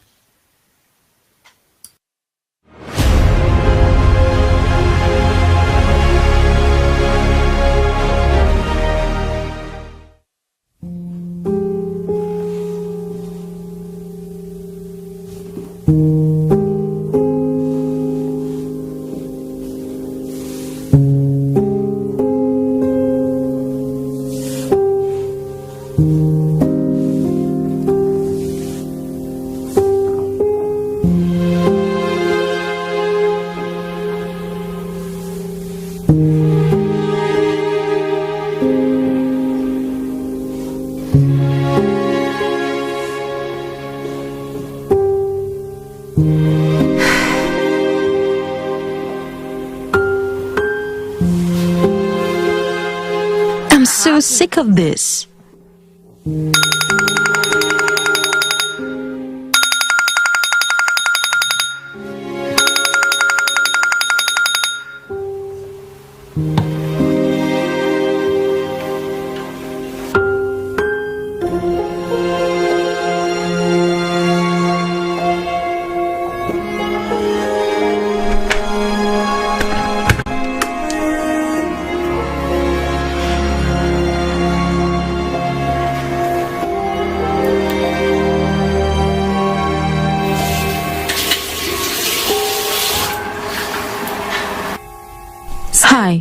My name is Maria.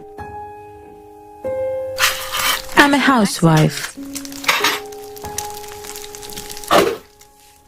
My husband, Alex, provides for our family. Thanks to him, I don't have to work. This is how my usual day begins. One of the 365 days of the year. Evelina, wake up! We are gonna be late for school again. Mom, where is the skirt from my uniform? Should be on the hanger. I ironed everything yesterday. Have you seen my watch? Check the nightstand. I don't want this oatmeal. What will you have then? Pancakes.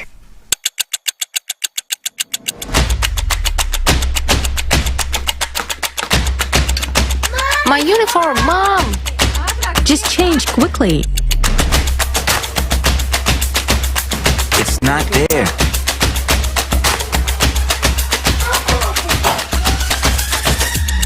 Here it is. Mom, the pancakes is burned.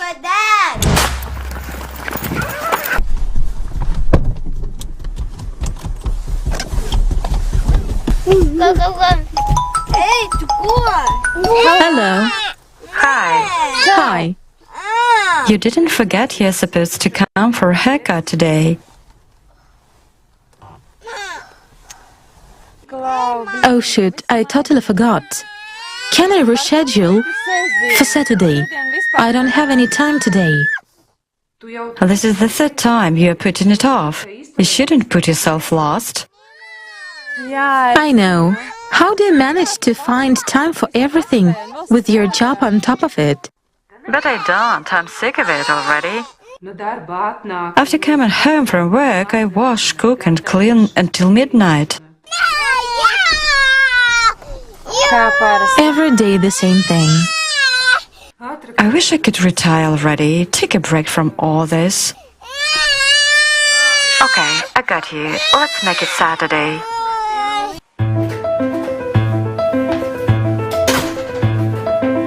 Yes, I'm a housewife.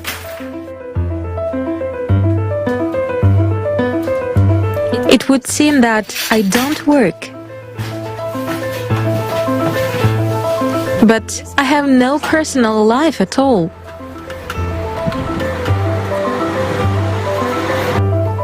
No days off. No vacations.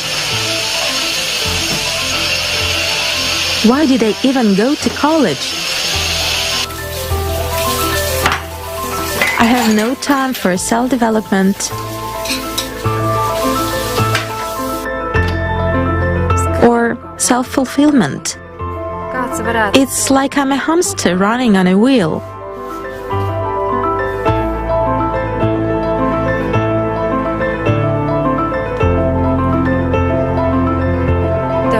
Some might say, what are you whining about? Your life is not so bad.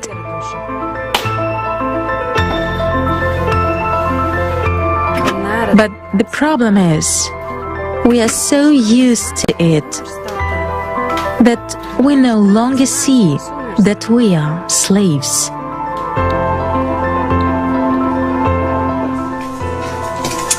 Hello. Well, hey there. Have you got something for pain? My back is hurting so bad. Of course it's going to hurt. Look at your bags. I too can barely make it home after such weightlifting. Let me get you something. Oh, I forgot milk.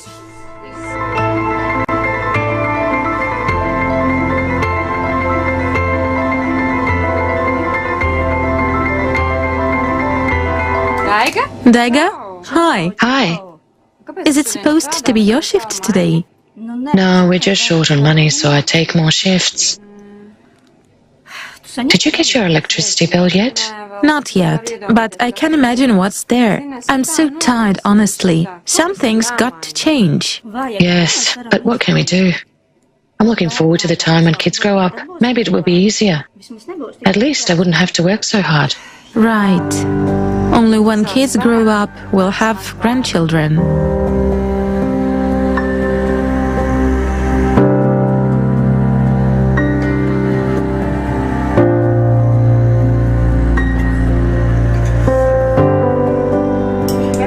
Katrina, we are about to have dinner. Get Daddy and Katrina.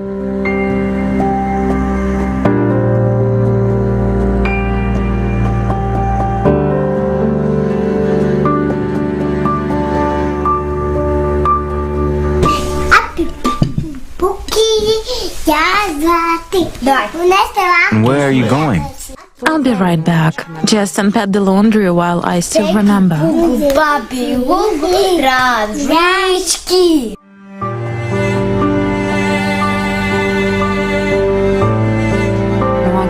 From early morning till late at night, every day it's the same thing. Cleaning, cooking, laundry, shopping, repeat.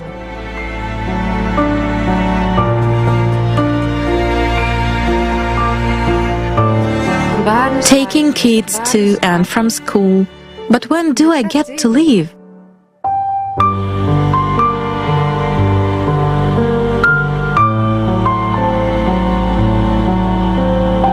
And this is despite the fact that I don't work. But I feel like a slave.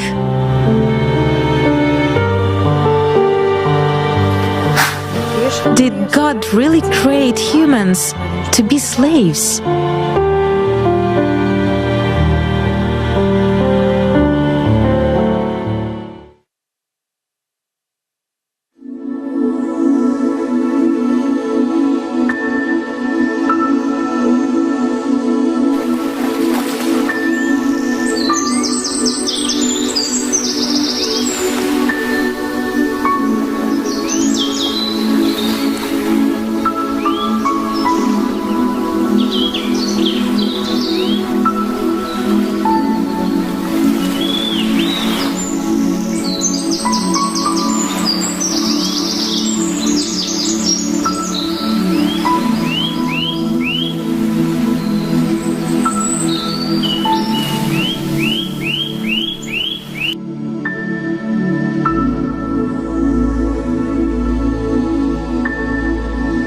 Good morning, Maria. Your screening is complete. Hormonal, vitamin, and micronutrients levels are optimal. The health parameters are normal. Cody, today I'll have medium roast coffee with hazelnut flavor. Done.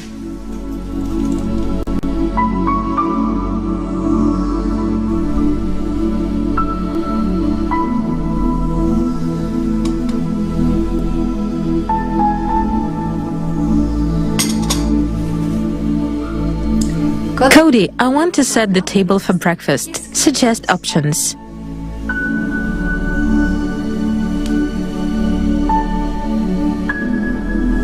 This one's good.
Katrina, what would you like for breakfast? Pancakes.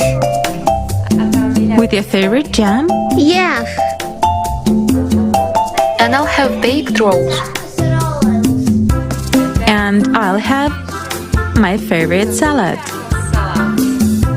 Alex, what will you have? I'll have lobster. For breakfast? Well, why not?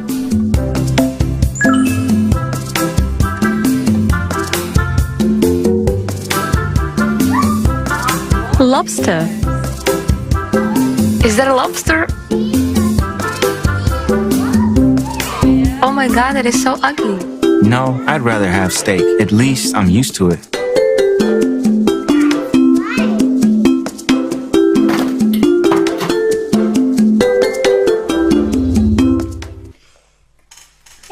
We're going to the water park today.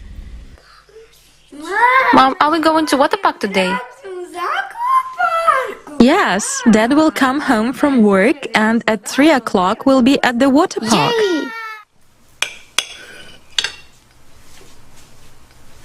You know what I like about the Creative Society? What? You don't have to sharpen your knives. They're always sharp. Thanks, Mom, I love you. Thank you, Mommy. I love you. Can you help clear the table? Yes, of course.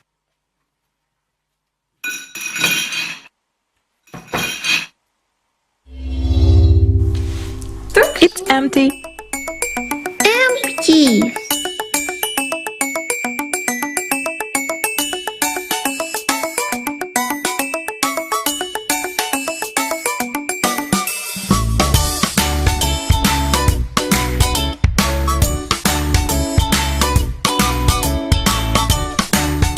Girls, are you ready? Yes, Mom, we'll be right there. Good.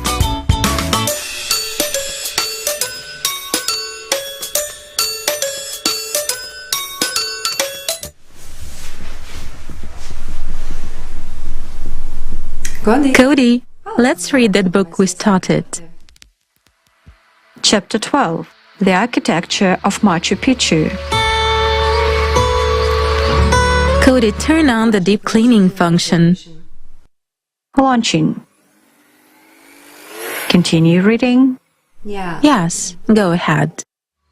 The amazing thing is that the whole city is built without any kind of bonding compound. All the structures are held together by their own weight.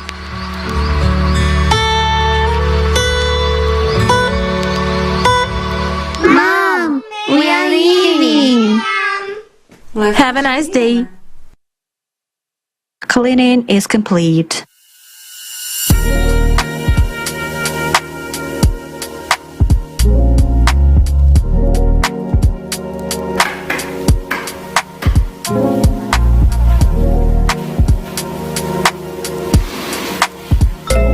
At 1 o'clock, you are scheduled to get together with your friends. Oh, I completely forgot. Cody, help me choose a look.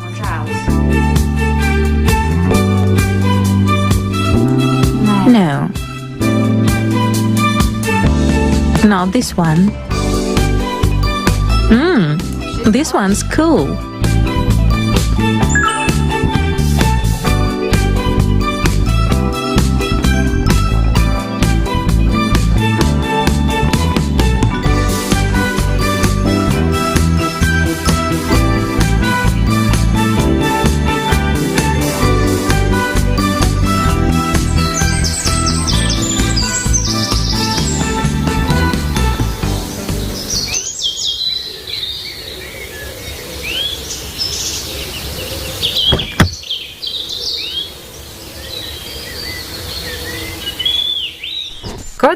Cody, that Levy restaurant. Fasten your seatbelt. The travel time is 7 minutes. Would you like to listen to some music? Of course.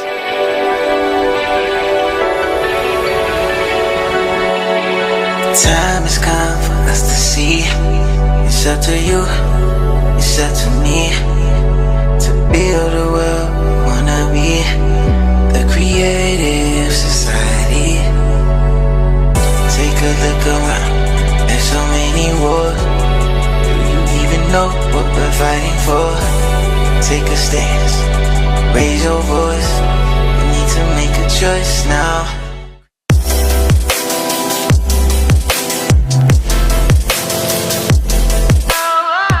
So now we finished developing this technology, and soon it will be in every shower room. Girls, you will be scanned and cured of all diseases in a matter of 5 minutes. Wow. Yeah, and it will be available to everyone. And that's not all. If you want to change your appearance, that's easy too. You can lose weight, or on the contrary, gain weight and sculpt your body, and even change your height. Even change the height? How is that possible?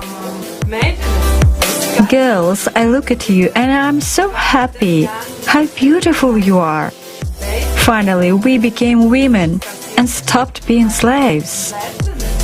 Yes, the creative society cannot be compared with the past. It makes me shudder just recalling it. It's good that you found that website back then, and we were able to do our part in building such a beautiful world. Yes, girls. How quickly everything has changed. Maria, how are your megaliths? We are going to Peru one of these days to see the complex. Wow, how cool! Yes, very. I'm so excited. Girls, I could talk to you for hours, but my family will come home in 15 minutes. We're going to the water park today. That was a scary black pipe back there. No, it wasn't scary. Which one did you like most? I like the blue one best. I like the blue one too. Oh, look. Oh. No, Katrina. Don't fish out the lemon. It tastes better with it. Bon appetit.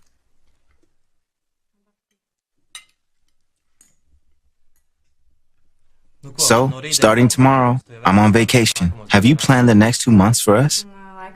Well, we'll probably go fishing first. Yeah, I'll never say no to fishing. Right, and then we are going to South America, just like we've always wanted. Yay! And then we'll fly to New Zealand to visit our parents. And then we'll decide where to go next. Hawaii or Fiji. Or Turkey. Dad, maybe we could sail on yacht from there. Great idea. Cody, plan the route. Working on it. Life is always the result of our choice. This is how my day in the creative society ends. One more best day of my life. Are you saying this is science fiction? This is the reality. This is the absolute reality of tomorrow. If we build the creative society today.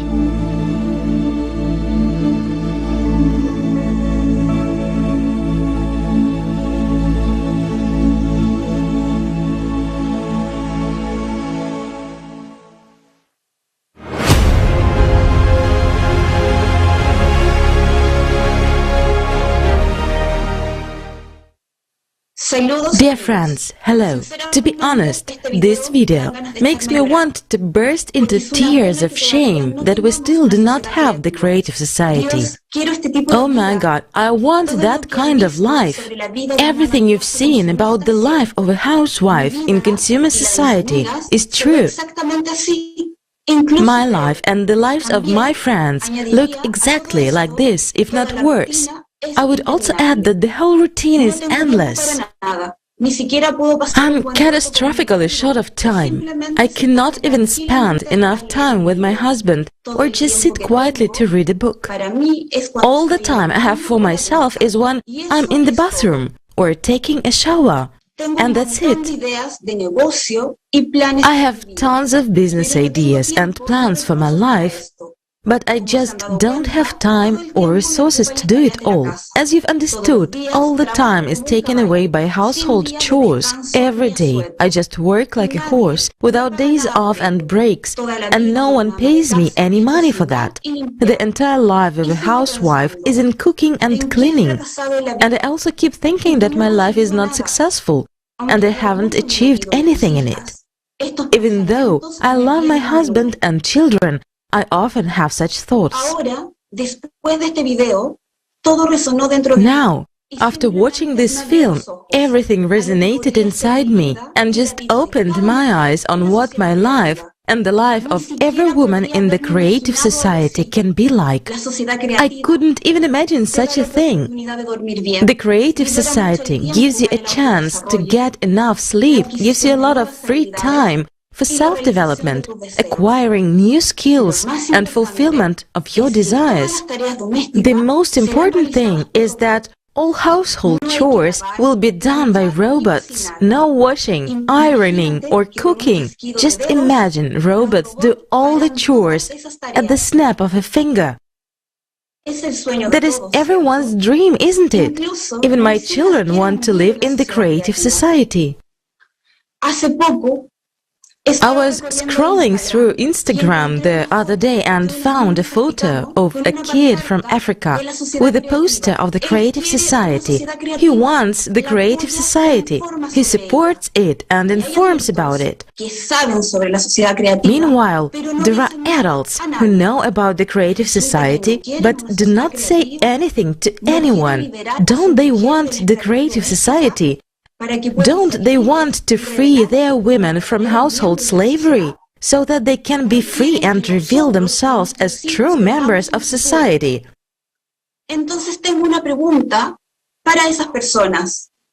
Don't they want us and our children to have a future? I have a question for those people then. Are you idiots? Don't you understand that this is your happiness?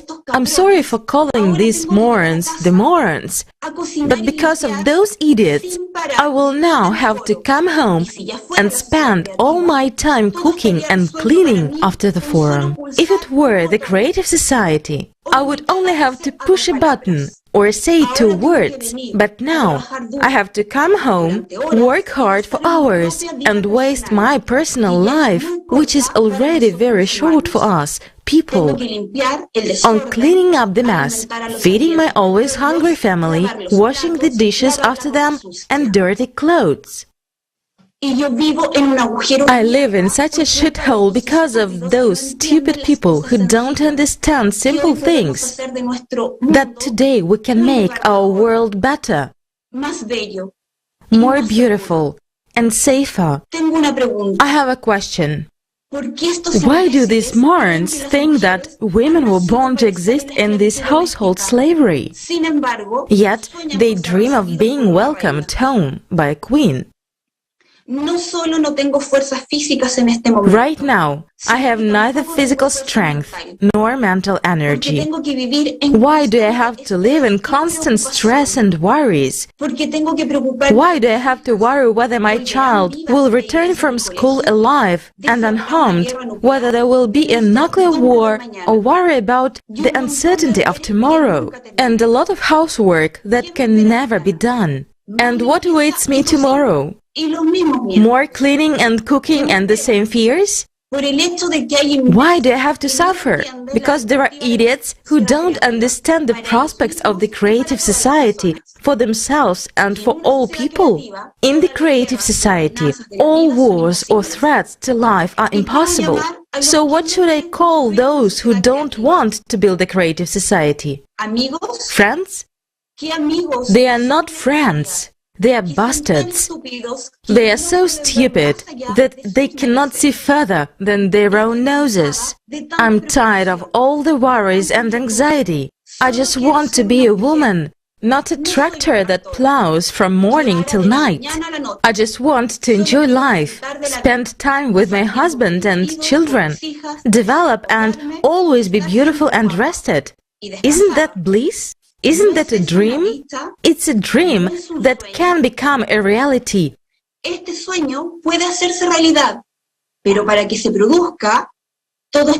this bliss to come true, we, the women of the world, just need to inform all the people on earth about the Creative Society.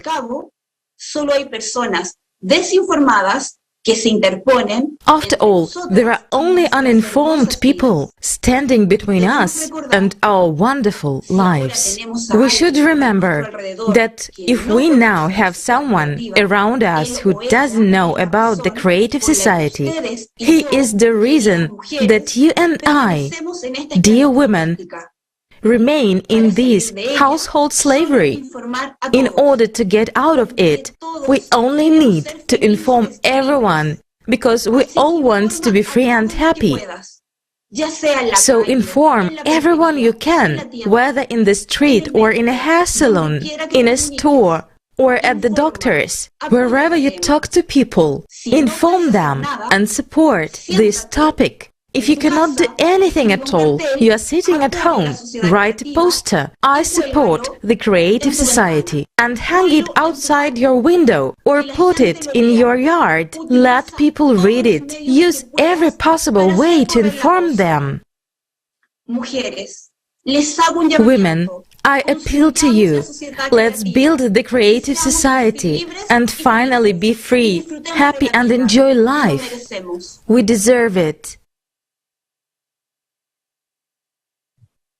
This is a very timely topic, and indeed, only in the Creative Society will a woman feel fully as a woman, as a mother, and as a wife, and finally enjoy life.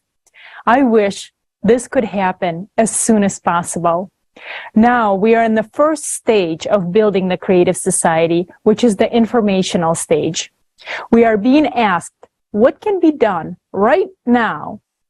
We have a simple answer to that question. There is nothing simpler than a small action. You can start wearing a t-shirt with the Creative Society logo on it, a baseball cap, a sweatshirt. Start wearing them to make people aware of the Creative Society. All the designs are now available on the Creative Society website.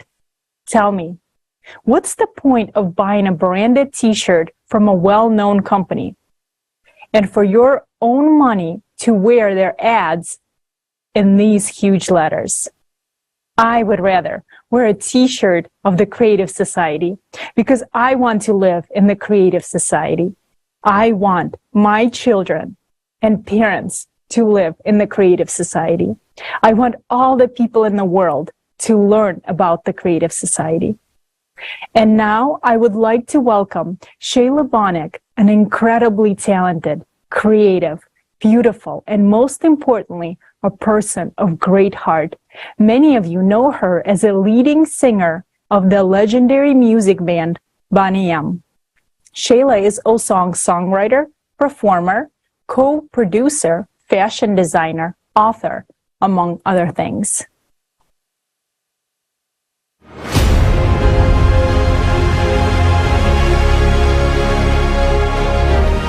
Together.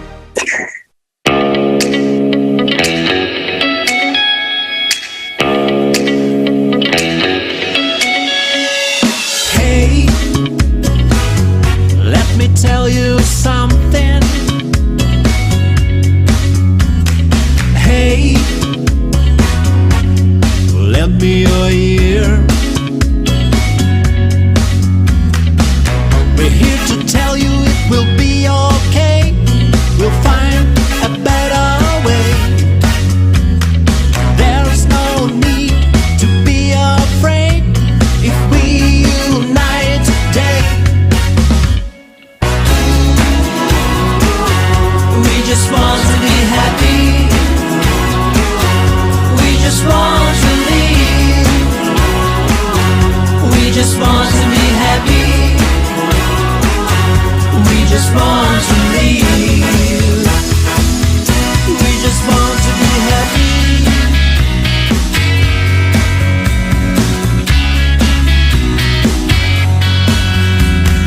We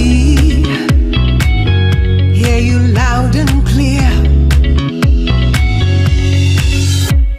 No, we don't fear. Society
build a better way.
Today's forum is unique.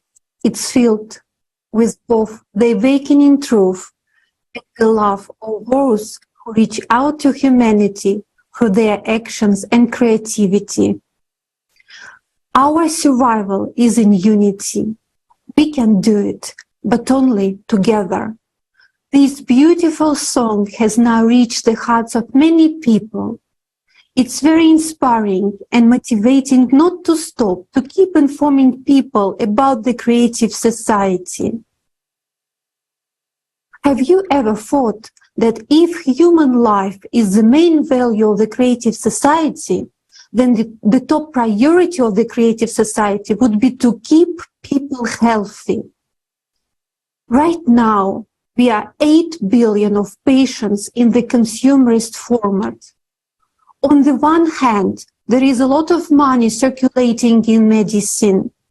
And on the other hand, people are getting sicker and sicker. Pandemics have taken millions of lives. Diseases that are unknown to doctors continue to appear. In this block of our forum, we will look at the situation in medicine through the eyes of a doctor and a patient of the consumerist society format.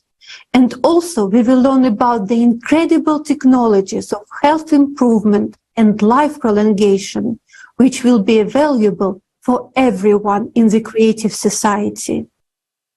Our guest today is Mr. Vladimir Razumenko. Vladimir Razumenko, Doctor of Medical Sciences, Professor, Academician of the Ukrainian Academy of Sciences, corresponding member of the National Academy of Medical Sciences of Ukraine, the Chief Neuro-Oncologist of Ukraine, neurosurgeon.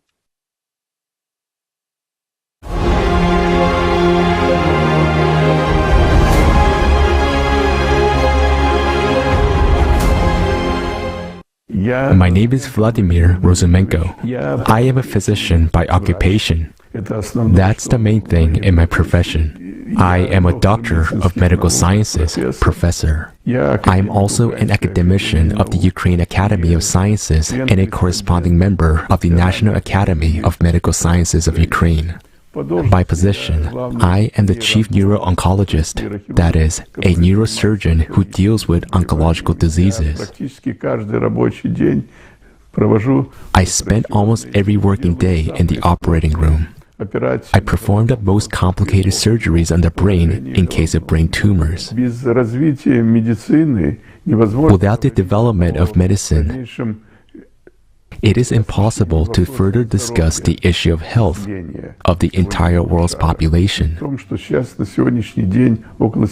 the current population of about 7 billion, unfortunately, not in all countries people are able to get adequate medical care. It's a negative moment in the development of the healthcare industry in every country. Medicine today has to be highly technological. Medicine today should be highly effective. And the application of various medical measures should not only be aimed at curing a person, it should be aimed at disease prevention. And there is a serious issue of correlation between our actual life, ecology, and environment and the diseases that occur in the body. Today, technology makes it possible to cope with a whole range of very serious diseases. It concerns all organs, all body systems, but it has to be applied everywhere and in all countries. And today, if something has been invented somewhere and is being used highly efficiently, then it's necessary to share its experience. Each country should gather forums and cover it widely, not keep it a secret. And then together, it will be possible to collectively develop the chosen direction in a specific aspect of a certain disease. It's a significant problem. And another important aspect of the problem is the economic component of medicine. Unfortunately, nowadays, the economy suffers from a variety of factors. This concerns how an economically developed country uses the resources that it receives at the expense of business, how its enterprises work,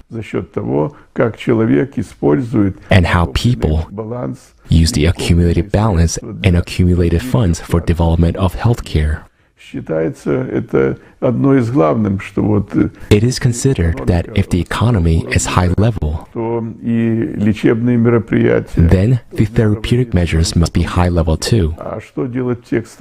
And what to do in economically non-developed countries? And what about those countries with wars going on? When there is a discrepancy between the life aspirations and attitudes with those who run the country and who benefit from the wealth accumulation for the sake of their existence. They don't think about humanity at all. This is a major problem as well. A doctor should not make money, but should receive a proper salary, proper conditions, so that he doesn't have to think about everyday routine, or that his family is not fed. He should think about applying his professional qualities to treat these or those diseases. Therefore, preventative medicine is an important issue. And such a doctor is a real doctor who pays attention to disease prevention, who makes it possible to prevent the development of any disease at an early stage. A crucial component of our life today is the creative society. We can speak of the creative society only when we match it with the conscious state of society. If society is conscious, if it is not consumerist or parasitical, then the creative society will really allow us to change our planet, change people's relationships, improve medicine and people's health. I think that it is necessary for all of us to unite humanity on Earth as one whole in making sure that the creative process is steadily progressing and not halting or regressing.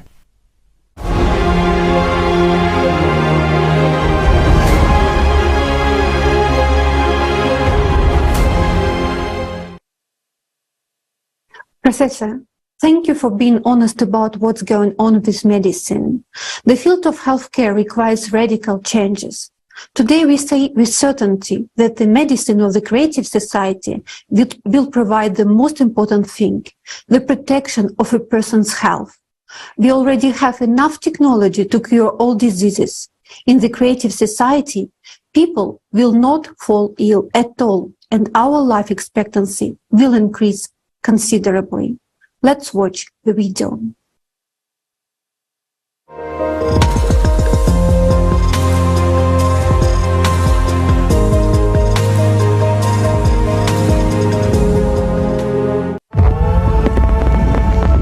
You will be surprised how many diseases can be cured even today, and what technologies exist. We're told about incurable chronic diseases and that there is no way out, either surgery or taking drugs for the rest of your life. We are milked by playing on our feelings of fear and hopelessness. But let's see how things work in reality.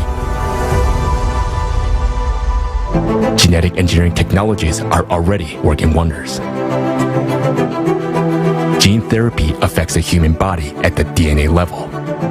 This is not a fiction. There are many successful results of its application when patients have been completely cured.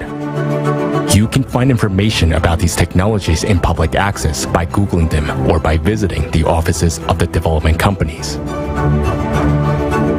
For example, Tessera Therapeutics genetic engineering technologies can already rewrite DNA fragments, eliminating most genetic diseases. Tessera Therapeutics believes that rewriting genes will make it possible to treat genetic defects that are the basis of most modern diseases. Just imagine, people will be able to get rid of diabetes, cancer, asthma, hypertension, joint diseases, allergies, heart attacks, autoimmune diseases, and many others. To date, leukemia is often a fatal verdict for a child, accompanied by long periods of suffering, and it is a terrible grief for his parents. But this is only because advanced technologies are not used, but they do exist. The last chance for the patient with an aggressive form of leukemia was TALENT technology, which was used in London Hospital back in 2015. The girl's life was saved with the help of genome editing. The horrible word HIV is in itself a complete doom. Matt Chappell from California, USA, has lived with HIV for most of his adult life. But after ZFN therapy, affecting the damaged gene, he stopped needing antiretrovirals. This is not all. Not only acquired, but also congenital pathologies can already be corrected.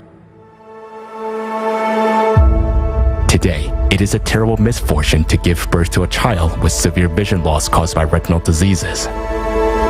This inevitably leads to complete blindness. Up until gene therapy, there was no cure. In 2017, Spark Therapeutics registered a gene therapy injection drug.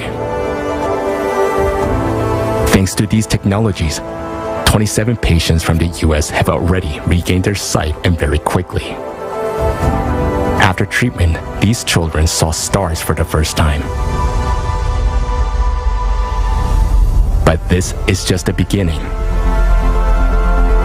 Another example of what technologies we have today is nanorobots. Nanorobots, or nanobots, are robots of the size comparable to a molecule, less than 100 nanometers, with a function of movement, processing and transmission of information, and execution of the embedded program. Even if you have not yet heard about how nanotechnologies work in healthcare, you are already actively using them in your smartphone. It is thanks to nanotechnology that your smartphone keeps its charge for many hours. 4G, 5G mobile networks, microprocessors, all these are nanotechnologies. The cost of making a nanorobot is only a few cents, and the time to assemble it takes only a few minutes. This will significantly reduce the cost of medical services. And due to the microscopic size of nanorobots, a person will not experience any discomfort or pain during treatment. You just drink a glass of water, and nanobot doctors will perform treatment where it is necessary. To date, nanorobots can already destroy cancer cells without harming the body. The deliver drugs to all tissues and organs. Remove blood clots, thus preventing heart attacks and strokes. Improve the quality of diagnosis and detect any disease at its earliest stages, or even predisposition to it.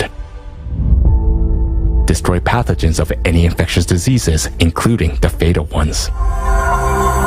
An amazing technology was discovered by Iran's academician, Peter Petrovich Gariev and his colleagues. The method allows us to read information from healthy DNA using a laser and record it in the form of a sound spectrum. When the sound wave affects a diseased organ, the damaged DNA code is restored and a patient fully recovers. How long do you think a person can actually live?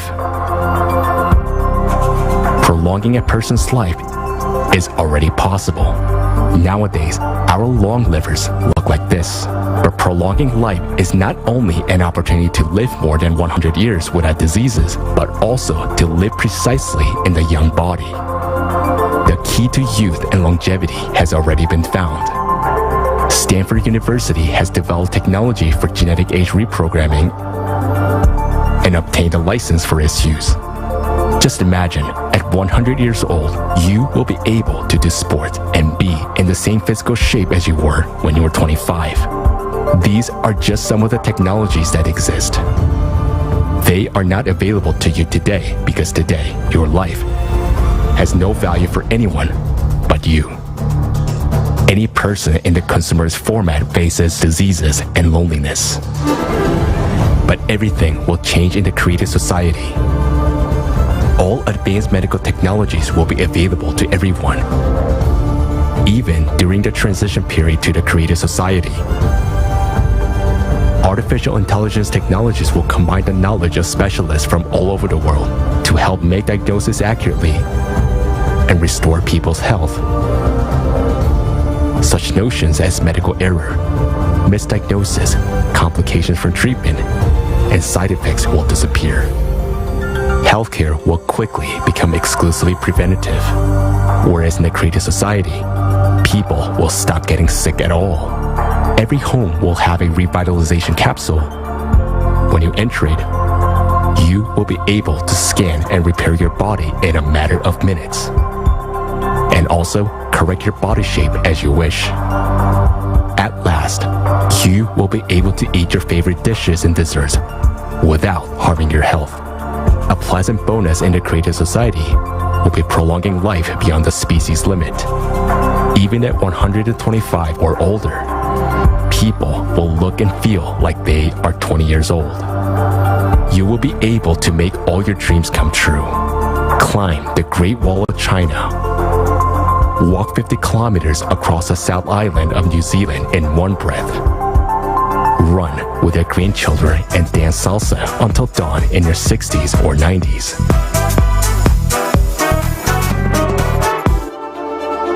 To date, healthcare is a business and health is an expensive commodity that many people cannot afford.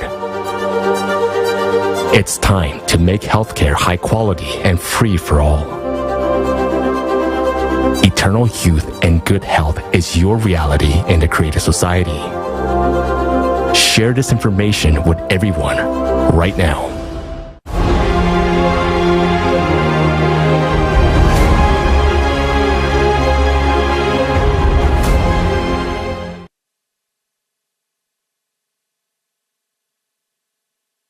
When one hears the benefits of a person in the creative society, I, for myself, want to say that I want to live in such a society. Creative society is the real dream for everyone. To create a creative society, we must unite on the idea of a better society. We are not uniting on possessions, cultures, or houses. Unity does not mean that we all now start wearing the same type of clothes, listening to the same music, or thinking the same way. No, we unite in our diversity only on an idea, the idea of a better society. A society where human life comes first and where every human being is provided with the dignity of life from birth. A creative society is beneficial for every human being. And that's why I'm happy that the creative society is also supported by the Roma. Bogdan Chayanak from Poland will tell us about his vision of the creative society.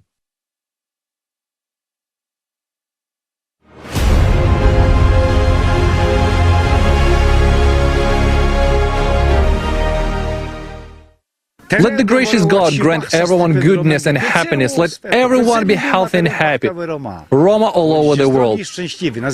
Be healthy and happy. My name is Bogdan Trianek. I'm a Rome from Poland, a member of a government commission that works for integration. Love for our neighbor, for brothers and sisters, and not only for the Roma.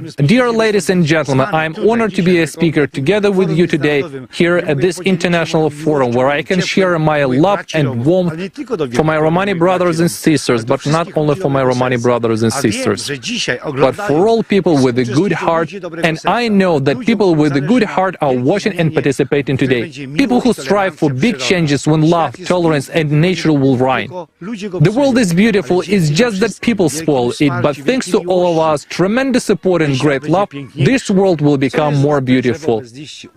What is the use of a tree without leaves? It withers away. So if we all seek together and speak the same words in one voice, and we all say, stop violence, stop destroying the world and nature, our world will become more beautiful. We live all over the world, Roma brothers, we have our own and our love. We certainly feel great in our countries, but my appeal to my brothers around the world is that we should be able to find ourselves and learn. Ladies and gentlemen, it's a great honor to say today that I have a favor to ask. It is a request of a pious man to my Romani brothers and to all of you who hear us, who participate in this beautiful forum. We must unite with all our hearts. Why do we unite with you? Because we can see that the creative society is doing a wonderful work in the name of love. I would like to sincerely ask all of you, my brothers, to change things from now on. We want and desire it. Let's not pretend. Let's not be indifferent to people, to the world, to animals. Let's not pretend that we don't care, because I know that you and I care, because this is your future and my future. My grandmother had always told me about great love and tolerance, and suddenly I came across the creative society that talks about freedom and love, about a free world. This is what every human being wants, and especially we, gypsies, because we, gypsies, are free people. No one has ever forced us to do anything, and if they did, we did not give in. Together with you, we will build a wonderful world. The fact that today we join together around the world at this international forum is proof of that. And my Roma brothers around the world, I, as a Roma brother, ask you to join in. It is necessary to unite so that we can be like one fist, one force, because our strength is in unity. When we all get together, we will change the world.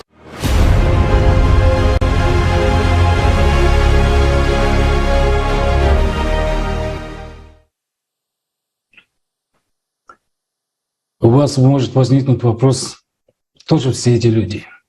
А действительно, кто мы? Мы — это человечество. You may be wondering, who are all these people? And really, who are we? We are humanity. The creative society is all of humanity. It is not some saintly call. It is a society where everyone has a place. And when I say all, it means all.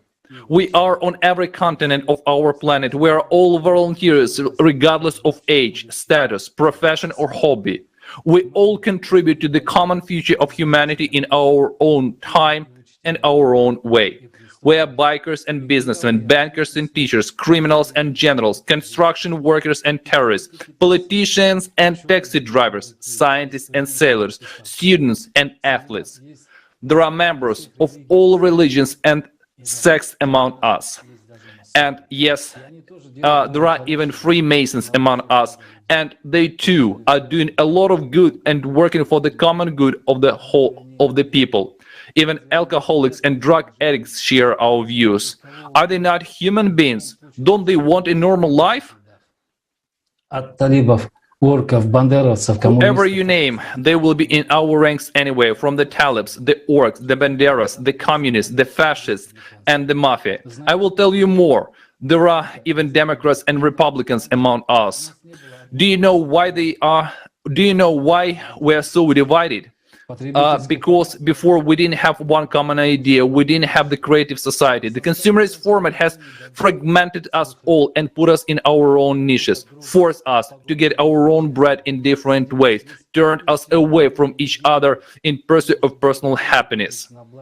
There are true heroes and geniuses among us. They've been working for years for the good of humanity. Some have already given their lives for the survival of humanity.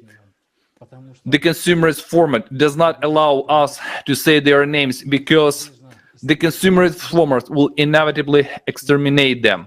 Yes, we are heroes, but we're also the outcasts of today's. Take the Taliban, they are terrorists. Why did they have to take up arms? Have you ever asked yourself this question? We do not support terrorism or justify their methods, but right now in Afghanistan, our members are translating this form for the same Taliban who have taken up arms under compulsion of the consumerist format, because they dream of being humans, of fulfilling the precepts of Prophet Muhammad. They dream of the creative society. I will shock you once again. There is even the all-to-know common mafia among us, Yakuza, Triad, Sicilians, Russians, Mexican, and American. And do you know why they are our members? Because they are human beings, and under different conditions they would be true people. But now they are victims like the rest of us. Our law says they are criminals, and we say they are victims of the consumerist format. In other conditions, they would be heroes. In the consumerist format, they will risk their lives to. In the consumerist format, they risk their lives to earn their bread. And in other conditions, they would risk their lives to improve everyone's life. They would be heroes. They are risk takers. They have a risk character. They are not afraid to risk life, to sacrifice their freedom and their lives. But for what? Today, for a piece of bread. In other conditions, in the creative society, they would be explorers. The most extreme and dangerous professions would be for them. Every person on the planet would know and be proud of them. Let's be honest. Many people have been pushed on the criminal path into the ranks of the mafia as a protest against the injustice of this consumerist format. Isn't that a crime? This whole consumerist format just change the conditions and billions of people will get a chance for a better life. A life without humiliation and oppression, a life of quality and justice for all. Where are these people? What are these people strive for right now? Has anyone looked into their souls? No one. No one but us.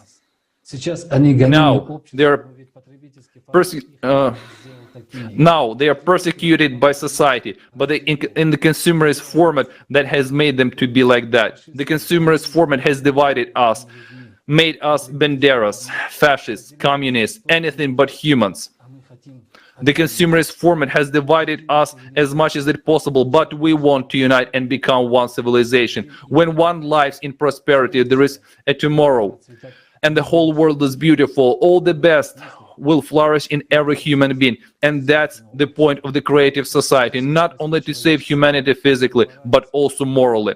And we will not have to protect pedophiles condemning children to abuse. We will not have to fight for gender identity. We will be able to live and enjoy life, because life is given once on this planet. And life is given to humans for much more than just to quarrel or die for someone else's interest. For someone to steal another billion, tens of thousands of people must die. Isn't it nonsense? What are we fighting for? For someone else's ambitions? When the whole world belongs to humanity, everyone will take care of the common good, and there will be no need for quotas on ecology. We will live in symbiosis with the planet, not as parasites, but as symbiotics. The planet will benefit from us. The planet will benefit from us, and the planet will benefit us. They are saying now it is necessary to reduce the number of people because we're eating away the planet. But believe me, in the creative society, nobody will eat anybody. There will be enough food and resources to feed 50 billion people because the goals that we set for humanity are ambitious, realistic, and achievable, unlike the goals that the consumerist format set. In the consumerist format, the main thing is consumption. We want to live in a beautiful future where we are united, where we are a united civilization. We want to save not only humanity, but the human in each of us. Thank you. We are all people. We are all united by the fact that we want to live, but live to live decently, safely, and happily, to live in creative society, because in creative society, everyone will benefit. And right now, I would like to pass the floor to American politician, 2020 presidential candidate, ambassador, and International Human Rights Commissioner, Robbie Wells.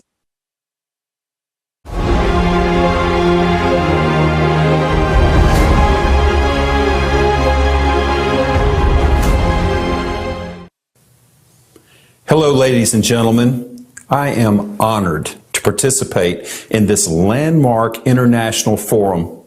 I'm grateful for the opportunity to reach out to people around the world, to you, dear friends. I agree with our distinguished speakers. Our climate and geopolitical situation are very urgent. Even in my home country, the United States, the economy is collapsing rapidly. Record inflation is eating away at our salaries and savings, and more people are left on the streets because they can no longer pay their rent. Think about it. There is an unprecedented increase in child poverty in the United States right now. My heart bleeds to realize how many children will go to bed hungry tonight and how many more will go to bed hungry tomorrow, because the situation is only getting worse. And this is all in America. In America, children go to bed hungry. It's not somewhere in developing countries. It's already happening here in the United States. All this despite the fact that we are the most developed nation in all the world. And we no longer feel safe in our country. When sending children off to school, every one of us is afraid. And we pray. God forbid that nothing happens to them while they are away. And we hope that they come home alive. The polarization of society has reached its climax. We are divided. We're pitted against each other, and we are afraid of our neighbors. And all of this is happening at a time when we absolutely must be united, because the climate is wiping us Americans and our beautiful country off the face of the earth. These conditions in which we find ourselves leave us no choice. We can no longer stand by and hope this nightmare will go away on its own, like a bad dream. It will not go away. And we will face the inevitable end unless we act together. This is the first time humanity has found itself in such a critical situation. So we need a new action plan. The existing programs will not save us. Can I let you in on a secret? We politicians, we're sick and tired of proclaiming our endless new action plans while realizing they don't work. How much longer can we keep bad-mouthing each other while fighting for our office? We don't have time for these political games. We need a feasible working model that will unite our fragmented society and defeat the undefeatable. And I mean the climate. Because no matter how much we are pitted against each other, we all have the same enemy, which is the climate. It is time for all of us, all of society, to grow up and stop being passive. The price of our inaction is human life, our lives. I'm an American. I grew up in America. I owe what I am today and what I have achieved to my country, to the people of this country, to my parents and my teachers. It is time to give back to my country, which is now in great need of a new creative format of politics. But first of all, I am a man, a resident of our shared planet Earth. We are all inhabitants of this planet, connected closer than the people of one nation. We are linked by an inevitable thread of humanity. It is this quality together with our determination and persistence that will help us to build a creative society the entire world over. With all of this in mind, I would like to announce that I am taking a couple of months to make a decision on whether we will run for president in 2024. Expect that decision by the 1st of next year.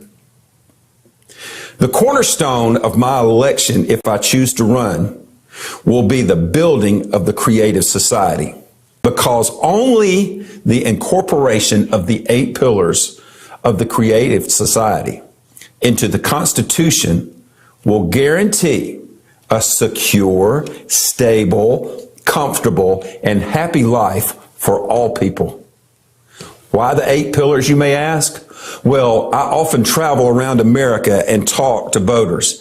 And believe me, everything they want is already spelled out in these 8 pillars because the people themselves formulated them. And I'm all for what society chooses. Look at this global crisis. It is evident to me that the creative society is the only chance to build a wonderful world for all, the world that each of us dream about. No matter how great America is, we cannot overcome the climate alone. So, as was said above, to defeat this common enemy, we must put aside our differences, reach out to each other, and together choose the creative format of society. I will stand for the creative society to the end. And when I win, if I choose to run, the presidential election in 2024, and I know I will win, I will build a creative society not just in the United States, but around the entire world. One more thing, and you can bank on these words right here. I will put Putin and Xi Jinping around the same table, and they will accept the creative society. And together, we will surely save our planet. May God bless each and every one of you around the world watching tonight, and may God continue to bless these United States.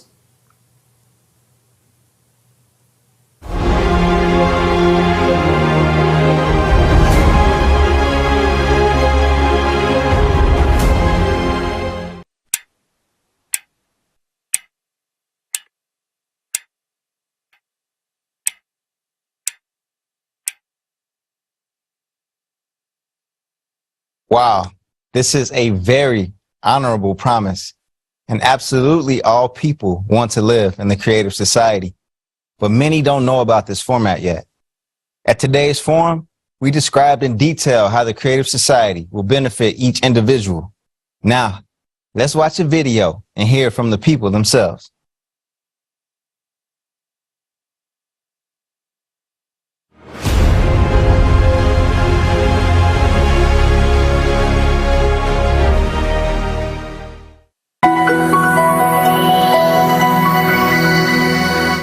I dream of living in a world free of diseases. My dream world where everybody's treated fairly, everybody's treated equally.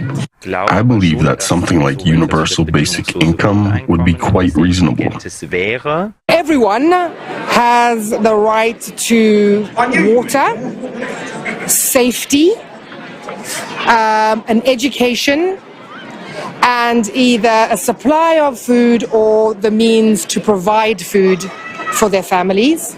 It seems to me that once a person is born, he or she should already be provided with good living conditions, housing and food. I feel they should have like basic necessities, so like food, water, obviously like electricity, the status, health for starters, because without health you can't do nothing. No. Yeah, and just free healthcare as well. It would be great if every person on this planet already had housing at the moment of their birth. If everybody could work with what they love, I think we could see a huge difference in society. By birthright, a human should have the freedom of moving around freely. There shouldn't be borders, because I believe that God created the earth and sky for everyone, but people began to divide it. I think every person should be given a fair rights. A child should be able to have a loving home, I think, and maybe the government shall support families that don't have that much money on their child. I think there should be benefits to help mothers and raise kids. First of all, it has to do with freedom of movement. Primary education should be free. It's a basic fundamental human right. Free health benefits to survive, because some parents, they're going through crisis. Don't fight each other. I think it's important for people to have clean water and good food. Of course, a peaceful world, ideally a world without diseases, so that we could cure as many diseases as possible, the whole spectrum of diseases. So everyone should have a roof over their head, everyone should have employment, access to free education, access to free healthcare. In an open and technological society where you should probably work 3 or 4 hours a day and do only a job that is interesting to you. In fact, nowadays, there's enough technology for people to not work at all. A world where collaboration is like the main intention and not like just competition. A society that gives the tools for anybody to develop. A society where everyone can fulfill their potential. Opportunity. Yes. A chance of a happy life. An education, a safe home, secure home, and equal rights. Old age should be decent. Pensions should be decent. To live in the world where human life is the most important thing. Yes, I think so too. Everyone must have access to information, and it mustn't be distorted by those in power. Mass media should be free. Well, I suppose for human life to be a priority, you have to look after the environment that you work in. So resources have to be shared, nurtured, invested in for everyone, not just the wealthy few. The government should take care of everybody, and everybody should be living in peace. Want to be friendly, to cooperate with each others, not kill each others. There must be economic independence. It is necessary to ensure that laws are obeyed and human life is respected. All the money that we are investing in army, we have to invest it into education. No hunger in the world. Peace in the world and relationships between people should be friendly. For me, it is a world without war. An alternative world, a world without nuclear power, a world without bombs and mines. I would like to live in a world free of crime, where the government fulfills its promises. Do you support the creative society? Of course, I'm as active as a participant as you are. The creative society is what we are building today. Definitely, yes. Definitely. Yes, of course. Yeah, I support this. I would definitely support creative society. Of course I support it. I believe it would make the world a much better place. I don't just believe, I'm sure. It's important for the whole world. That's a fantastic initiative. Yes, I'm definitely going to participate.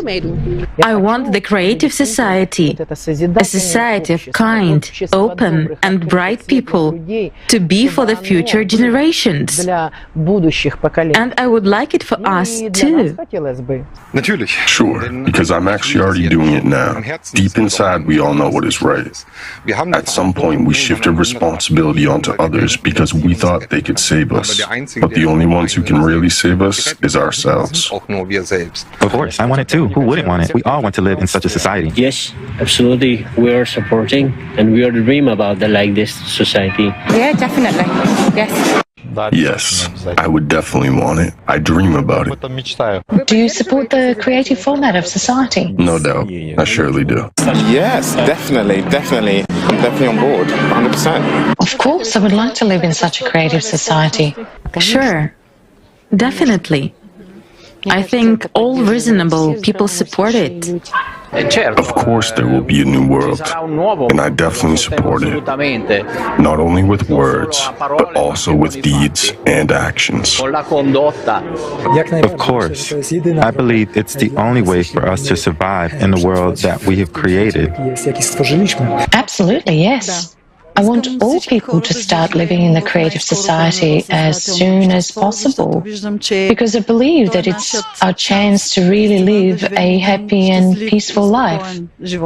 I would, obviously, and more importantly for a person like me of my age, I'd like my children and grandchildren to have a society like that. So that's why I would be very supportive. That's what we're supposed to have, an equal and creative society that spreads resources for all. Of course, I support it. I'm a mother and I will soon become a grandmother. I surely support it. And who doesn't? If such a format of society exists, any reasonable person would certainly support it and aspire for it, regardless of its name. Creative society, good society, happy society, or whatever. Do you support the creative society? Absolutely. We also support it. A creative form of society, we do support it. Yeah, of course I do. Yes, definitely I support the creative format of society. I love creative society. Creative society is in me. I am creative society. I definitely support that, like definitely 100%. For many reasons. But, everybody will say, yeah, cool, we work less. No, it's not about working less, it's about achieving more.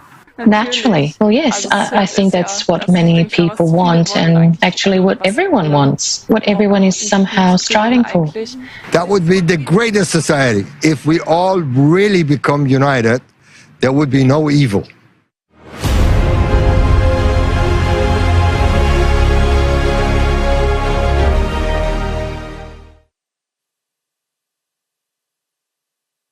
Now we're at the stage of informing about the creative society.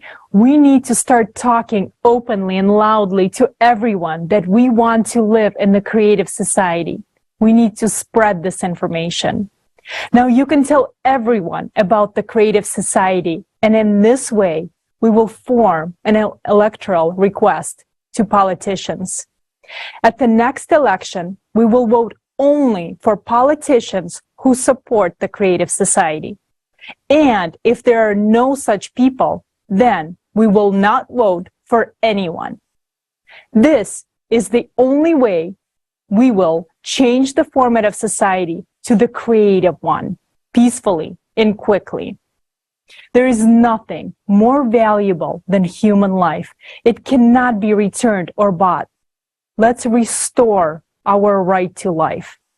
And now, we want to present the song prepared for us by participants of the Creative Society from Africa. The song is called We Will Rise.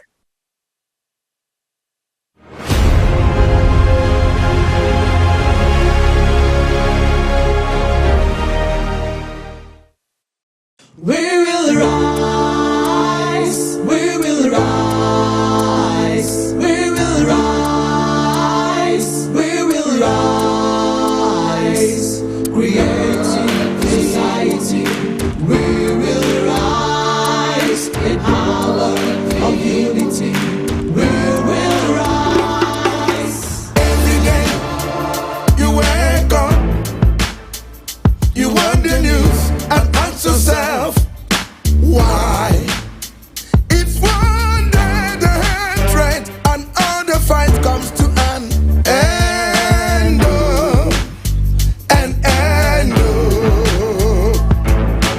if one day the killing and greed is over, if one day humanity's mind is sober, every time you wake up, you make the world we are living in Looks and guns await us as we are walking on the streets.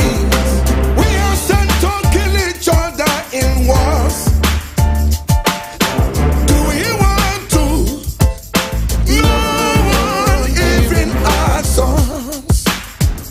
What we want is a peaceful life. It is 8 billion of us. We want to live, not just survive. The power is within us. Society, we will rise in power of unity. We will rise. We are people, and we see what our world is meant to be. Happy, joyful, loving one, shining brighter than the sun.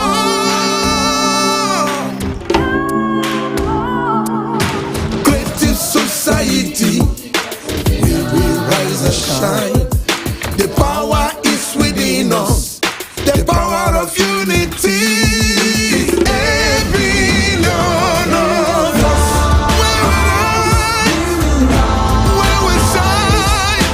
Creative society, we will rise. We will rise. We will rise. The power of unity. Power of unity.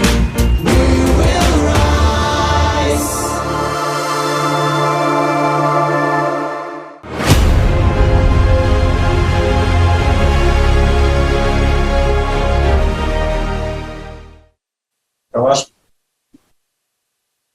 We would like to thank the very famous singer and very talented Dr. Phyllis Duque for his song, We Will Rise, as an expression of the African voice for the Creative Society technology. Technology, as we know, should always serve to improve our lives.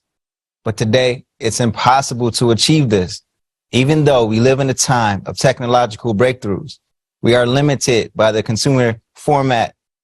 Only by joining together will we move to a level of technology that you could never even dream of. Free energy, life extension, smart and technological cities, nano robots, robotic assistants and various drones, artificial intelligence systems, and much, much more.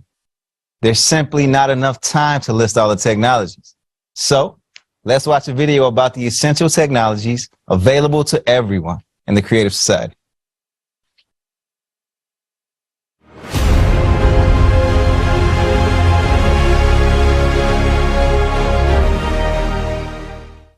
Any sufficiently advanced technology is indistinguishable from magic.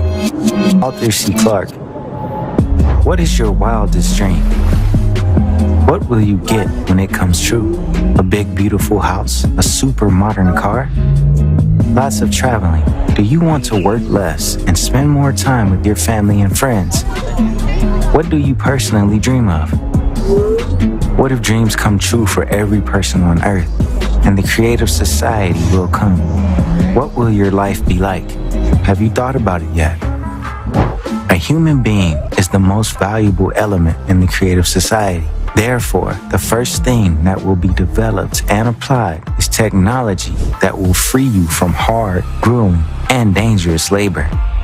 It will be done by robots and artificial intelligence. Nowadays, in the consumerist format, the introduction of advanced technology will leave you without work, but in the Creative Society, it will be different. In addition to the universal basic income of $10,000 a month, you can earn extra money and work at a pace you feel comfortable. No more than 4 hours a day, 4 days a week. And if you're an entrepreneur or businessman, schedule your time the way you want without worrying about anything, because both you and your employees have a universal basic income, and all the cutting-edge technologies and robotics are there for you.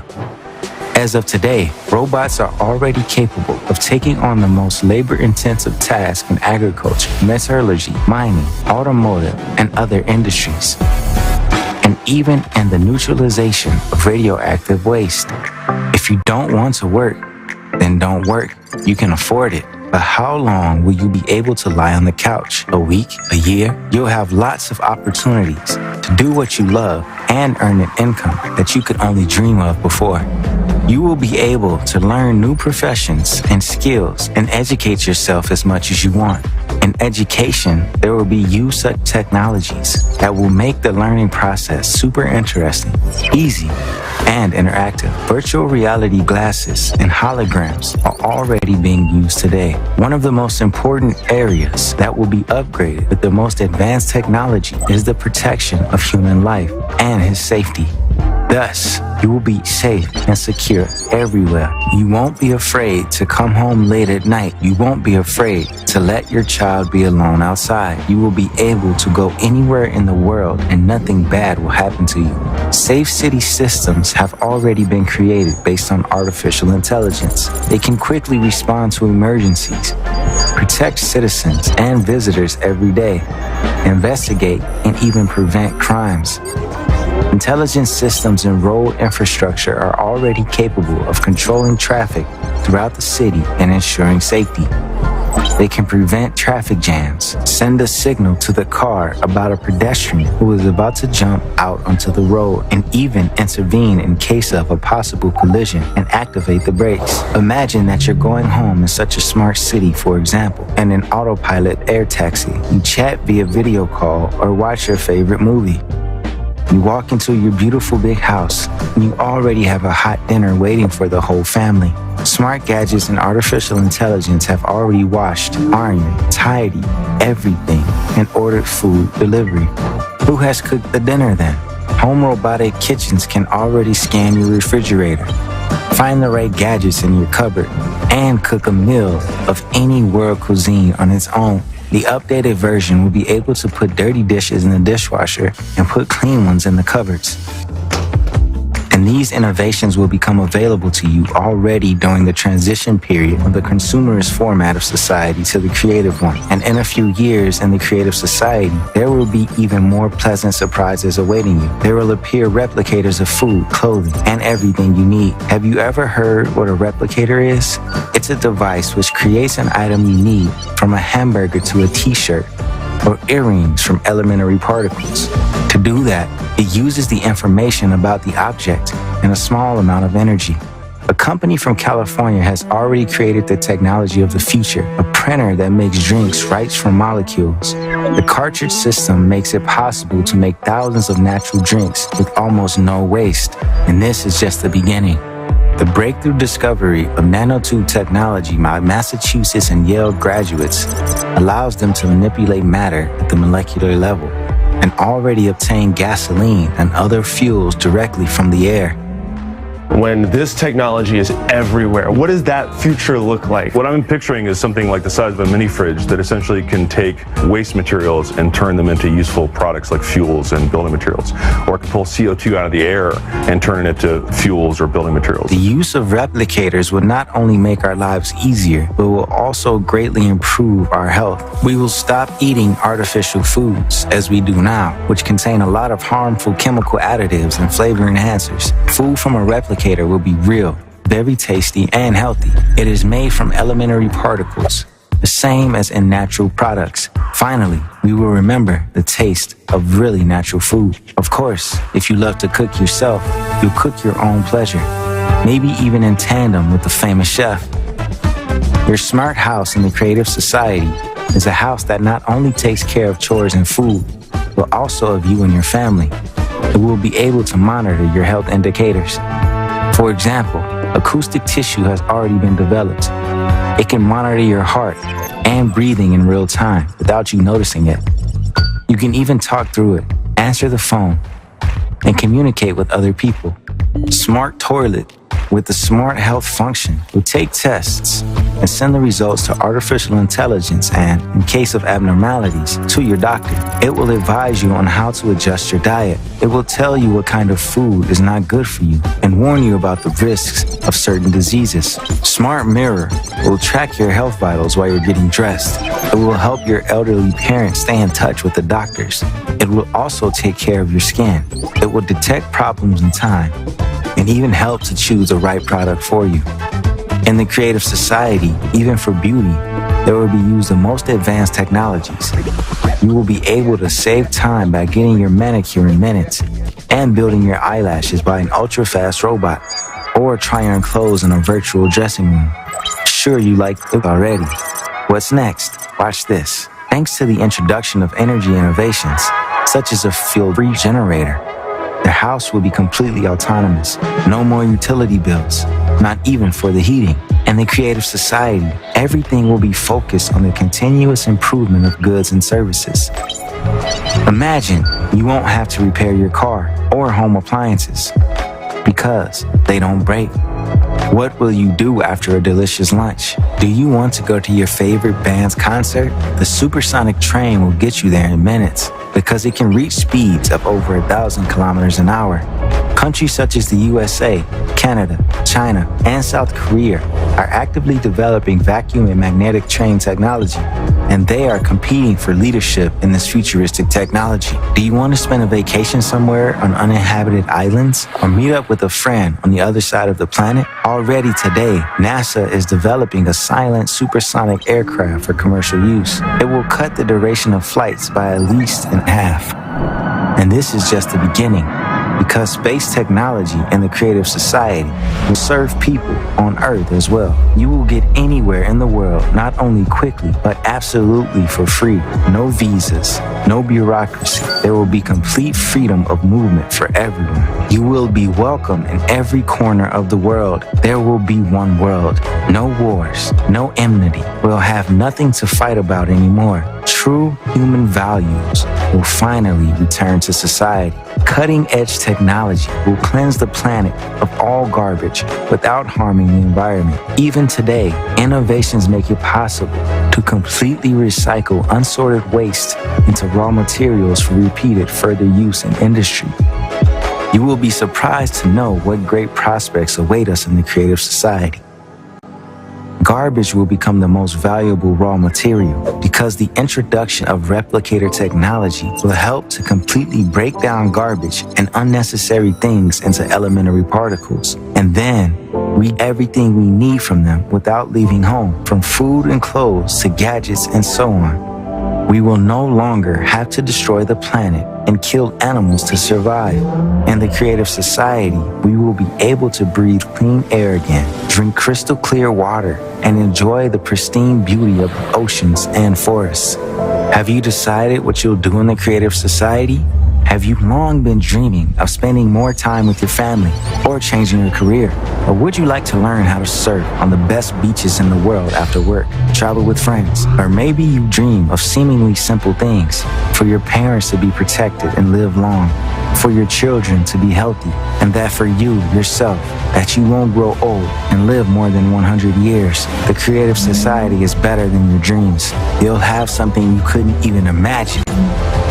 And it's a society focused on your needs. It's the implementation of the best technologies, the world's best practices, all for you.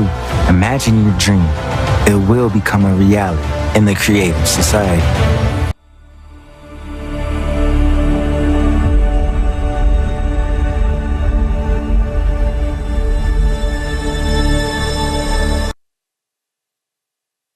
In order to get to the creative society, just a few simple actions are required. Explore the idea, embrace it, and pass it on. Look at the logo.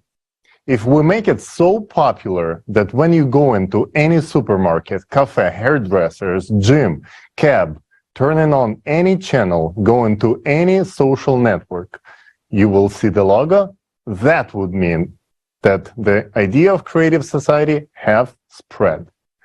That is our first priority, to make sure that everyone knows about the idea as soon as possible. After that, we can move on to the second stage of building the creative society. It is simple and quick, without protests, rallies, and bloodshed. Let's look at just a few examples of how millions of people worldwide are already spreading the information about the creative society.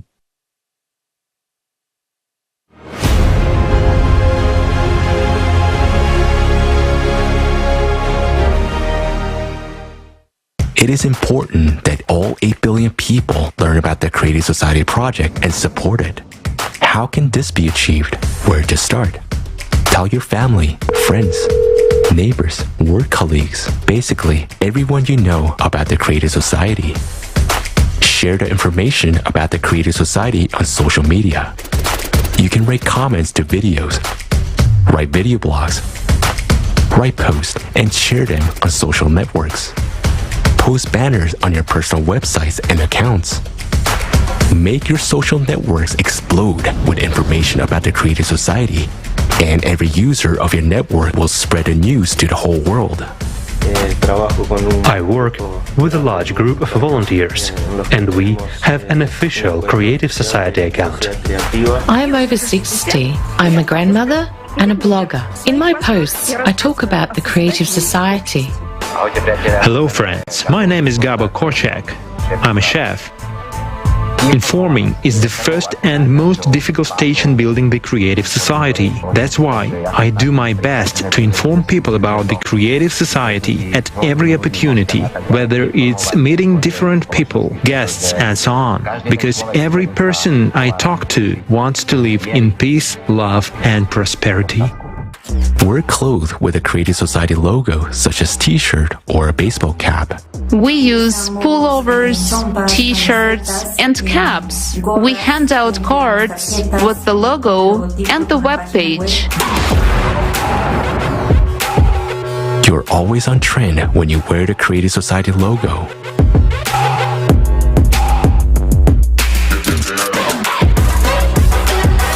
The only thing we need is the Creative Society. The Creative Society.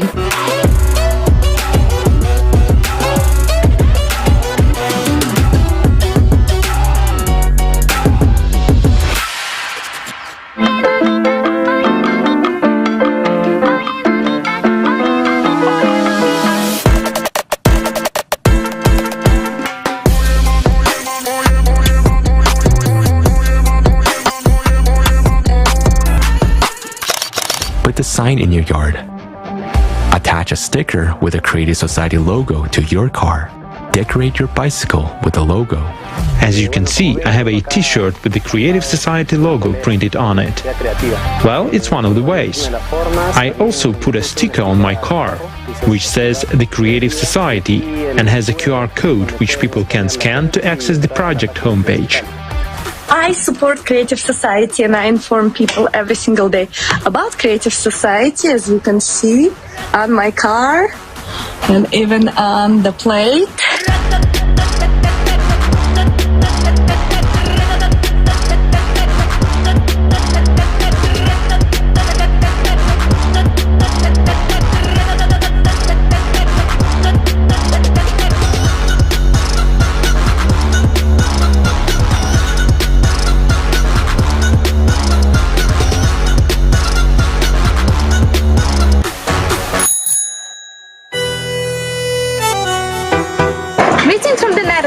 We are volunteers from Amsterdam, excited to spread the knowledge about the Creative Society by placing a sticker on our bike. Indeed, there is actually more bikes than people in the Netherlands. So you can imagine how important it is to put this message about the Creative Society, the 8 Foundation, and the way to get even more information with the QR code. Leave information about the Creative Society in coffee shops, doctor's offices, the local grocery shops, the hairdressers, anywhere, even on the wing of an airplane. We are in Berlin today, shooting a film about the Creative Society in an Italian cafe. We told the chief and owner of this cafe about the project, and he became really interested. Please support this idea of young people who are fighting for and promoting a better world for all of us. Today I'm in the pediatric surgery department. My son has been treated here for more than 3 weeks. Such a small action as informing people can change the destiny of many. Don't know where to get a model? It's already solved. Just go to the Creative Society website to the design section and choose the one you like. So let's do anything we can to build a creative society as soon as possible. Write poems, songs, make short videos, memes, and even jokes about. For example, the phrase, "If you do not support a creative society, don't touch me," can be printed on a toilet paper.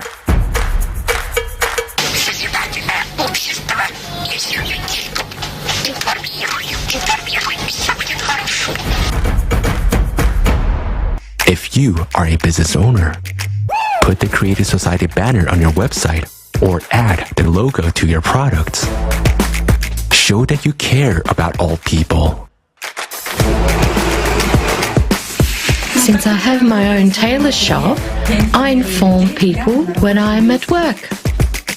One of the fastest methods of conveying the information about the Creative Society is via media.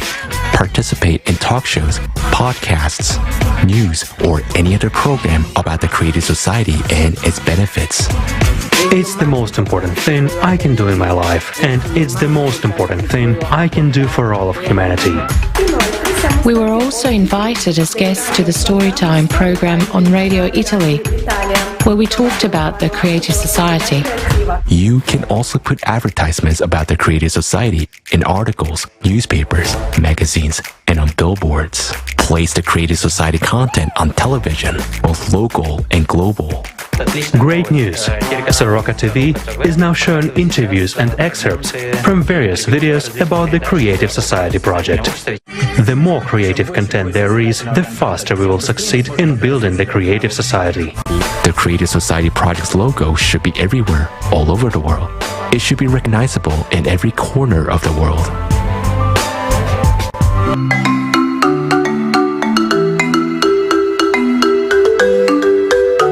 It's a platform where every person can raise their voices and speak about what challenges them as individuals but also as a society. It's the voice of the people and it's the people to make the change that we want.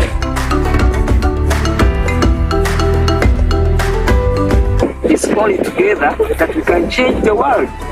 It's you and me come together for the betterment. That's why I call upon everyone, friends, brothers, sisters, to come and be part of this great project for the betterment of our world. Be creative and think of other ways to let the world know about the Creative Society. But don't forget that everything has to be within the framework of the law. The sooner people learn about the Creative Society, the sooner we will be living in it.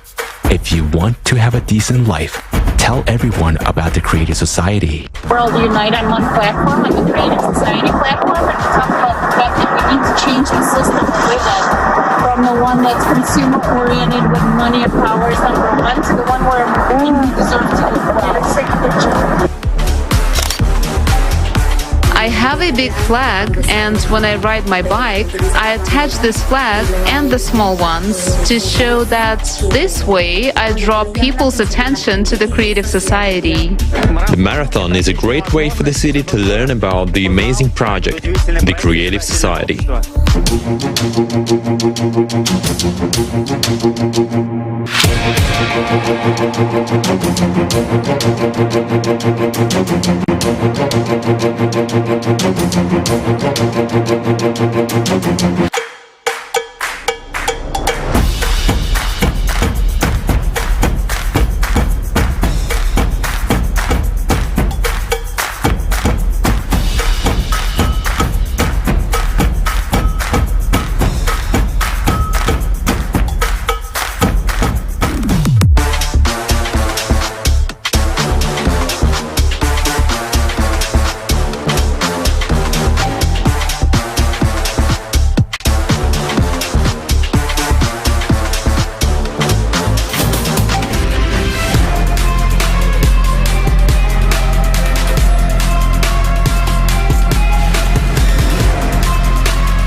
Creative society is the most peaceful and the most appropriate society format in the entire history of humankind.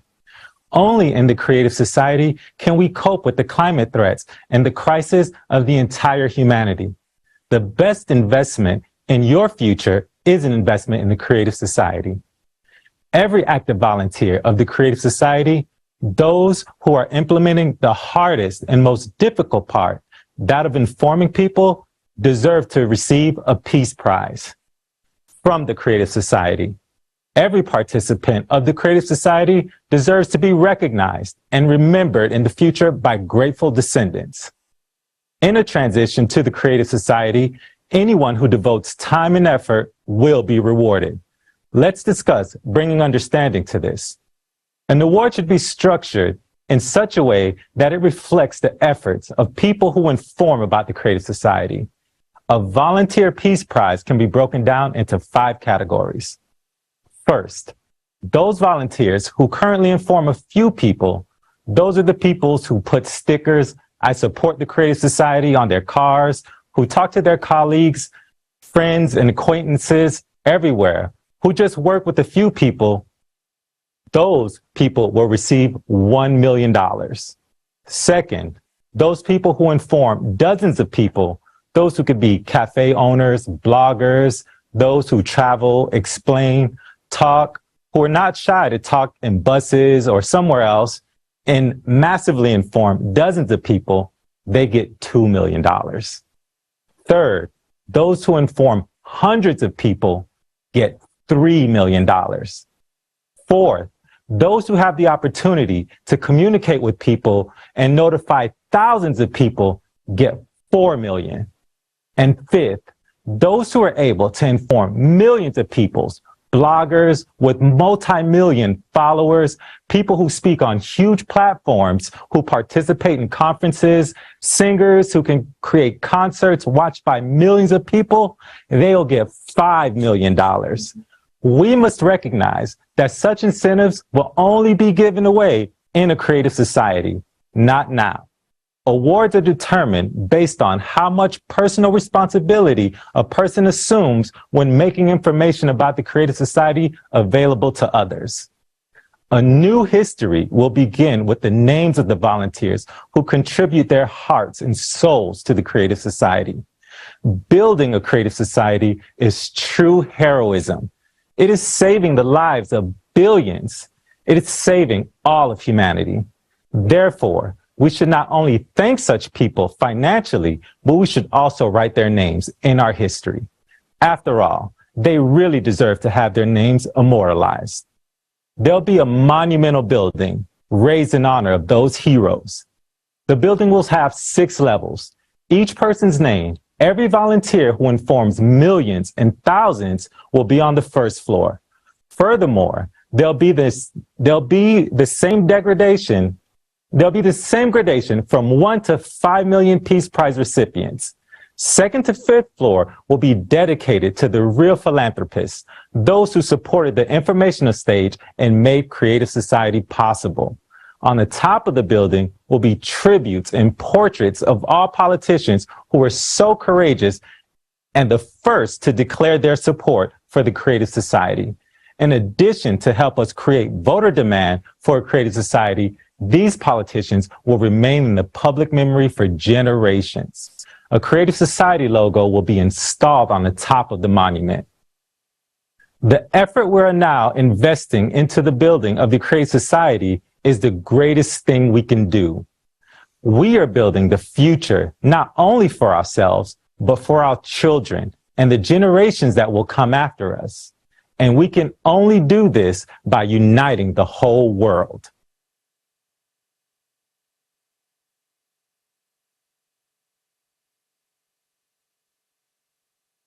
There are no perfect actions, steps, or movement.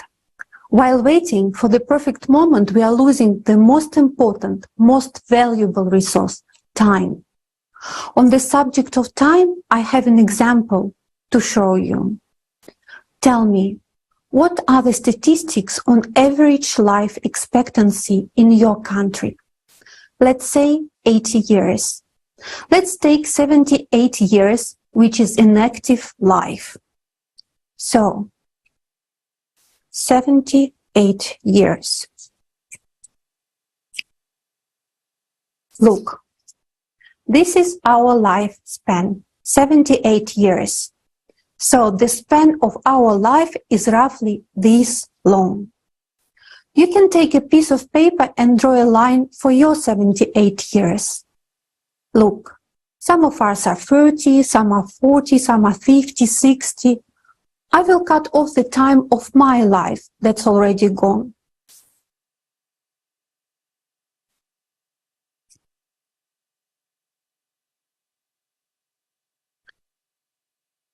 There, it's gone. Look at that. We have very little left. Statistically, we spend a third of our lives in sleep. Look, I'm cutting off another third of the rest of my life. Look. Next, how much time do we spend on household? Chores, cooking, laundry, cleaning. A woman spends at least 2 hours daily. And if we add it up for several years, then we cut off a few more years that we spend at the stove doing household chores.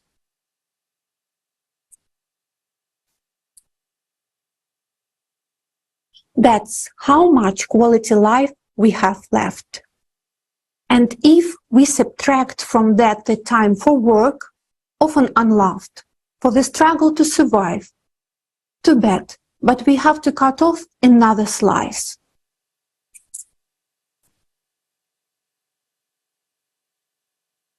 We only have a little bit left. And that's not even me taking away the time we waste on social media, on Instagram, envying, comparing, and procrastinating. Let's cut that off too.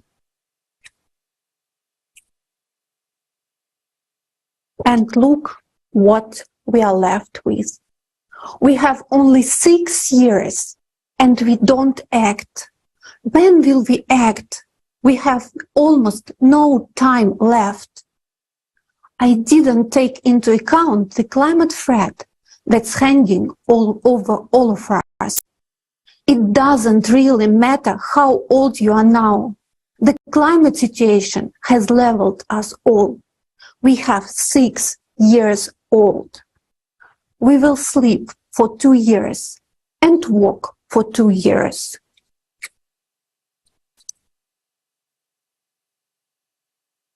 We are left with 2 years. Take time away from that for laundry, cooking, and you'll realize we don't have any time left at all to save our lives. And we are not talking about saving lives and continue living in the hellish conditions of the consumerist format again. We are talking about completely changing of our lives. The creative society is the future in which your life is society's most significant value. There you will forget what fear is. Live in safety. Stop selling yourself in slavery for money and be provided for and able to create, able to become a better version of yourself. All the advanced technologies will provide for and serve your life in a peaceful, beautiful society without wars and threats to life. So think about whether it's worth wasting time on any doubts and fears, or whether it's time to start acting right now. Ask yourself the question, what can I do that is useful? All fears must be put aside. You need to think more about the benefits of creative society for yourself and those you love. Take actions right now. Take action the best you can. There are many examples of what people all around the world are already doing today to build the creative society. But don't compare your beginning with someone else's middle. You have to be yourself. Be honest Be open, be a real person. Be someone who is pro-life, not pro-death. To be the one who is for creative society.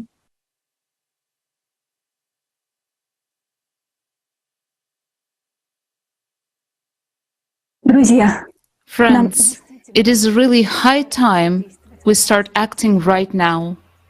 You know, all this time we've been actively trying to reach out to humanity, but we are faced with a huge inertia among people. And honestly, I never would have thought it would be so hard to save humankind. Why are people inert today? It's just because they don't know how much time is left, and that is why they don't rush anywhere. That is why it is so crucial to inform them about the progression of all catastrophic climatic processes and about the real way out of the climatic collapse. By changing the format of society from the consumerist model to a creative one. Everyone on the planet needs to know about it. This is the only way. Otherwise, we simply will not have time to do anything. And that is why we're now appealing to all people who want to live, who want their grandchildren and great-grandchildren to live. We cannot stop the progression of climate cataclysms on our own. And we cannot reach out to everyone on our own either. There is no point in placing our hopes in politicians expecting that they will come to an agreement and do something about this.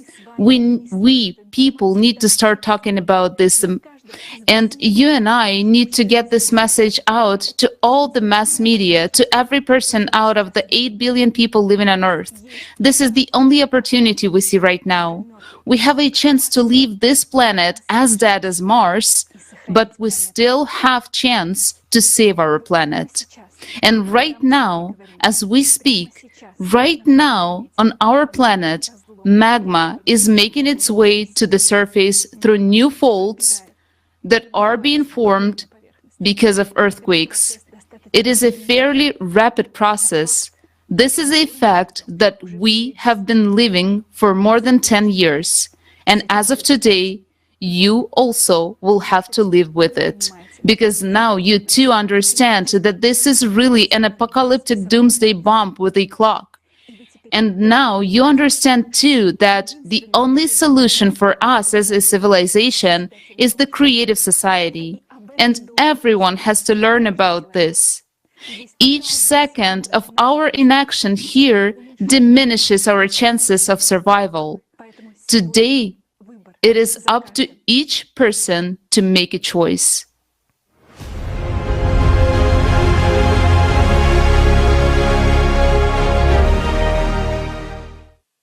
The time of choice is a very important time. It's the time of unification, of at least the majority of people, of those who set the vector towards the future of all humanity on this planet. This is important. That's precisely what the crossroads is. And it depends on everyone's decision where we will go as humanity. Our task isn't simple, friends, but we have no one to hope for. If good people come to us and help us, that's wonderful. But if not, you and us will proceed from our own conscience and capabilities. Believe me, a lot of people on this planet are competent, intelligent, honest, and decent people. That's whom we should rely on. As for all the rest, the opportunists, such spineless jellyfish who can only do harm, sting, or throw feces like a monkey in a zoo. Why would we pay attention to them? We're actually talking about people. Therefore, friends, we have a lot of interesting work ahead. Busy days, I would say. Lots of meetings with good people, and that's already wonderful. So friends, let's just love each other. Love and take care of this world. And let's not shift our responsibility onto someone else. Let's grow up. Thank you. Thank you so much, Igor Mikhailovich. Thank you, friends. Peace be with you.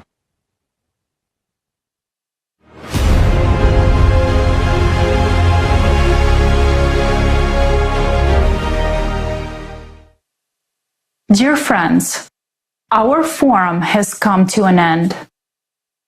I want to express my deep gratitude to the distinguished speakers and all the participants of this universal event of great importance. My heartfelt thanks to the volunteers of the Creative Society for the tremendous work each of you has done.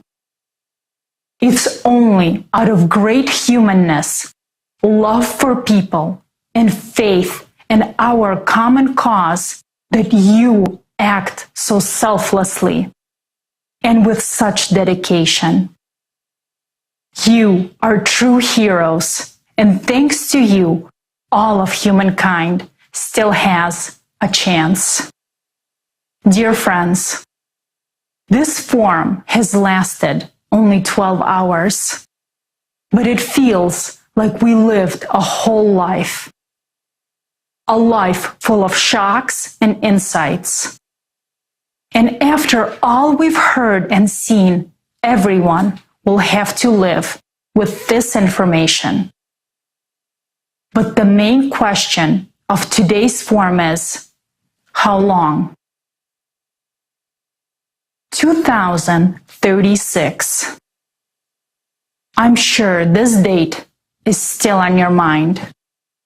And it may seem to many that it's the most important information in the whole forum. Because 2036 is the year of our end. However, it is not. It is the date of the destruction of our planet.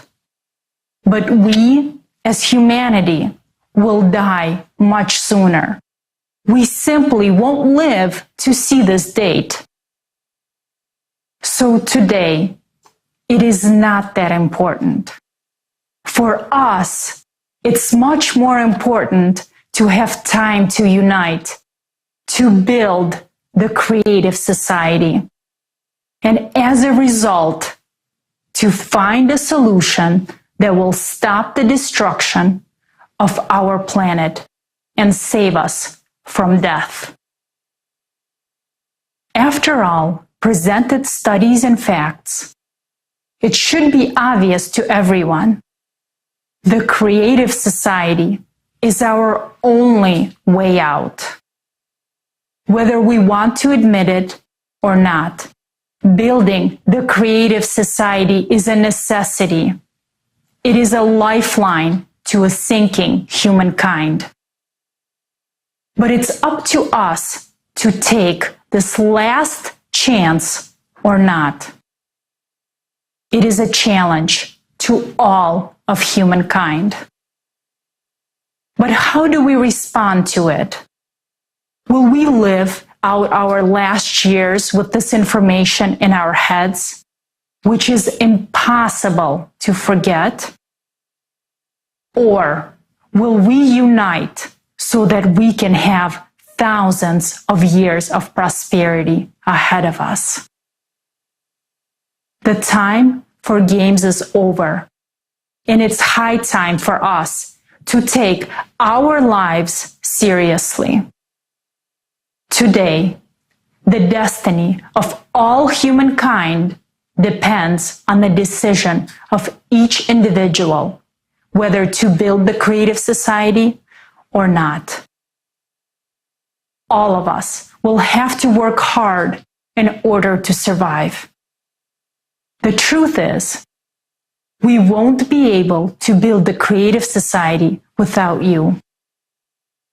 So please, think about these words very seriously. We are united in a common destiny. But what that destiny will be like depends on our choice. What's the point of the existence of humanity all these thousands of years if we just choose to die. The meaning of humanity's existence is life, and we must choose life. And that means choosing the creative society. Let's give each other and all of humankind a chance. Let's save our common home all together. In unity, no matter what. After all, our survival is indeed in unity.